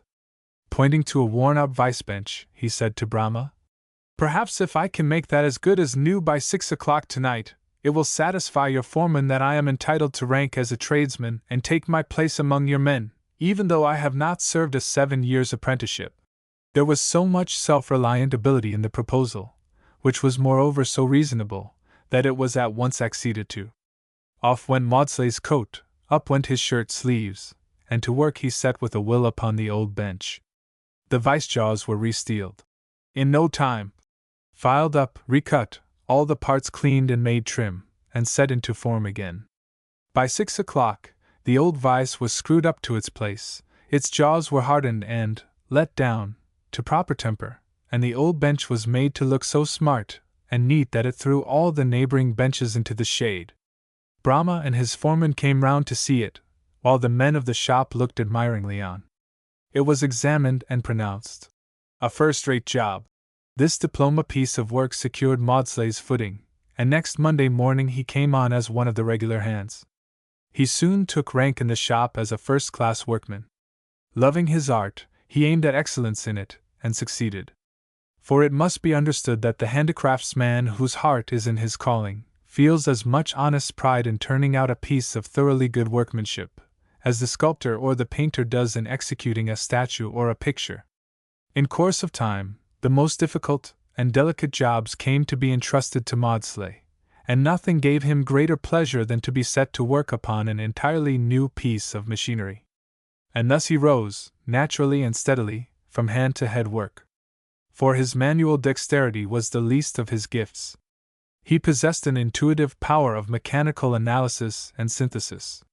He had a quick eye to perceive the arrangements requisite to effect given purposes, and whenever a difficulty arose, his inventive mind set to work to overcome it. His fellow workmen were not slow to recognize his many admirable qualities, of hand, mind, and heart, and he became not only the favorite, but the hero of the shop. Perhaps he owed something to his fine personal appearance. Hence on gala days, when the men turned out in procession, Harry was usually selected to march at their head and carry the flag. His conduct as a son, also, was as admirable as his qualities as a workman. His father dying shortly after Maudslay entered Brahma's concern, he was accustomed to walk down to Woolwich every Saturday night, and hand over to his mother, for whom he had the tenderest regard, a considerable share of his week's wages, and this he continued to do as long as she lived. Notwithstanding his youth, he was raised from one post to another, until he was appointed, by unanimous consent, the head foreman of the works, and was recognized by all who had occasion to do business there as Brahma's right-hand man. He not only won the heart of his master, but, what proved of far greater importance to him, he also won the heart of his master's pretty housemaid, Sarah Tyndall by name, whom he married, and she went hand in hand with him through life, an admirable helpmeet, in every way worthy of the noble character of the great mechanic. Maudslay was found especially useful by his master in devising the tools for making his patent locks, and many were the beautiful contrivances which he invented for the purpose of ensuring their more accurate and speedy manufacture, with a minimum degree of labor, and without the need of any large amount of manual dexterity on the part of the workman. The lock was so delicate a machine that the identity of the several parts of which it was composed was found to be an absolute necessity. Mere handicraft, however skilled, could not secure the requisite precision of workmanship, nor could the parts be turned out in sufficient quantity to meet any large demand. It was therefore requisite to devise machine tools which should not blunder, nor turn out imperfect work, machines, in short, which should be in a great measure independent of the want of dexterity of individual workmen, but which should unerringly labor in their prescribed track, and do the work set them, even in the minutest details, after the methods designed by their inventor.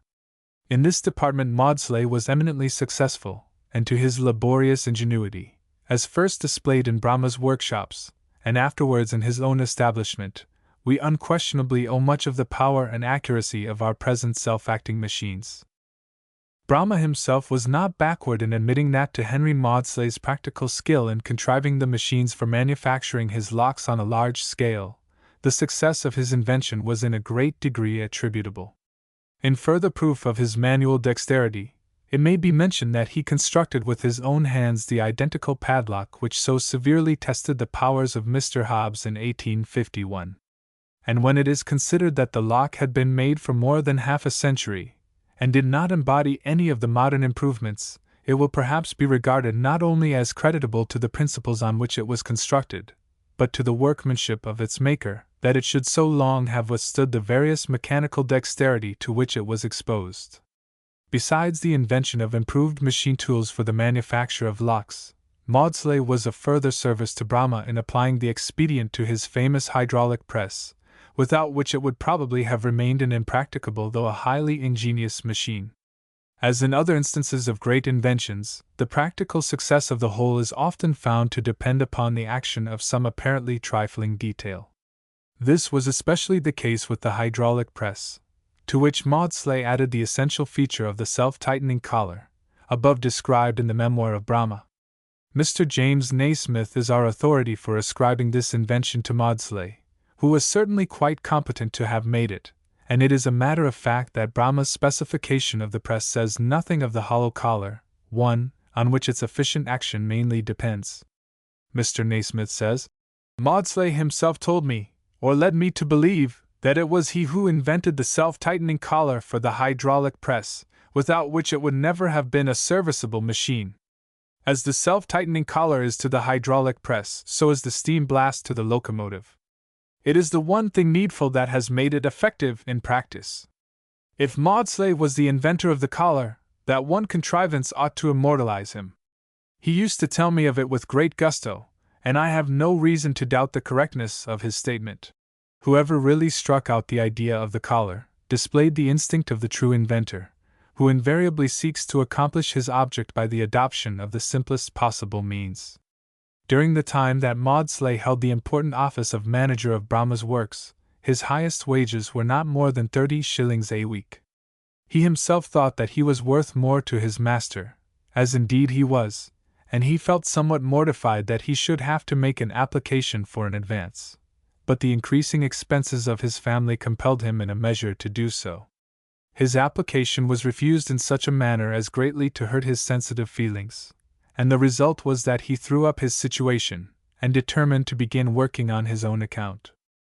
His first start in business was in the year 1797, in a small workshop and smithy situated in Wells Street, Oxford Street. It was in an awful state of dirt and dilapidation when he became its tenant. He entered the place on a Friday, but by the Saturday evening, with the help of his excellent wife, he had the shop thoroughly cleaned, whitewashed, and put in readiness for beginning work on the next Monday morning. He had then the pleasure of hearing the roar of his own forge fire, and the cheering ring of the hammer on his own anvil, and great was the pride he felt in standing for the first time within his own smithy and executing orders for customers on his own account.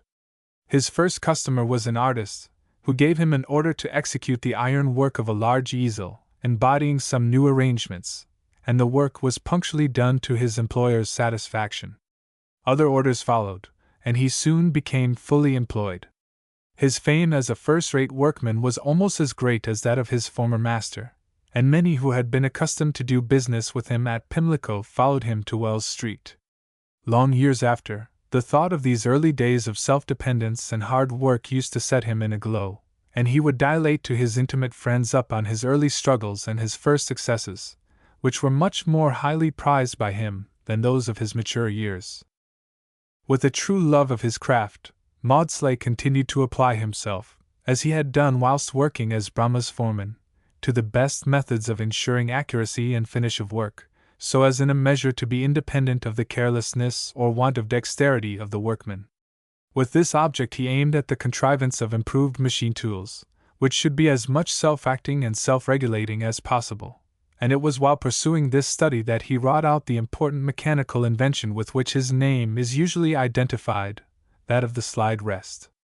It continued to be his special delight, when engaged in the execution of any piece of work in which he took a personal interest, to introduce a system of identity of parts, and to adapt for the purpose some one or other of the mechanical contrivances with which his fertile brain was always teeming.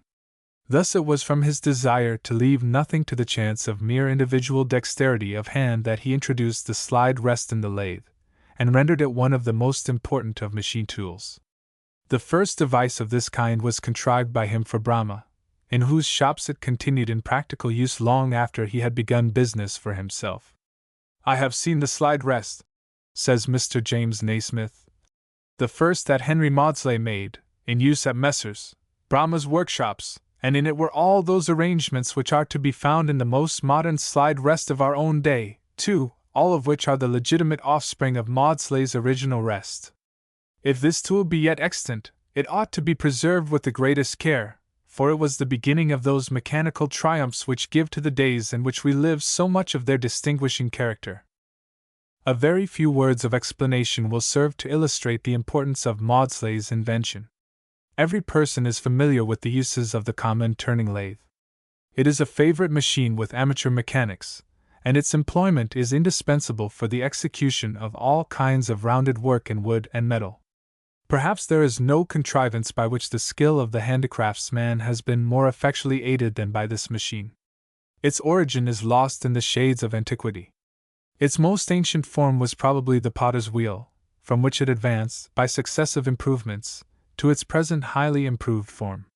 It was found that, by whatever means a substance capable of being cut could be made to revolve with a circular motion round a fixed right line as a center, a cutting tool applied to its surface would remove the inequalities so that any part of such surface should be equidistant from that center. Such is the fundamental idea of the ordinary turning lathe. The ingenuity and experience of mechanics working such an instrument enabled them to add many improvements to it, until the skillful artisan at length produced not merely circular turning of the most beautiful and accurate description, but exquisite figure work, and complicated geometrical designs, depending upon the cycloidal and eccentric movements which were from time to time added to the machine. The artisans of the Middle Ages were very skillful in the use of the lathe, and turned out much beautiful screen and stall work, still to be seen in our cathedrals, as well as twisted and swashwork for the balusters of staircases and other ornamental purposes. English mechanics seem early to have distinguished themselves as improvers of the lathe, and in Moxon's treatise on turning, published in 1680, we find Mr. Thomas Oldfield, at the sign of the Flower de Luce, near the Savoy in the Strand, named as an excellent maker of oval engines and swash engines, showing that such machines were then in some demand.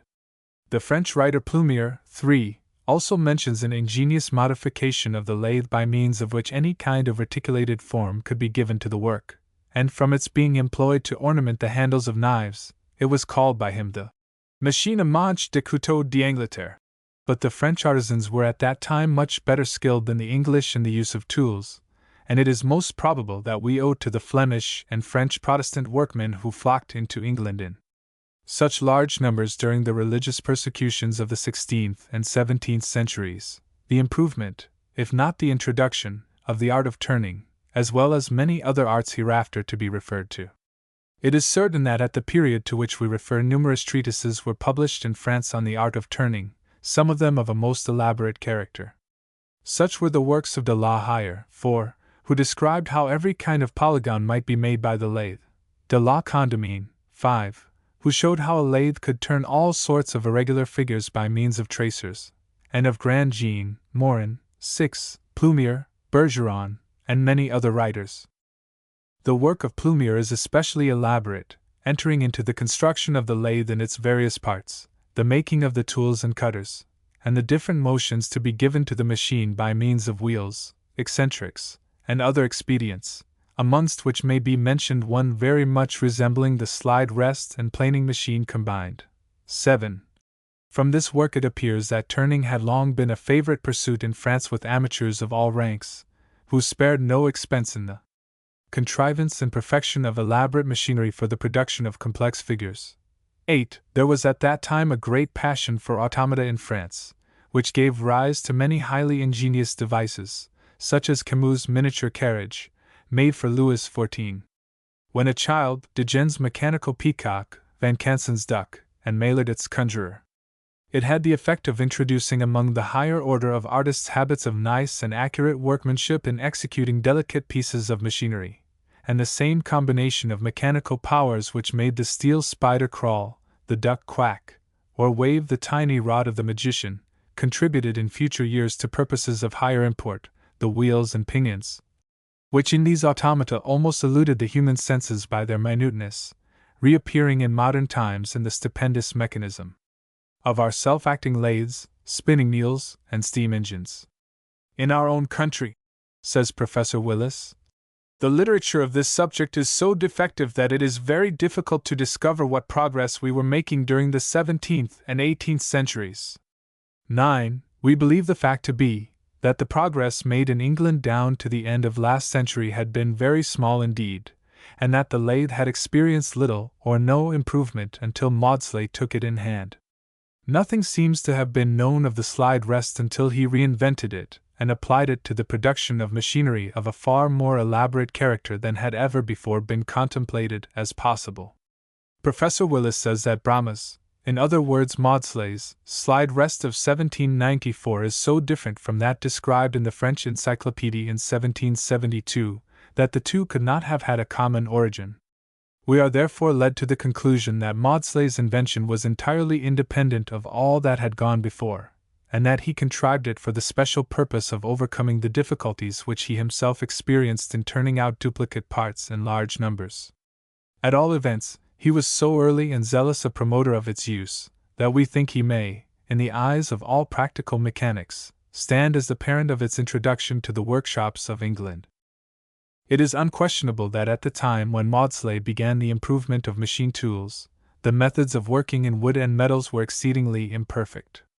Mr. William Fairbairn has stated that when he first became acquainted with mechanical engineering, about 60 years ago, there were no self-acting tools, everything was executed by hand. There were neither planing, slotting, nor shaping machines, and the whole stock of an engineering or machine establishment might be summed up in a few ill-constructed lathes, and a few drills and boring machines of rude construction. 10. Our mechanics were equally backward in contrivances for working in wood. Thus, when Sir Samuel Bentham made a tour through the manufacturing districts of England in 1791, he was surprised to find how little had been done to substitute the invariable accuracy of machinery for the uncertain dexterity of the human hand. Steam power was as yet only employed in driving spinning machines, rolling metals, pumping water, and such like purposes. In the working of wood no machinery had been introduced beyond the common turning lathe and some saws, and a few boring tools used in making blocks for the navy. Even saws worked by inanimate force for slitting timber, though in extensive use in foreign countries, were nowhere to be found in Great Britain. 11. As everything depended on the dexterity of hand and correctness of eye of the workman, the work turned out was of very unequal merit, besides being exceedingly costly. Even in the construction of comparatively simple machines, the expense was so great as to present a formidable obstacle to their introduction and extensive use, and but for the invention of machine-making tools, the use of the steam engine in the various forms in which it is now applied for the production of power could never have become general. In turning a piece of work on the old-fashioned lathe, the workman applied and guided his tool by means of muscular strength. The work was made to revolve, and the turner, holding the cutting tool firmly upon the long, straight, guiding edge of the rest, along which he carried it, and pressing its point firmly against the article to be turned, was thus enabled to reduce its surface to the required size and shape. Some dexterous turners were able, with practice and carefulness, to execute very clever pieces of work by this simple means. But when the article to be turned was of considerable size, and especially when it was of metal, the expenditure of muscular strength was so great that the workman soon became exhausted. The slightest variation in the pressure of the tool led to an irregularity of surface, and with the utmost care on the workman's part, he could not avoid occasionally cutting a little too deep, in consequence of which he must necessarily go over the surface again, to reduce the hole to the level of that accidentally cut too deep. And thus possibly the job would be altogether spoiled by the diameter of the article under operation being made too small for its intended purpose. The introduction of the slide rest furnished a complete remedy for this source of imperfection. The principle of the invention consists in constructing and fitting the rest so that, instead of being screwed down to one place, and the tool in the hands of the workman traveling over it, the rest shall itself hold the cutting tool firmly fixed in it, and slide along the surface of the bench in a direction exactly parallel with the axis of the work. Before its invention, various methods had been tried with the object of enabling the work to be turned true independent of the dexterity of the workman. Thus, a square steel cutter used to be firmly fixed in a bed, along which it was wedged from point to point of the work, and tolerable accuracy was in this way secured. But the slide rest was much more easily managed, and the result was much more satisfactory. All that the workman had to do, after the tool was firmly fitted into the rest, was merely to turn a screw handle, and thus advance the cutter along the face of the work as required, with an expenditure of strength so slight as scarcely to be appreciable. And even this labor has now been got rid of, for, by an arrangement of the gearing, the slide itself has been made self-acting, and advances with the revolution of the work in the lathe, which thus supplies the place of the workman's hand. The accuracy of the turning done by this beautiful yet simple arrangement is as mechanically perfect as work can be. The pair of steel fingers which hold the cutting tool firmly in their grasp never tire, and it moves along the metal to be cut with an accuracy and precision which the human hand, however skilled, could never equal. The effects of the introduction of the slide rests were very shortly felt in all departments of mechanism. Though it had to encounter some of the ridicule with which new methods of working are usually received, and for a time was spoken of in derision as Maudslay's go-cart, its practical advantages were so decided that it gradually made its way, and became an established tool in all the best mechanical workshops. It was found alike capable of executing the most delicate and the most ponderous pieces of machinery, and as slide lathes could be manufactured to any extent, machinery, steam engines, and all kinds of metal work could now be turned out in a quantity and at a price that, but for its use, could never have been practicable. In course of time various modifications of the machine were introduced, such as the planing machine, the wheel-cutting machine, and other beautiful tools on the slide rest principle, the result of which has been that extraordinary development of mechanical production and power which is so characteristic a feature of the age we live in. It is not, indeed, saying at all too much to state, says Mr. Naismith, 12, a most competent judge in such a matter, that its influence in improving and extending the use of machinery has been as great as that produced by the improvement of the steam engine in respect to perfecting manufactures and extending commerce, inasmuch as without the aid of the vast accession to our power of producing perfect mechanism which it at once supplied, we could never have worked out into practical and profitable forms the conceptions of those master minds who, during the last half-century, have so successfully pioneered the way for mankind. The steam engine itself, which supplies us with such unbounded power, owes its present perfection to this most admirable means of giving to metallic objects the most precise and perfect geometrical forms. How could we, for instance, have good steam engines if we had not the means of boring out a true cylinder, or turning a true piston rod, or planing a valve face? It is this alone which has furnished us with the means of carrying into practice the accumulated results of scientific investigation on mechanical subjects. It would be blamable indeed, continues Mr. Naismith, after having endeavored to set forth the vast advantages which have been conferred on the mechanical world, and therefore on mankind generally, by the invention and introduction of the slide rest, were I to suppress the name of that admirable individual to whom we are indebted for this powerful agent towards the attainment of mechanical perfection. I allude to Henry Maudslay, whose useful life was enthusiastically devoted to the grand object of improving our means of producing perfect workmanship and machinery. To him we are certainly indebted for the slide rest, and consequently, to say the least, We are indirectly so for the vast benefits which have resulted from the introduction of so powerful an agent in perfecting our machinery and mechanism generally. The indefatigable care which he took in inculcating and diffusing among his workmen, and mechanical men generally, sound ideas of practical knowledge and refined views of construction, have rendered and ever will continue to render his name identified with all that is noble in the ambition of a lover of mechanical perfection. One of the first uses to which Mr. Maudslay applied the improved slide rest, which he perfected shortly after beginning business in Margaret Street, Cavendish Square, was in executing the requisite tools and machinery required by Mr. afterwards Sir Mark Isambard Brunel for manufacturing ship's blocks. The career of Brunel was of a more romantic character than falls to the ordinary lot of mechanical engineers. His father was a small farmer and postmaster, at the village of Hackaville, in Normandy, where Mark Isambard was born in 1769. He was early intended for a priest, and educated accordingly. But he was much fonder of the carpenter's shop than of the school, and coaxing, entreaty, and punishment alike failed in making a hopeful scholar of him. He drew faces and plans until his father was almost in despair. Sent to school at Rouen, his chief pleasure was in watching the ships along the quays, and one day his curiosity was excited by the sight of some large iron castings just landed. What were they? How had they been made? Where did they come from? His eager inquiries were soon answered. They were parts of an engine intended for the great Paris waterworks. The engine was to pump water by the power of steam, and the castings had been made in England, and had just been landed from an English ship.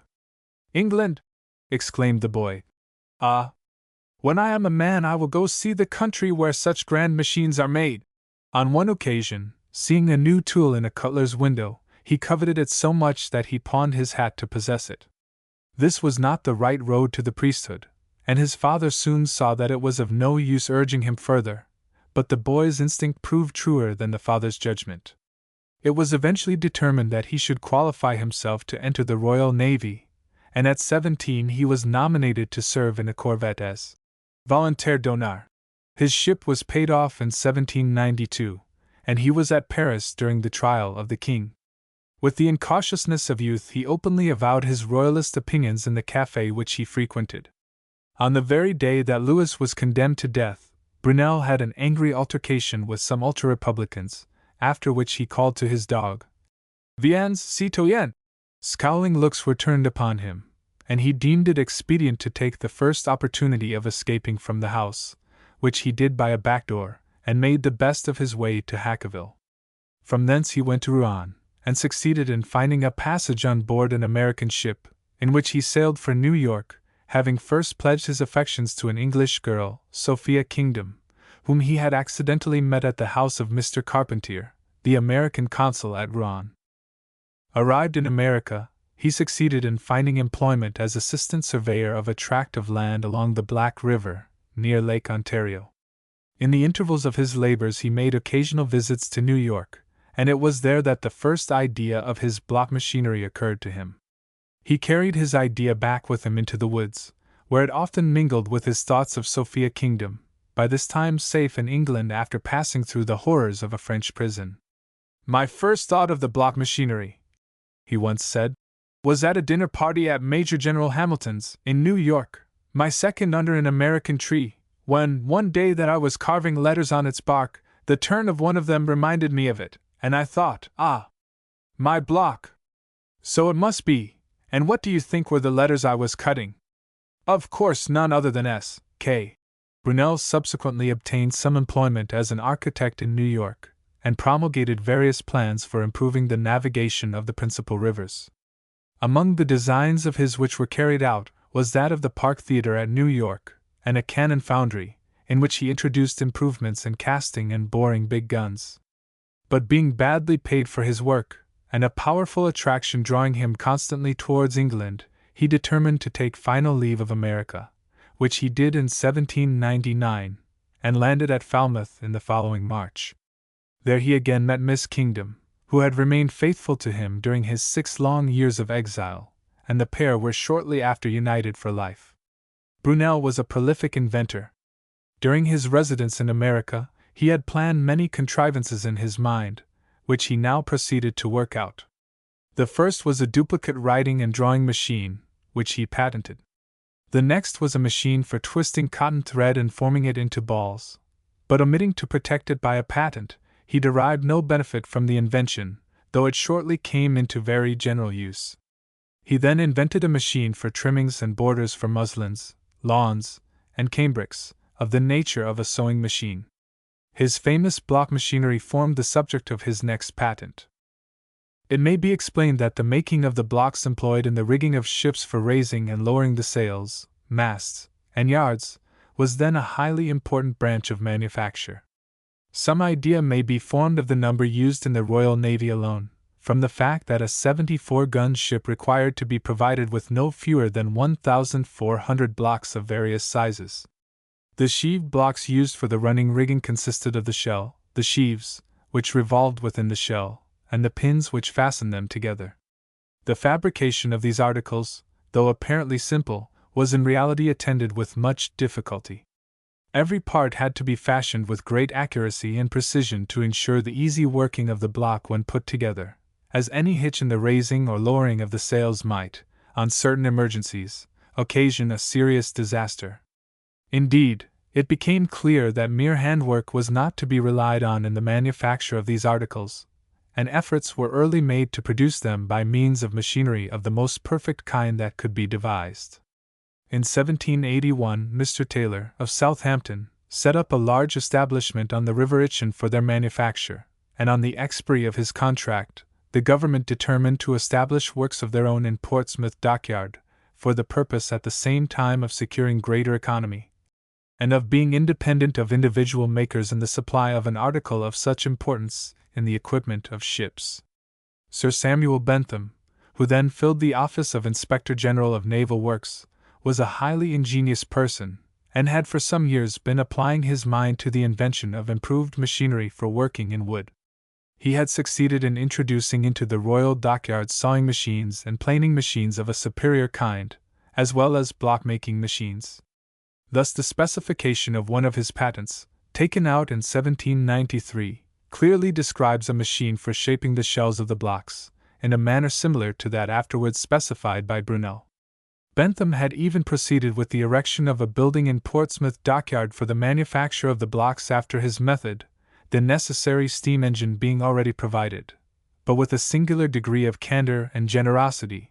On Brunel's method being submitted to him, Sir Samuel at once acknowledged its superiority to his own, and promised to recommend its adoption by the authorities in his department. The circumstance of Mrs.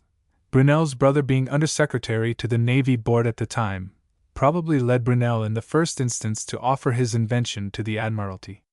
A great deal, however, remained to be done before he could bring his ideas of the block machinery into a definite shape, for there is usually a wide interval between the first conception of an intricate machine and its practical realization. Though Brunel had a good knowledge of mechanics, and was able to master the intricacies of any machine, he labored under the disadvantage of not being a practical mechanic, and it is probable that but for the help of someone possessed of this important qualification, his invention, ingenious and important though it was, would have borne no practical fruits. It was at this juncture that he was so fortunate as to be introduced to Henry Maudslay, the inventor of the sliderist. It happened that A.M. de Baquincourt, one of the French émigrés, of whom there were then so many in London, was accustomed almost daily to pass Maudslay's little shop in Wells Street, and being himself an amateur turner, he curiously inspected the articles from time to time exhibited in the window of the young mechanic. One day a more than ordinarily nice piece of screw-cutting made its appearance, on which he entered the shop to make inquiries as to the method by which it had been executed. He had a long conversation with Maudslay, with whom he was greatly pleased, and he was afterwards accustomed to look in upon him occasionally to see what new work was going on. Baquincourt was also on intimate terms with Brunel, who communicated to him the difficulty he had experienced in finding a mechanic of sufficient dexterity to execute his design of the block-making machinery.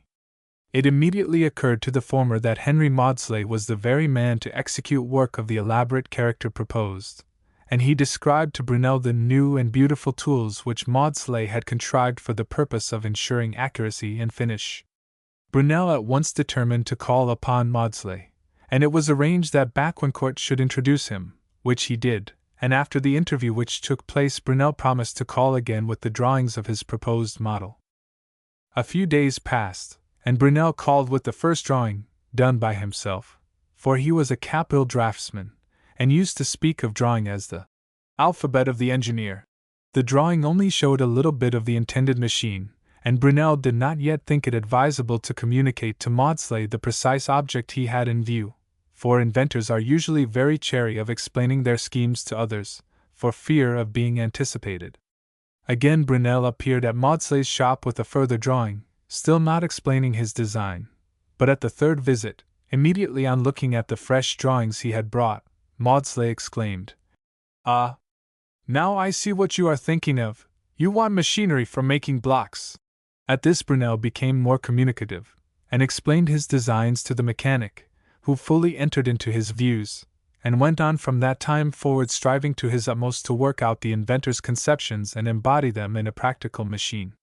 While still occupied on the models, which were begun in 1800, Maudslay removed his shop from Wells Street, where he was assisted by a single journeyman, to Margaret Street, Cavendish Square, where he had greater room for carrying on his trade, and was also enabled to increase the number of his hands. The working models were ready for inspection by Sir Samuel Bentham and the Lords of the Admiralty in 1801, and having been fully approved by them, Brunel was authorized to proceed with the execution of the requisite machinery for the manufacture of the ship's blocks required for the Royal Navy. The whole of this machinery was executed by Henry Maudslay. It occupied him very fully for nearly 6 years, so that the manufacture of blocks by the new process was not begun until September, 1808. We despair of being able to give any adequate description in words of the intricate arrangements and mode of action of the block-making machinery. Let any one attempt to describe the much more simple and familiar process by which a shoemaker makes a pair of shoes, and he will find how inadequate mere words are to describe any mechanical operation. 13. Suffice it to say, that the machinery was of the most beautiful manufacture and finish, and even at this day will bear comparison with the most perfect machines which can be turned out with all the improved appliances of modern tools. The framing was of cast iron, while the parts exposed to violent and rapid action were all of the best hardened steel. In turning out the various parts, Maudslay found his slide rest of indispensable value. Indeed, without this contrivance, it is doubtful whether machinery of so delicate and intricate a character could possibly have been executed. There was not one, but many machines in the series, each devoted to a special operation in the formation of a block. Thus there were various sawing machines, the straight cross-cutting saw, the circular cross-cutting saw, the reciprocating ripping saw, and the circular ripping saw. Then there were the boring machines, and the mortising machine, a beautiful construction, for cutting the sheave holes, furnished with numerous chisels, each making from 110 to 150 strokes a minute, and cutting at every stroke a chip as thick as pasteboard with the utmost precision. In addition to these were the corner saw for cutting off the corners of the block, the shaping machine for accurately forming the outside surfaces, the scoring engine for cutting the groove round the longest diameter of the block for the reception of the rope, and various other machines for drilling, riveting, and finishing the blocks, besides those for making the sheaves. The total number of machines employed in the various operations of making a ship's block by the new method was 44, and after being regularly employed in Portsmouth dockyard for upwards of 50 years, they are still as perfect in their action as on the day they were erected. They constitute one of the most ingenious and complete collections of tools ever invented for making articles in wood, being capable of performing most of the practical operations of carpentry with the utmost accuracy and finish. The machines are worked by a steam engine of 32 horsepower, which is also used for various other dockyard purposes. Under the new system of block making, it was found that the articles were better made, supplied with much greater rapidity, and executed at a greatly reduced cost. Only 10 men, with the new machinery, could perform the work which before had required 110 men to execute, and not fewer than 160,000 blocks of various kinds and sizes could be turned out in a year, worth not less than 541,000 L. 14. The satisfactory execution of the block machinery brought Maudslay a large accession of fame and business, and the premises in Margaret Street proving much too limited for his requirements, he again resolved to shift his quarters. He found a piece of ground suitable for his purpose in Westminster Road, Lambeth. Little more than a century since it formed part of a marsh, the name of which is still retained in the adjoining street, its principal productions being bulrushes and willows, which were haunted in certain seasons by snipe and waterfowl. An enterprising riding master had erected some premises on a part of the marsh, which he used for a riding school, but the speculation not answering, they were sold, and Henry Maudslay became the proprietor. Hither he removed his machinery from Margaret Street in 1810, adding fresh plant from time to time as it was required, and with the aid of his late excellent partner he built up the far-famed establishment of Maudslay, Field, and Company. There he went on improving his old tools and inventing new ones, as the necessity for them arose, until the original slide lathes used for making the block machinery became thrown into the shade by the comparatively gigantic machine tools of the modern school. Yet the original lathes are still to be found in the collection of the firm in Westminster Road, and continue to do their daily quota of work with the same precision as they did when turned out of the hands of their inventor and maker some 60 years ago. It is unnecessary that we should describe in any great detail the further career of Henry Maudslay. The rest of his life was full of useful and profitable work to others as well as to himself. His business embraced the making of flour and saw mills, mint machinery, and steam engines of all kinds. Before he left Margaret Street, in 1807, he took out a patent for improvements in the steam engine, by which he much simplified its parts, and secured greater directness of action. His new engine was called the pyramidal, because of its form, and was the first move towards what are now called direct-acting engines, in which the lateral movement of the piston is communicated by connecting rods to the rotatory movement of the crankshaft. Mr. Naismith says of it that, on account of its great simplicity and get-at-ability of parts, its compactness and self-contained steadiness, this engine has been the parent of a vast progeny, all more or less marked by the distinguishing features of the original design, which is still in as high favor as ever. Mr. Maudslay also directed his attention in like manner to the improvement of the marine engine, which he made so simple and effective as to become in a great measure the type of its class, and it has held its ground almost unchanged for nearly 30 years. The Regent, which was the first steamboat that plied between London and Margate, was fitted with engines by Maudslay in 1816, and it proved the forerunner of a vast number of marine engines, the manufacture of which soon became one of the most important branches of mechanical engineering. Another of Mr. Maudslay's inventions was his machine for punching boiler plates, by which the production of ironwork of many kinds was greatly facilitated. This improvement originated in the contract which he held for some years for supplying the Royal Navy with iron plates for ships' tanks. The operations of shearing and punching had before been very imperfectly done by hand, with great expenditure of labor. To improve the style of the work and lessen the labor, Maudslay invented the machine now in general use, by which the holes punched in the iron plate are exactly equidistant, and the subsequent operation of riveting is greatly facilitated. One of the results of the improved method was the great saving which was at once effected in the cost of preparing the plates to receive the rivets, the price of which was reduced from 7 shillings per tank to 9 pence. He continued to devote himself to the last to the improvement of the lathe, in his opinion the master machine, the life and soul of engine turning, of which the planing, screw cutting, and other machines in common use, are but modifications. In one of the early lathes which he contrived and made, the mandrel was 9 inches in diameter. It was driven by wheel gearing like a crane motion, and adapted to different speeds. Some of his friends, on first looking at it, said he was going too fast. But he lived to see work projected on so large a scale as to prove that his conceptions were just, and that he had merely anticipated by a few years the mechanical progress of his time. His large removable bar lathe was a highly important tool of the same kind. It was used to turn surfaces many feet in diameter. While it could be used for boring wheels, or the side rods of marine engines, it could turn a roller or cylinder twice or 3 times the diameter of its own centers from the ground level, and indeed could drive round work of any diameter that would clear the roof of the shop. This was therefore an almost universal tool, capable of very extensive uses. Indeed, much of the work now executed by means of special tools, such as the planing or slotting machine, was then done in the lathe, which was used as a cutter-shaping machine, fitted with various appliances according to the work. Maudslay's love of accuracy also led him from an early period to study the subject of improved screw cutting. The importance of this department of mechanism can scarcely be overrated, the solidity and permanency of most mechanical structures mainly depending on the employment of the screw, at the same time that the parts can be readily separated for renewal or repair.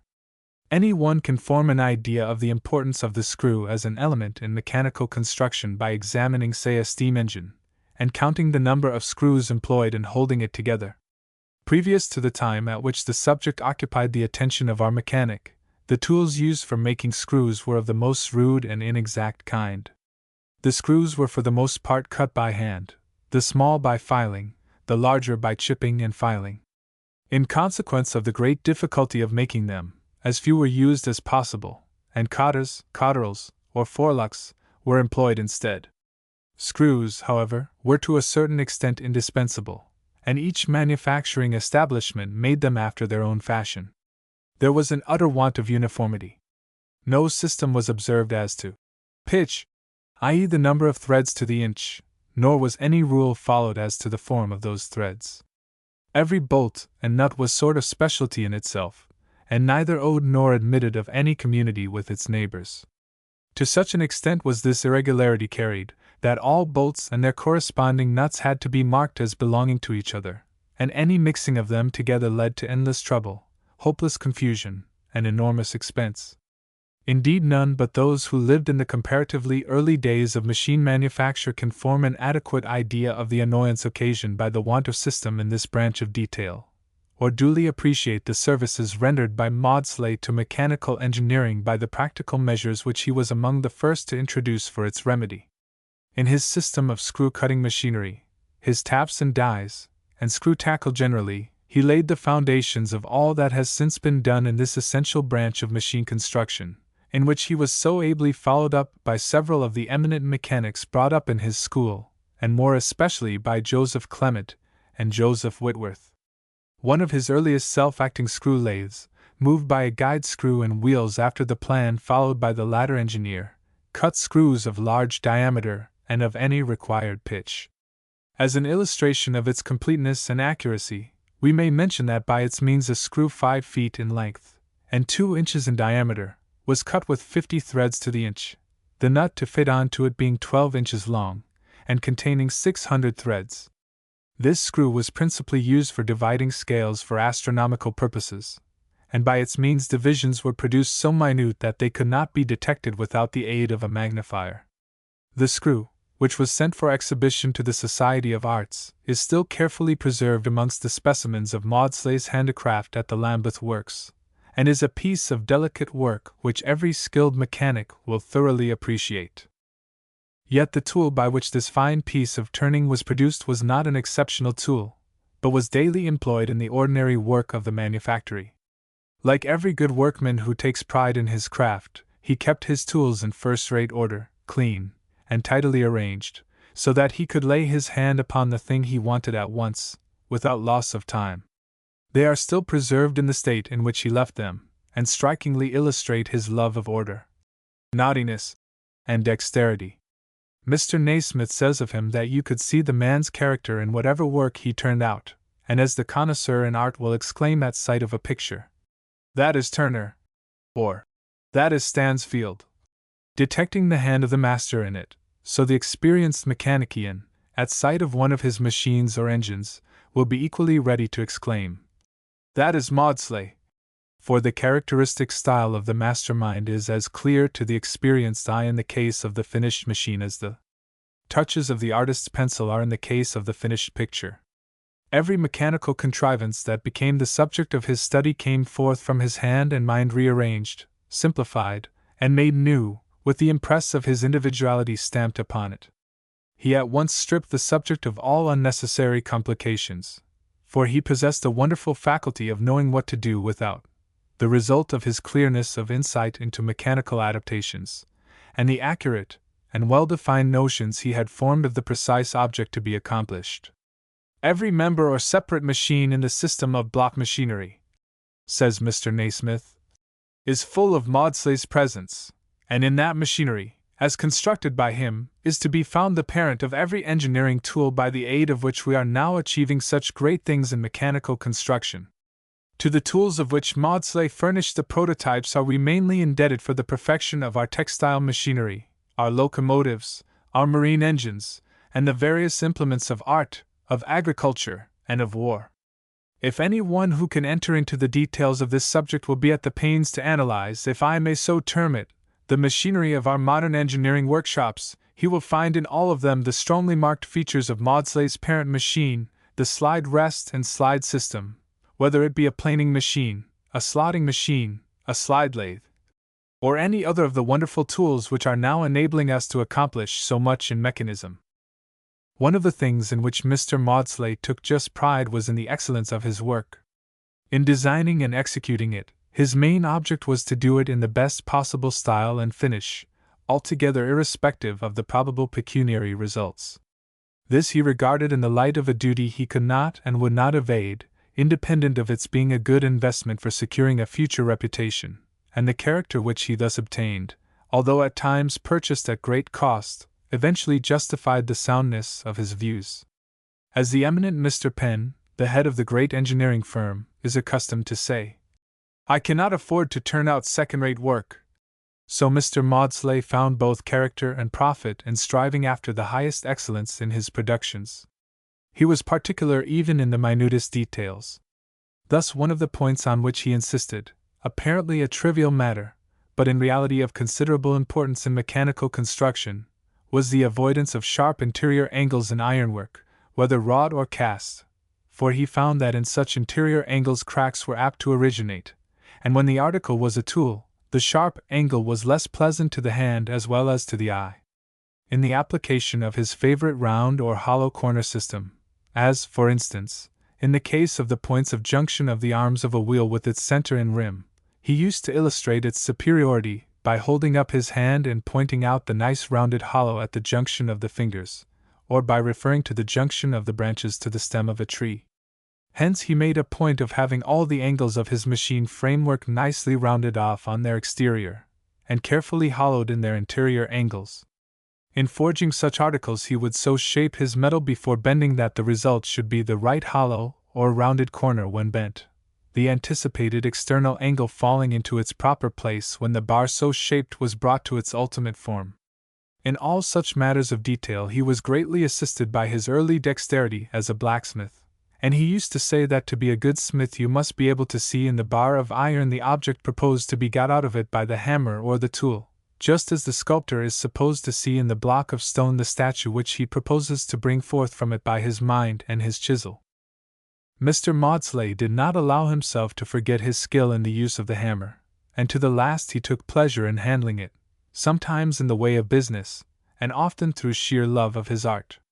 Mr. Naismith says, "It was one of my duties, while acting as assistant in his beautiful little workshop, to keep up a stock of handy bars of lead which he had placed on a shelf under his workbench, which was of thick slate for the more ready making of his usual illustrative sketches of machinery in chalk.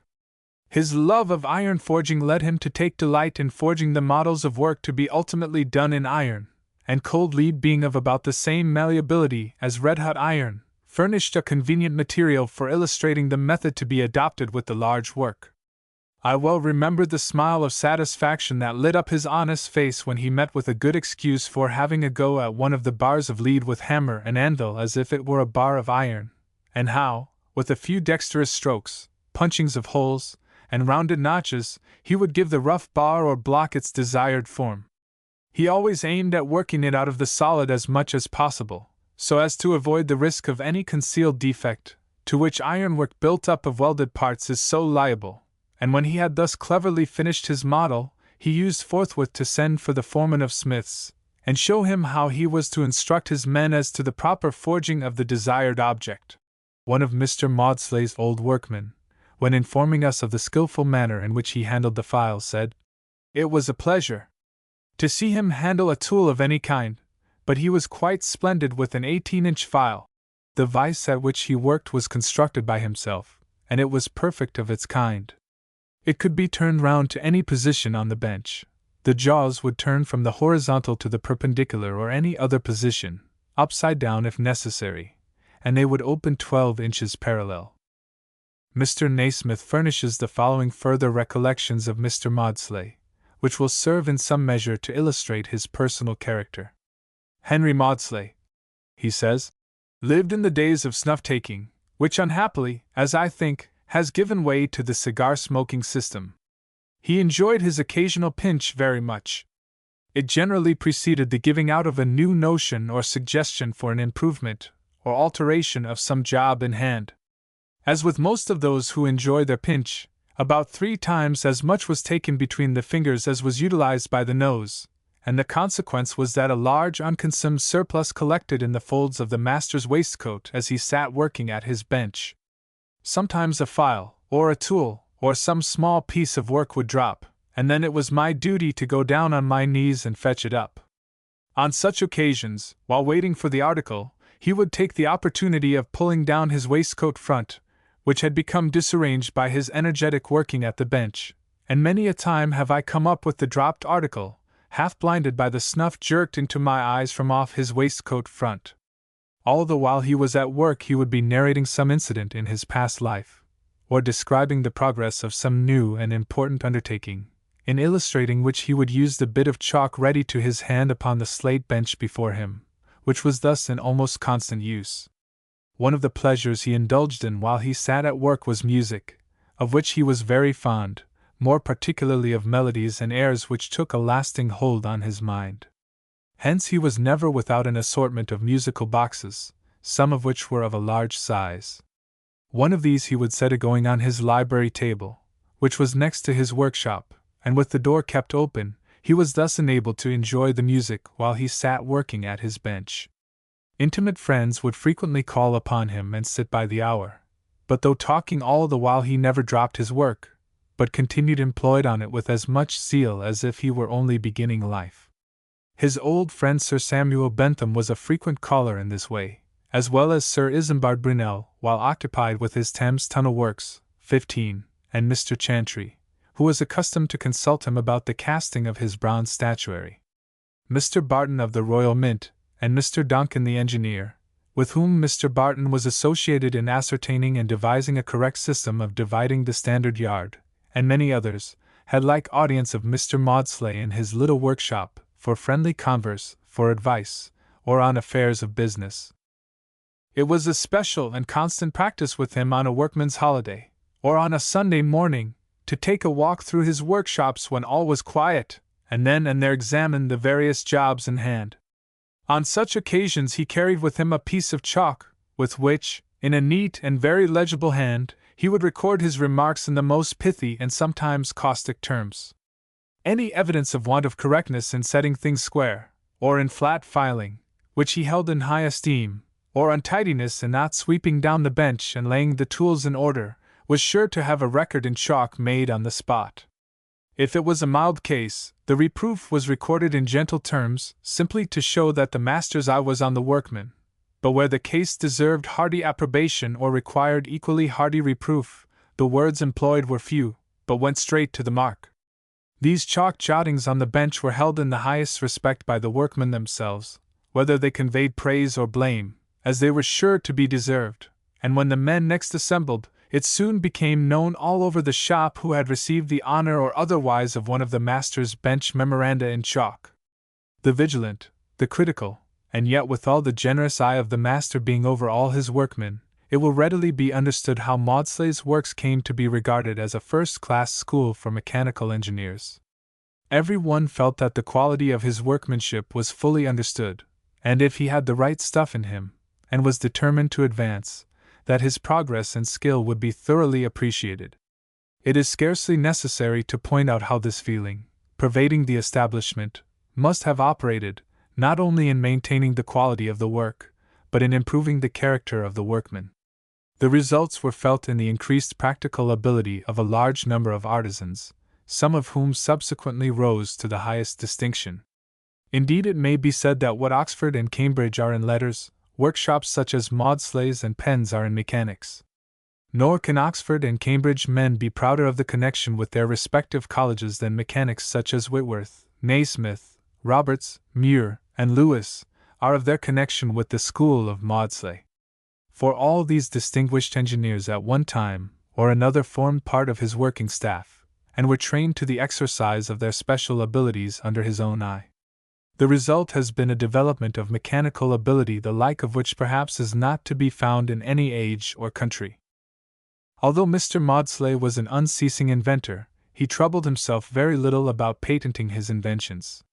He considered that the superiority of his tools and the excellence of his work were his surest protection. Yet he had sometimes the annoyance of being threatened with actions by persons who had patented the inventions which he himself had made. 16. He was much beset by inventors, sometimes sadly out at elbows, but always with a boundless fortune looming before them.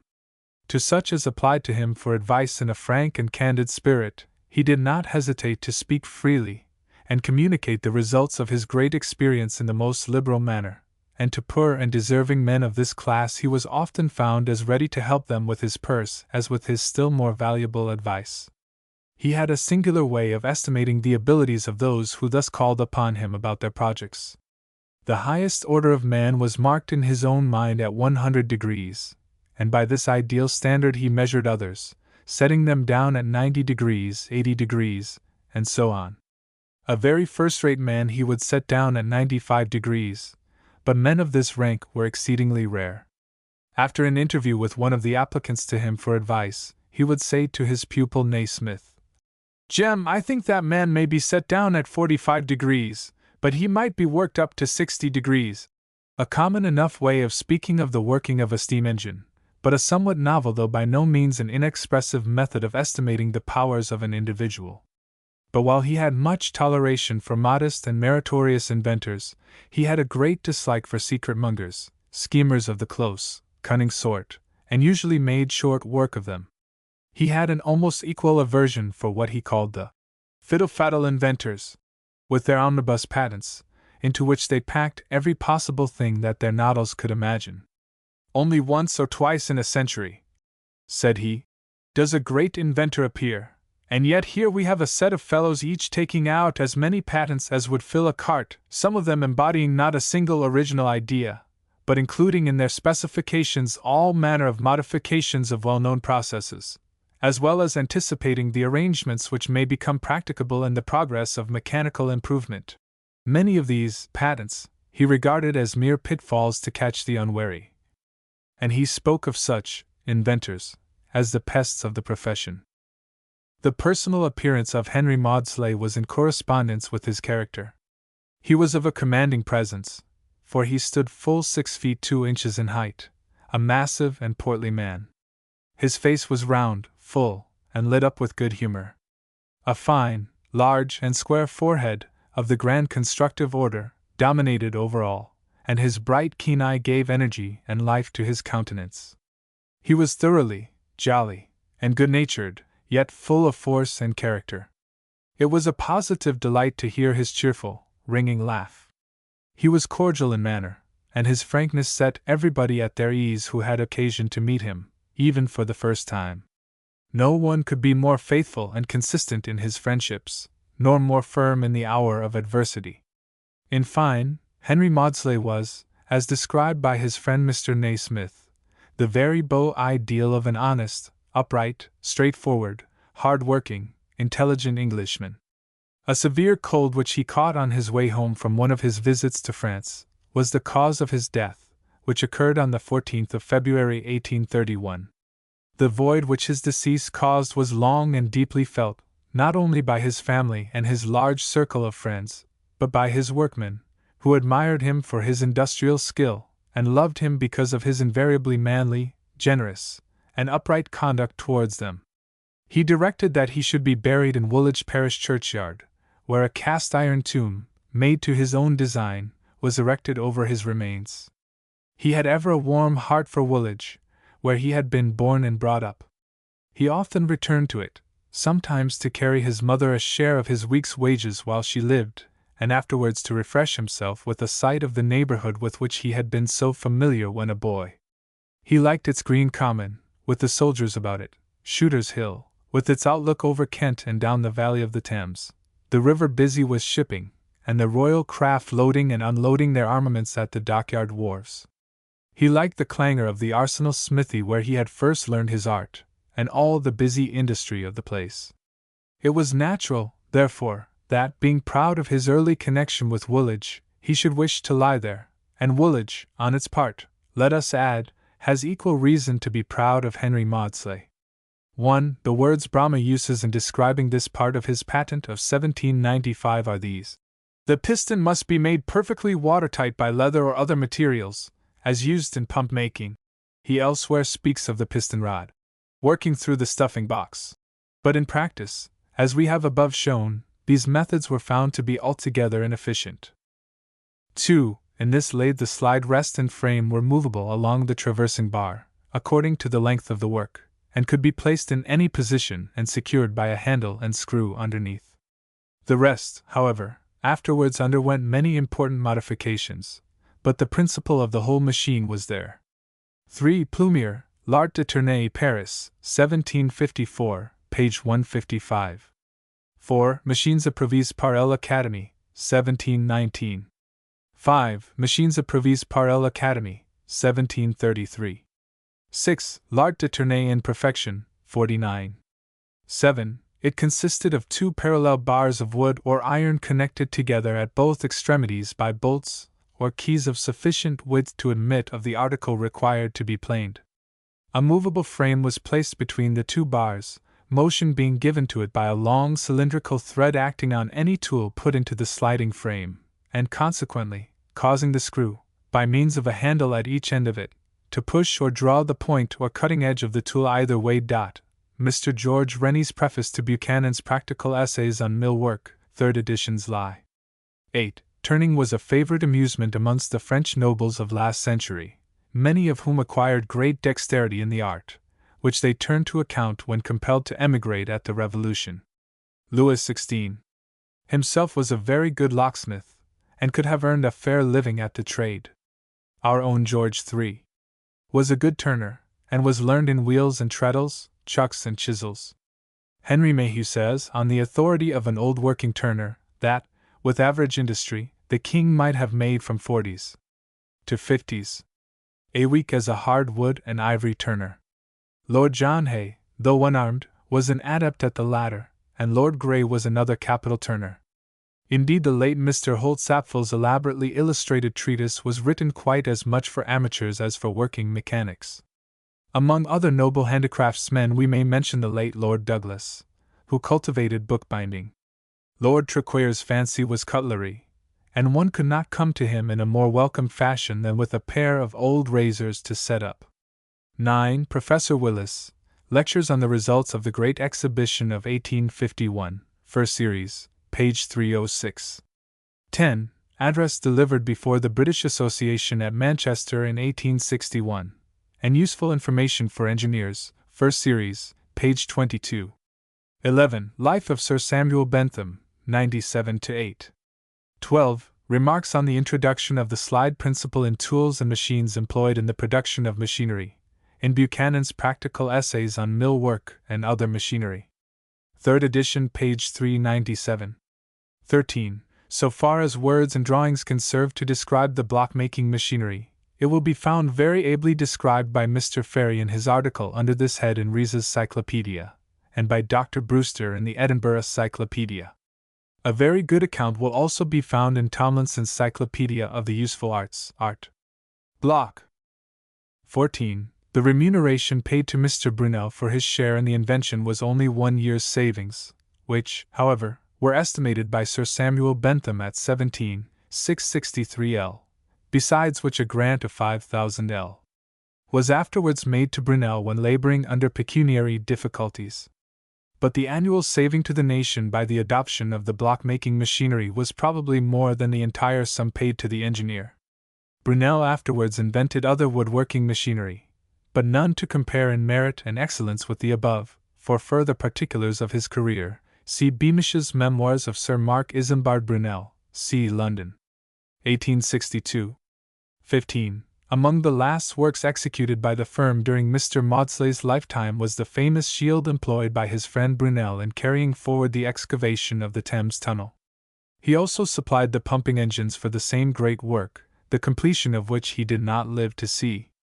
16. His principal patents were 2. Taken out in 1805 and 1808, while in Margaret Street, for printing calicoes, numbers 2872 and 3117. 1 taken out in 1806, in conjunction with Mr. Donkin, for lifting heavy weights, 2948. 1 taken out in 1807, while still in Margaret Street, for improvements in the steam engine, reducing its parts and rendering it more compact and portable, 3050. Another, taken out in conjunction with Robert Dickinson in 1812, for sweetening water and other liquids, 3538. And lastly, a patent taken out in conjunction with Joshua Field in 1824 for preventing concentration of brine in boilers, 5021. Chapter 13. Joseph Clement. It is almost impossible to overestimate the importance of these inventions. The Greeks would have elevated their authors among the gods, nor will the enlightened judgment of modern times deny them the place among their fellow men which is so undeniably their due. Edinburgh Review. That skill in mechanical contrivance is a matter of education and training as well as of inborn faculty, is clear from the fact of so many of our distinguished mechanics undergoing the same kind of practical discipline, and perhaps still more so from the circumstance of so many of them passing through the same workshops. Thus Maudslay and Clement were trained in the workshops of Brahma, and Roberts, Whitworth, Naismith, and others, were trained in those of Maudslay. Joseph Clement was born at Great Ashby in Westmoreland, in the year 1779. His father was a hand-loom weaver, and a man of remarkable culture considering his humble station in life. He was an ardent student of natural history, and possessed a much more complete knowledge of several sub-branches of that science than was to have been looked for in a common working man. One of the departments which he specially studied was entomology. In his leisure hours he was accustomed to traverse the country searching the hedge bottoms for beetles and other insects, of which he formed a remarkably complete collection, and the capture of a rare specimen was quite an event in his life. In order more deliberately to study the habits of the bee tribe, he had a number of hives constructed for the purpose of enabling him to watch their proceedings without leaving his work, and the pursuit was a source of the greatest pleasure to him. He was a lover of all dumb creatures. His cottage was haunted by birds which flew in and out at his door, and some of them became so tame as to hop up to him and feed out of his hand. Old Clement was also a bit of a mechanic, and such of his leisure moments as he did not devote to insect hunting were employed in working a lathe of his own construction, which he used to turn his bobbing on, and also in various kinds of amateur mechanics. His boy Joseph, like other poor men's sons, was early set to work. He received very little education, and learned only the merest rudiments of reading and writing at the village school. The rest of his education he gave to himself as he grew older. His father needed his help at the loom, where he worked with him for some years. But, as handloom weaving was gradually being driven out by improved mechanism, the father prudently resolved to put his son to a better trade. They have a saying in Cumberland that when the bairns reach a certain age, they are thrown onto the house rig, and that those who stick on are made thatchers of, while those who fall off are sent to St. Bees to be made parsons of. Joseph must have been one of those that stuck on. At all events his father decided to make him a thatcher, afterwards a slater, and he worked at that trade for 5 years, between 18 and 23. The son, like the father, had a strong liking for mechanics, and as the slating trade did not keep him in regular employment, especially in winter time, he had plenty of opportunity for following the bent of his inclinations. He made a friend of the village blacksmith, whose smithy he was accustomed to frequent, and there he learned to work at the forge, to handle the hammer and file, and in a short time to shoe horses with considerable expertness. A cousin of his named Ferrer, a clock and watchmaker by trade, having returned to the village from London, brought with him some books on mechanics, which he lent to Joseph to read, and they kindled in him an ardent desire to be a mechanic instead of a slater. He nevertheless continued to maintain himself by the latter trade for some time longer, until his skill had grown, and by way of cultivating it, he determined, with the aid of his friend the village blacksmith, to make a turning lathe. The two set to work, and the result was the production of an article in every way superior to that made by Clement's father, which was accordingly displaced to make room for the new machine. It was found to work very satisfactorily, and by its means Joseph proceeded to turn fifes, flutes, clarinets, and hautboys, for to his other accomplishments he joined that of music, and could play upon the instruments that he made. One of his most ambitious efforts was the making of a pair of Northumberland bagpipes, which he finished to his satisfaction, and performed upon to the great delight of the villagers. To assist his father in his entomological studies, he even contrived, with the aid of the descriptions given in the books borrowed from his cousin the watchmaker, to make for him a microscope, from which he proceeded to make a reflecting telescope, which proved a very good instrument. At this early period, 1804, he also seems to have directed his attention to screw-making, a branch of mechanics in which he afterwards became famous, and he proceeded to make a pair of very satisfactory die-stocks, though it is said that he had not before seen or even heard of such a contrivance for making screws. So clever a workman was not likely to remain long a village slater. Although the ingenious pieces of work which he turned out by his lathe did not bring him in much money, he liked the occupation so much better than slating that he was gradually giving up that trade. His father urged him to stick to slating as a safe thing, but his own mind was in favor of following his instinct to be a mechanic, and at length he determined to leave his village and seek work in a new line. He succeeded in finding employment in a small factory at Kirby Stephen, a town some 13 miles from Great Ashby, where he worked at making power looms. From an old statement of account against his employer which we have seen, in his own handwriting, dated the September 6, 1805, it appears that his earnings at such work as fitting the first set of iron looms, fitting up shittles, and making models, were 3s. 60 a day, and he must, during the same time, have lived with his employer, who charged him as a set-off 14 weeks' board at 8s. per week. He afterwards seems to have worked at piecework in partnership with one Andrew Gamble, supplying the materials as well as the workmanship for the looms and shuttles. His employer, Mr. George Dickinson, also seems to have bought his reflecting telescope from him for the sum of 12l. From Kirby Stephen Clement removed to Carlisle, where he was employed by Forster and Sons during the next 2 years at the same description of work, and he conducted himself, according to their certificate on his leaving their employment to proceed to Glasgow in 1807, with great sobriety and industry, entirely to their satisfaction. While working at Glasgow as a turner, he took lessons in drawing from Peter Nicholson, the well-known writer on carpentry, a highly ingenious man. Nicholson happened to call at the shop at which Clement worked in order to make a drawing of a power loom, and Clement's expressions of admiration at his expertness were so enthusiastic that Nicholson, pleased with the youth's praise, asked if he could be of service to him in any way. Emboldened by the offer, Clement requested, as the greatest favor he could confer upon him, to have the loan of the drawing he had just made, in order that he might copy it. The request was at once complied with, and Clement, though very poor at the time, and scarcely able to buy candle for the long winter evenings, sat up late every night until he had finished it. Though the first drawing he had ever made, he handed it back to Nicholson instead of the original, and at first the draftsman did not recognize that the drawing was not his own. When Clement told him that it was only the copy, Nicholson's brief but emphatic praise was, "Young man, you'll do!" Proud to have such a pupil, Nicholson generously offered to give him gratuitous lessons in drawing, which were thankfully accepted, and Clement, working at nights with great ardor, soon made rapid progress, and became an expert draftsman. Trade being very slack in Glasgow at the time, Clement, after about a year's stay in the place, accepted a situation with Messrs.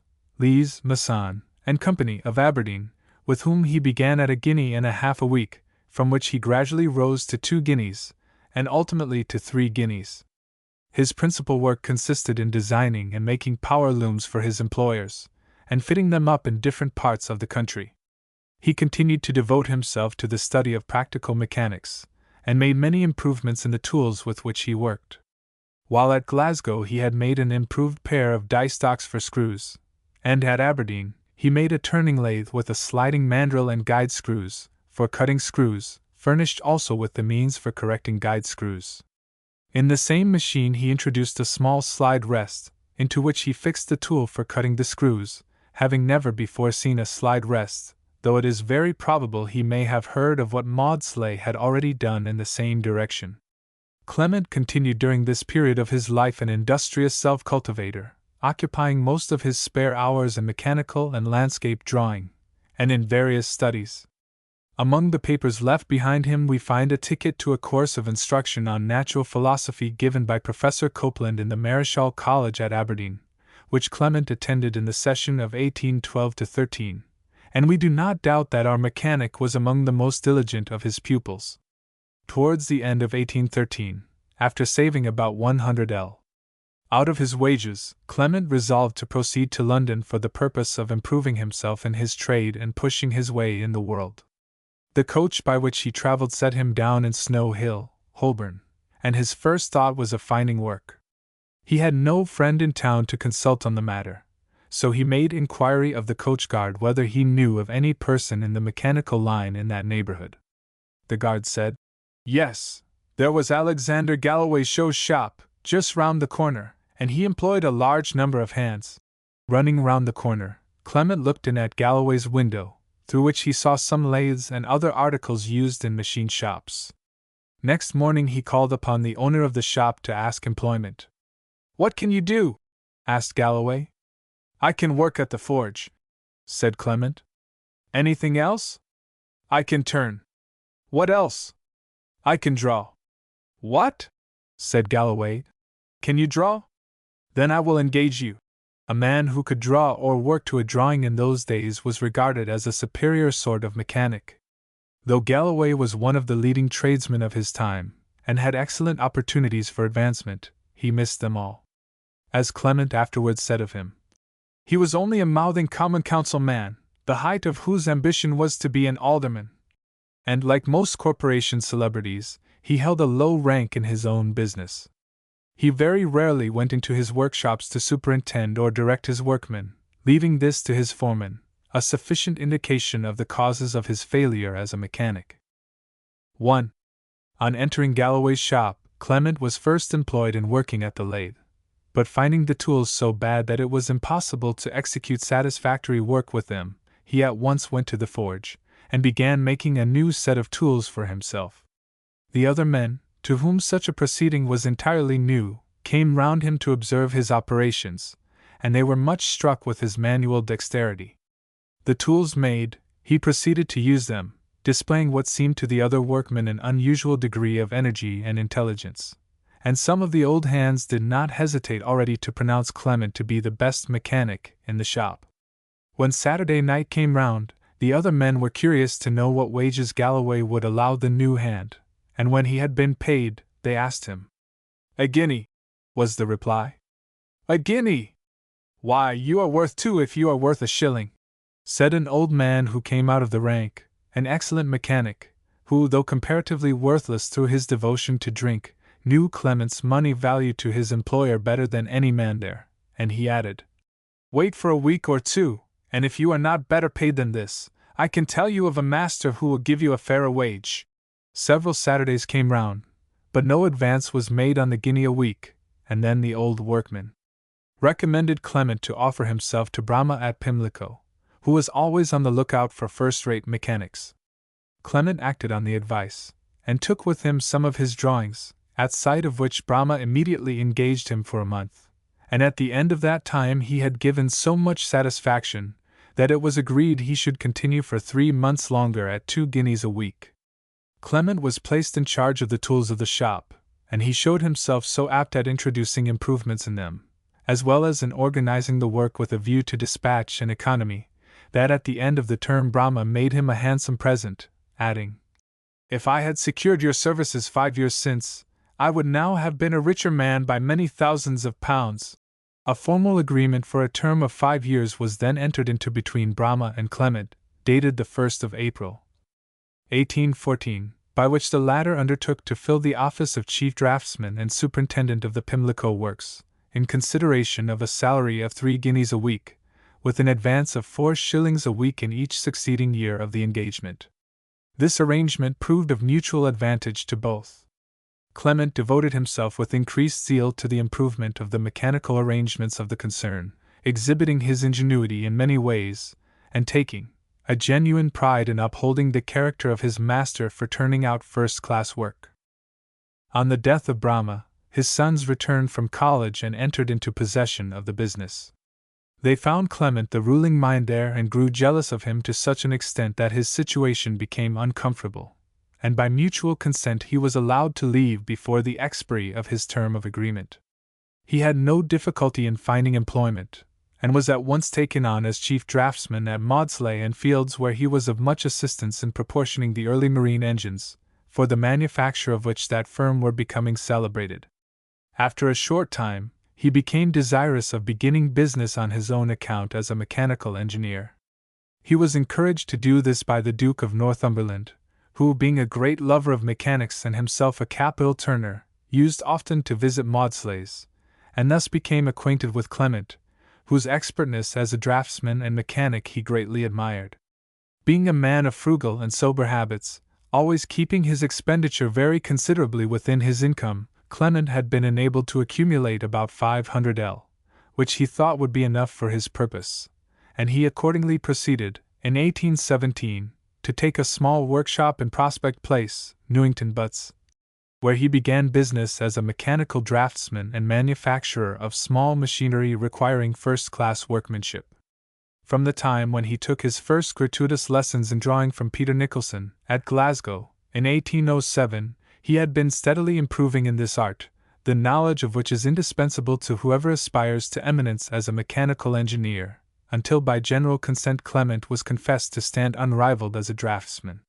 Some of the very best drawings contained in the Transactions of the Society of Arts, from the year 1817 downwards, especially those requiring the delineation of any unusually elaborate piece of machinery, proceeded from the hand of Clement. In some of these, he reached a degree of truth and mechanical perspective which has never been surpassed.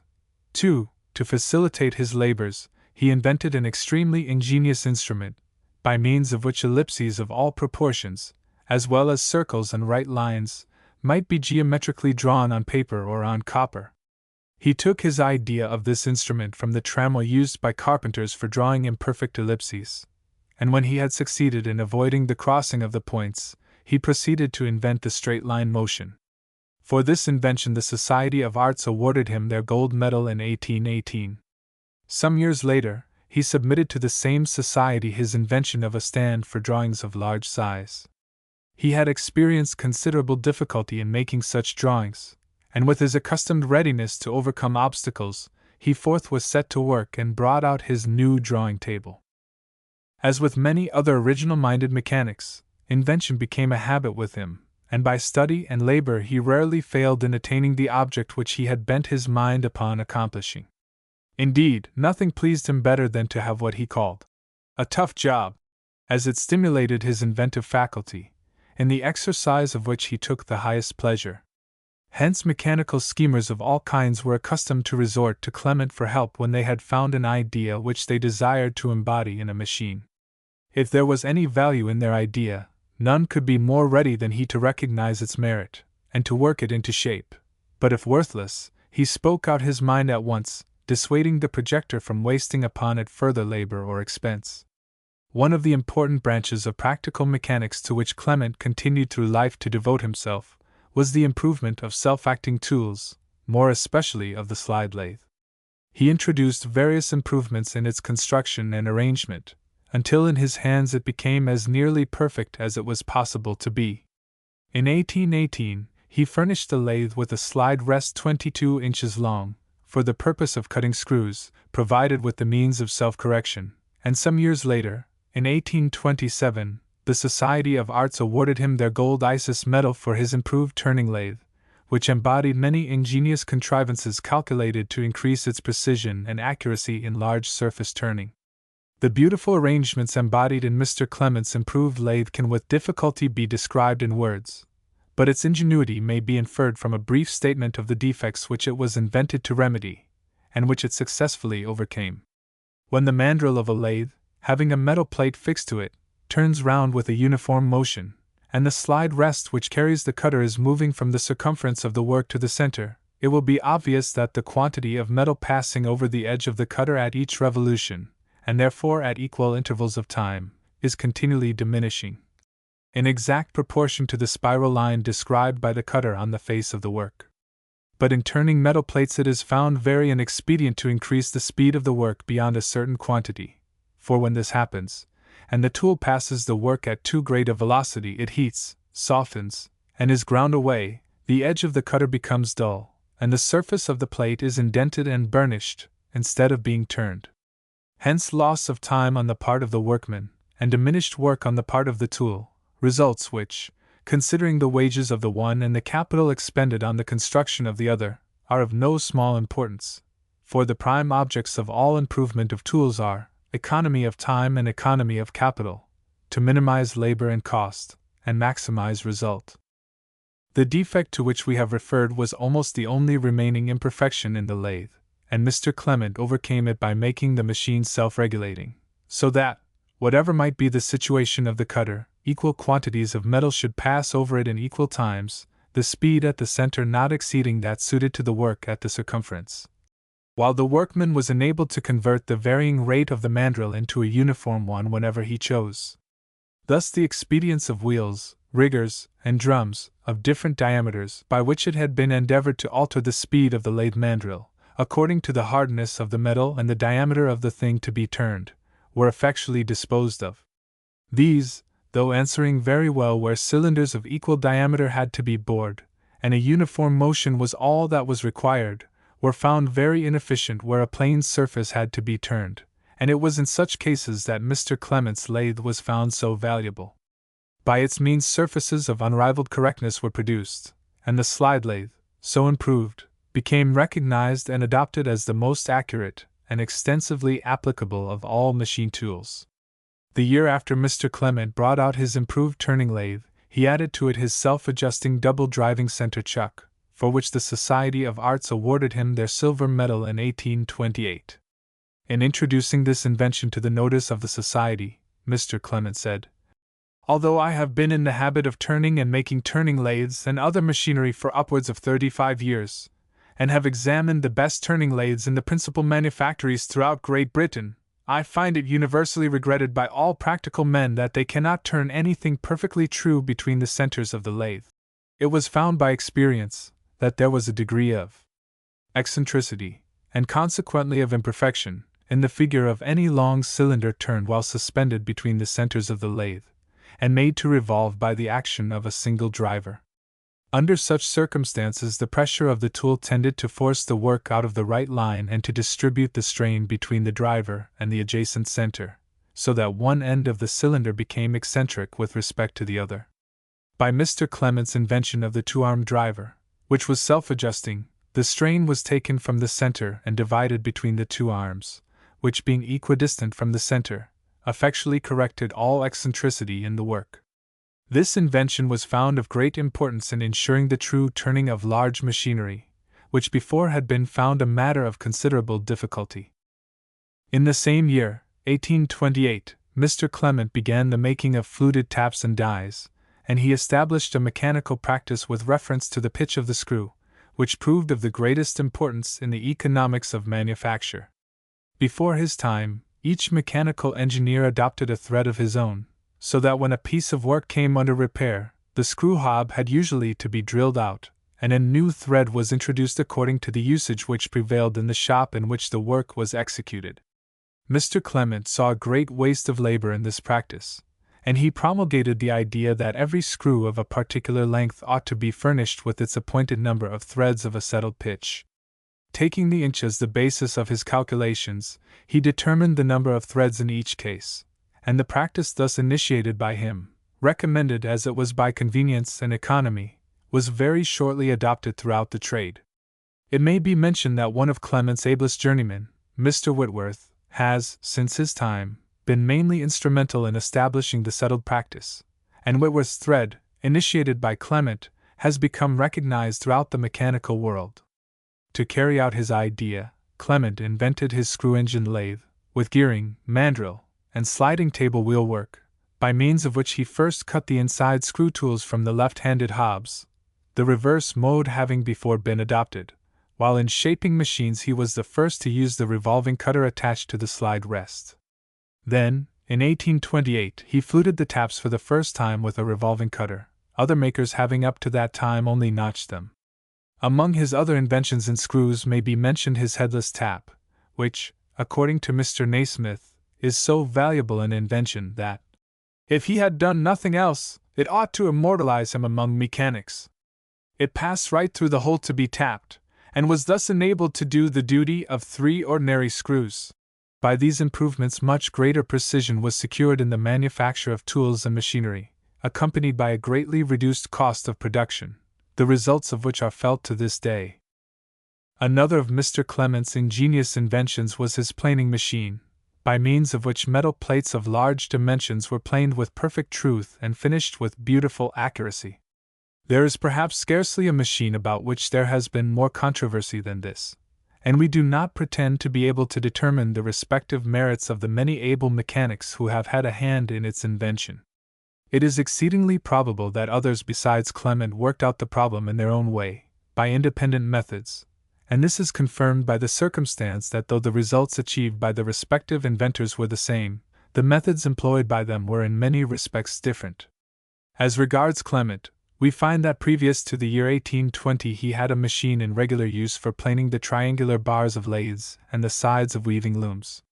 This instrument was found so useful and so economical in its working that Clement proceeded to elaborate a planing machine of a more complete kind, which he finished and set to work in the year 1825. He prepared no model of it, but made it direct from the working drawings, and it was so nicely constructed that when put together it went without a hitch, and has continued steadily working for more than 30 years down to the present day.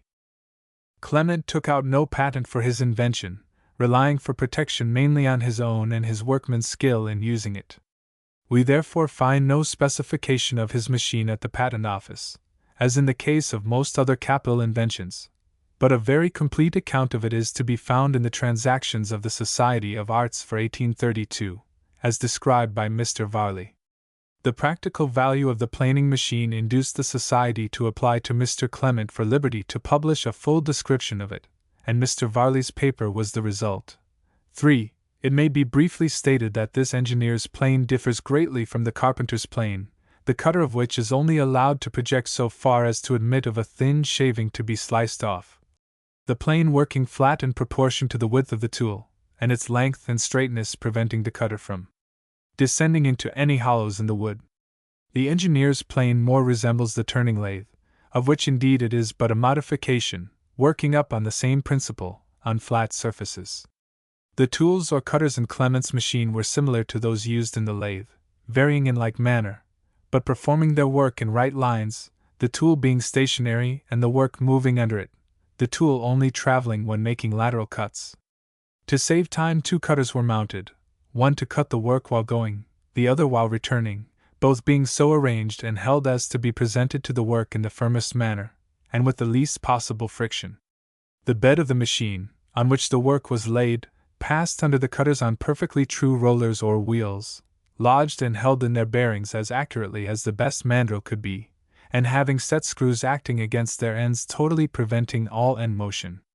The machine was bedded on a massive and solid foundation of masonry and heavy blocks, the support at all points being so complete as effectually to destroy all tendency to vibration, with the object of securing full, round, and quiet cuts.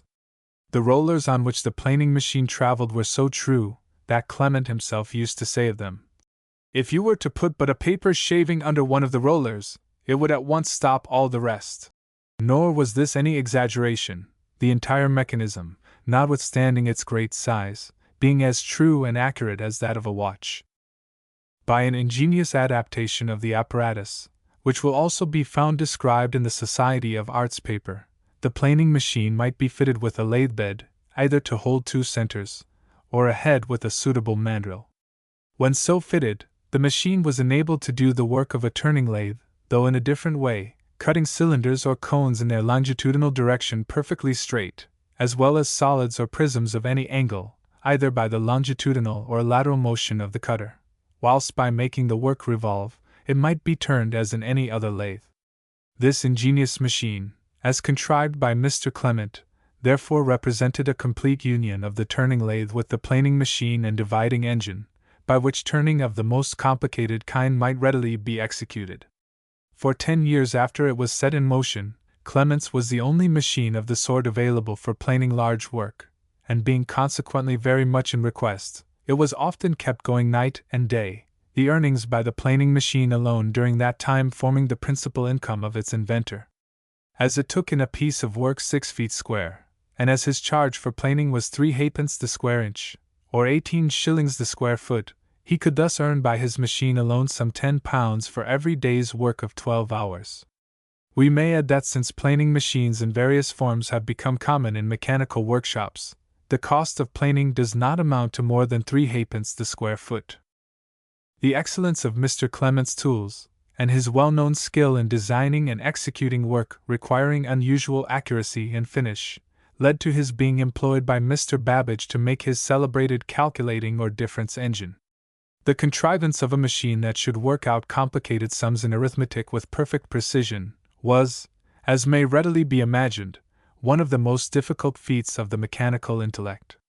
To do this was in an especial sense to stamp matter with the impressive mind, and render it subservient to the highest thinking faculty. Attempts had been made at an early period to perform arithmetical calculations by mechanical aids more rapidly and precisely than it was possible to do by the operations of the individual mind. The preparation of arithmetical tables of high numbers involved a vast deal of labor, and even with the greatest care errors were unavoidable and numerous. Thus, in a multiplication table prepared by a man so eminent as Dr. Hutton for the Board of Longitude, no fewer than 40 errors were discovered in a single page taken at random. In the tables of the Nautical Almanac, where the greatest possible precision was desirable and necessary, more than 500 errors were detected by one person, and the tables of the Board of Longitude were found equally incorrect. But such errors were impossible to be avoided so long as the ordinary modes of calculating, transcribing, and printing continued in use.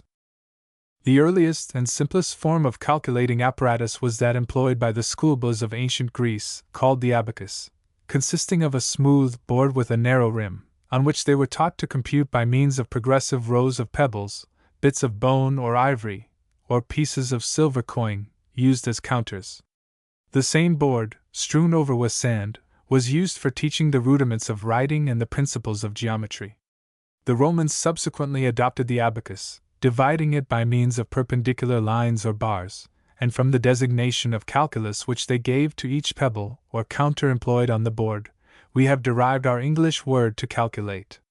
The same instrument continued to be employed during the Middle Ages, and the table used by the English Court of Exchequer was but a modified form of the Greek abacus, the checkered lines across it giving the designation to the court, which still survives. Tallies, from the French word tailler to cut, were another of the mechanical methods employed to record computations, though in a very rude way. Step-by-step improvements were made, the most important being that invented by Napier of Merchiston, the inventor of logarithms, commonly called Napier's bones, consisting of a number of rods divided into 10 equal squares and numbered, so that the whole when placed together formed the common multiplication table. By these means various operations in multiplication and division were performed.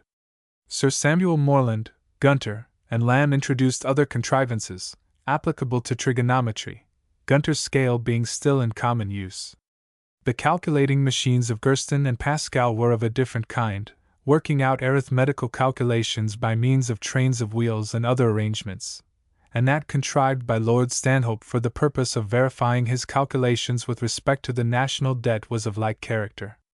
But none of these will bear for a moment to be compared with the machine designed by Mr. Babbage for performing arithmetical calculations and mathematical analyses, as well as for recording the calculations when made, thereby getting rid entirely of individual error in the operations of calculation, transcription, and printing.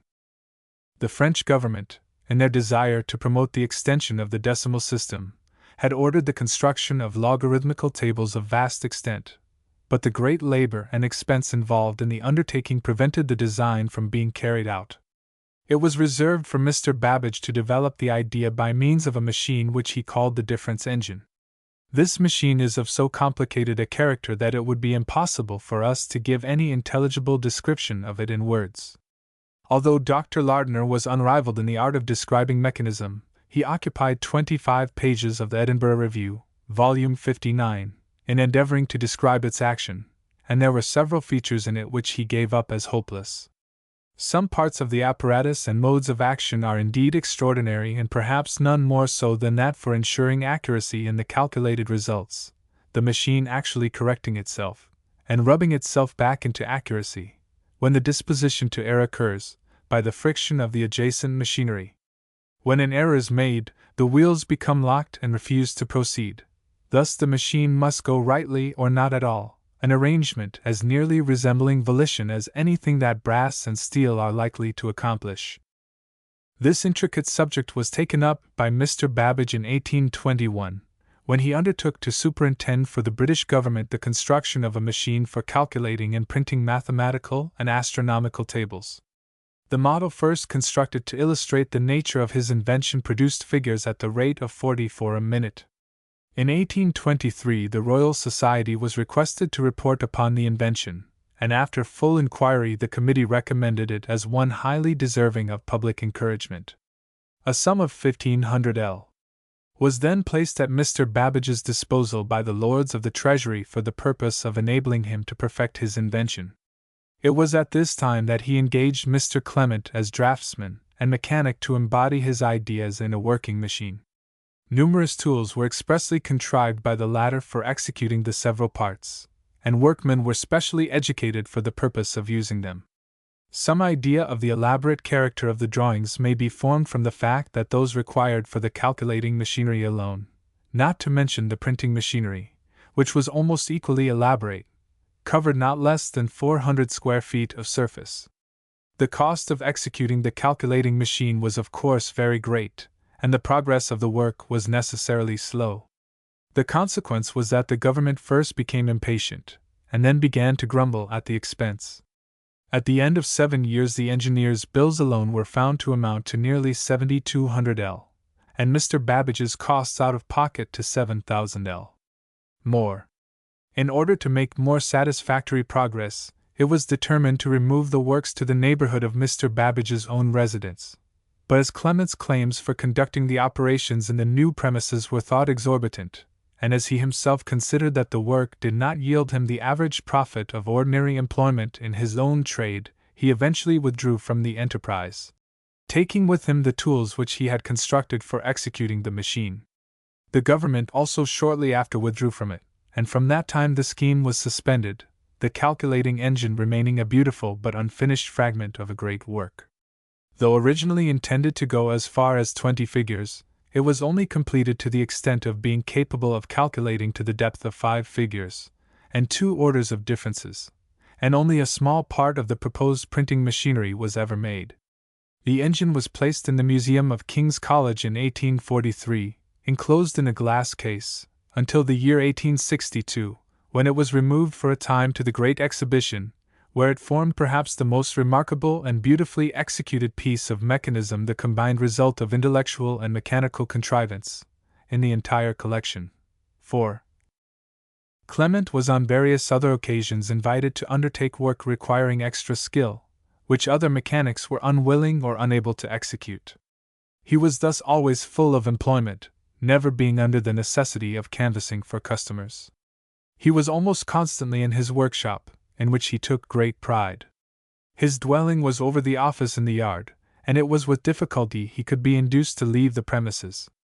On one occasion Mr. Brunel of the Great Western Railway called upon him to ask if he could supply him with a superior steam whistle for his locomotives, the whistles which they were using giving forth very little sound.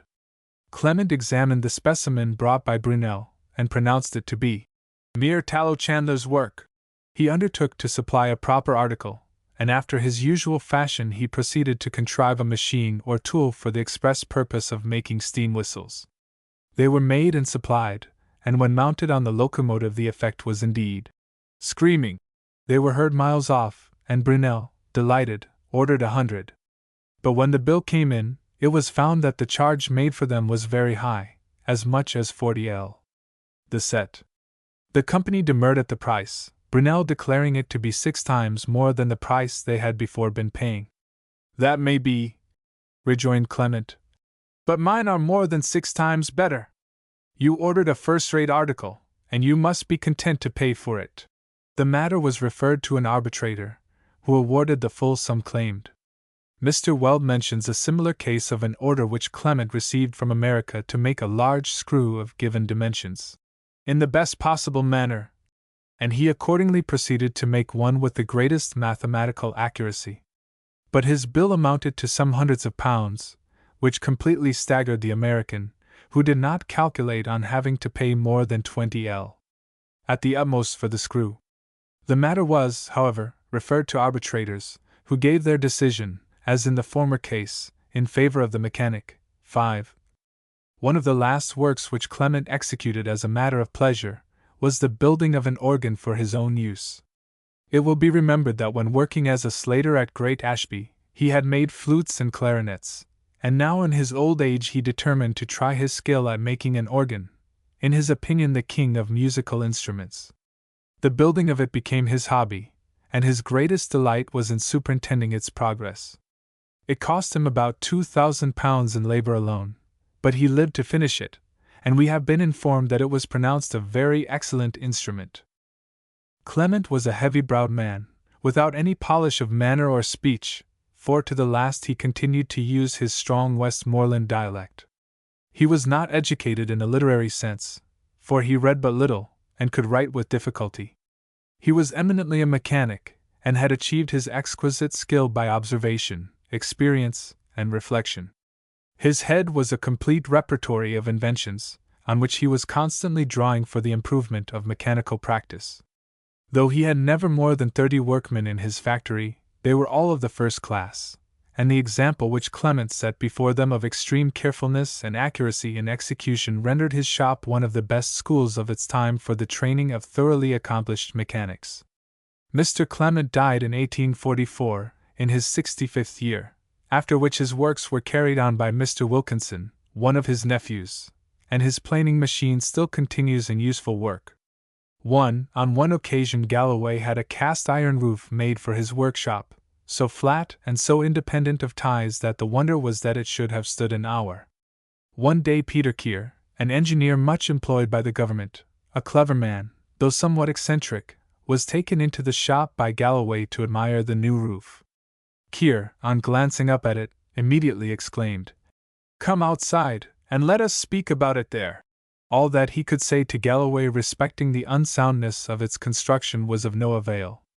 The fact was that, however Keir might argue about its not being able to stand, there it was actually standing, and that was enough for Galloway. Keir went home, his mind filled with Galloway's most unprincipled roof. "If that stands," said he to himself, "all that I have been learning and doing for 30 years has been wrong." That night he could not sleep for thinking about it. In the morning he strolled up Primrose Hill, and returned home still muttering to himself about that roof. "What?" said his wife to him. "Are you thinking of Galloway's roof?" "Yes," said he. "Then you have seen the papers?" "No, what about them?" "Galloway's roof has fallen in this morning, and killed 8 or 10 of the men." Keir immediately went to bed, and slept soundly till next morning. 2. See more particularly the Transactions of the Society for the Encouragement of Arts, Volume 33. 1817, at pages 74, 157, 160, 175, 208, an admirable drawing of Mr. James Allen's Theodolite, Volume 36. 1818, pages 28, 176, a series of remarkable illustrations of Mr. Clement's own invention of an instrument for drawing ellipses, Volume 43. 1825, containing an illustration of the drawing table invented by him for large drawings, Volume 46. 1828, containing a series of elaborate illustrations of his prize-turning lathe, and 48. 1829, containing illustrations of his self-adjusting double-driver center chuck. 3. Transactions of the Society for the Encouragement of Arts, Volume 49. Page 157. 4. A complete account of the calculating machine, as well as of an analytical engine afterwards contrived by Mr. Babbage, of still greater power than the other, will be found in the Bibliothèque Universelle de Genève, of which a translation into English, with copious original notes, by the late Lady Lovelace, daughter of Lord Byron, was published in the third volume of Taylor's Scientific Memoirs, London, 1843. A history of the machine, and of the circumstances connected with its construction, will also be found in Weld's History of the Royal Society, Volume 2. 369 to 391. It remains to be added that the perusal by Messrs. Schutz of Stockholm of Dr. Lardner's account of Mr. Babbage's engine in the Edinburgh Review led those clever mechanics to enter upon the scheme of constructing and completing it, and the result is that their machine not only calculates the tables, but prints the results. It took them nearly 20 years to perfect it, but when completed the machine seemed to be almost capable of thinking. The original was exhibited at the Paris Exhibition of 1855. A copy of it has since been secured by the English government at a cost of 1200 L, and it is now busily employed at Somerset House in working out annuity and other tables for the Registrar General. The copy was constructed, with several admirable improvements, by the Messrs. Duncan, the well-known mechanical engineers, after the working drawings of the Messrs. Schutz. 5. History of the Royal Society, 2. 374. Chapter 14. Fox of Derby, Murray of Leeds, Roberts and Whitworth of Manchester. Founders and senators of states and cities, lawgivers, extirpers of tyrants, fathers of the people, and other eminent persons in civil government, were honored but with titles of worthies or demigods, whereas such as were inventors and authors of new arts, endowments, and commodities towards man's life, were ever consecrated amongst the gods themselves. Bacon, Advancement of Learning. While such were the advances made in the arts of tool-making and engine construction through the labors of Brahma, Maudslay, and Clement, there were other mechanics of almost equal eminence who flourished about the same time and subsequently in several of the northern manufacturing towns. Among these may be mentioned James Fox of Derby, Matthew Murray and Peter Fairbairn of Leeds, Richard Roberts, Joseph Whitworth, James Naismith, and William Fairbairn of Manchester, to all of whom the manufacturing industry of Great Britain stands in the highest degree indebted. James Fox, the founder of the Derby firm of mechanical engineers, was originally a butler in the service of the Rev. Thomas Gisborne, of Foxhall Lodge, Staffordshire. Though a situation of this kind might not seem by any means favorable for the display of mechanical ability, yet the butler's instinct for handicraft was so strong that it could not be repressed, and his master not only encouraged him in the handling of tools in his leisure hours, but had so genuine an admiration of his skill as well as his excellent qualities of character, that he eventually furnished him with the means of beginning business on his own account. The growth and extension of the cotton, silk, and lace trades in the neighborhood of Derby furnished Fox with sufficient opportunities for the exercise of his mechanical skill, and he soon found ample scope for its employment. His lace machinery became celebrated, and he supplied it largely to the neighboring town of Nottingham. He also obtained considerable employment from the great firms of Arkwright and Strutt, the founders of the modern cotton manufacture. Mr. Fox also became celebrated for his lathes, which were of excellent quality, still maintaining their high reputation, and besides making largely for the supply of the home demand, he exported much machinery abroad, to France, Russia, and the Mauritius. The present Messrs. Fox of Derby, who continue to carry on the business of the firm, claim for their grandfather, its founder, that he made the first planing machine in 1814, and they add that the original article continued in use until quite recently. We have been furnished by Samuel Hall, formerly a workman at the Messrs. Fox's, with the following description of the machine. It was essentially the same in principle as the planing machine now in general use, although differing in detail. It had a self-acting ratchet motion for moving the slides of a compound slide rest, and a self-acting reversing tackle, consisting of 3 bevel wheels, one a stud, one loose on the driving shaft, and another on a socket, with a pinion on the opposite end of the driving shaft running on the socket. The other end was the place for the driving pulley. A clutch box was placed between the 2 opposite wheels, which was made to slide on a feather, so that by means of another shaft containing levers and a tumbling ball, the box on reversing was carried from one bevel wheel to the opposite one. The same James Fox is also said at a very early period to have invented a screw-cutting machine, an engine for accurately dividing and cutting the teeth of wheels, and a self-acting lathe. But the evidence as to the dates at which these several inventions are said to have been made is so conflicting that it is impossible to decide with whom the merit of making them really rests.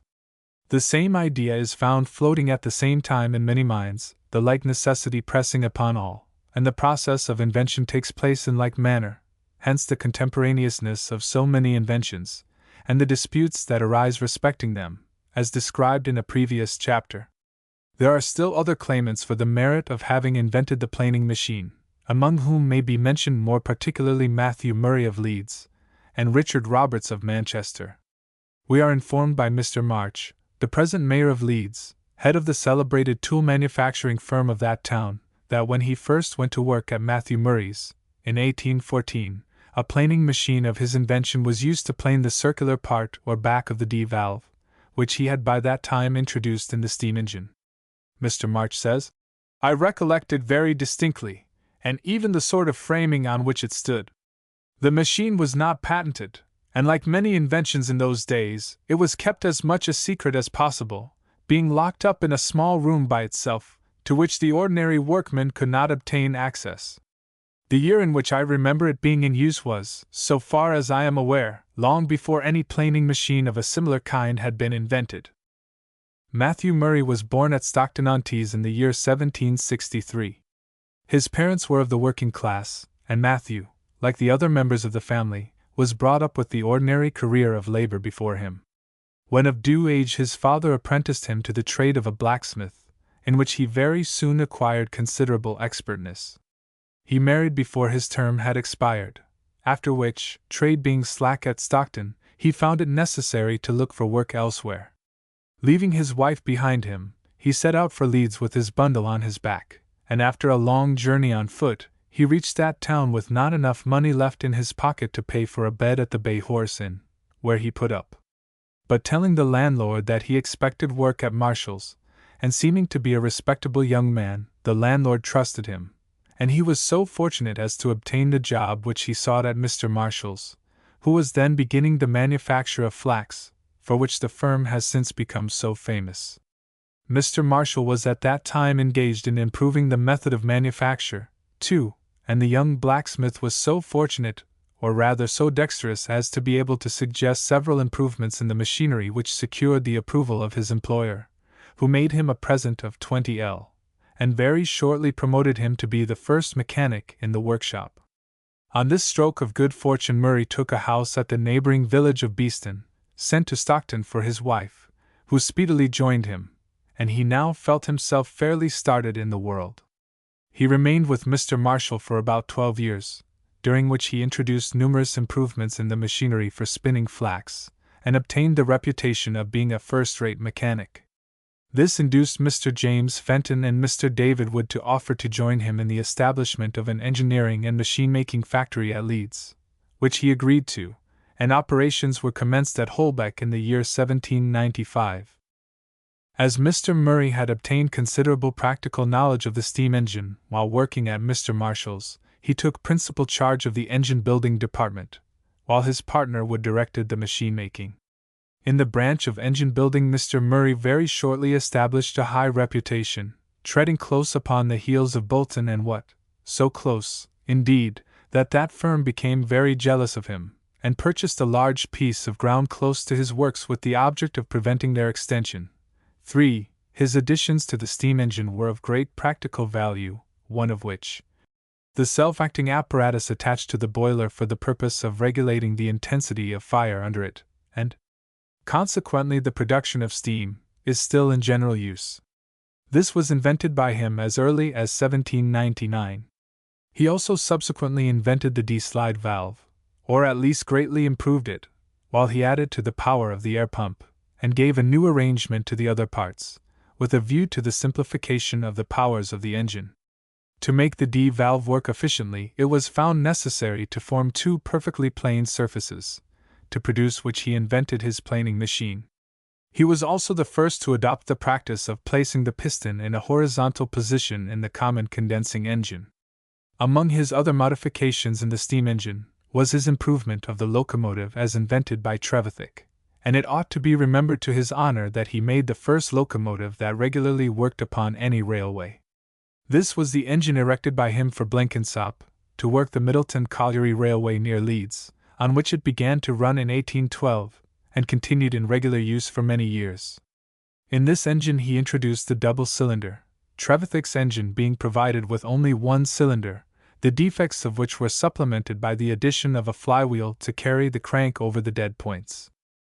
But Matthew Murray's most important inventions, considered in their effects on manufacturing industry, were those connected with the machinery for heckling and spinning flax, which he very greatly improved.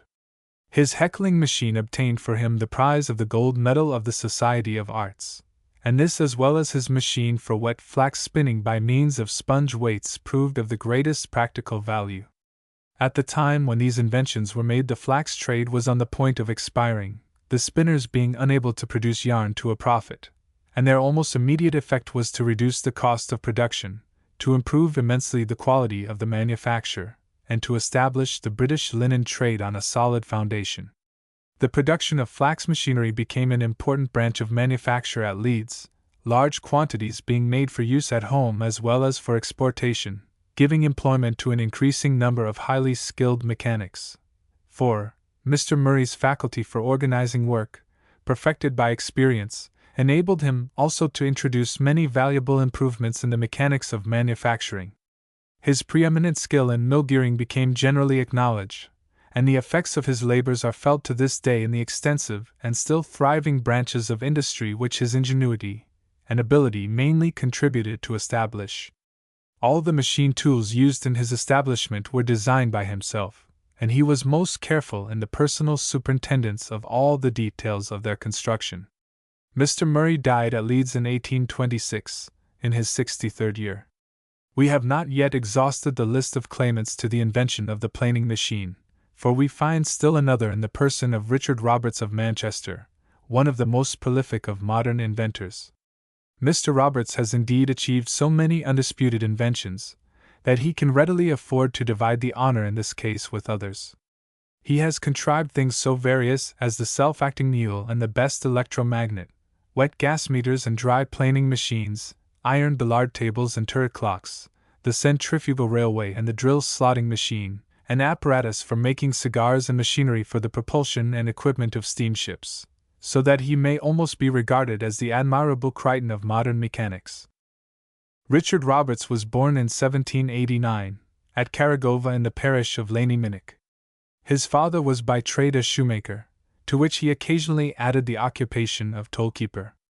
The house in which Richard was born stood upon the border line which then divided the counties of Salop and Montgomery, the front door opening in the one county, and the back door in the other.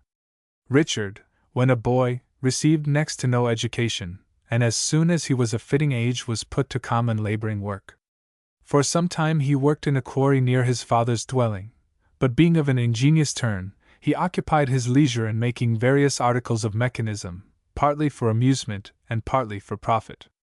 One of his first achievements, while working as a quarryman, was a spinning wheel, of which he was very proud, for it was considered a good job. Thus he gradually acquired dexterity in handling tools, and he shortly came to entertain the ambition of becoming a mechanic. There were several ironworks in the neighborhood, and thither he went in search of employment. He succeeded in finding work as a pattern maker at Bradley, near Bilston, under John Wilkinson, the famous ironmaster, a man of great enterprise as well as mechanical skill, for he was the first man, as already stated, that Wood could find capable of boring a cylinder with any approach to truth, for the purposes of his steam engines. After acquiring some practical knowledge of the art of working in wood as well as iron, Roberts proceeded to Birmingham, where he passed through different shops, gaining further experience in mechanical practice. He tried his hand at many kinds of work, and acquired considerable dexterity in each. He was regarded as a sort of jack of all trades, for he was a good turner, a tolerable wheelwright, and could repair millwork at a pinch. He next moved northward to the Horsley Ironworks, Tipton, where he was working as a pattern maker when he had the misfortune to be drawn in his own county for the militia. He immediately left his work and made his way homeward to Laneyminnock, determined not to be a soldier or even a militiaman.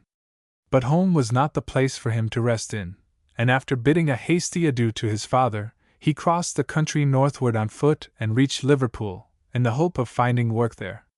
Failing in that, he set out for Manchester and reached it at dusk, very weary and very miry in consequence of the road being in such a wretched state of mud and ruts. He relates that, not knowing a person in the town, he went up to an apple stall ostensibly to buy a pennyworth of apples, but really to ask the stall-keeper if he knew of any person in want of a hand. Was there any turner in the neighborhood? Yes, round the corner. Thither he went at once, found the wood turner in, and was promised a job on the following morning. He remained with the turner for only a short time, after which he found a job in Salford at lathe and tool making. But hearing that the militia warrant officers were still searching for him, he became uneasy and determined to take refuge in London. He trudged all the way on foot to that great hiding place, and first tried Holt Sapphill's, the famous toolmakers, but failing in his application he next went to Maudslay's and succeeded in getting employment. He worked there for some time, acquiring much valuable practical knowledge in the use of tools, cultivating his skill by contact with first-class workmen, and benefiting by the spirit of active contrivance which pervaded the Maudslay shops. His manual dexterity greatly increased, and his inventive ingenuity fully stimulated. He determined on making his way back to Manchester, which, even more than London itself, at that time presented abundant openings for men of mechanical skill. Hence we find so many of the best mechanics trained at Maudslay's and Clement's, Naismith, Lewis, Muir, Roberts, Whitworth, and others, shortly rising into distinction there as leading mechanicians and toolmakers. The mere enumeration of the various results of Mr. Roberts's inventive skill during the period of his settlement at Manchester as a mechanical engineer would occupy more space than we can well spare. But we may briefly mention a few of the more important. In 1816, while carrying on business on his own account in Deansgate, he invented his improved sector for correctly sizing wheels and blank previously to their being cut, which is still extensively used. In the same year he invented his improved screw lathe, and in the following year, at the request of the borough reeve and constables of Manchester, he contrived an oscillating and rotating wet gas meter of a new kind, which enabled them to sell gas by measure. This was the first meter in which a water lute was applied to prevent the escape of gas by the index shaft, the want of which, as well as its great complexity, had prevented the only other gas meter then in existence from working satisfactorily. The water lute was immediately adopted by the patentee of that meter. The planing machine, though claimed, as we have seen, by many inventors, was constructed by Mr. Roberts after an original plan of his own in 1817, and became the tool most generally employed in mechanical workshops, acting by means of a chain and rack, though it has since been superseded to some extent by the planing machine of Whitworth, which works both ways upon an endless screw. Improvements followed in the slide lathe, giving a large range of speed with increased diameters for the same size of headstocks, and in the wheel-cutting engine, in the scale beam, by which, with a load of 2 ounces on each end, the 1/1500th part of a grain could be indicated, in the broaching machine, the slotting machine, and other engines. But the inventions by which his fame became most extensively known arose out of circumstances connected with the cotton manufactures of Manchester and the neighborhood. The great improvements which he introduced in the machine for making weavers' reeds led to the formation of the firm of Sharp, Roberts, and Company, of which Mr. Roberts was the acting mechanical partner for many years. Not less important were his improvements in power looms for weaving fustians, which were extensively adopted. But by far the most famous of his inventions was unquestionably his self-acting mule, one of the most elaborate and beautiful pieces of machinery ever contrived. Before its invention, the working of the entire machinery of the cotton mill, as well as the employment of the piecers, cleaners, and other classes of operatives, depended upon the spinners, who, though receiving the highest rates of pay, were by much the most given to strikes, and they were frequently accustomed to turn out in times when trade was brisk, thereby bringing the whole operations of the manufactories to a standstill, and throwing all the other operatives out of employment. A long-continued strike of this sort took place in 1824, when the idea occurred to the masters that it might be possible to make the spinning mules run out and in at the proper speed by means of self-acting machinery, and thus render them in some measure independent of the more refractory class of their workmen. It seemed, however, to be so very difficult a problem, that they were by no means sanguine of success in its solution. Some time passed before they could find any mechanic willing so much as to consider the subject. Mr. Ashton of Stalybridge made every effort with this object, but the answer he got was uniformly the same. The thing was declared to be impracticable and impossible. Mr. Ashton, accompanied by 2 other leading spinners, called on Sharp, Roberts, and Company, to seek an interview with Mr. Roberts. They introduced the subject to him, but he would scarcely listen to their explanations, cutting them short with the remark that he knew nothing whatever about cotton spinning. They insisted, nevertheless, on explaining to him what they required, but they went away without being able to obtain from him any promise of assistance in bringing out the required machine. The strike continued, and the manufacturers again called upon Mr. Roberts, but with no better result. A third time they called and appealed to Mr. Sharp, the capitalist of the firm, who promised to use his best endeavors to induce his mechanical partner to take the matter in hand. But Mr. Roberts, notwithstanding his reticence, had been occupied in carefully pondering the subject since Mr. Ashton's first interview with him. The very difficulty of the problem to be solved had tempted him boldly to grapple with it, though he would not hold out the slightest expectation to the cotton spinners of his being able to help them in their emergency until he saw his way perfectly clear. That time had now come, and when Mr. Sharp introduced the subject, he said he had turned the matter over and thought he could construct the required self-acting machinery. It was arranged that he should proceed with it at once, and after a close study of 4 months he brought out the machine now so extensively known as the self-acting mule. The invention was patented in 1825, and was perfected by subsequent editions, which were also patented. Like so many other inventions, the idea of the self-acting mule was not new. Thus Mr. William Strutt of Derby, the father of Lord Belper, invented a machine of this sort at an early period. Mr. William Belly, of the New Lanark Mills, invented a second, and various other projectors tried their skill in the same direction, but none of these inventions came into practical use. In such cases it has become generally admitted that the real inventor is not the person who suggests the idea of the invention, but he who first works it out into a practicable process, and so makes it of practical and commercial value. This was accomplished by Mr. Roberts, who, working out the idea after his own independent methods, succeeded in making the first self-acting mule that would really act as such, and he is therefore fairly entitled to be regarded as its inventor. By means of this beautiful contrivance, spindle carriages, bearing hundreds of spindles, run themselves out and in by means of automatic machinery, at the proper speed, without a hand touching them, the only labor required being that of a few boys and girls to watch them and mend the broken threads when the carriage recedes from the roller beam, and to stop it when the cop is completely formed, as is indicated by the bell of the counter attached to the working gear.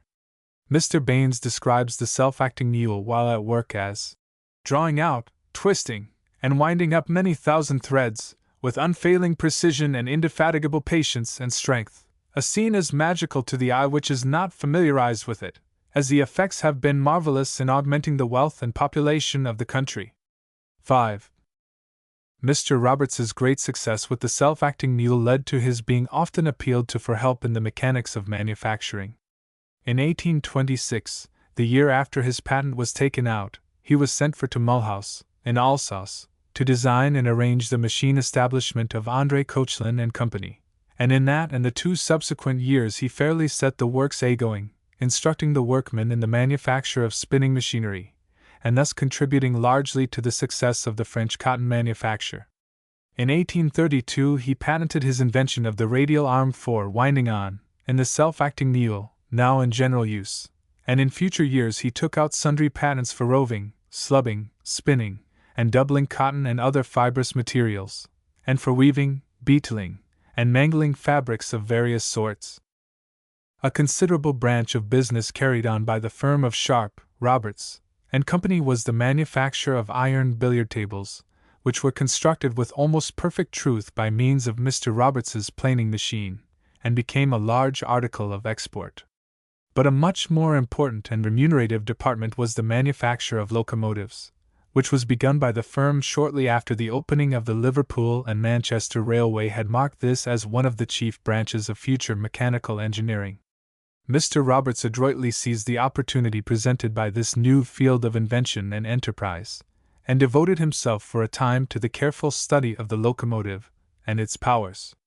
As early as the year 1829 we find him presenting to the Manchester Mechanics' Institute a machine exhibiting the nature of friction upon railroads, in solution of the problem then under discussion in the scientific journals. In the following year he patented an arrangement for communicating power to both driving wheels of the locomotive, at all times in the exact proportions required when turning to the right or left, an arrangement which has since been adopted in many road locomotives and agricultural engines. In the same patent will be found embodied his invention of the steam brake, which was also a favorite idea of George Stephenson, since elaborated by Mr. McConnell of the London and North Western Railway. In 1834, Sharp, Roberts, and Company began the manufacture of locomotives on a large scale, and the compactness of their engines, the excellence of their workmanship, and the numerous original improvements introduced in them, speedily secured for the engines of the Atlas firm a high reputation and a very large demand. Among Mr. Roberts's improvements may be mentioned his method of manufacturing the crank axle, of welding the rim and tires of the wheels, and his arrangement and form of the wrought iron framing and axle guards. His system of templets and gauges, by means of which every part of an engine or tender corresponded with that of every other engine or tender of the same class, was as great an improvement as Maudslay's system of uniformity of parts and other descriptions of machinery. In connection with the subject of railways, we may allude in passing to Mr. Roberts's invention of the Jacquard punching machine, a self-acting tool of great power, used for punching any required number of holes, of any pitch and to any pattern, with mathematical accuracy, in bridge or boiler plates. The origin of this invention was somewhat similar to that of the self-acting mule. The contractors for the Conway tubular bridge, while under construction, in 1848, were greatly hampered by combinations amongst the workmen, and they despaired of being able to finish the girders within the time specified in the contract. The punching of the iron plates by hand was a tedious and expensive as well as an inaccurate process, and the work was proceeding so slowly that the contractors found it absolutely necessary to adopt some new method of punching if they were to finish the work in time. In their emergency they appealed to Mr. Roberts, and endeavored to persuade him to take the matter up. He at length consented to do so, and evolved the machine in question during his evening's leisure, for the most part while quietly sipping his tea. The machine was produced, the contractors were enabled to proceed with the punching of the plates independent of the refractory men, and the work was executed with a dispatch, accuracy, and excellence that would not otherwise have been possible. Only a few years since Mr. Roberts added a useful companion to the Jacquard punching machine, in his combined self-acting machine for shearing iron and punching both webs of angle or T-iron simultaneously to any required pitch, though this machine, like others which have proceeded from his fertile brain, is ahead even of this fast manufacturing age, and has not yet come into general use, but is certain to do so before many years have elapsed. These inventions were surely enough for one man to have accomplished, but we have not yet done. The mere enumeration of his other inventions would occupy several pages. We shall merely allude to a few of them. One was his turret clock, for which he obtained the medal at the Great Exhibition of 1851. Another was his prize electromagnet of 1845. When this subject was first mentioned to him, he said he did not know anything of the theory or practice of electromagnetism, but he would try and find out. The result of his trying was that he won the prize for the most powerful electromagnet, One is placed in the museum at Peel Park, Manchester, and another with the Scottish Society of Arts, Edinburgh. In 1846 he perfected an American invention for making cigars by machinery, enabling a boy, working one of his cigar engines, to make as many as 5,000 in a day. In 1852 he patented improvements in the construction, propelling, and equipment of steamships, which have, we believe, been adopted to a certain extent by the Admiralty, and a few years later, in 1855, we find him presenting the Secretary of War with plans of elongated rifle projectiles to be used in smooth-bore ordnance with a view to utilize the old pattern gun. His head, like many inventors of the time, being full of the mechanics of war, he went so far as to wait upon Louis Napoleon, and laid before him a plan by which Sebastopol was to be blown down.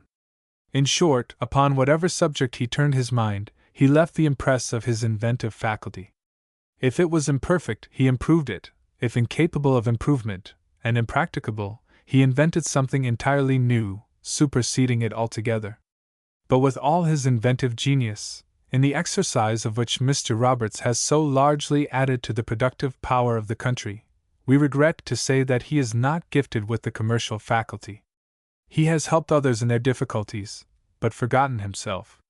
Many have profited by his inventions, without even acknowledging the obligations which they owed to him. They have used his brains and copied his tools, and thus sucked orange, is all but forgotten. There may have been a want of worldly wisdom on his part, but it is lamentable to think that one of the most prolific and useful inventors of his time should in his old age be left to fight with poverty. Mr. Whitworth is another of the first-class toolmakers of Manchester who has turned to excellent account his training in the workshops of Maudslay and Clement. He has carried fully out the system of uniformity in screw threads which they initiated, and he has still further improved the mechanism of the planing machine, enabling it to work both backwards and forwards by means of a screw and roller motion. His Jim Crow machine, so called from its peculiar motion in reversing itself and working both ways, is an extremely beautiful tool, adapted alike for horizontal, vertical, or angular motions.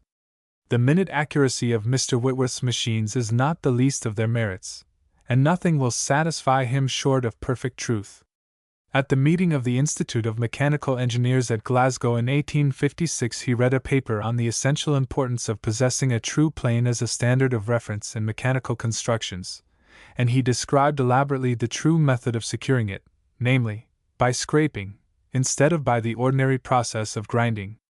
At the same meeting he exhibited a machine of his invention by which he stated that a difference of the millionth part of an inch in length could at once be detected. He also there urged his favorite idea of uniformity, and proper gradations of size of parts, in all the various branches of the mechanical arts, as a chief means towards economy of production, a principle, as he showed, capable of very extensive application. To show the progress of tools and machinery in his own time, Mr. Whitworth cited the fact that 30 years since the cost of labor for making a surface of cast iron true, one of the most important operations in mechanics, by chipping and filing by the hand, was 12s a square foot, whereas it is now done by the planing machine at a cost for labor of less than a penny. Then in machinery, pieces of 74 reed printing cotton cloth of 29 yards each could not be produced at less cost than 30s. 60 per piece, whereas the same description is now sold for 3s. 9d. Mr. Whitworth has been among the most effective workers in this field of improvement, his tools taking the first place in point of speed, accuracy, and finish of work, in which respects they challenge competition with the world. Mr. Whitworth has of late years been applying himself with his accustomed ardor to the development of the powers of rifled guns and projectiles, a branch of mechanical science in which he confessedly holds a foremost place, and in perfecting which he is still occupied. 1 Engineer, October 10, 1862. 2. We are informed in Mr. Longstaff's Annals and Characteristics of Darlington, that the spinning of flax by machinery was first begun by one John Kendrew, an ingenious self-taught mechanic of that town, who invented a machine for the purpose, for which he took out a patent in 1787. Mr. Marshall went over from Leeds to see his machine, and agreed to give him so much per spindle for the right to use it. But ceasing to pay the patent right, Kendrew commenced an action against him for a sum of £900 alleged to be due under the agreement. The claim was disputed, and Kendrew lost his action, and it is added in Longstaff's annals that even had he succeeded, it would have been of no use, for Mr. Marshall declared that he had not then the money wherewith to pay him. It is possible that Matthew Murray may have obtained some experience of flax machinery in working for Kendrew, which afterwards proved of use to him in Mr. Marshall's establishment. 3. The purchase of this large piece of ground, known as Camp Field, had the effect of plugging up Matthew Murray for a time, and it remained disused, except for the deposit of dead dogs and other rubbish, for more than half a century. It has only been enclosed during the present year, and now forms part of the works of Messrs. Smith, Beacock, and Tannett, the eminent toolmakers. 4. Among more recent improvers of flax machinery, the late Sir Peter Fairbairn is entitled to high merit, the work turned out by him being of first-rate excellence, embodying numerous inventions and improvements of great value and importance. 5. Edward Baines, Esq. M.P., History of the Cotton Manufacture, 212. Chapter 15. James Naismith. By hammer and hand all arts doth stand. Hammerman's motto. The founder of the Scotch family of Naismith is said to have derived his name from the following circumstance. In the course of the feuds which raged for some time between the Scotch kings and their powerful subjects the Earls of Douglas, a rencontre took place one day on the outskirts of a border village, when the king's adherents were worsted. One of them took refuge in the village smithy, where, hastily disguising himself, and donning a spare leathern apron, he pretended to be engaged in assisting the smith with his work, when a party of the Douglas followers rushed in. They glanced at the pretended workman at the anvil, and observed him deliver a blow upon it so unskilfully that the hammer shaft broke in his hand. On this one of the Douglas men rushed at him, calling out, "Ye're Naismith!" The assailed man seized his sword, which lay conveniently at hand, and defended himself so vigorously that he shortly killed his assailant, while the smith brained another with his hammer, and a party of the king's men having come to their help, the rest were speedily overpowered. The royal forces then rallied, and their temporary defeat was converted into a victory. The king bestowed a grant of land on his follower, Naismith, who assumed for his arms a sword between two hammers with broken shafts, and the motto, Non arte sed Marte, as if to disclaim the art of the smith, in which he had failed, and to emphasize the superiority of the warrior. Such is said to be the traditional origin of the family of Naismith of Posso and Peeblesshire, who continue to bear the same name and arms. It is remarkable that the inventor of the steam hammer should have so effectually contradicted the name he bears and reversed the motto of his family, for so far from being Naismith, he may not inappropriately be designated the very Vulcan of the 19th century.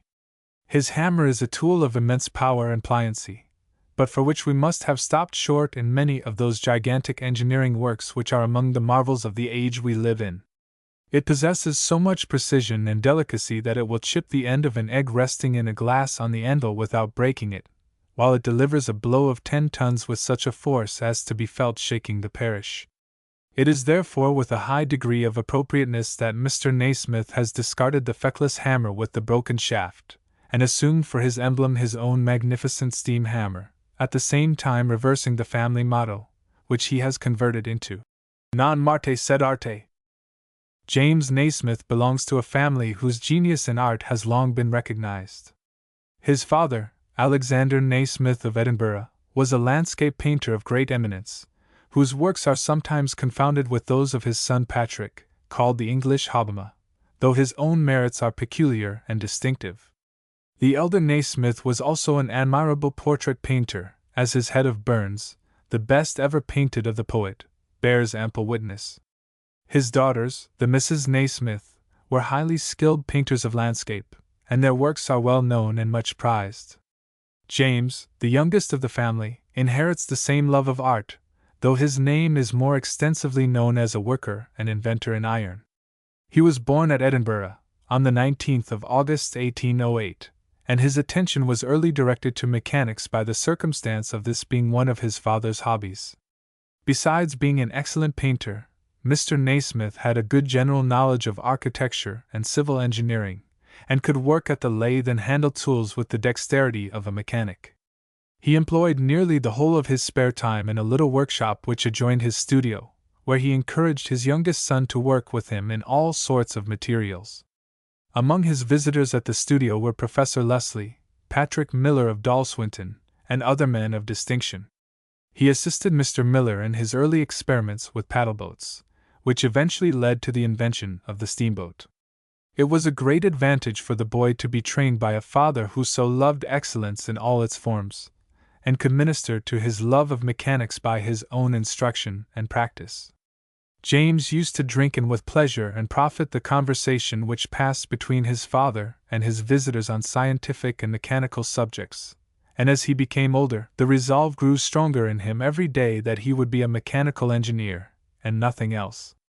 At a proper age, he was sent to the high school, then as now celebrated for the excellence of its instruction, and there he laid the foundations of a sound and liberal education.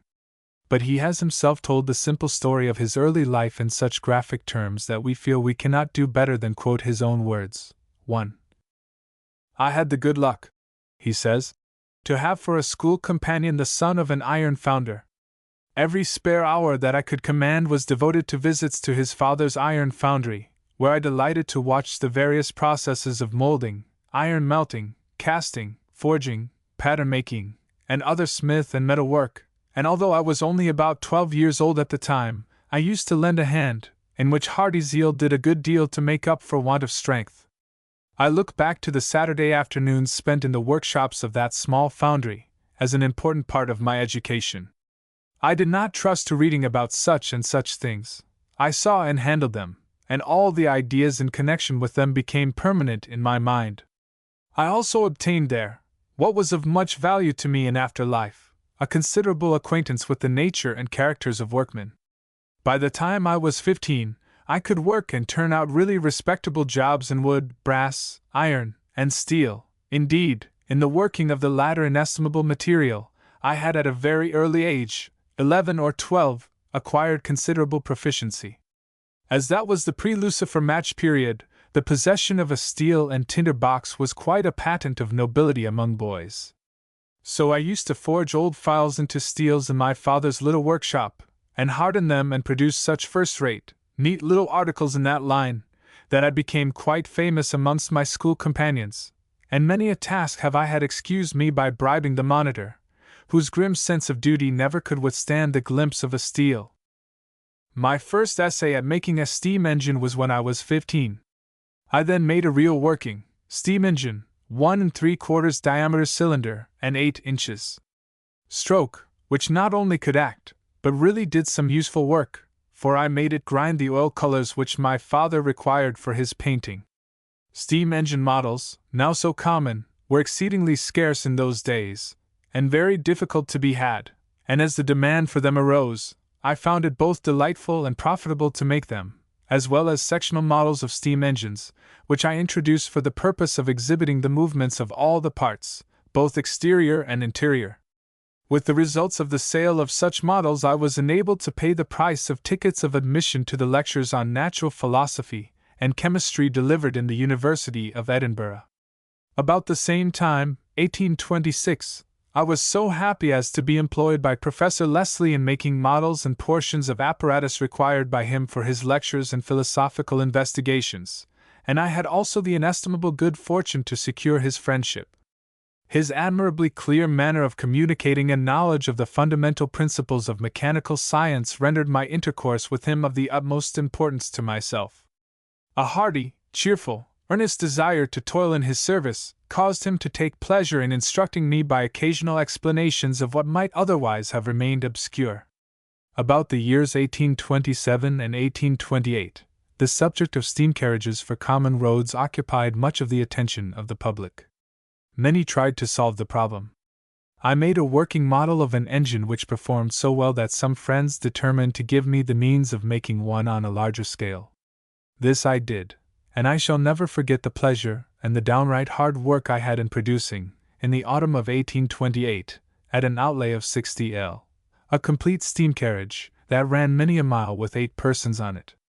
After keeping it in action 2 months, to the satisfaction of all who were interested in it, my friends allowed me to dispose of it, and I sold it a great bargain, after which the engine was used in driving a small factory. I may mention that in that engine I employed the waste steam to cause an increased draft by its discharge up the chimney. This important use of the waste steam had been introduced by George Stephenson some years before, though entirely unknown to me. The earnest desire which I cherished of getting forward in the real business of life induced me to turn my attention to obtaining employment in some of the great engineering establishments of the day, at the head of which, in my fancy as well as in reality, stood that of Henry Maudslay, of London. It was the summit of my ambition to get work in that establishment, but as my father had not the means of paying a premium, I determined to try what I could do towards attaining my object by submitting to Mr. Maudslay actual specimens of my capability as a young workman and draftsman. To this end I set to work and made a small steam engine, every part of which was the result of my own handiwork, including the casting and the forging of the several parts. This I turned out in such a style as I should even now be proud of. My sample drawings were, I may say, highly respectable. Armed with such means of obtaining the good opinion of the great Henry Maudslay, on the 19th of May 1829, I sailed for London in a lee smack, and after an 8 days' voyage saw the metropolis for the first time. I made bold to call on Mr. Maudslay, and told him my simple tale. He desired me to bring my models for him to look at. I did so, and when he came to me I could see by the expression of his cheerful, well-remembered countenance, that I had attained my object. He then and there appointed me to be his own private workman, to assist him in his little paradise of a workshop, furnished with the models of improved machinery and engineering tools of which he has been the great originator. He left me to arrange as to wages with his chief cashier, Mr. Robert Young, and on the first Saturday evening I accordingly went to the counting house to inquire of him about my pay. He asked me what would satisfy me. Knowing the value of the situation I had obtained, and having a very modest notion of my worthiness to occupy it, I said that if he would not consider tens a week too much, I thought I could do very well with that. I suppose he concluded that I had some means of my own to live on besides the tens a week which I asked. He little knew that I had determined not to cost my father another farthing when I left home to begin the world on my own account. My proposal was at once acceded to. And well do I remember the pride and delight I felt when I carried to my 3 shillings a week lodging that night my first wages. Ample they were in my idea, for I knew how little I could live on, and was persuaded that by strict economy I could easily contrive to make the money support me.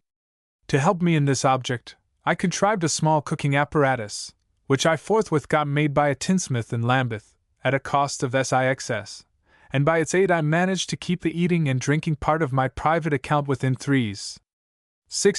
per week or 4s. At the outside, I had 3 meat dinners a week, and generally 4 rice and milk dinners, all of which were cooked by my little apparatus, which I set in action after breakfast. The oil cost not quite a halfpenny per day. The meat dinners consisted of a stew of from a half to 3/4 of a pound of leg of beef, the meat costing 3/1/2d per pound, which, with sliced potatoes and a little onion, and as much water as just covered all, with a sprinkle of salt and black pepper, by the time I returned to dinner at 6:30 furnished a repast in every respect as good as my appetite. For breakfast I had coffee and a due proportion of quartern loaf. After the first year of my employment under Mr. Maudslay, my wages were raised to 15s a week, and I then, but not till then, indulged in the luxury of butter to my bread. I am the more particular in all this, to show you that I was a thrifty housekeeper, although only a lodger in a 3s room. I have the old apparatus by me yet, and I shall have another dinner out of it ere I am a year older, out of regard to days that were full of the real romance of life. On the death of Henry Maudslay in 1831, I passed over to the service of his worthy partner, Mr. Joshua Field, and acted as his draftsman, much to my advantage, until the end of that year, when I returned to Edinburgh, to construct a small stock of engineering tools for the purpose of enabling me to start in business on my own account.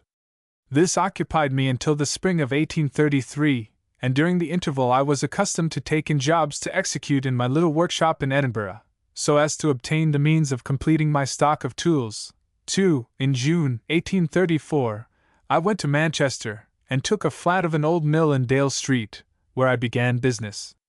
In 2 years my stock had so increased as to overload the floor of the old building to such an extent that the landlord, Mr. Wren, became alarmed, especially as the tenant below me, a glass cutter, had a visit from the end of a 20-horse engine beam one morning among his cut tumblers. To set their anxiety at rest, I went out that evening to Patricroft and took a look at a rather choice bit of land bounded on one side by the canal, and on the other by the Liverpool and Manchester Railway. By the end of the week I had secured a lease of the site for 999 years. By the end of the month my woodsheds were erected. The ring of the hammer on the smith's anvil was soon heard all over the place, and the Bridgewater foundry was fairly under way. There I toiled right heartily until December 31st, 1856, when I retired to enjoy in active leisure the reward of a laborious life, during which, with the blessing of God, I enjoyed much true happiness through the hearty love which I always had for my profession, and I trust I may be allowed to say, without undue vanity, that I have left behind me some useful results of my labors in those inventions with which my name is identified, which have had no small share in the accomplishment of some of the greatest mechanical works of our age. If Mr. Naismith had accomplished nothing more than the invention of his steam hammer, it would have been enough to found a reputation. Professor Tomlinson describes it as one of the most perfect of artificial machines and noblest triumphs of mind over matter that modern English engineers have yet developed. 3. The hand hammer has always been an important tool, and in the form of the stone celt, it was perhaps the first invented. When the hammer of iron superseded that of stone, it was found practicable in the hands of a cunning workman to execute by its means metal work of great beauty and even delicacy. But since the invention of cast iron, and the manufacture of wrought iron in large masses, the art of hammerworking has almost become lost, and great artists, such as Matses of Antwerp and Ruckers of Nuremberg no longer think it worth their while to expend time and skill in working on so humble a material as wrought iron. It is evident from the marks of care and elaborate design which many of these early works exhibit, that the workman's heart was in his work, and that his object was not merely to get it out of hand, but to execute it in first-rate artistic style.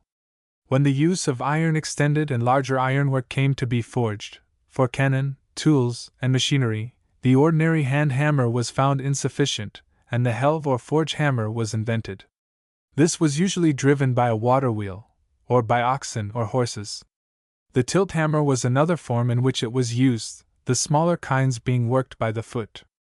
Among Watt's various inventions was a tilt hammer of considerable power, which he at first worked by means of a water wheel, and afterwards by a steam engine regulated by a flywheel.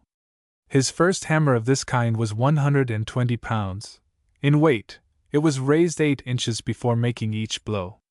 Watt afterwards made a tilt hammer for Mr. Wilkinson of Bradley Forge, of 7.5 cwt, and it made 300 blows a minute. Other improvements were made in the hammer from time to time, but no material alteration was made in the power by which it was worked until Mr. Naismith took it in hand, and applying to it the force of steam, at once provided the worker in iron with the most formidable of machine tools. This important invention originated as follows. In the early part of 1837, the directors of the Great Western Steamship Company sent Mr. Francis Humphreys, their engineer, to consult Mr. Naismith as to some engineering tools of unusual size and power, which were required for the construction of the engines of the Great Britain steamship. They had determined to construct those engines on the vertical trunk engine principle, in accordance with Mr. Humphreys' designs, and very complete works were erected by them at their Bristol dockyard for the execution of the requisite machinery, the most important of the tools being supplied by Naismith and Gaskell. The engines were in hand, when a difficulty arose with respect to the enormous paddle shaft of the vessel, which was of such a size of forging as had never before been executed. Mr. Humphreys applied to the largest engineering firms throughout the country for tenders of the price at which they would execute this part of the work. But to his surprise and dismay he found that not one of the firms he applied to would undertake so large a forging. In this dilemma he wrote to Mr. Naismith on the November 24, 1838, informing him of this unlooked-for difficulty. "I find," said he, "there is not a forge hammer in England or Scotland powerful enough to forge the paddle shaft of the engines for the Great Britain. What am I to do? Do you think I might dare to use cast iron?" This letter immediately set Mr. Naismith a-thinking. How was it that existing hammers were incapable of forging a wrought iron shaft of 30 inches diameter? Simply because of their want of compass, or range and fall, as well as power of blow. A few moments' rapid thought satisfied him that it was by rigidly adhering to the old traditional form of hand hammer, of which the tilt, though driven by steam, was but a modification, that the difficulty had arisen. When even the largest hammer was tilted up to its full height, its range was so small that when a piece of work of considerable size was placed on the anvil, the hammer became gagged, and, on such an occasion, where the forging required the most powerful blow, it received next to no blow at all, the clear space for fall being almost entirely occupied by the work on the anvil. The obvious remedy was to invent some method by which a block of iron should be lifted to a sufficient height above the object on which it was desired to strike a blow, and let the block fall down upon the work, guiding it in its descent by such simple means as should give the required precision in the percussive action of the falling mass. Following out this idea, Mr. Naismith at once sketched on paper his steam hammer, having it clearly before him in his mind's eye a few minutes after receiving Mr. Humphrey's letter narrating his unlooked-for difficulty. The hammer, as thus sketched, consisted of, first, an anvil on which to rest the work; second, a block of iron constituting the hammer or blow-giving part; third, an inverted steam cylinder to whose piston rod the block was attached. All that was then required to produce by such means a most effective hammer was simply to admit steam in the cylinder so as to act on the underside of the piston, and so raise the block attached to the piston rod, and by a simple contrivance to let the steam escape, and so permit the block rapidly to descend by its own gravity upon the work then on the anvil. Such, in a few words, is the rationale of the steam hammer. By the same day's post, Mr. Naismith wrote to Mr. Humphreys, enclosing a sketch of the invention by which he proposed to forge the Great Britain paddle shaft. Mr. Humphreys showed it to Mr. Brunel, the engineer-in-chief of the company, to Mr. Guppy, the managing director, and to others interested in the undertaking, by all of whom it was heartily approved. Mr. Naismith gave permission to communicate his plans to such forge proprietors as might feel disposed to erect such a hammer to execute the proposed work, the only condition which he made being, that in the event of his hammer being adopted, he was to be allowed to supply it according to his own design. The paddle shaft of the Great Britain was, however, never forged. About that time, the substitution of the screw for the paddle wheel as a means of propulsion of steam vessels was attracting much attention, and the performances of the Archimedes were so successful as to induce Mr. Brunel to recommend his directors to adopt the new power. They yielded to his entreaty. The great engines which Mr. Humphreys had designed were accordingly set aside, and he was required to produce fresh designs of engines suited for screw propulsion. The result was fatal to Mr. Humphreys. The labor, the anxiety, and perhaps the disappointment, proved too much for him, and a brain fever carried him off, so that neither his great paddle shaft nor Mr. Naismith's steam hammer to forge it was any longer needed. The hammer was left to bide its time. No forge master would take it up. The inventor wrote to all the great firms, urging its superiority to every other tool for working malleable iron into all kinds of forge work. Thus he wrote and sent illustrative sketches of his hammer to Acromans and Morgan of Bristol, to the late Benjamin Hick and Rushton and Eckersley of Bolton, to Howard and Ravenhill of Rotherhithe, and other firms. But unhappily bad times for the iron trade had set in, and although all to whom he communicated his design were much struck with its simplicity and obvious advantages, the answer usually given was, "We have not orders enough to keep in work the forge hammers we already have, and we do not desire at present to add any new ones, however improved." At that time no patent had been taken out for the invention. Mr. Naismith had not yet saved money enough to enable him to do so on his own account, and his partner declined to spend money upon a tool that no engineer would give the firm an order for. No secret was made of the invention, and excepting to its owner, it did not seem to be worth one farthing. Such was the unpromising state of affairs, when M. Schneider, of the Cruzat Iron Works in France, called at the Patricroft Works together with his practical mechanic M. Borden, for the purpose of ordering some tools of the firm.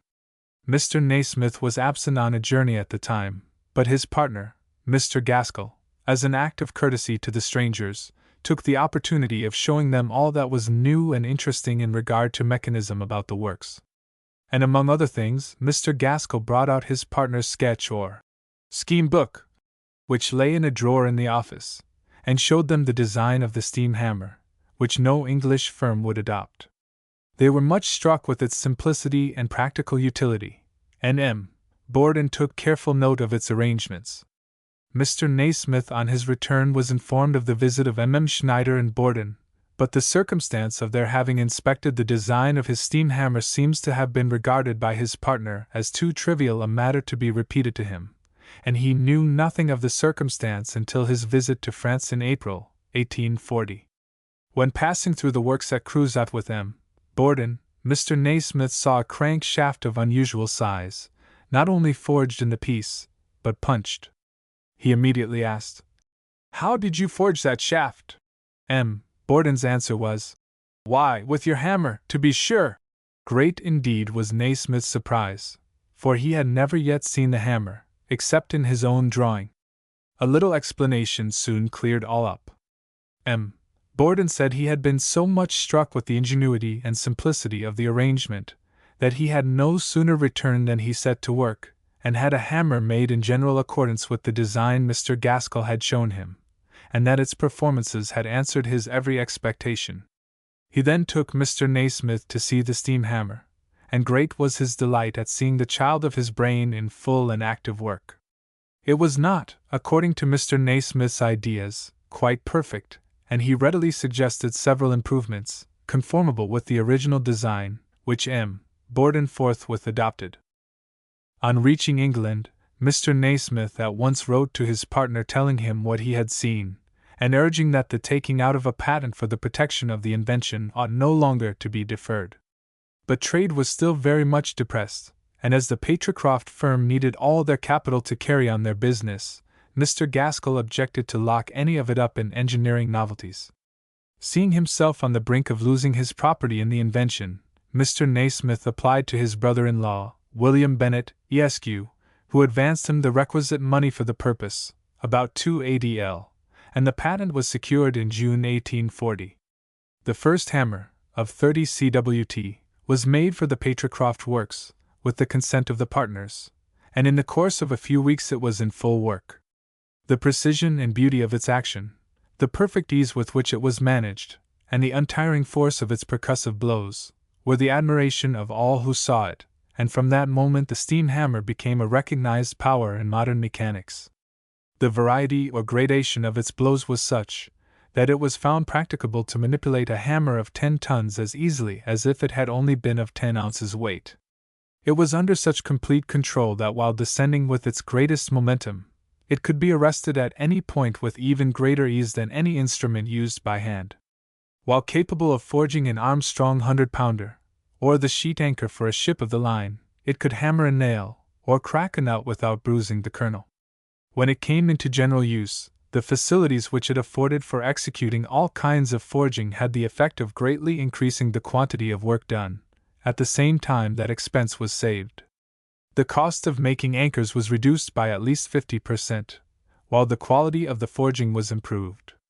Before its invention, the manufacture of a shaft of 15 or 20 cwt required the concentrated exertions of a large establishment, and its successful execution was regarded as a great triumph of skill, whereas forgings of 20 and 30 tons weight are now things of almost everyday occurrence.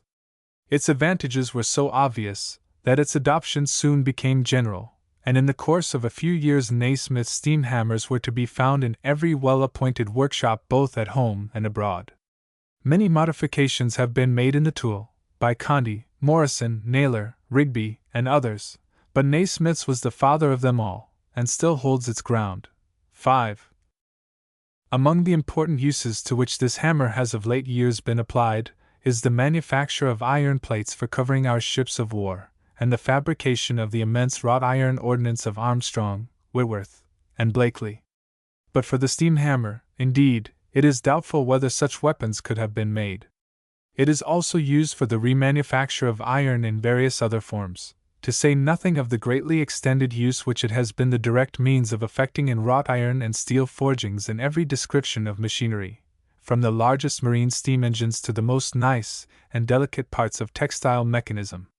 It is not too much to say, observes a writer in the Engineer, that, without Nasmyth's steam hammer, we must have stopped short in many of those gigantic engineering works which, but for the decay of all wonder in us, would be the perpetual wonder of this age, and which have enabled our modern engineers to take rank above the gods of all mythologies. There is one use to which the steam hammer is now becoming extensively applied by some of our manufacturers that deserves a special mention, rather for the prospect which it opens to us than for what has already been actually accomplished.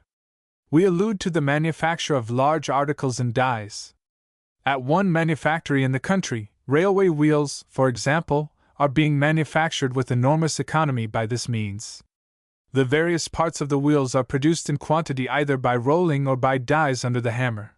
These parts are brought together in their relative positions in a mold, heated to a welding heat, and then by a blow of the steam hammer, furnished with dies, are stamped into a complete and all but finished wheel. It is evident that wherever wrought iron articles of a manageable size have to be produced in considerable quantities, the same process may be adopted, and the saving effected by the substitution of this for the ordinary forging process will doubtless ere long prove incalculable. For this, as for the many other advantageous uses of the steam hammer, we are primarily and mainly indebted to Mr. Nasmyth. It is but right, therefore, that we should hold his name in honor. In fact, when we think of the universal service which this machine is rendering us, we feel that some special expression of our indebtedness to him would be a reasonable and grateful service. The benefit which he has conferred upon us is so great as to justly entitle him to stand side by side with the few men who have gained name and fame as great inventive engineers, and to whom we have testified our gratitude, usually, unhappily, when it was too late for them to enjoy it. Mr. Nasmyth subsequently applied the principle of the steam hammer and the pile driver, which he invented in 1845. Until its production, all piles had been driven by means of a small mass of iron falling upon the head of the pile with great velocity from a considerable height, the raising of the iron mass by means of the monkey being an operation that occupied much time and labor, with which the results were very incommensurate. Pile driving was, in Mr. Nasmyth's words, conducted on the artillery or cannonball principle, the action being excessive and the mass deficient, and adapted rather for destructive than impulsive action. In his new and beautiful machine, he applied the elastic force of steam in raising the ram or driving block, on which, the block being disengaged, its whole weight of 3 tons descended on the head of the pile, and the process being repeated 80 times in the minute, the pile was sent home with a rapidity that was quite marvelous compared with the old-fashioned system. In forming cofferdams for the piers and abutments of bridges, quays, and harbors, and in piling the foundations of all kinds of masonry, the steam pile driver was found of invaluable use by the engineer. At the first experiment made with the machine, Mr. Nasmyth drove a 14-inch pile 15 feet into hard ground at the rate of 65 blows a minute.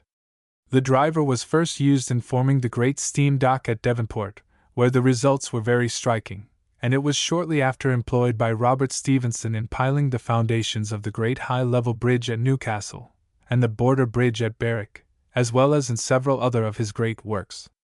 The saving of time effected by this machine was very remarkable, the ratio being as 1 to 1800, that is, a pile could be driven in 4 minutes that before required 12 hours. One of the peculiar features of the invention was that of employing the pile itself as the support of the steam hammer part of the apparatus while it was being driven, so that the pile had the percussive action of the dead weight of the hammer, as well as its lively blows to induce it to sink into the ground. The steam hammer sat as it were on the shoulders of the pile, while it dealt forth its ponderous blows on the pilehead at the rate of 80 a minute, and as the pile sank, the hammer followed it down with never relaxing activity until it was driven home to the required depth. One of the most ingenious contrivances employed in the driver, which was also adopted in the hammer, was the use of steam as a buffer in the upper part of the cylinder, which had the effect of a recoil spring, and greatly enhanced the force of the downward blow. In 1846, Mr. Naismith designed a form of steam engine after that of his steam hammer, which has been extensively adopted all over the world for cruise ships of all sizes. The pyramidal form of this engine, its great simplicity and gettability of parts, together with the circumstance that all the weighty parts of the engine are kept low, have rendered it a universal favorite. Among the other labor-saving tools invented by Mr. Naismith may be mentioned the well-known planing machine for small work, called Naismith's steam arm, now used in every large workshop. It was contrived for the purpose of executing a large order for locomotives received from the Great Western Railway, and was found of great use in accelerating the work, especially in planing the links, levers, connecting rods, and smaller kinds of wrought iron work in those engines. His circular cutter for toothed wheels was another of his handy inventions, which shortly came into general use. In iron founding also he introduced a valuable practical improvement. The old mode of pouring the molten metal into the molds was by means of a large ladle with 1 or 2 cross handles and levers, but many dreadful accidents occurred through a slip of the hand, and Mr. Naismith resolved, if possible, to prevent them. The plan he adopted was to fix a worm wheel on the side of the ladle, into which a worm was geared, and by this simple contrivance one man was enabled to move the largest ladle on its axis with perfect ease and safety. By this means the work was more promptly performed, and accidents entirely avoided. Mr. Naismith's skill in invention was backed by great energy, and a large fund of common sense, qualities not often found united. These proved of much service to the concern of which he was the head, and indeed constituted the vital force. The firm prospered as it deserved, and they executed orders not only for England, but for most countries in the civilized world. Mr. Naismith had the advantage of being trained in a good school, that of Henry Maudslay, where he had not only learned handicraft under the eye of that great mechanic, but the art of organizing labor, and what is of great value to an employer, knowledge of the characters of workmen. Yet the Naismith firm were not without their troubles as respected the mechanics in their employment, and on one occasion they had to pass through the ordeal of a very formidable strike. The manner in which the inventor of the steam hammer literally scotched this strike was very characteristic. A clever young man employed by the firm as a brass founder, being found to have a peculiar capacity for skilled mechanical work, had been advanced to the lathe. The other men objected to his being so employed on the ground that it was against the rules of the trade. "But he is a first-rate workman," replied the employers, "and we think it right to advance a man according to his conduct and his merits." "No matter," said the workman. "It is against the rules, and if you do not take the man from the lathe, we must turn out." "Very well, we hold to our right of selecting the best men for the best places, and we will not take the man from the lathe." The consequence was a general turnout. Pickets were set about the works, and any stray men who went thither to seek employment were waylaid, and if not induced to turn back, were maltreated or annoyed until they were glad to leave. The works were almost at a standstill.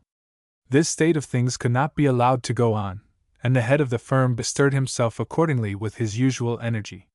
He went down to Scotland, searched all the best mechanical workshops there, and after a time succeeded in engaging 64 good hands. He forbade them coming by driblets, but held them together until there was a full freight, and then they came, with their wives, families, chests of drawers, and 8-day clocks, in a steamboat specially hired for their transport from Greenock to Liverpool. From thence they came by special train to Patricroft, where houses were in readiness for their reception. The arrival of so numerous, well-dressed, and respectable a corps of workmen and their families was an event in the neighborhood, and could not fail to strike the pickets with surprise. Next morning the 64 Scotchmen assembled in the yard at Patricroft, and after giving 3 cheers, went quietly to their work. The picketing went on for a little while longer, but it was of no use against a body of strong men who stood shout her, as the new hands did. It was even bruited about that there were more trains to follow. It very soon became clear that the back of the strike was broken. The men returned to their work, and the clever brass founder continued at his turning lathe, from which he speedily rose to still higher employment. Notwithstanding the losses and suffering occasioned by strikes, Mr. Naismith holds the opinion that they have on the whole produced much more good than evil. They have served to stimulate invention in an extraordinary degree. Some of the most important labor-saving processes now in common use are directly traceable to them. In the case of many of our most potent self-acting tools and machines, manufacturers could not be induced to adopt them until compelled to do so by strikes. This was the ease with the self-acting needle, the wool-combing machine, the planing machine, the slotting machine, Naismith's steam arm, and many others. Thus, even in the mechanical world, there may be a soul of goodness in things evil. Mr. Naismith retired from business in December 1856. He had the moral courage to come out of the groove which he had so laboriously made for himself, and to leave a large and prosperous business, saying, "I have now enough of this world's goods, let younger men have their chance." He settled down at his rural retreat in Kent, but not to lead a life of idle ease. Industry had become his habit, and active occupation was necessary to his happiness. He fell back upon the cultivation of those artistic tastes which are the heritage of his family. When a boy at the High School of Edinburgh, he was so skillful in making pen and ink illustrations on the margins of the classics, that he thus often purchased from his monitor's exemption from the lessons of the day. Nor had he ceased to cultivate the art during his residence at Patricroft, but was accustomed to fall back upon it for relaxation and enjoyment amid the pursuits of trade. That he possesses remarkable fertility of imagination and great skill in architectural and landscape drawing, as well as in the much more difficult art of delineating the human figure, will be obvious to any one who has seen his works, more particularly his City of St. Anne's, The Fairies, and Everybody Forever, which last was exhibited in Pall Mall, among the recent collection of works of art by amateurs and others, for relief of the Lancashire distress. He has also brought his common sense to bear on such unlikely subjects as the origin of the cuneiform character. The possession of a brick from Babylon set him a-thinking. How had it been manufactured? Its underside was clearly marked by the sedges of the Euphrates upon which it had been laid to dry and bake in the sun, but how about those curious cuneiform characters? How had writing assumed so remarkable a form? His surmise was this, that the brickmakers, in telling their tale of bricks, used the triangular corner of another brick, and by pressing it down upon the soft clay, left behind it the triangular mark which the cuneiform character exhibits. Such marks repeated, and placed in different relations to each other, would readily represent any number. From the use of the corner of a brick in writing, the transition was easy to a pointed stick with a triangular end, by the use of which all the cuneiform characters can readily be produced upon the soft clay. This curious question formed the subject of an interesting paper read by Mr. Naismith before the British Association at Cheltenham.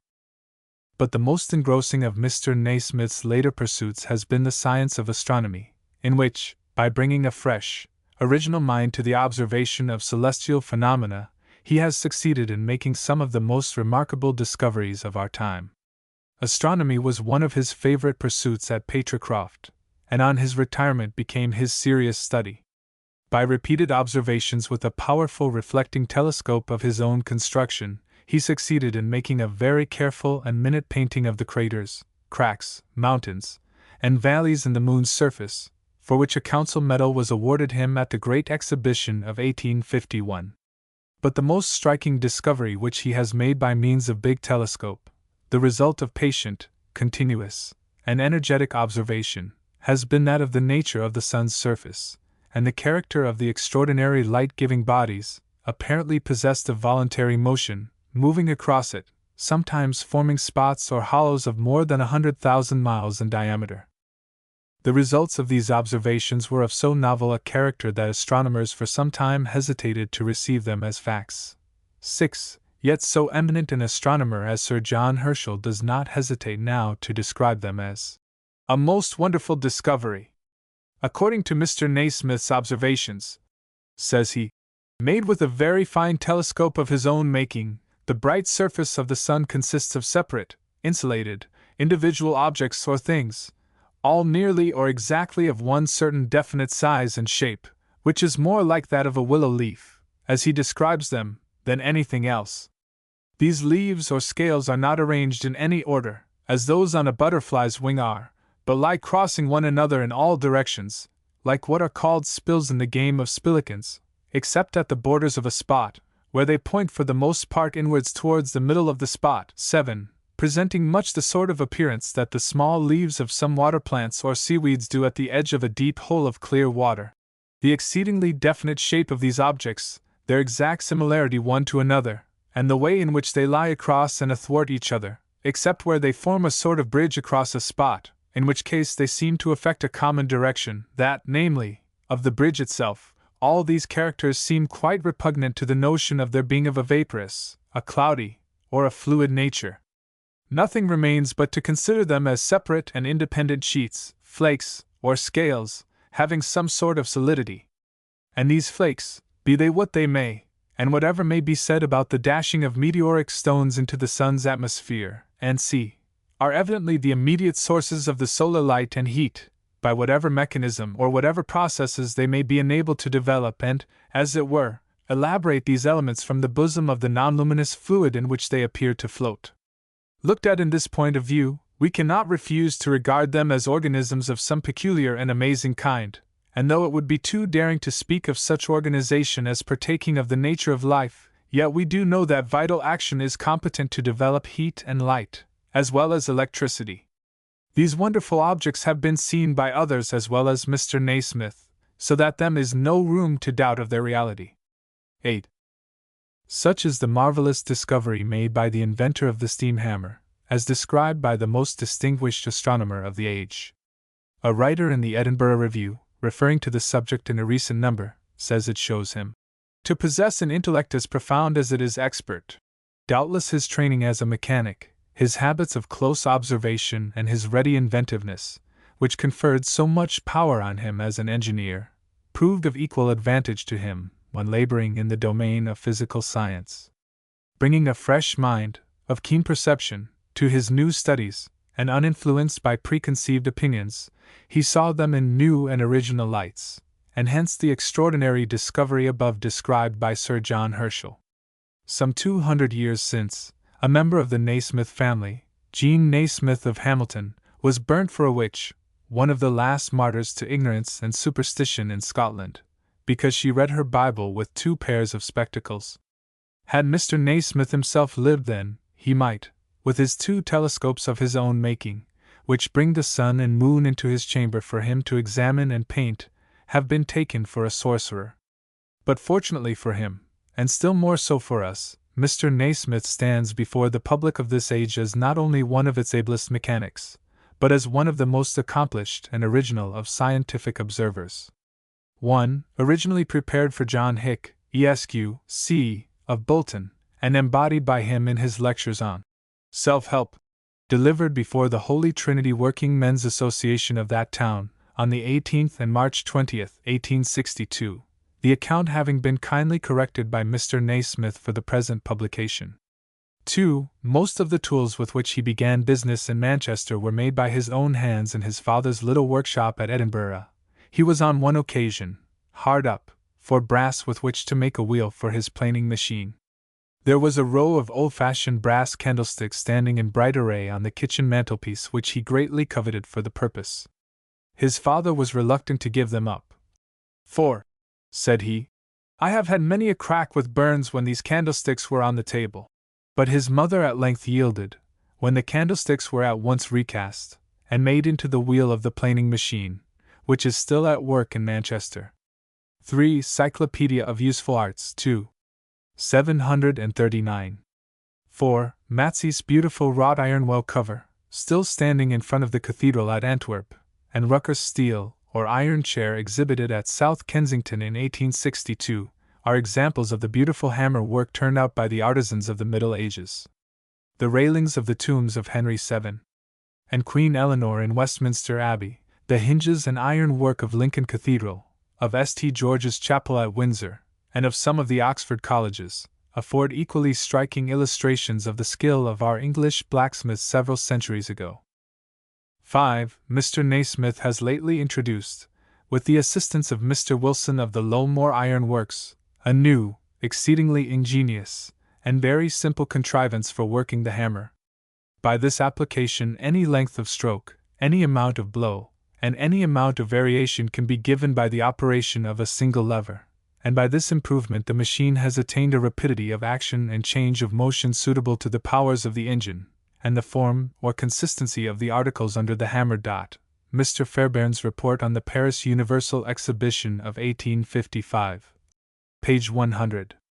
6. See Memoirs of the Literary and Philosophical Society of Manchester, 3rd Series, Volume 1. 407. 7. Sir John Herschel adds, spots of not very irregular, and what may be called compact form, covering an area of between 7 and 800 millions of square miles, are by no means uncommon. One spot which I measured in the year 1837 occupied no less than 3,780 millions, taking in all the irregularities of its form, and the black space or nucleus in the middle of one very nearly round one would have allowed the earth to drop through it, leaving 1,000 clear miles on either side, and many instances of much larger spots than these are on record. 8. Sir John Herschel in Good Words for April, 1863. Chapter 16. William Fairbairn. In science there is work for all hands, more or less skilled, and he is usually the most fit to occupy the higher posts who has risen from the ranks, and has experimentally acquainted himself with the nature of the work to be done in each and every, even the humblest department. J. D. Forbes. The development of the mechanical industry of England has been so rapid, especially as regards the wonders achieved by the machine tools above referred to, that it may almost be said to have been accomplished within the life of the present generation. When I first entered this city, said Mr. Fairbairn, in his inaugural address as President of the British Association at Manchester in 1861, the whole of the machinery was executed by hand. There were neither planing, slotting, nor shaping machines, and with the exception of very imperfect lathes and a few drills, the preparatory operations of construction were effected entirely by the hands of the workmen. Now, everything is done by machine tools with a degree of accuracy which the unaided hand could never accomplish. The automaton or self-acting machine tool has within itself an almost creative power. In fact, so great are its powers of adaptation, that there is no operation of the human hand that it does not imitate. In a letter to the author, Mr. Fairbairn says, the great pioneers of machine tool-making were Maudslay, Murray of Leeds, Clement and Fox of Derby, who were ably followed by Naismith, Roberts, and Whitworth of Manchester, and Sir Peter Fairbairn of Leeds, and Mr. Fairbairn might well have added by himself, for he has been one of the most influential and successful of mechanical engineers. William Fairbairn was born at Kelso on the 19th of February 1787. His parents occupied a humble but respectable position in life. His father, Andrew Fairbairn, was the son of a gardener in the employment of Mr. Bailey of Mellerston, and lived at Smailholm, a village lying a few miles west of Kelso. Tracing the Fairbairns still further back, we find several of them occupying the station of portioners, or small lairds, at Ulston-on-the-Tweed, where the family had been settled since the days of the Solemn League and Covenant. By his mother's side, the subject of our memoir is supposed to be descended from the ancient border family of Douglas. While Andrew Fairbairn, William's father, lived at Smailholm, Walter Scott was living with his grandmother in Smailholm or Sandinoe Tower, whither he had been sent from Edinburgh in the hope that change of air would help the cure of his diseased hip joint, and Andrew, being 9 years his senior, and a strong youth for his age, was accustomed to carry the little patient about in his arms, until he was able to walk by himself. At a later period, when Miss Scott, Walter's aunt, removed from Smailholm to Kelso, the intercourse between the families was renewed. Scott was then an Edinburgh advocate, engaged in collecting materials for his minstrelsy of the Scottish border, or, as his aunt described his pursuit, running after the auld wives of the country gatherin' havers. He used frequently to read over by the fireside in the evening the results of his curious industry, which, however, were not very greatly appreciated by his nearest relatives, and they did not scruple to declare that for the advocate to go about collecting ball ants was mere waste of time as well as money. William Fairbairn's first schoolmaster was a decrepit old man who went by the name of Bow Johnny Kerr, a Cameronian, with a nasal twang, which his pupils learnt much more readily than they did his lessons in reading and arithmetic, notwithstanding a liberal use of the taws. Yet Johnny had a taste for music, and taught his pupils to sing their reading lessons, which was reckoned quite a novelty in education. After a short time our scholar was transferred to the parish school of the town, kept by a Mr. White, where he was placed under the charge of a rather severe helper, who, instead of the taws, administered discipline by means of his knuckles, hard as horn, which he applied with a peculiar jerk to the crania of his pupils. At this school Willie Fairbairn lost the greater part of the singing accomplishments which he had acquired under Bowed Johnny, but he learned in lieu of them to read from Scott and Barrow's collections of prose and poetry, while he obtained some knowledge of arithmetic, in which he proceeded as far as practice and the rule of 3. This constituted his whole stock of school learning up to his 10th year. Out of school hours he learned to climb the ruined walls of the old abbey of the town, and there was scarcely an arch, or tower, or cranny of it with which he did not become familiar. When in his 12th year, his father, who had been brought up to farm work, and possessed considerable practical knowledge of agriculture, was offered the charge of a farm at Moy in Ross-shire, belonging to Lord Seaforth of Brayan Castle. The farm was of about 300 acres, situated on the banks of the River Conan, some 5 miles from the town of Dingwall. The family travelled thither in a covered cart, a distance of 200 miles, through a very wild and hilly country, arriving at their destination at the end of October, 1799. The farm, when reached, was found overgrown with whins and brushwood, and covered in many places with great stones and rocks. It was, in short, as nearly in a state of nature as it was possible to be. The house intended for the farmer's reception was not finished, and Andrew Fairbairn, with his wife and 5 children, had to take temporary refuge in a miserable hovel, very unlike the comfortable house which they had quitted at Kelso. By next spring, however, the new house was ready, and Andrew Fairbairn set vigorously to work at the reclamation of the land. After about 2 years' labors it exhibited an altogether different appearance, and in place of whins and stones there were to be seen heavy crops of barley and turnips. The barren years of 1800 and 1801, however, pressed very hardly on Andrew Fairbairn as on every other farmer of arable land. About that time, Andrew's brother Peter, who acted as secretary to Lord Seaforth, and through whose influence the former had obtained the farm, left Brayan Castle for the West Indies with his lordship, who, notwithstanding his being both deaf and dumb, had been appointed to the governorship of Barbados, and in consequence of various difficulties which occurred shortly after his leaving, Andrew Fairbairn found it necessary to give up his holding, whereupon he engaged as steward to Mackenzie of Allen Grange, with whom he remained for 2 years. While the family lived at Moy, none of the boys were put to school.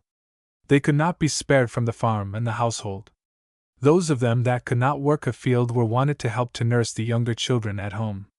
But Andrew Fairbairn possessed a great treasure in his wife, who was a woman of much energy of character, setting before her children an example of patient industry, thrift, discreetness, and piety, which could not fail to exercise a powerful influence upon them in after life, and this, of itself, was an education which probably far more than compensated for the boys' loss of school culture during their life at Moy. Mrs. Fairbairn span and made all the children's clothes, as well as the blankets and sheeting, and while in the Highlands she not only made her own and her daughters' dresses, and her sons' jackets and trousers, but her husband's coats and waistcoats, besides helping her neighbors to cut out their clothing for family wear. One of William's duties at home was to nurse his younger brother Peter, then a delicate child under 2 years old, and to relieve himself of the labor of carrying him about, he began the construction of a little wagon in which to wheel him. This was, however, a work of some difficulty, as all the tools he possessed were only a knife, a gimlet, and an old saw. With these implements, a piece of thin board, and a few nails, he nevertheless contrived to make a tolerably serviceable wagon body. His chief difficulty consisted in making the wheels, which he contrived to surmount by cutting sections from the stem of a small alder tree, and with a red-hot poker he bored the requisite holes in their centers to receive the axle. The wagon was then mounted on its 4 wheels, and to the great joy of its maker was found to answer its purpose admirably. In it he wheeled his little brother, afterwards well known as Sir Peter Fairbairn, Mayor of Leeds, in various directions about the farm, and sometimes to a considerable distance from it, and the vehicle was regarded on the whole as a decided success. His father encouraged him in his little feats of construction of a similar kind, and he proceeded to make and rig miniature boats and ships, and then miniature wind and water mills, in which last art he acquired such expertness that he had sometimes 5 or 6 mills going at a time. The machinery was all made with a knife, the waterspouts being formed by the bark of a tree, and the millstones represented by round discs of the same material. Such were the first constructive efforts of the future millwright and engineer. When the family removed to Allengrange in 1801, the boys were sent to school at Munlicky, about 1.5 miles distant from the farm. The school was attended by about 40 barefooted boys in tartan kilts, and about 20 girls, all of the poorer class. The schoolmaster was one Donald Fraser, a good teacher, but a severe disciplinarian. Under him, William made some progress in reading, writing, and arithmetic, and though he himself has often lamented the meagerness of his school instruction, it is clear, from what he has since been enabled to accomplish, that these early lessons were enough at all events to set him fairly on the road of self-culture, and proved the fruitful seed of much valuable intellectual labor, as well as of many excellent practical books. After 2 years' trial of his new situation, which was by no means satisfactory, Andrew Fairbairn determined again to remove southward with his family, and selling off everything, they set sail from Cromarty for Leith in June, 1803. Having seen his wife and children temporarily settled at Kelso, he looked out for a situation, and shortly after proceeded to undertake the management of Sir William Ingleby's farm at Ripley in Yorkshire. Meanwhile William was placed for 3 months under the charge of his uncle William, the parish schoolmaster of Galashiels, for the purpose of receiving instruction in bookkeeping and land surveying, from which he derived considerable benefit. He could not, however, remain longer at school, for being of the age of 14, it was thought necessary that he should be set to work without further delay. His first employment was on the fine new bridge at Kelso, then in course of construction after the designs of Mr. Rennie, but in helping one day to carry a hand-barrow load of stone, his strength proving insufficient, he gave way under it, and the stones fell upon him, one of them inflicting a serious wound on his leg, which kept him a cripple for months. In the meantime his father, being dissatisfied with his prospects at Ripley, accepted the appointment of manager of the Percy Main Colliery Company's farm in the neighborhood of Newcastle-on-Tyne, whither he proceeded with his family towards the end of 1803, William joining them in the following February, when the wound in his leg had sufficiently healed to enable him to travel. Percy Main is situated within 2 miles of North Shields, and is one of the largest collieries in that district. William was immediately set to work at the colliery, his first employment being to lead coals from behind the screen to the pitmen's houses. His Scotch accent, and perhaps his awkwardness, exposed him to much annoyance from the pit lads, who were a very rough and profligate set, and as boxing was a favorite pastime among them, our youth had to fight his way to their respect, passing through a campaign of no less than 17 pitched battles. He was several times on the point of abandoning the work altogether, rather than undergo the buffetings and insults to which he was almost a daily martyr, when a protracted contest with one of the noted boxers of the colliery, in which he proved the victor, at length relieved him from further persecution. In the following year, at the age of 16, he was articled as an engineer for 5 years to the owners of Percy Main, and was placed under the charge of Mr. Robinson, the engine wright of the colliery. His wages as apprentice were 8s a week, but by working over hours, making wooden wedges used in pit work, and blocking out segments of solid oak required for walling the sides of the mine, he considerably increased his earnings, which enabled him to add to the gross income of the family, who were still struggling with the difficulties of small means and increasing expenses. When not engaged upon overwork in the evenings, he occupied himself in self-education. He drew up a scheme of daily study with this object, to which he endeavored to adhere as closely as possible, devoting the evenings of Mondays to mensuration and arithmetic, Tuesdays to history and poetry, Wednesdays to recreation, novels, and romances, Thursdays to algebra and mathematics, Fridays to Euclid and trigonometry, Saturdays to recreation, and Sundays to church, Milton, and recreation. He was enabled to extend the range of his reading by the help of the North Shields subscription library, to which his father entered him a subscriber. Portions of his spare time were also occasionally devoted to mechanical construction, in which he cultivated the useful art of handling tools. One of his first attempts was the contrivance of a piece of machinery worked by a weight and a pendulum, that should at the same time serve for a timepiece and an orrery, but his want of means, as well as of time, prevented him prosecuting this contrivance to completion. He was more successful with the construction of a fiddle, on which he was ambitious to become a performer. It must have been a tolerable instrument, for a professional player offered him 20s for it. But though he succeeded in making a fiddle, and for some time persevered in the attempt to play upon it, he did not succeed in producing any satisfactory melody, and at length gave up the attempt, convinced that nature had not intended him for a musician. 1. In due course of time our young engineer was removed from the workshop, and appointed to take charge of the pumps of the mine, and the steam engine by which they were kept in work. This employment was more to his taste, gave him better insight, and afforded him greater opportunities for improvement.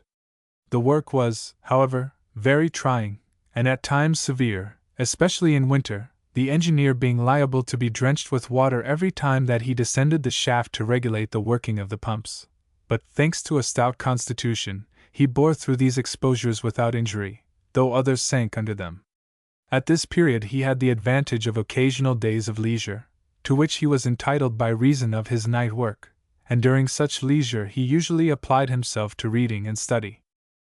It was about this time that William Fairbairn made the acquaintance of George Stephenson, while the latter was employed in working the ballast engine at Willington Quay. He greatly admired George as a workman, and was accustomed in the summer evenings to go over to the quay occasionally and take charge of George's engine, to enable him to earn a few shillings extra by heaving ballast out of the collier vessels. Stevenson's zeal in the pursuit of mechanical knowledge probably was not without its influence in stimulating William Fairbairn himself to carry on so diligently the work of self-culture. But little could the latter have dreamt, while serving his apprenticeship at Percy Main, that his friend George Stephenson, the brakesman, should yet be recognized as among the greatest engineers of his age, and that he himself should have the opportunity, in his capacity of president of the Institute of Mechanical Engineers at Newcastle, of making public acknowledgment of the opportunities for education which he had enjoyed in that neighborhood in his early years. 2. Having finished his 5 years' apprenticeship at Percy Main, by which time he had reached his 21st year, William Fairbairn shortly after determined to go forth into the world in search of experience. At Newcastle he found employment as a millwright for a few weeks, during which he worked at the erection of a sawmill in the close. From thence he went to Bedlington at an advanced wage. He remained there for 6 months, during which he was so fortunate as to make the acquaintance of Miss Marr, who 5 years after, when his wanderings had ceased, became his wife. On the completion of the job on which he had been employed, our engineer prepared to make another change. Work was difficult to be had in the north, and joined by a comrade, he resolved to try his fortune in London. Adopting the cheapest route, he took passage by a Shields collier, in which he sailed for the Thames on the 11th of December 1811. It was then wartime, and the vessel was very short-handed, the crew consisting only of 3 old men and 3 boys, with the skipper and mate, so that the vessel was no sooner fairly at sea than both the passenger youths had to lend a hand in working her, and this continued for the greater part of the voyage. The weather was very rough, and in consequence of the captain's anxiety to avoid privateers he hugged the shore too close, and when navigating the inside passage of the Swin, between Yarmouth and the Nowhere, the vessel very narrowly escaped shipwreck. After beating about along shore, the captain half drunk the greater part of the time, the vessel at last reached the Thames with loss of spars and an anchor, after a tedious voyage of 14 days. On arriving off Blackwell the captain went ashore ostensibly in search of the coal exchange, taking our young engineer with him. The former was still under the influence of drink, and though he failed to reach the exchange that night, he succeeded in reaching a public house in Wapping, beyond which he could not be got. At 10 o'clock the two started on their return to the ship, but the captain took the opportunity of the darkness to separate from his companion, and did not reach the ship until next morning. It afterwards came out that he had been taken up and lodged in the watch-house. The youth, left alone in the streets of the strange city, felt himself in an awkward dilemma. He asked the next watchman he met to recommend him to a lodging, on which the man took him to a house in New Gravel Lane, where he succeeded in finding accommodation. What was his horror next morning to learn that a whole family, the Williamsons, had been murdered in the very next house during the night. Making the best of his way back to the ship, he found that his comrade, who had suffered dreadfully from seasickness during the voyage, had nearly recovered, and was able to accompany him into the city in search of work. They had between them a sum of only about £8, so that it was necessary for them to take immediate steps to obtain employment. They thought themselves fortunate in getting the promise of a job from Mr. Rennie, the celebrated engineer, whose works were situated at the south end of Blackfriars Bridge.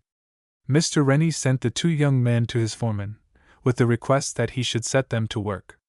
The foreman referred them to the secretary of the Millwrights' Society, the shop being filled with union men, who set their shoulders together to exclude those of their own grade, however skilled, who could not produce evidence that they had complied with the rules of the trade.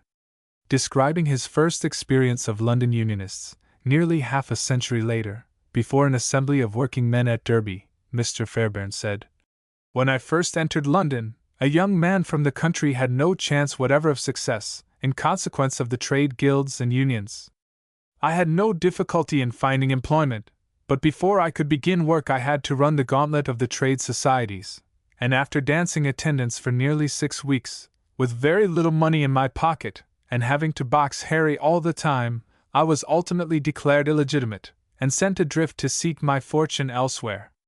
There were then 3 millwright societies in London, one called the Old Society, another the New Society, and a third the Independent Society. These societies were not founded for the protection of the trade, but for the maintenance of high wages, and for the exclusion of all those who could not assert their claims to work in London and other corporate towns. Laws of a most arbitrary character were enforced, and they were governed by cliques of self-appointed officers, who never failed to take care of their own interests. 3.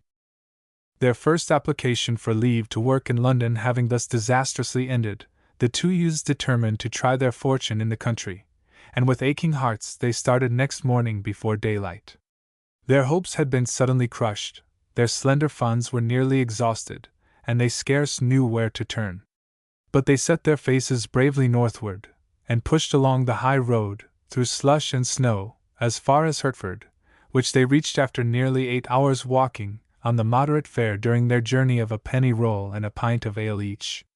Though wet to the skin, they immediately sought out a master millwright, and applied for work. He said he had no job vacant at present, but seeing their sorry plight, he had compassion upon them, and said, "Though I cannot give you employment, you seem to be 2 nice lads." And he concluded by offering Fairbairn a half-crown. But his proud spirit revolted at taking money which he had not earned, and he declined the proffered gift with thanks, saying he was sorry they could not have work. He then turned away from the door, on which his companion, mortified by his refusal to accept the half-crown at a time when they were reduced almost to their last penny, broke out in bitter remonstrances and regrets. Weary, wet, and disheartened, the two turned into Hertford churchyard, and rested for a while upon a tombstone, Fairbairn's companion relieving himself by a good cry, and occasional angry outbursts of, "Why didn't you take the half-crown?" "Come, come, man," said Fairbairn. "It's of no use crying. Cheer up. Let's try another road. Something must soon cast up." They rose and set out again, but when they reached the bridge, the dispirited youth again broke down, and leaning his back against the parapet said, "I winna gang a bit further. Let's get back to London." Against this Fairbairn remonstrated, saying, "It's of no use lamenting. We must try what we can do here. If the worst comes to the worst, we can list. You are a strong chap, they'll soon take you, and as for me, I'll join too. I think I could fight a bit." After this council of war, the pair determined to find lodgings in the town for the night, and begin their search for work anew on the morrow. Next day, when passing along one of the back streets of Hertford, they came to a wheelwright's shop, where they made the usual inquiries. The wheelwright said that he did not think there was any job to be had in the town, But if the two young men pushed on to Cheshunt, he thought they might find work at a windmill which was under contract to be finished in 3 weeks, and where the millwright wanted hands. Here was a glimpse of hope at last, and the strength and spirits of both revived in an instant.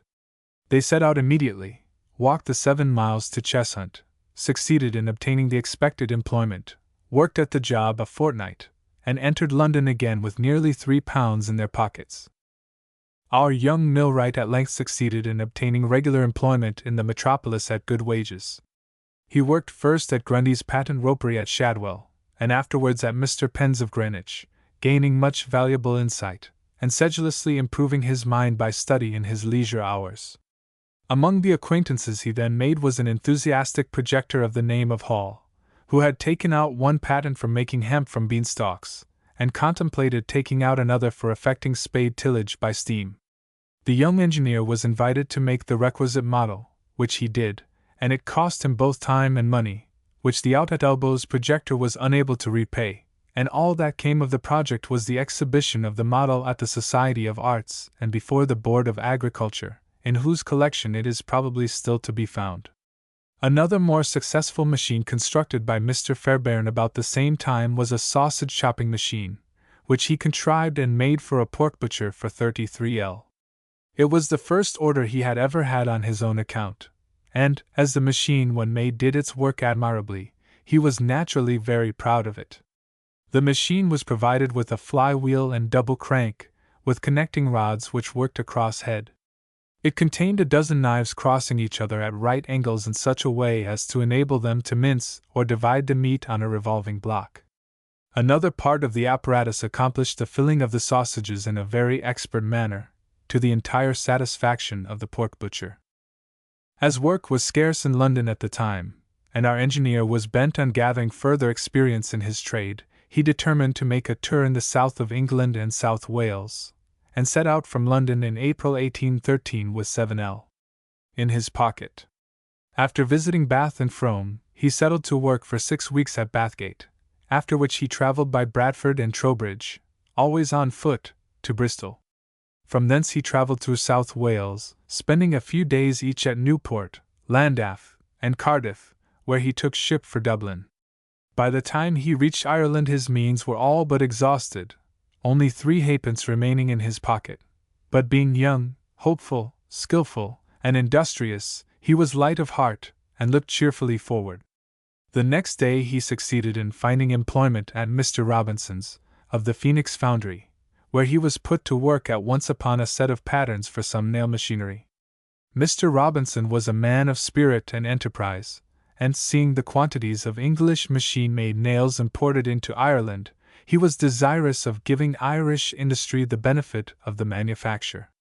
The construction of the nail-making machinery occupied Mr. Fairbairn the entire summer, and on its completion he set sail in the month of October for Liverpool. It may be added that, notwithstanding the expense incurred by Mr. Robinson in setting up the new nail machinery, his workmen threatened him with a strike if he ventured to use it. As he could not brave the opposition of the Unionists, then all-powerful in Dublin, the machinery was never set to work, the nail-making trade left Ireland, never to return, and the Irish market was thenceforward supplied entirely with English-made nails. The Dublin iron manufacture was ruined in the same way, not through any local disadvantages, but solely by the prohibitory regulations enforced by the workmen of the trades unions. Arrived at Liverpool, after a voyage of 2 days, which was then considered a fair passage, our engineer proceeded to Manchester, which had already become the principal centre of manufacturing operations in the north of England. As we have already seen in the memoirs of Nasmyth, Roberts, and Whitworth, Manchester offered great attractions for highly skilled mechanics, and it was as fortunate for Manchester as for William Fairbairn himself that he settled down there as a working millwright in the year 1814, bringing with him no capital, but an abundance of energy, skill, and practical experience in his trade. Afterwards, describing the characteristics of the millwright of that time, Mr. Fairbairn said, "In those days a good millwright was a man of large resources. He was generally well educated, and could draw out his own designs and work at the lathe. He had a knowledge of mill machinery, pumps, and cranes, and could turn his hand to the bench or the forge with equal adroitness and facility. If hard-pressed, as was frequently the case in country places far from towns, he could devise for himself expedients which enabled him to meet special requirements, and to complete his work without assistance. This was the class of men with whom I associated in early life, proud of their calling, fertile in resources, and aware of their value in a country where the industrial arts were rapidly developing. 4.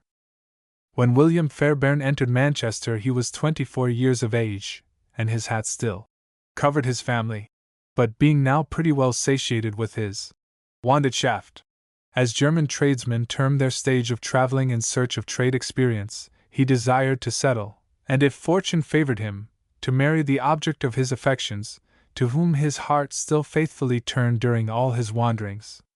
He succeeded in finding employment with Mr. Adam Parkinson, remaining with him for 2 years, working as a millwright, at good wages. Out of his earnings he saved sufficient to furnish a 2-roomed cottage comfortably, and there we find him fairly installed with his wife by the end of 1816. As in the case of most men of a thoughtful turn, marriage served not only to settle our engineer, but to stimulate him to more energetic action. He now began to aim at taking a higher position, and entertained the ambition of beginning business on his own account. One of his first efforts in this direction was the preparation of the design of a cast iron bridge over the Irwell, at Blackfriars, for which a prize was offered. The attempt was unsuccessful, and a stone bridge was eventually decided on, but the effort made was creditable, and proved the beginning of many designs. The first job he executed on his own account was the erection of an iron conservatory and hothouse for Mr. J. Hume, of Clayton, near Manchester, and he induced one of his shopmates, James Lilly, to join him in the undertaking. This proved the beginning of a business connection which lasted for a period of 15 years, and laid the foundation of a partnership, the reputation of which, in connection with millwork and the construction of iron machinery generally, eventually became known all over the civilized world. Although the patterns for the conservatory were all made, and the castings were begun, the work was not proceeded with, in consequence of the notice given by a Birmingham firm that the plan after which it was proposed to construct it was an infringement of their patent. The young firm were consequently under the necessity of looking about them for other employment. And to be prepared for executing orders, they proceeded in the year 1817 to hire a small shed at a rent of 12s a week, in which they set up a lathe of their own making, capable of turning shafts of from 3 to 6 inches diameter, and they hired a strong Irishman to drive the wheel and assist at the heavy work. Their first job was the erection of a colander, and their next a calico polishing machine, but orders came in slowly, and James Lilly began to despair of success. His more hopeful partner strenuously urged him to perseverance, and so buoyed him up with hopes of orders, that he determined to go on a little longer. They then issued cards among the manufacturers, and made a tour of the principal firms, offering their services and soliciting work. Amongst others, Mr. Fairbairn called upon the Messrs. Adam and George Murray, the large cotton spinners, taking with him the designs of his iron bridge. Mr. Adam Murray received him kindly, heard his explanations, and invited him to call on the following day with his partner. The manufacturer must have been favorably impressed by this interview, for next day, when Fairbairn and Lilly called, he took them over his mill, and asked whether they felt themselves competent to renew with horizontal cross shafts the whole of the work by which the mule spinning machinery was turned. This was a formidable enterprise for a young firm without capital and almost without plan to undertake, but they had confidence in themselves, and boldly replied that they were willing and able to execute the work. On this, Mr. Murray said he would call and see them at their own workshop, to satisfy himself that they possessed the means of undertaking such an order. This proposal was by no means encouraging to the partners, who feared that when Mr. Murray spied the nakedness of the land in that quarter, he might repent him of his generous intentions. He paid his promised visit, and it is probable that he was more favorably impressed by the individual merits of the partners than by the excellence of their machine tools, of which they had only one, the lathe which they had just made and set up. Nevertheless, he gave them the order, and they began with glad hearts and willing hands and minds to execute this their first contract. It may be sufficient to state that by working late and early, from 5 in the morning until 9 at night for a considerable period, they succeeded in completing the alterations within the time specified, and to Mr. Murray's entire satisfaction. The practical skill of the young men being thus proved, and their anxiety to execute the work entrusted to them to the best of their ability having excited the admiration of their employer, he took the opportunity of recommending them to his friends in the trade, and amongst others to Mr. John Kennedy, of the firm of Mackennal and Kennedy, then the largest spinners in the kingdom. The cotton trade had by this time sprung into great importance, and was increasing with extraordinary rapidity. Population and wealth were pouring into South Lancashire, and industry and enterprise were everywhere on foot. The foundations were being laid of a system of manufacturing in iron, machinery, and textile fabrics of nearly all kinds, the like of which has perhaps never been surpassed in any country. It was a race of industry, in which the prizes were won by the swift, the strong, and the skilled. For the most part, the early Lancashire manufacturers started very nearly equal in point of worldly circumstances, men originally of the smallest means often coming to the front, workmen, weavers, mechanics, peddlers, farmers, or laborers, in course of time rearing immense manufacturing concerns by sheer force of industry, energy, and personal ability. The description given by one of the largest employers in Lancashire, of the capital with which he started, might apply to many of them. "When I married," said he, "my wife had a spinning wheel, and I had a loom. That was the beginning of our fortune." As an illustration of the rapid rise of Manchester men from small beginnings, the following outline of John Kennedy's career, intimately connected as he was with the subject of our memoir, may not be without interest in this place. John Kennedy was one of 5 young men of nearly the same age, who came from the same neighborhood in Scotland, and eventually settled in Manchester as cotton spinners about the end of last century. The others were his brother James, his partner James Mackennal, and the brothers Murray, above referred to, Mr. Fairbairn's first extensive employers.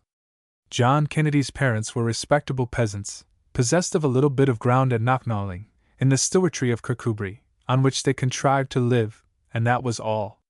John was one of a family of 5 sons and 2 daughters, and the father dying early, the responsibility and the toil of bringing up these children devolved upon the mother. She was a strict disciplinarian, and early impressed upon the minds of her boys that they had their own way to make in the world. One of the first things she made them think about was the learning of some useful trade for the purpose of securing an independent living.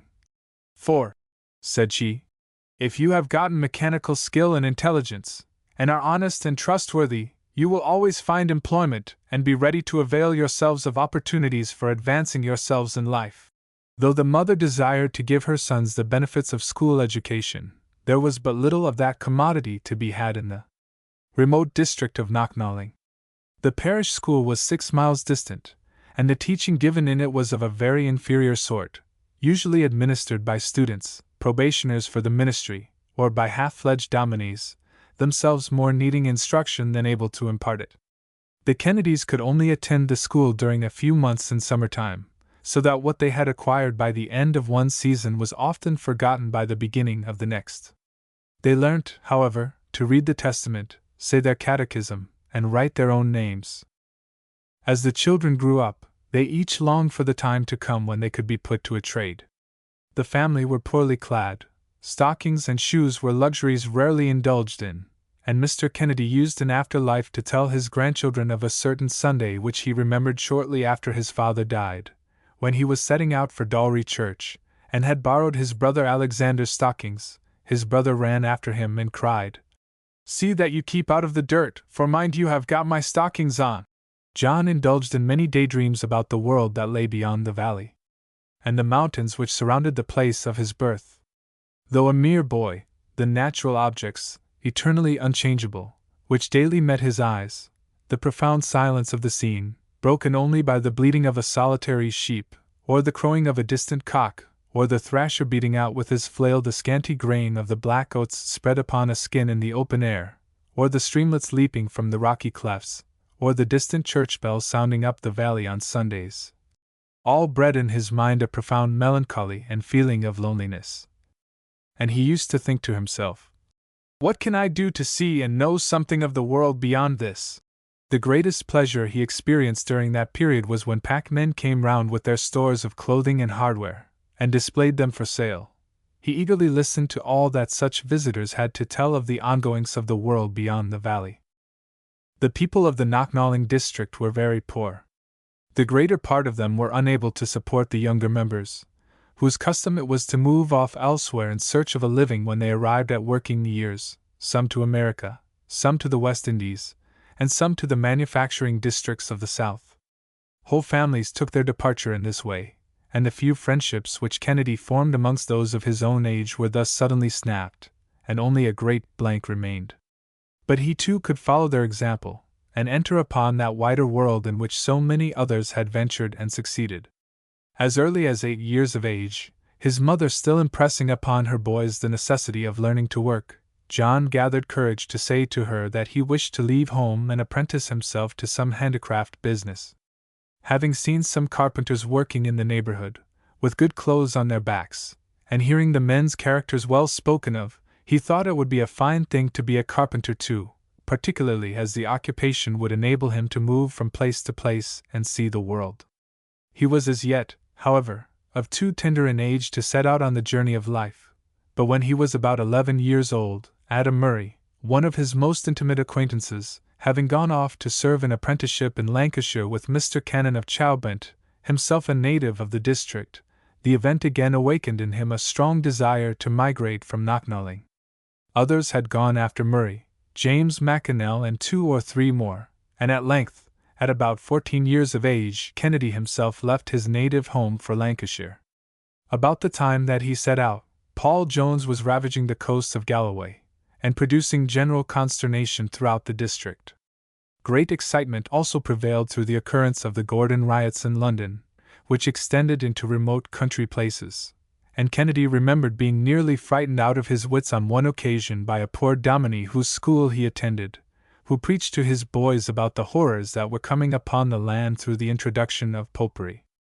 The boy set out for England on the 2nd of February, 1784, mounted upon a Galloway, his little package of clothes and necessaries strapped behind him. As he passed along the glen, recognizing each familiar spot, his heart was in his mouth, and he dared scarcely trust himself to look back. The ground was covered with snow, and nature quite frozen up. He had the company of his brother Alexander as far as the town of New Galloway, where he slept the first night. The next day, accompanied by one of his future masters, Mr. James Smith, a partner of Mr. Cannon's, who had originally entered his service as a workman, they started on pony back for Dumfries. After a long day's ride, they entered the town in the evening, and amongst the things which excited the boys' surprise were the few street lamps of the town, and a wagon with 4 horses and 4 wheels. In his remote valley carts were as yet unknown, and even in Dumfries itself they were comparative rarities, the common means of transport in the district being what were called tumbling cars. The day after, they reached Longtown, and slept there, the boy noting another lamp. The next stage was to Carlisle, where Mr. Smith, whose firm had supplied a carding engine and spinning jenny to a small manufacturer in the town, went to gate and trim them. One was put up in a small house, the other in a small room, and the sight of these machines was John Kennedy's first introduction to cotton spinning. While going up the inn stairs he was amazed and not a little alarmed at seeing 2 men in armor. He had heard of the battles between the Scots and English, and believed these to be some of the fighting men, though they proved to be but effigies. 5 more days were occupied in traveling southward, the resting places being at Penrith, Kendal, Preston, and Chorley, the 2 travelers arriving at Chowbent on Sunday the 8th of February, 1784. Mr. Cannon seems to have collected about him a little colony of Scotsmen, mostly from the same neighborhood, and in the evening there was quite an assembly of them at the Bear's Paw, where Kennedy put up, to hear the tidings from their native county brought by the last newcomer. On the following morning the boy began his apprenticeship as a carpenter with the firm of Cannon and Smith, serving 7 years for his meat and clothing. He applied himself to his trade, and became a good, steady workman. He was thoughtful and self-improving, always endeavoring to acquire knowledge of new arts, and to obtain insight into new machines. Even in early life, said he, in the account of his career addressed to his children. "I felt a strong desire to know what others knew, and was always ready to communicate what little I knew myself, and by admitting at once my want of education, I found that I often made friends of those on whom I had no claims beyond what an ardent desire for knowledge could give me."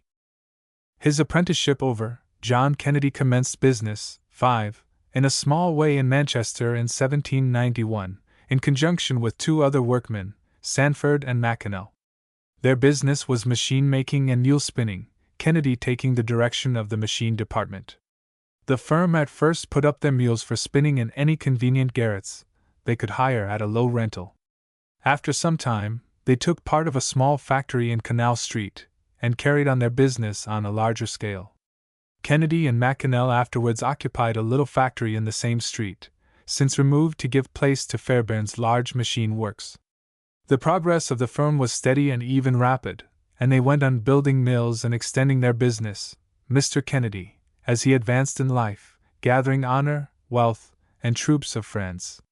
Notwithstanding the defects of his early education, he was one of the few men of his class who became distinguished for his literary labors in connection principally with the cotton trade. Towards the close of his life, he prepared several papers of great interest for the Literary and Philosophical Society of Manchester, which are to be found printed in their proceedings. One of these, on the invention of the mule by Samuel Crompton, was for a long time the only record which the public possessed of the merits and claims of that distinguished inventor. His knowledge of the history of the cotton manufacture in its various stages, and of mechanical inventions generally, was most extensive and accurate. Among his friends he numbered James Watt, who placed his son in his establishment for the purpose of acquiring knowledge and experience of his profession. At a much later period he numbered George Stephenson among his friends, having been one of the first directors of the Liverpool and Manchester Railway, and one of the 3 judges, selected because of his sound judgment and proved impartiality, as well as his knowledge of mechanical engineering, to adjudicate on the celebrated competition of locomotives at Rainhill. By these successive steps did this poor Scotch boy become one of the leading men of Manchester, closing his long and useful life in 1855 at an advanced age, his mental faculties remaining clear and unclouded to the last. His departure from life was happy and tranquil, so easy that it was for a time doubtful whether he was dead or asleep. To return to Mr. Fairbairn's career, and his progress as a millwright and engineer in Manchester. When he and his partner undertook the extensive alterations in Mr. Murray's factory, both were in a great measure unacquainted with the working of cotton mills, having until then been occupied principally with corn mills, and printing and bleaching works, so that an entirely new field was now open to their united exertions. Sedulously improving their opportunities, the young partners not only thoroughly mastered the practical details of cotton mill work, but they were very shortly enabled to introduce a series of improvements of the greatest importance in this branch of our national manufactures. Bringing their vigorous practical minds to bear on the subject, they at once saw that the gearing of even the best mills was of a very clumsy and imperfect character. They found the machinery driven by large square cast iron shafts, on which huge wooden drums, some of them as much as 4 feet in diameter, revolved at the rate of about 40 revolutions a minute, and the couplings were so badly fitted that they might be heard creaking and groaning a long way off. The speeds of the driving shafts were mostly got up by a series of straps and counter drums, which not only crowded the rooms, but seriously obstructed the light where most required for conducting the delicate operations of the different machines. Another serious defect lay in the construction of the shafts, and in the mode of fixing the couplings, which were constantly giving way, so that a week seldom passed without one or more breaks down. The repairs were usually made on Sundays, which were the millwrights' hardest working days, to their own serious moral detriment. But when trade was good, every consideration was made to give way to the uninterrupted running of the mills during the rest of the week. It occurred to Mr. Fairbairn that the defective arrangements thus briefly described might be remedied by the introduction of lighter shafts driven at double or treble the velocity, smaller drums to drive the machinery, and the use of wrought iron wherever practicable, because of its greater lightness and strength compared with wood. He also provided for the simplification of the hangers and fixings by which the shafting was supported, and introduced the half-lap coupling, so well known to millwrights and engineers. His partner entered fully into his views, and the opportunity shortly presented itself of carrying them into effect in the large new mill erected in 1818 for the firm of McAnell and Kennedy. The machinery of that concern proved a great improvement on all that had preceded it, and to Messrs. Fairbairn and Lilly's new system of gearing Mr. Kennedy added an original invention of his own in a system of double speeds, with the object of giving an increased quantity of twist in the finer descriptions of mule yarn. The satisfactory execution of this important work at once placed the firm of Fairbairn and Lilly in the very front rank of engineering millwrights. Mr. Kennedy's good word was of itself a passport to fame and business, and as he was more than satisfied with the manner in which his mill machinery had been planned and executed, he sounded their praises in all quarters. Orders poured in upon them so rapidly that they had difficulty in keeping pace with the demands of the trade. They then removed from their original shed to larger premises in Mather Street, where they erected additional lathes and other tool machines, and eventually a steam engine. They afterwards added a large cellar under an adjoining factory to their premises, and from time to time provided new means of turning out work with increased efficiency and dispatch. In due course of time the firm erected a factory of their own, fitted with the most improved machinery for turning out millwork, and they went on from one contract to another, until their reputation as engineers became widely celebrated. In 1826-7, they supplied the water wheels for the extensive cotton mills belonging to Kirkman Finlay and Company, at Catrine Bank in Ayrshire. These wheels are even at this day regarded as among the most perfect hydraulic machines in Europe. About the same time they supplied the mill gearing and water machinery for Messrs. Escher and Company's large works at Zurich, among the largest cotton manufactories on the continent. In the meanwhile the industry of Manchester and the neighbourhood, through which the firm had risen and prospered, was not neglected, but had the full benefit of the various improvements which they were introducing in mill machinery. In the course of a few years an entire revolution was effected in the gearing. Ponderous masses of timber and cast iron, with their enormous bearings and couplings, gave place to slender rods of wrought iron and light frames or hooks by which they were suspended. In like manner, lighter yet stronger wheels and pulleys were introduced, the whole arrangements were improved, and, the workmanship being greatly more accurate, friction was avoided, while the speed was increased from about 40 to upwards of 300 revolutions a minute. The flywheel of the engine was also converted into a first motion by the formation of teeth on its periphery, by which a considerable saving was effected both in cost and power. These great improvements formed quite an era in the history of mill machinery, and exercised the most important influence on the development of the cotton, flax, silk, and other branches of manufacture. Mr. Fairbairn says the system introduced by his firm was at first strongly condemned by leading engineers, and it was with difficulty that he could overcome the force of their opposition, nor was it until a wheel of 30 tons weight for a pair of engines of 100 horse-power each was erected and set to work, that their prognostications of failure entirely ceased. From that time the principles introduced by Mr. Fairbairn have been adopted wherever steam is employed as a motive power in mills.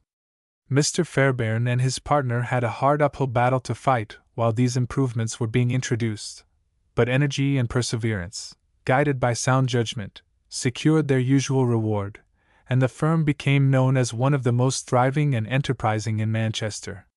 Long years after, when addressing an assembly of working men, Mr. Fairbairn, while urging the necessity of labor and application as the only sure means of self-improvement, said, "I can tell you from experience that there is no labor so sweet, none so consolatory, as that which is founded upon an honest, straightforward, and honorable ambition."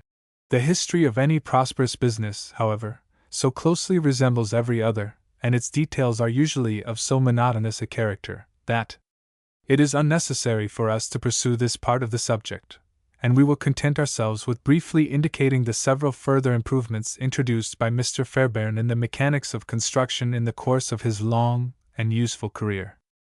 His improvements in water wheels were of great value, especially as regarded the new form of bucket which he introduced with the object of facilitating the escape of the air as the water entered the bucket above, and its readmission as the water emptied itself out below.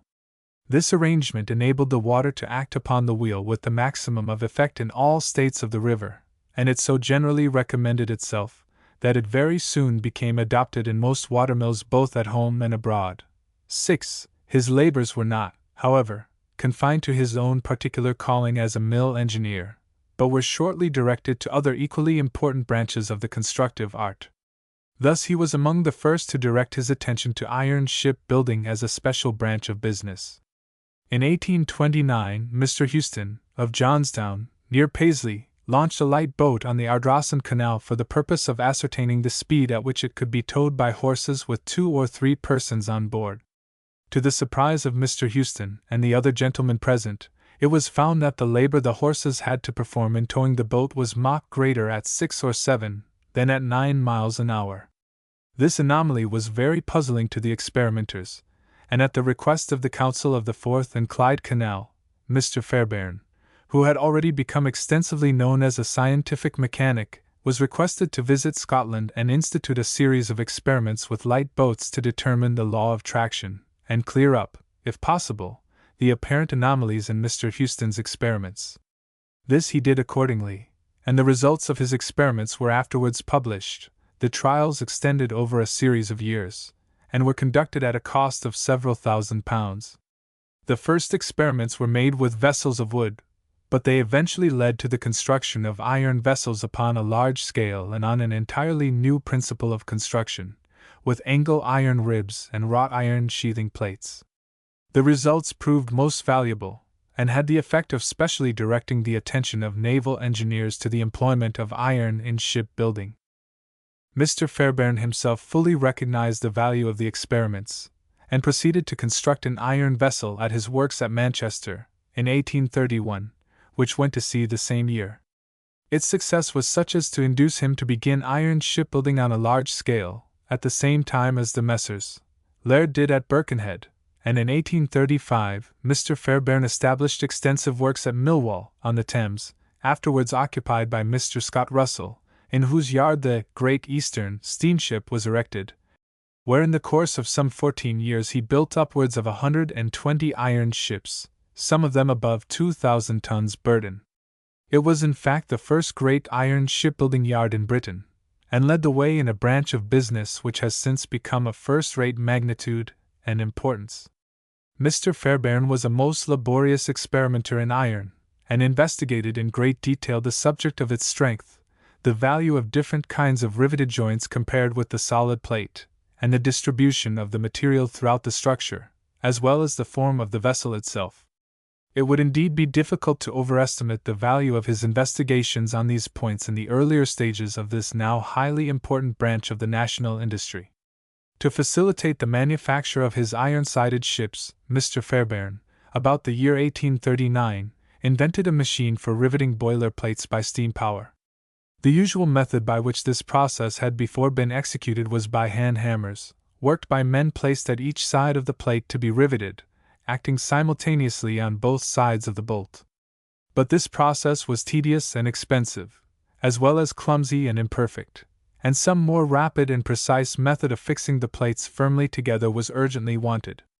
Mr. Fairbairn's machine completely supplied the want.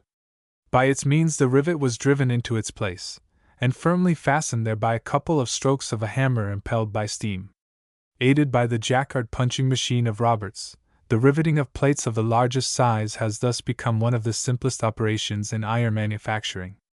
The thorough knowledge which Mr. Fairbairn possessed of the strength of wrought iron in the form of the hollow beam, which a wrought iron ship really is, naturally led to his being consulted by the late Robert Stephenson as to the structures by means of which it was proposed to span the estuary of the Conway and the Straits of Menai, and the result was the Conway and Britannia tubular bridges, the history of which we have fully described elsewhere.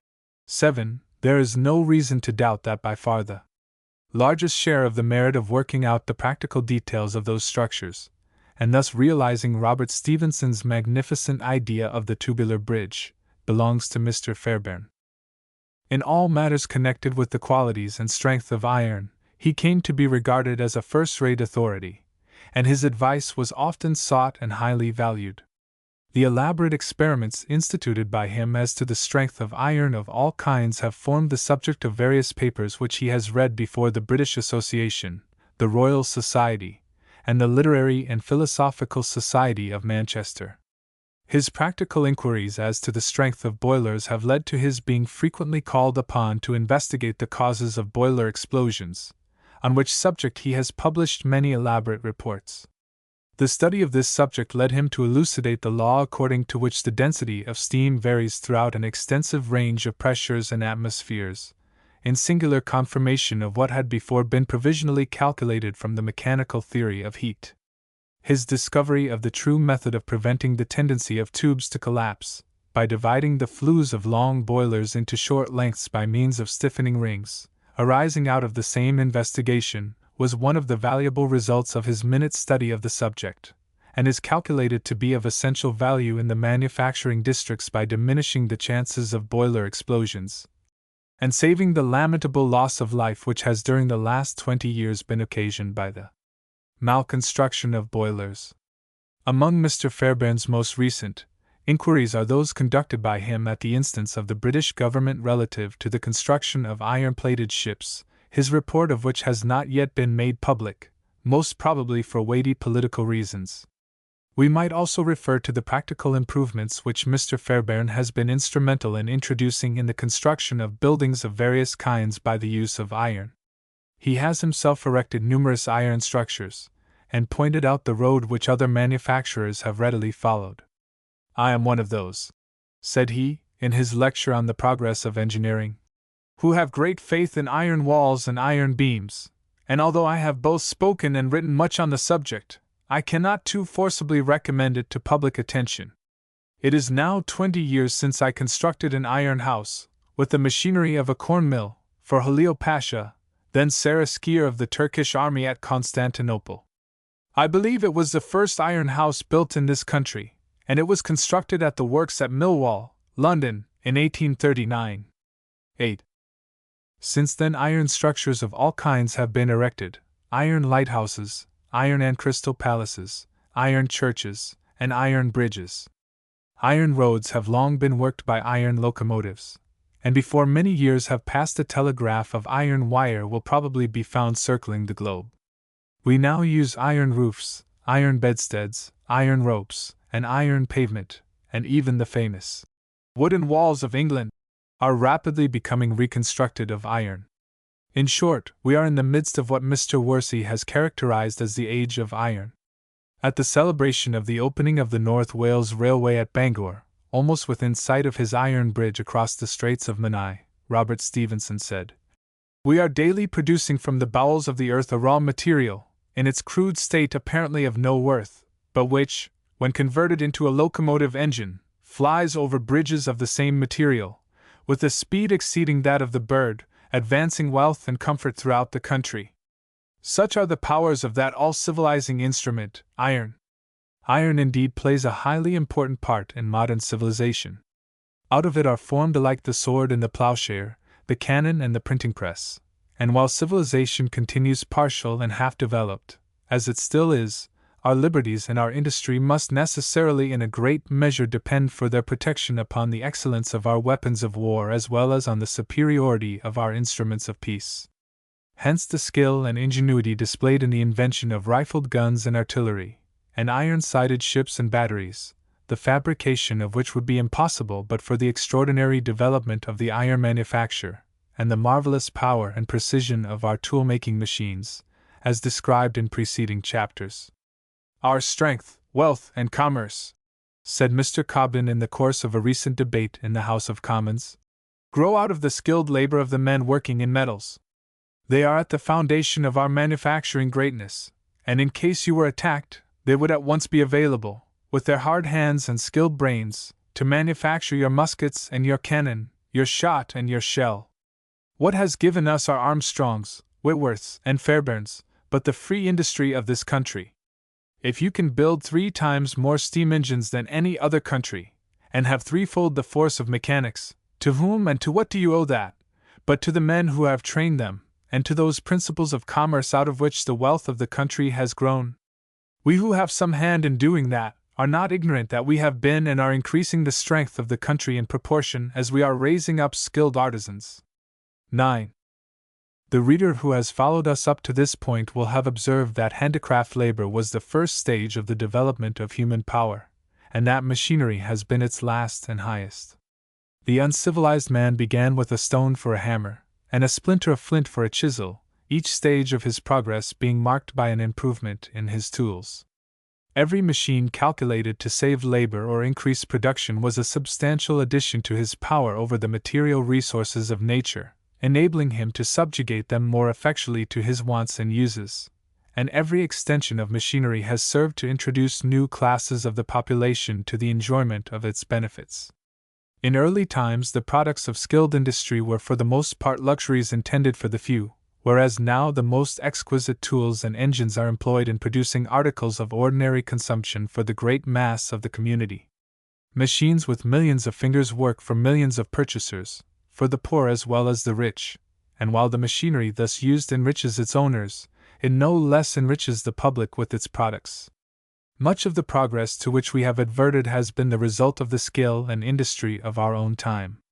Indeed, says Mr. Fairbairn, the mechanical operations of the present day could not have been accomplished at any cost 30 years ago, and what was then considered impossible is now performed with an exactitude that never fails to accomplish the end in view. For this we are mainly indebted to the almost creative power of modern machine tools, and the facilities which they present for the production and reproduction of other machines. We also owe much to the mechanical agencies employed to drive them. Early inventors yoked wind and water to sails and wheels, and made them work machinery of various kinds, but modern inventors have availed themselves of the far more swift and powerful, yet docile force of steam, which has now laid upon it the heaviest share of the burden of toil, and indeed become the universal drudge.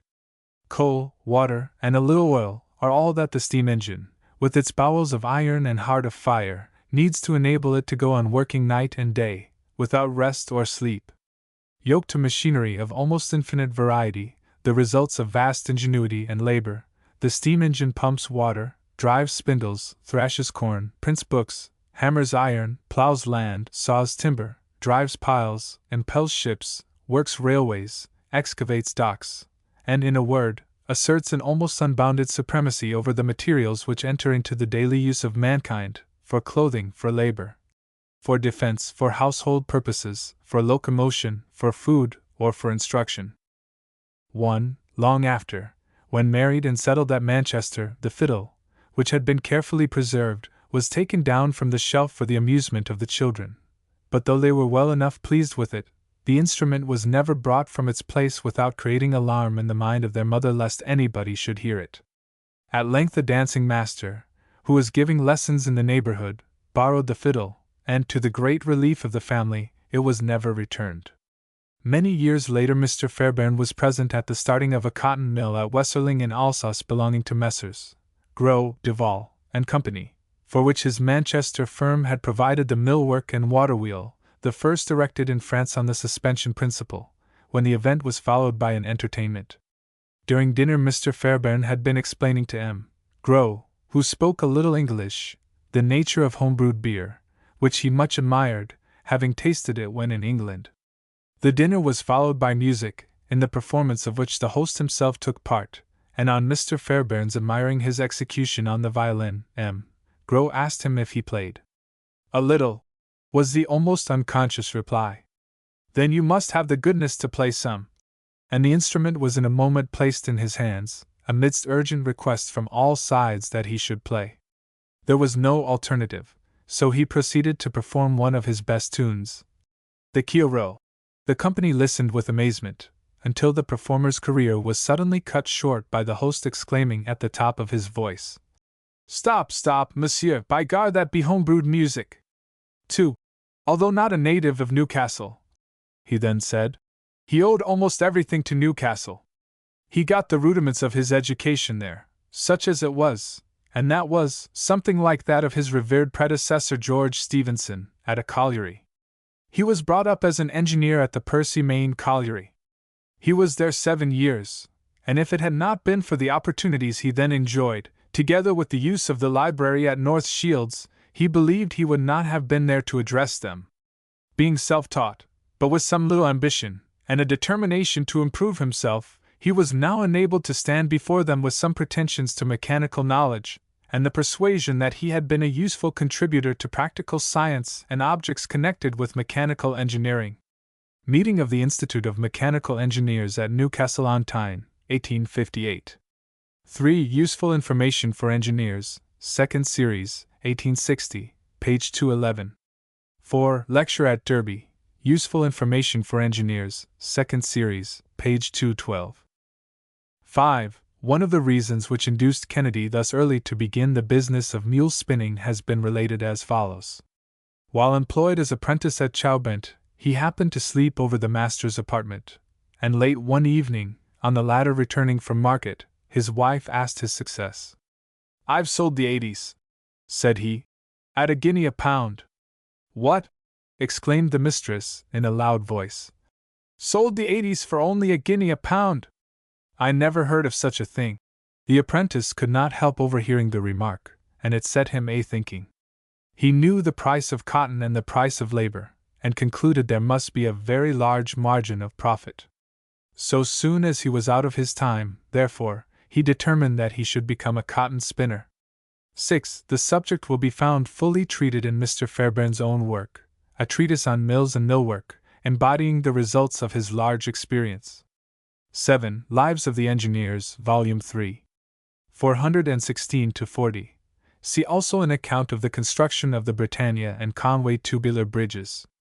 By William Fairbairn, c. 1849. 8. Useful Information for Engineers, 2nd Series, 225. The mere list of Mr. Fairbairn's writings would occupy considerable space, for, notwithstanding his great labors as an engineer, he has also been an industrious writer. His papers on iron, read at different times before the British Association, the Royal Society, and the Literary and Philosophical Institution of Manchester, are of great value. The treatise on iron, in the Encyclopaedia Britannica, is from his pen, and he has contributed a highly interesting paper to Dr. Scoffrin's Useful Metals and their Alloys on the application of iron to the purposes of ordnance, machinery, bridges, and house and ship building. Another valuable but less known contribution to iron literature is his report on machinery in general, published in the Reports on the Paris Universal Exhibition of 1855. The experiments conducted by Mr. Fairbairn for the purpose of proving the excellent properties of iron for shipbuilding, the account of which was published in the Transactions of the Royal Society, eventually led to his further experiments to determine the strength and form of the Britannia and Conway tubular bridges, plate girders, and other constructions, the result of which was to establish quite a new era in the history of bridge as well as shipbuilding. 9. House of Commons Debate, July 7, 1862.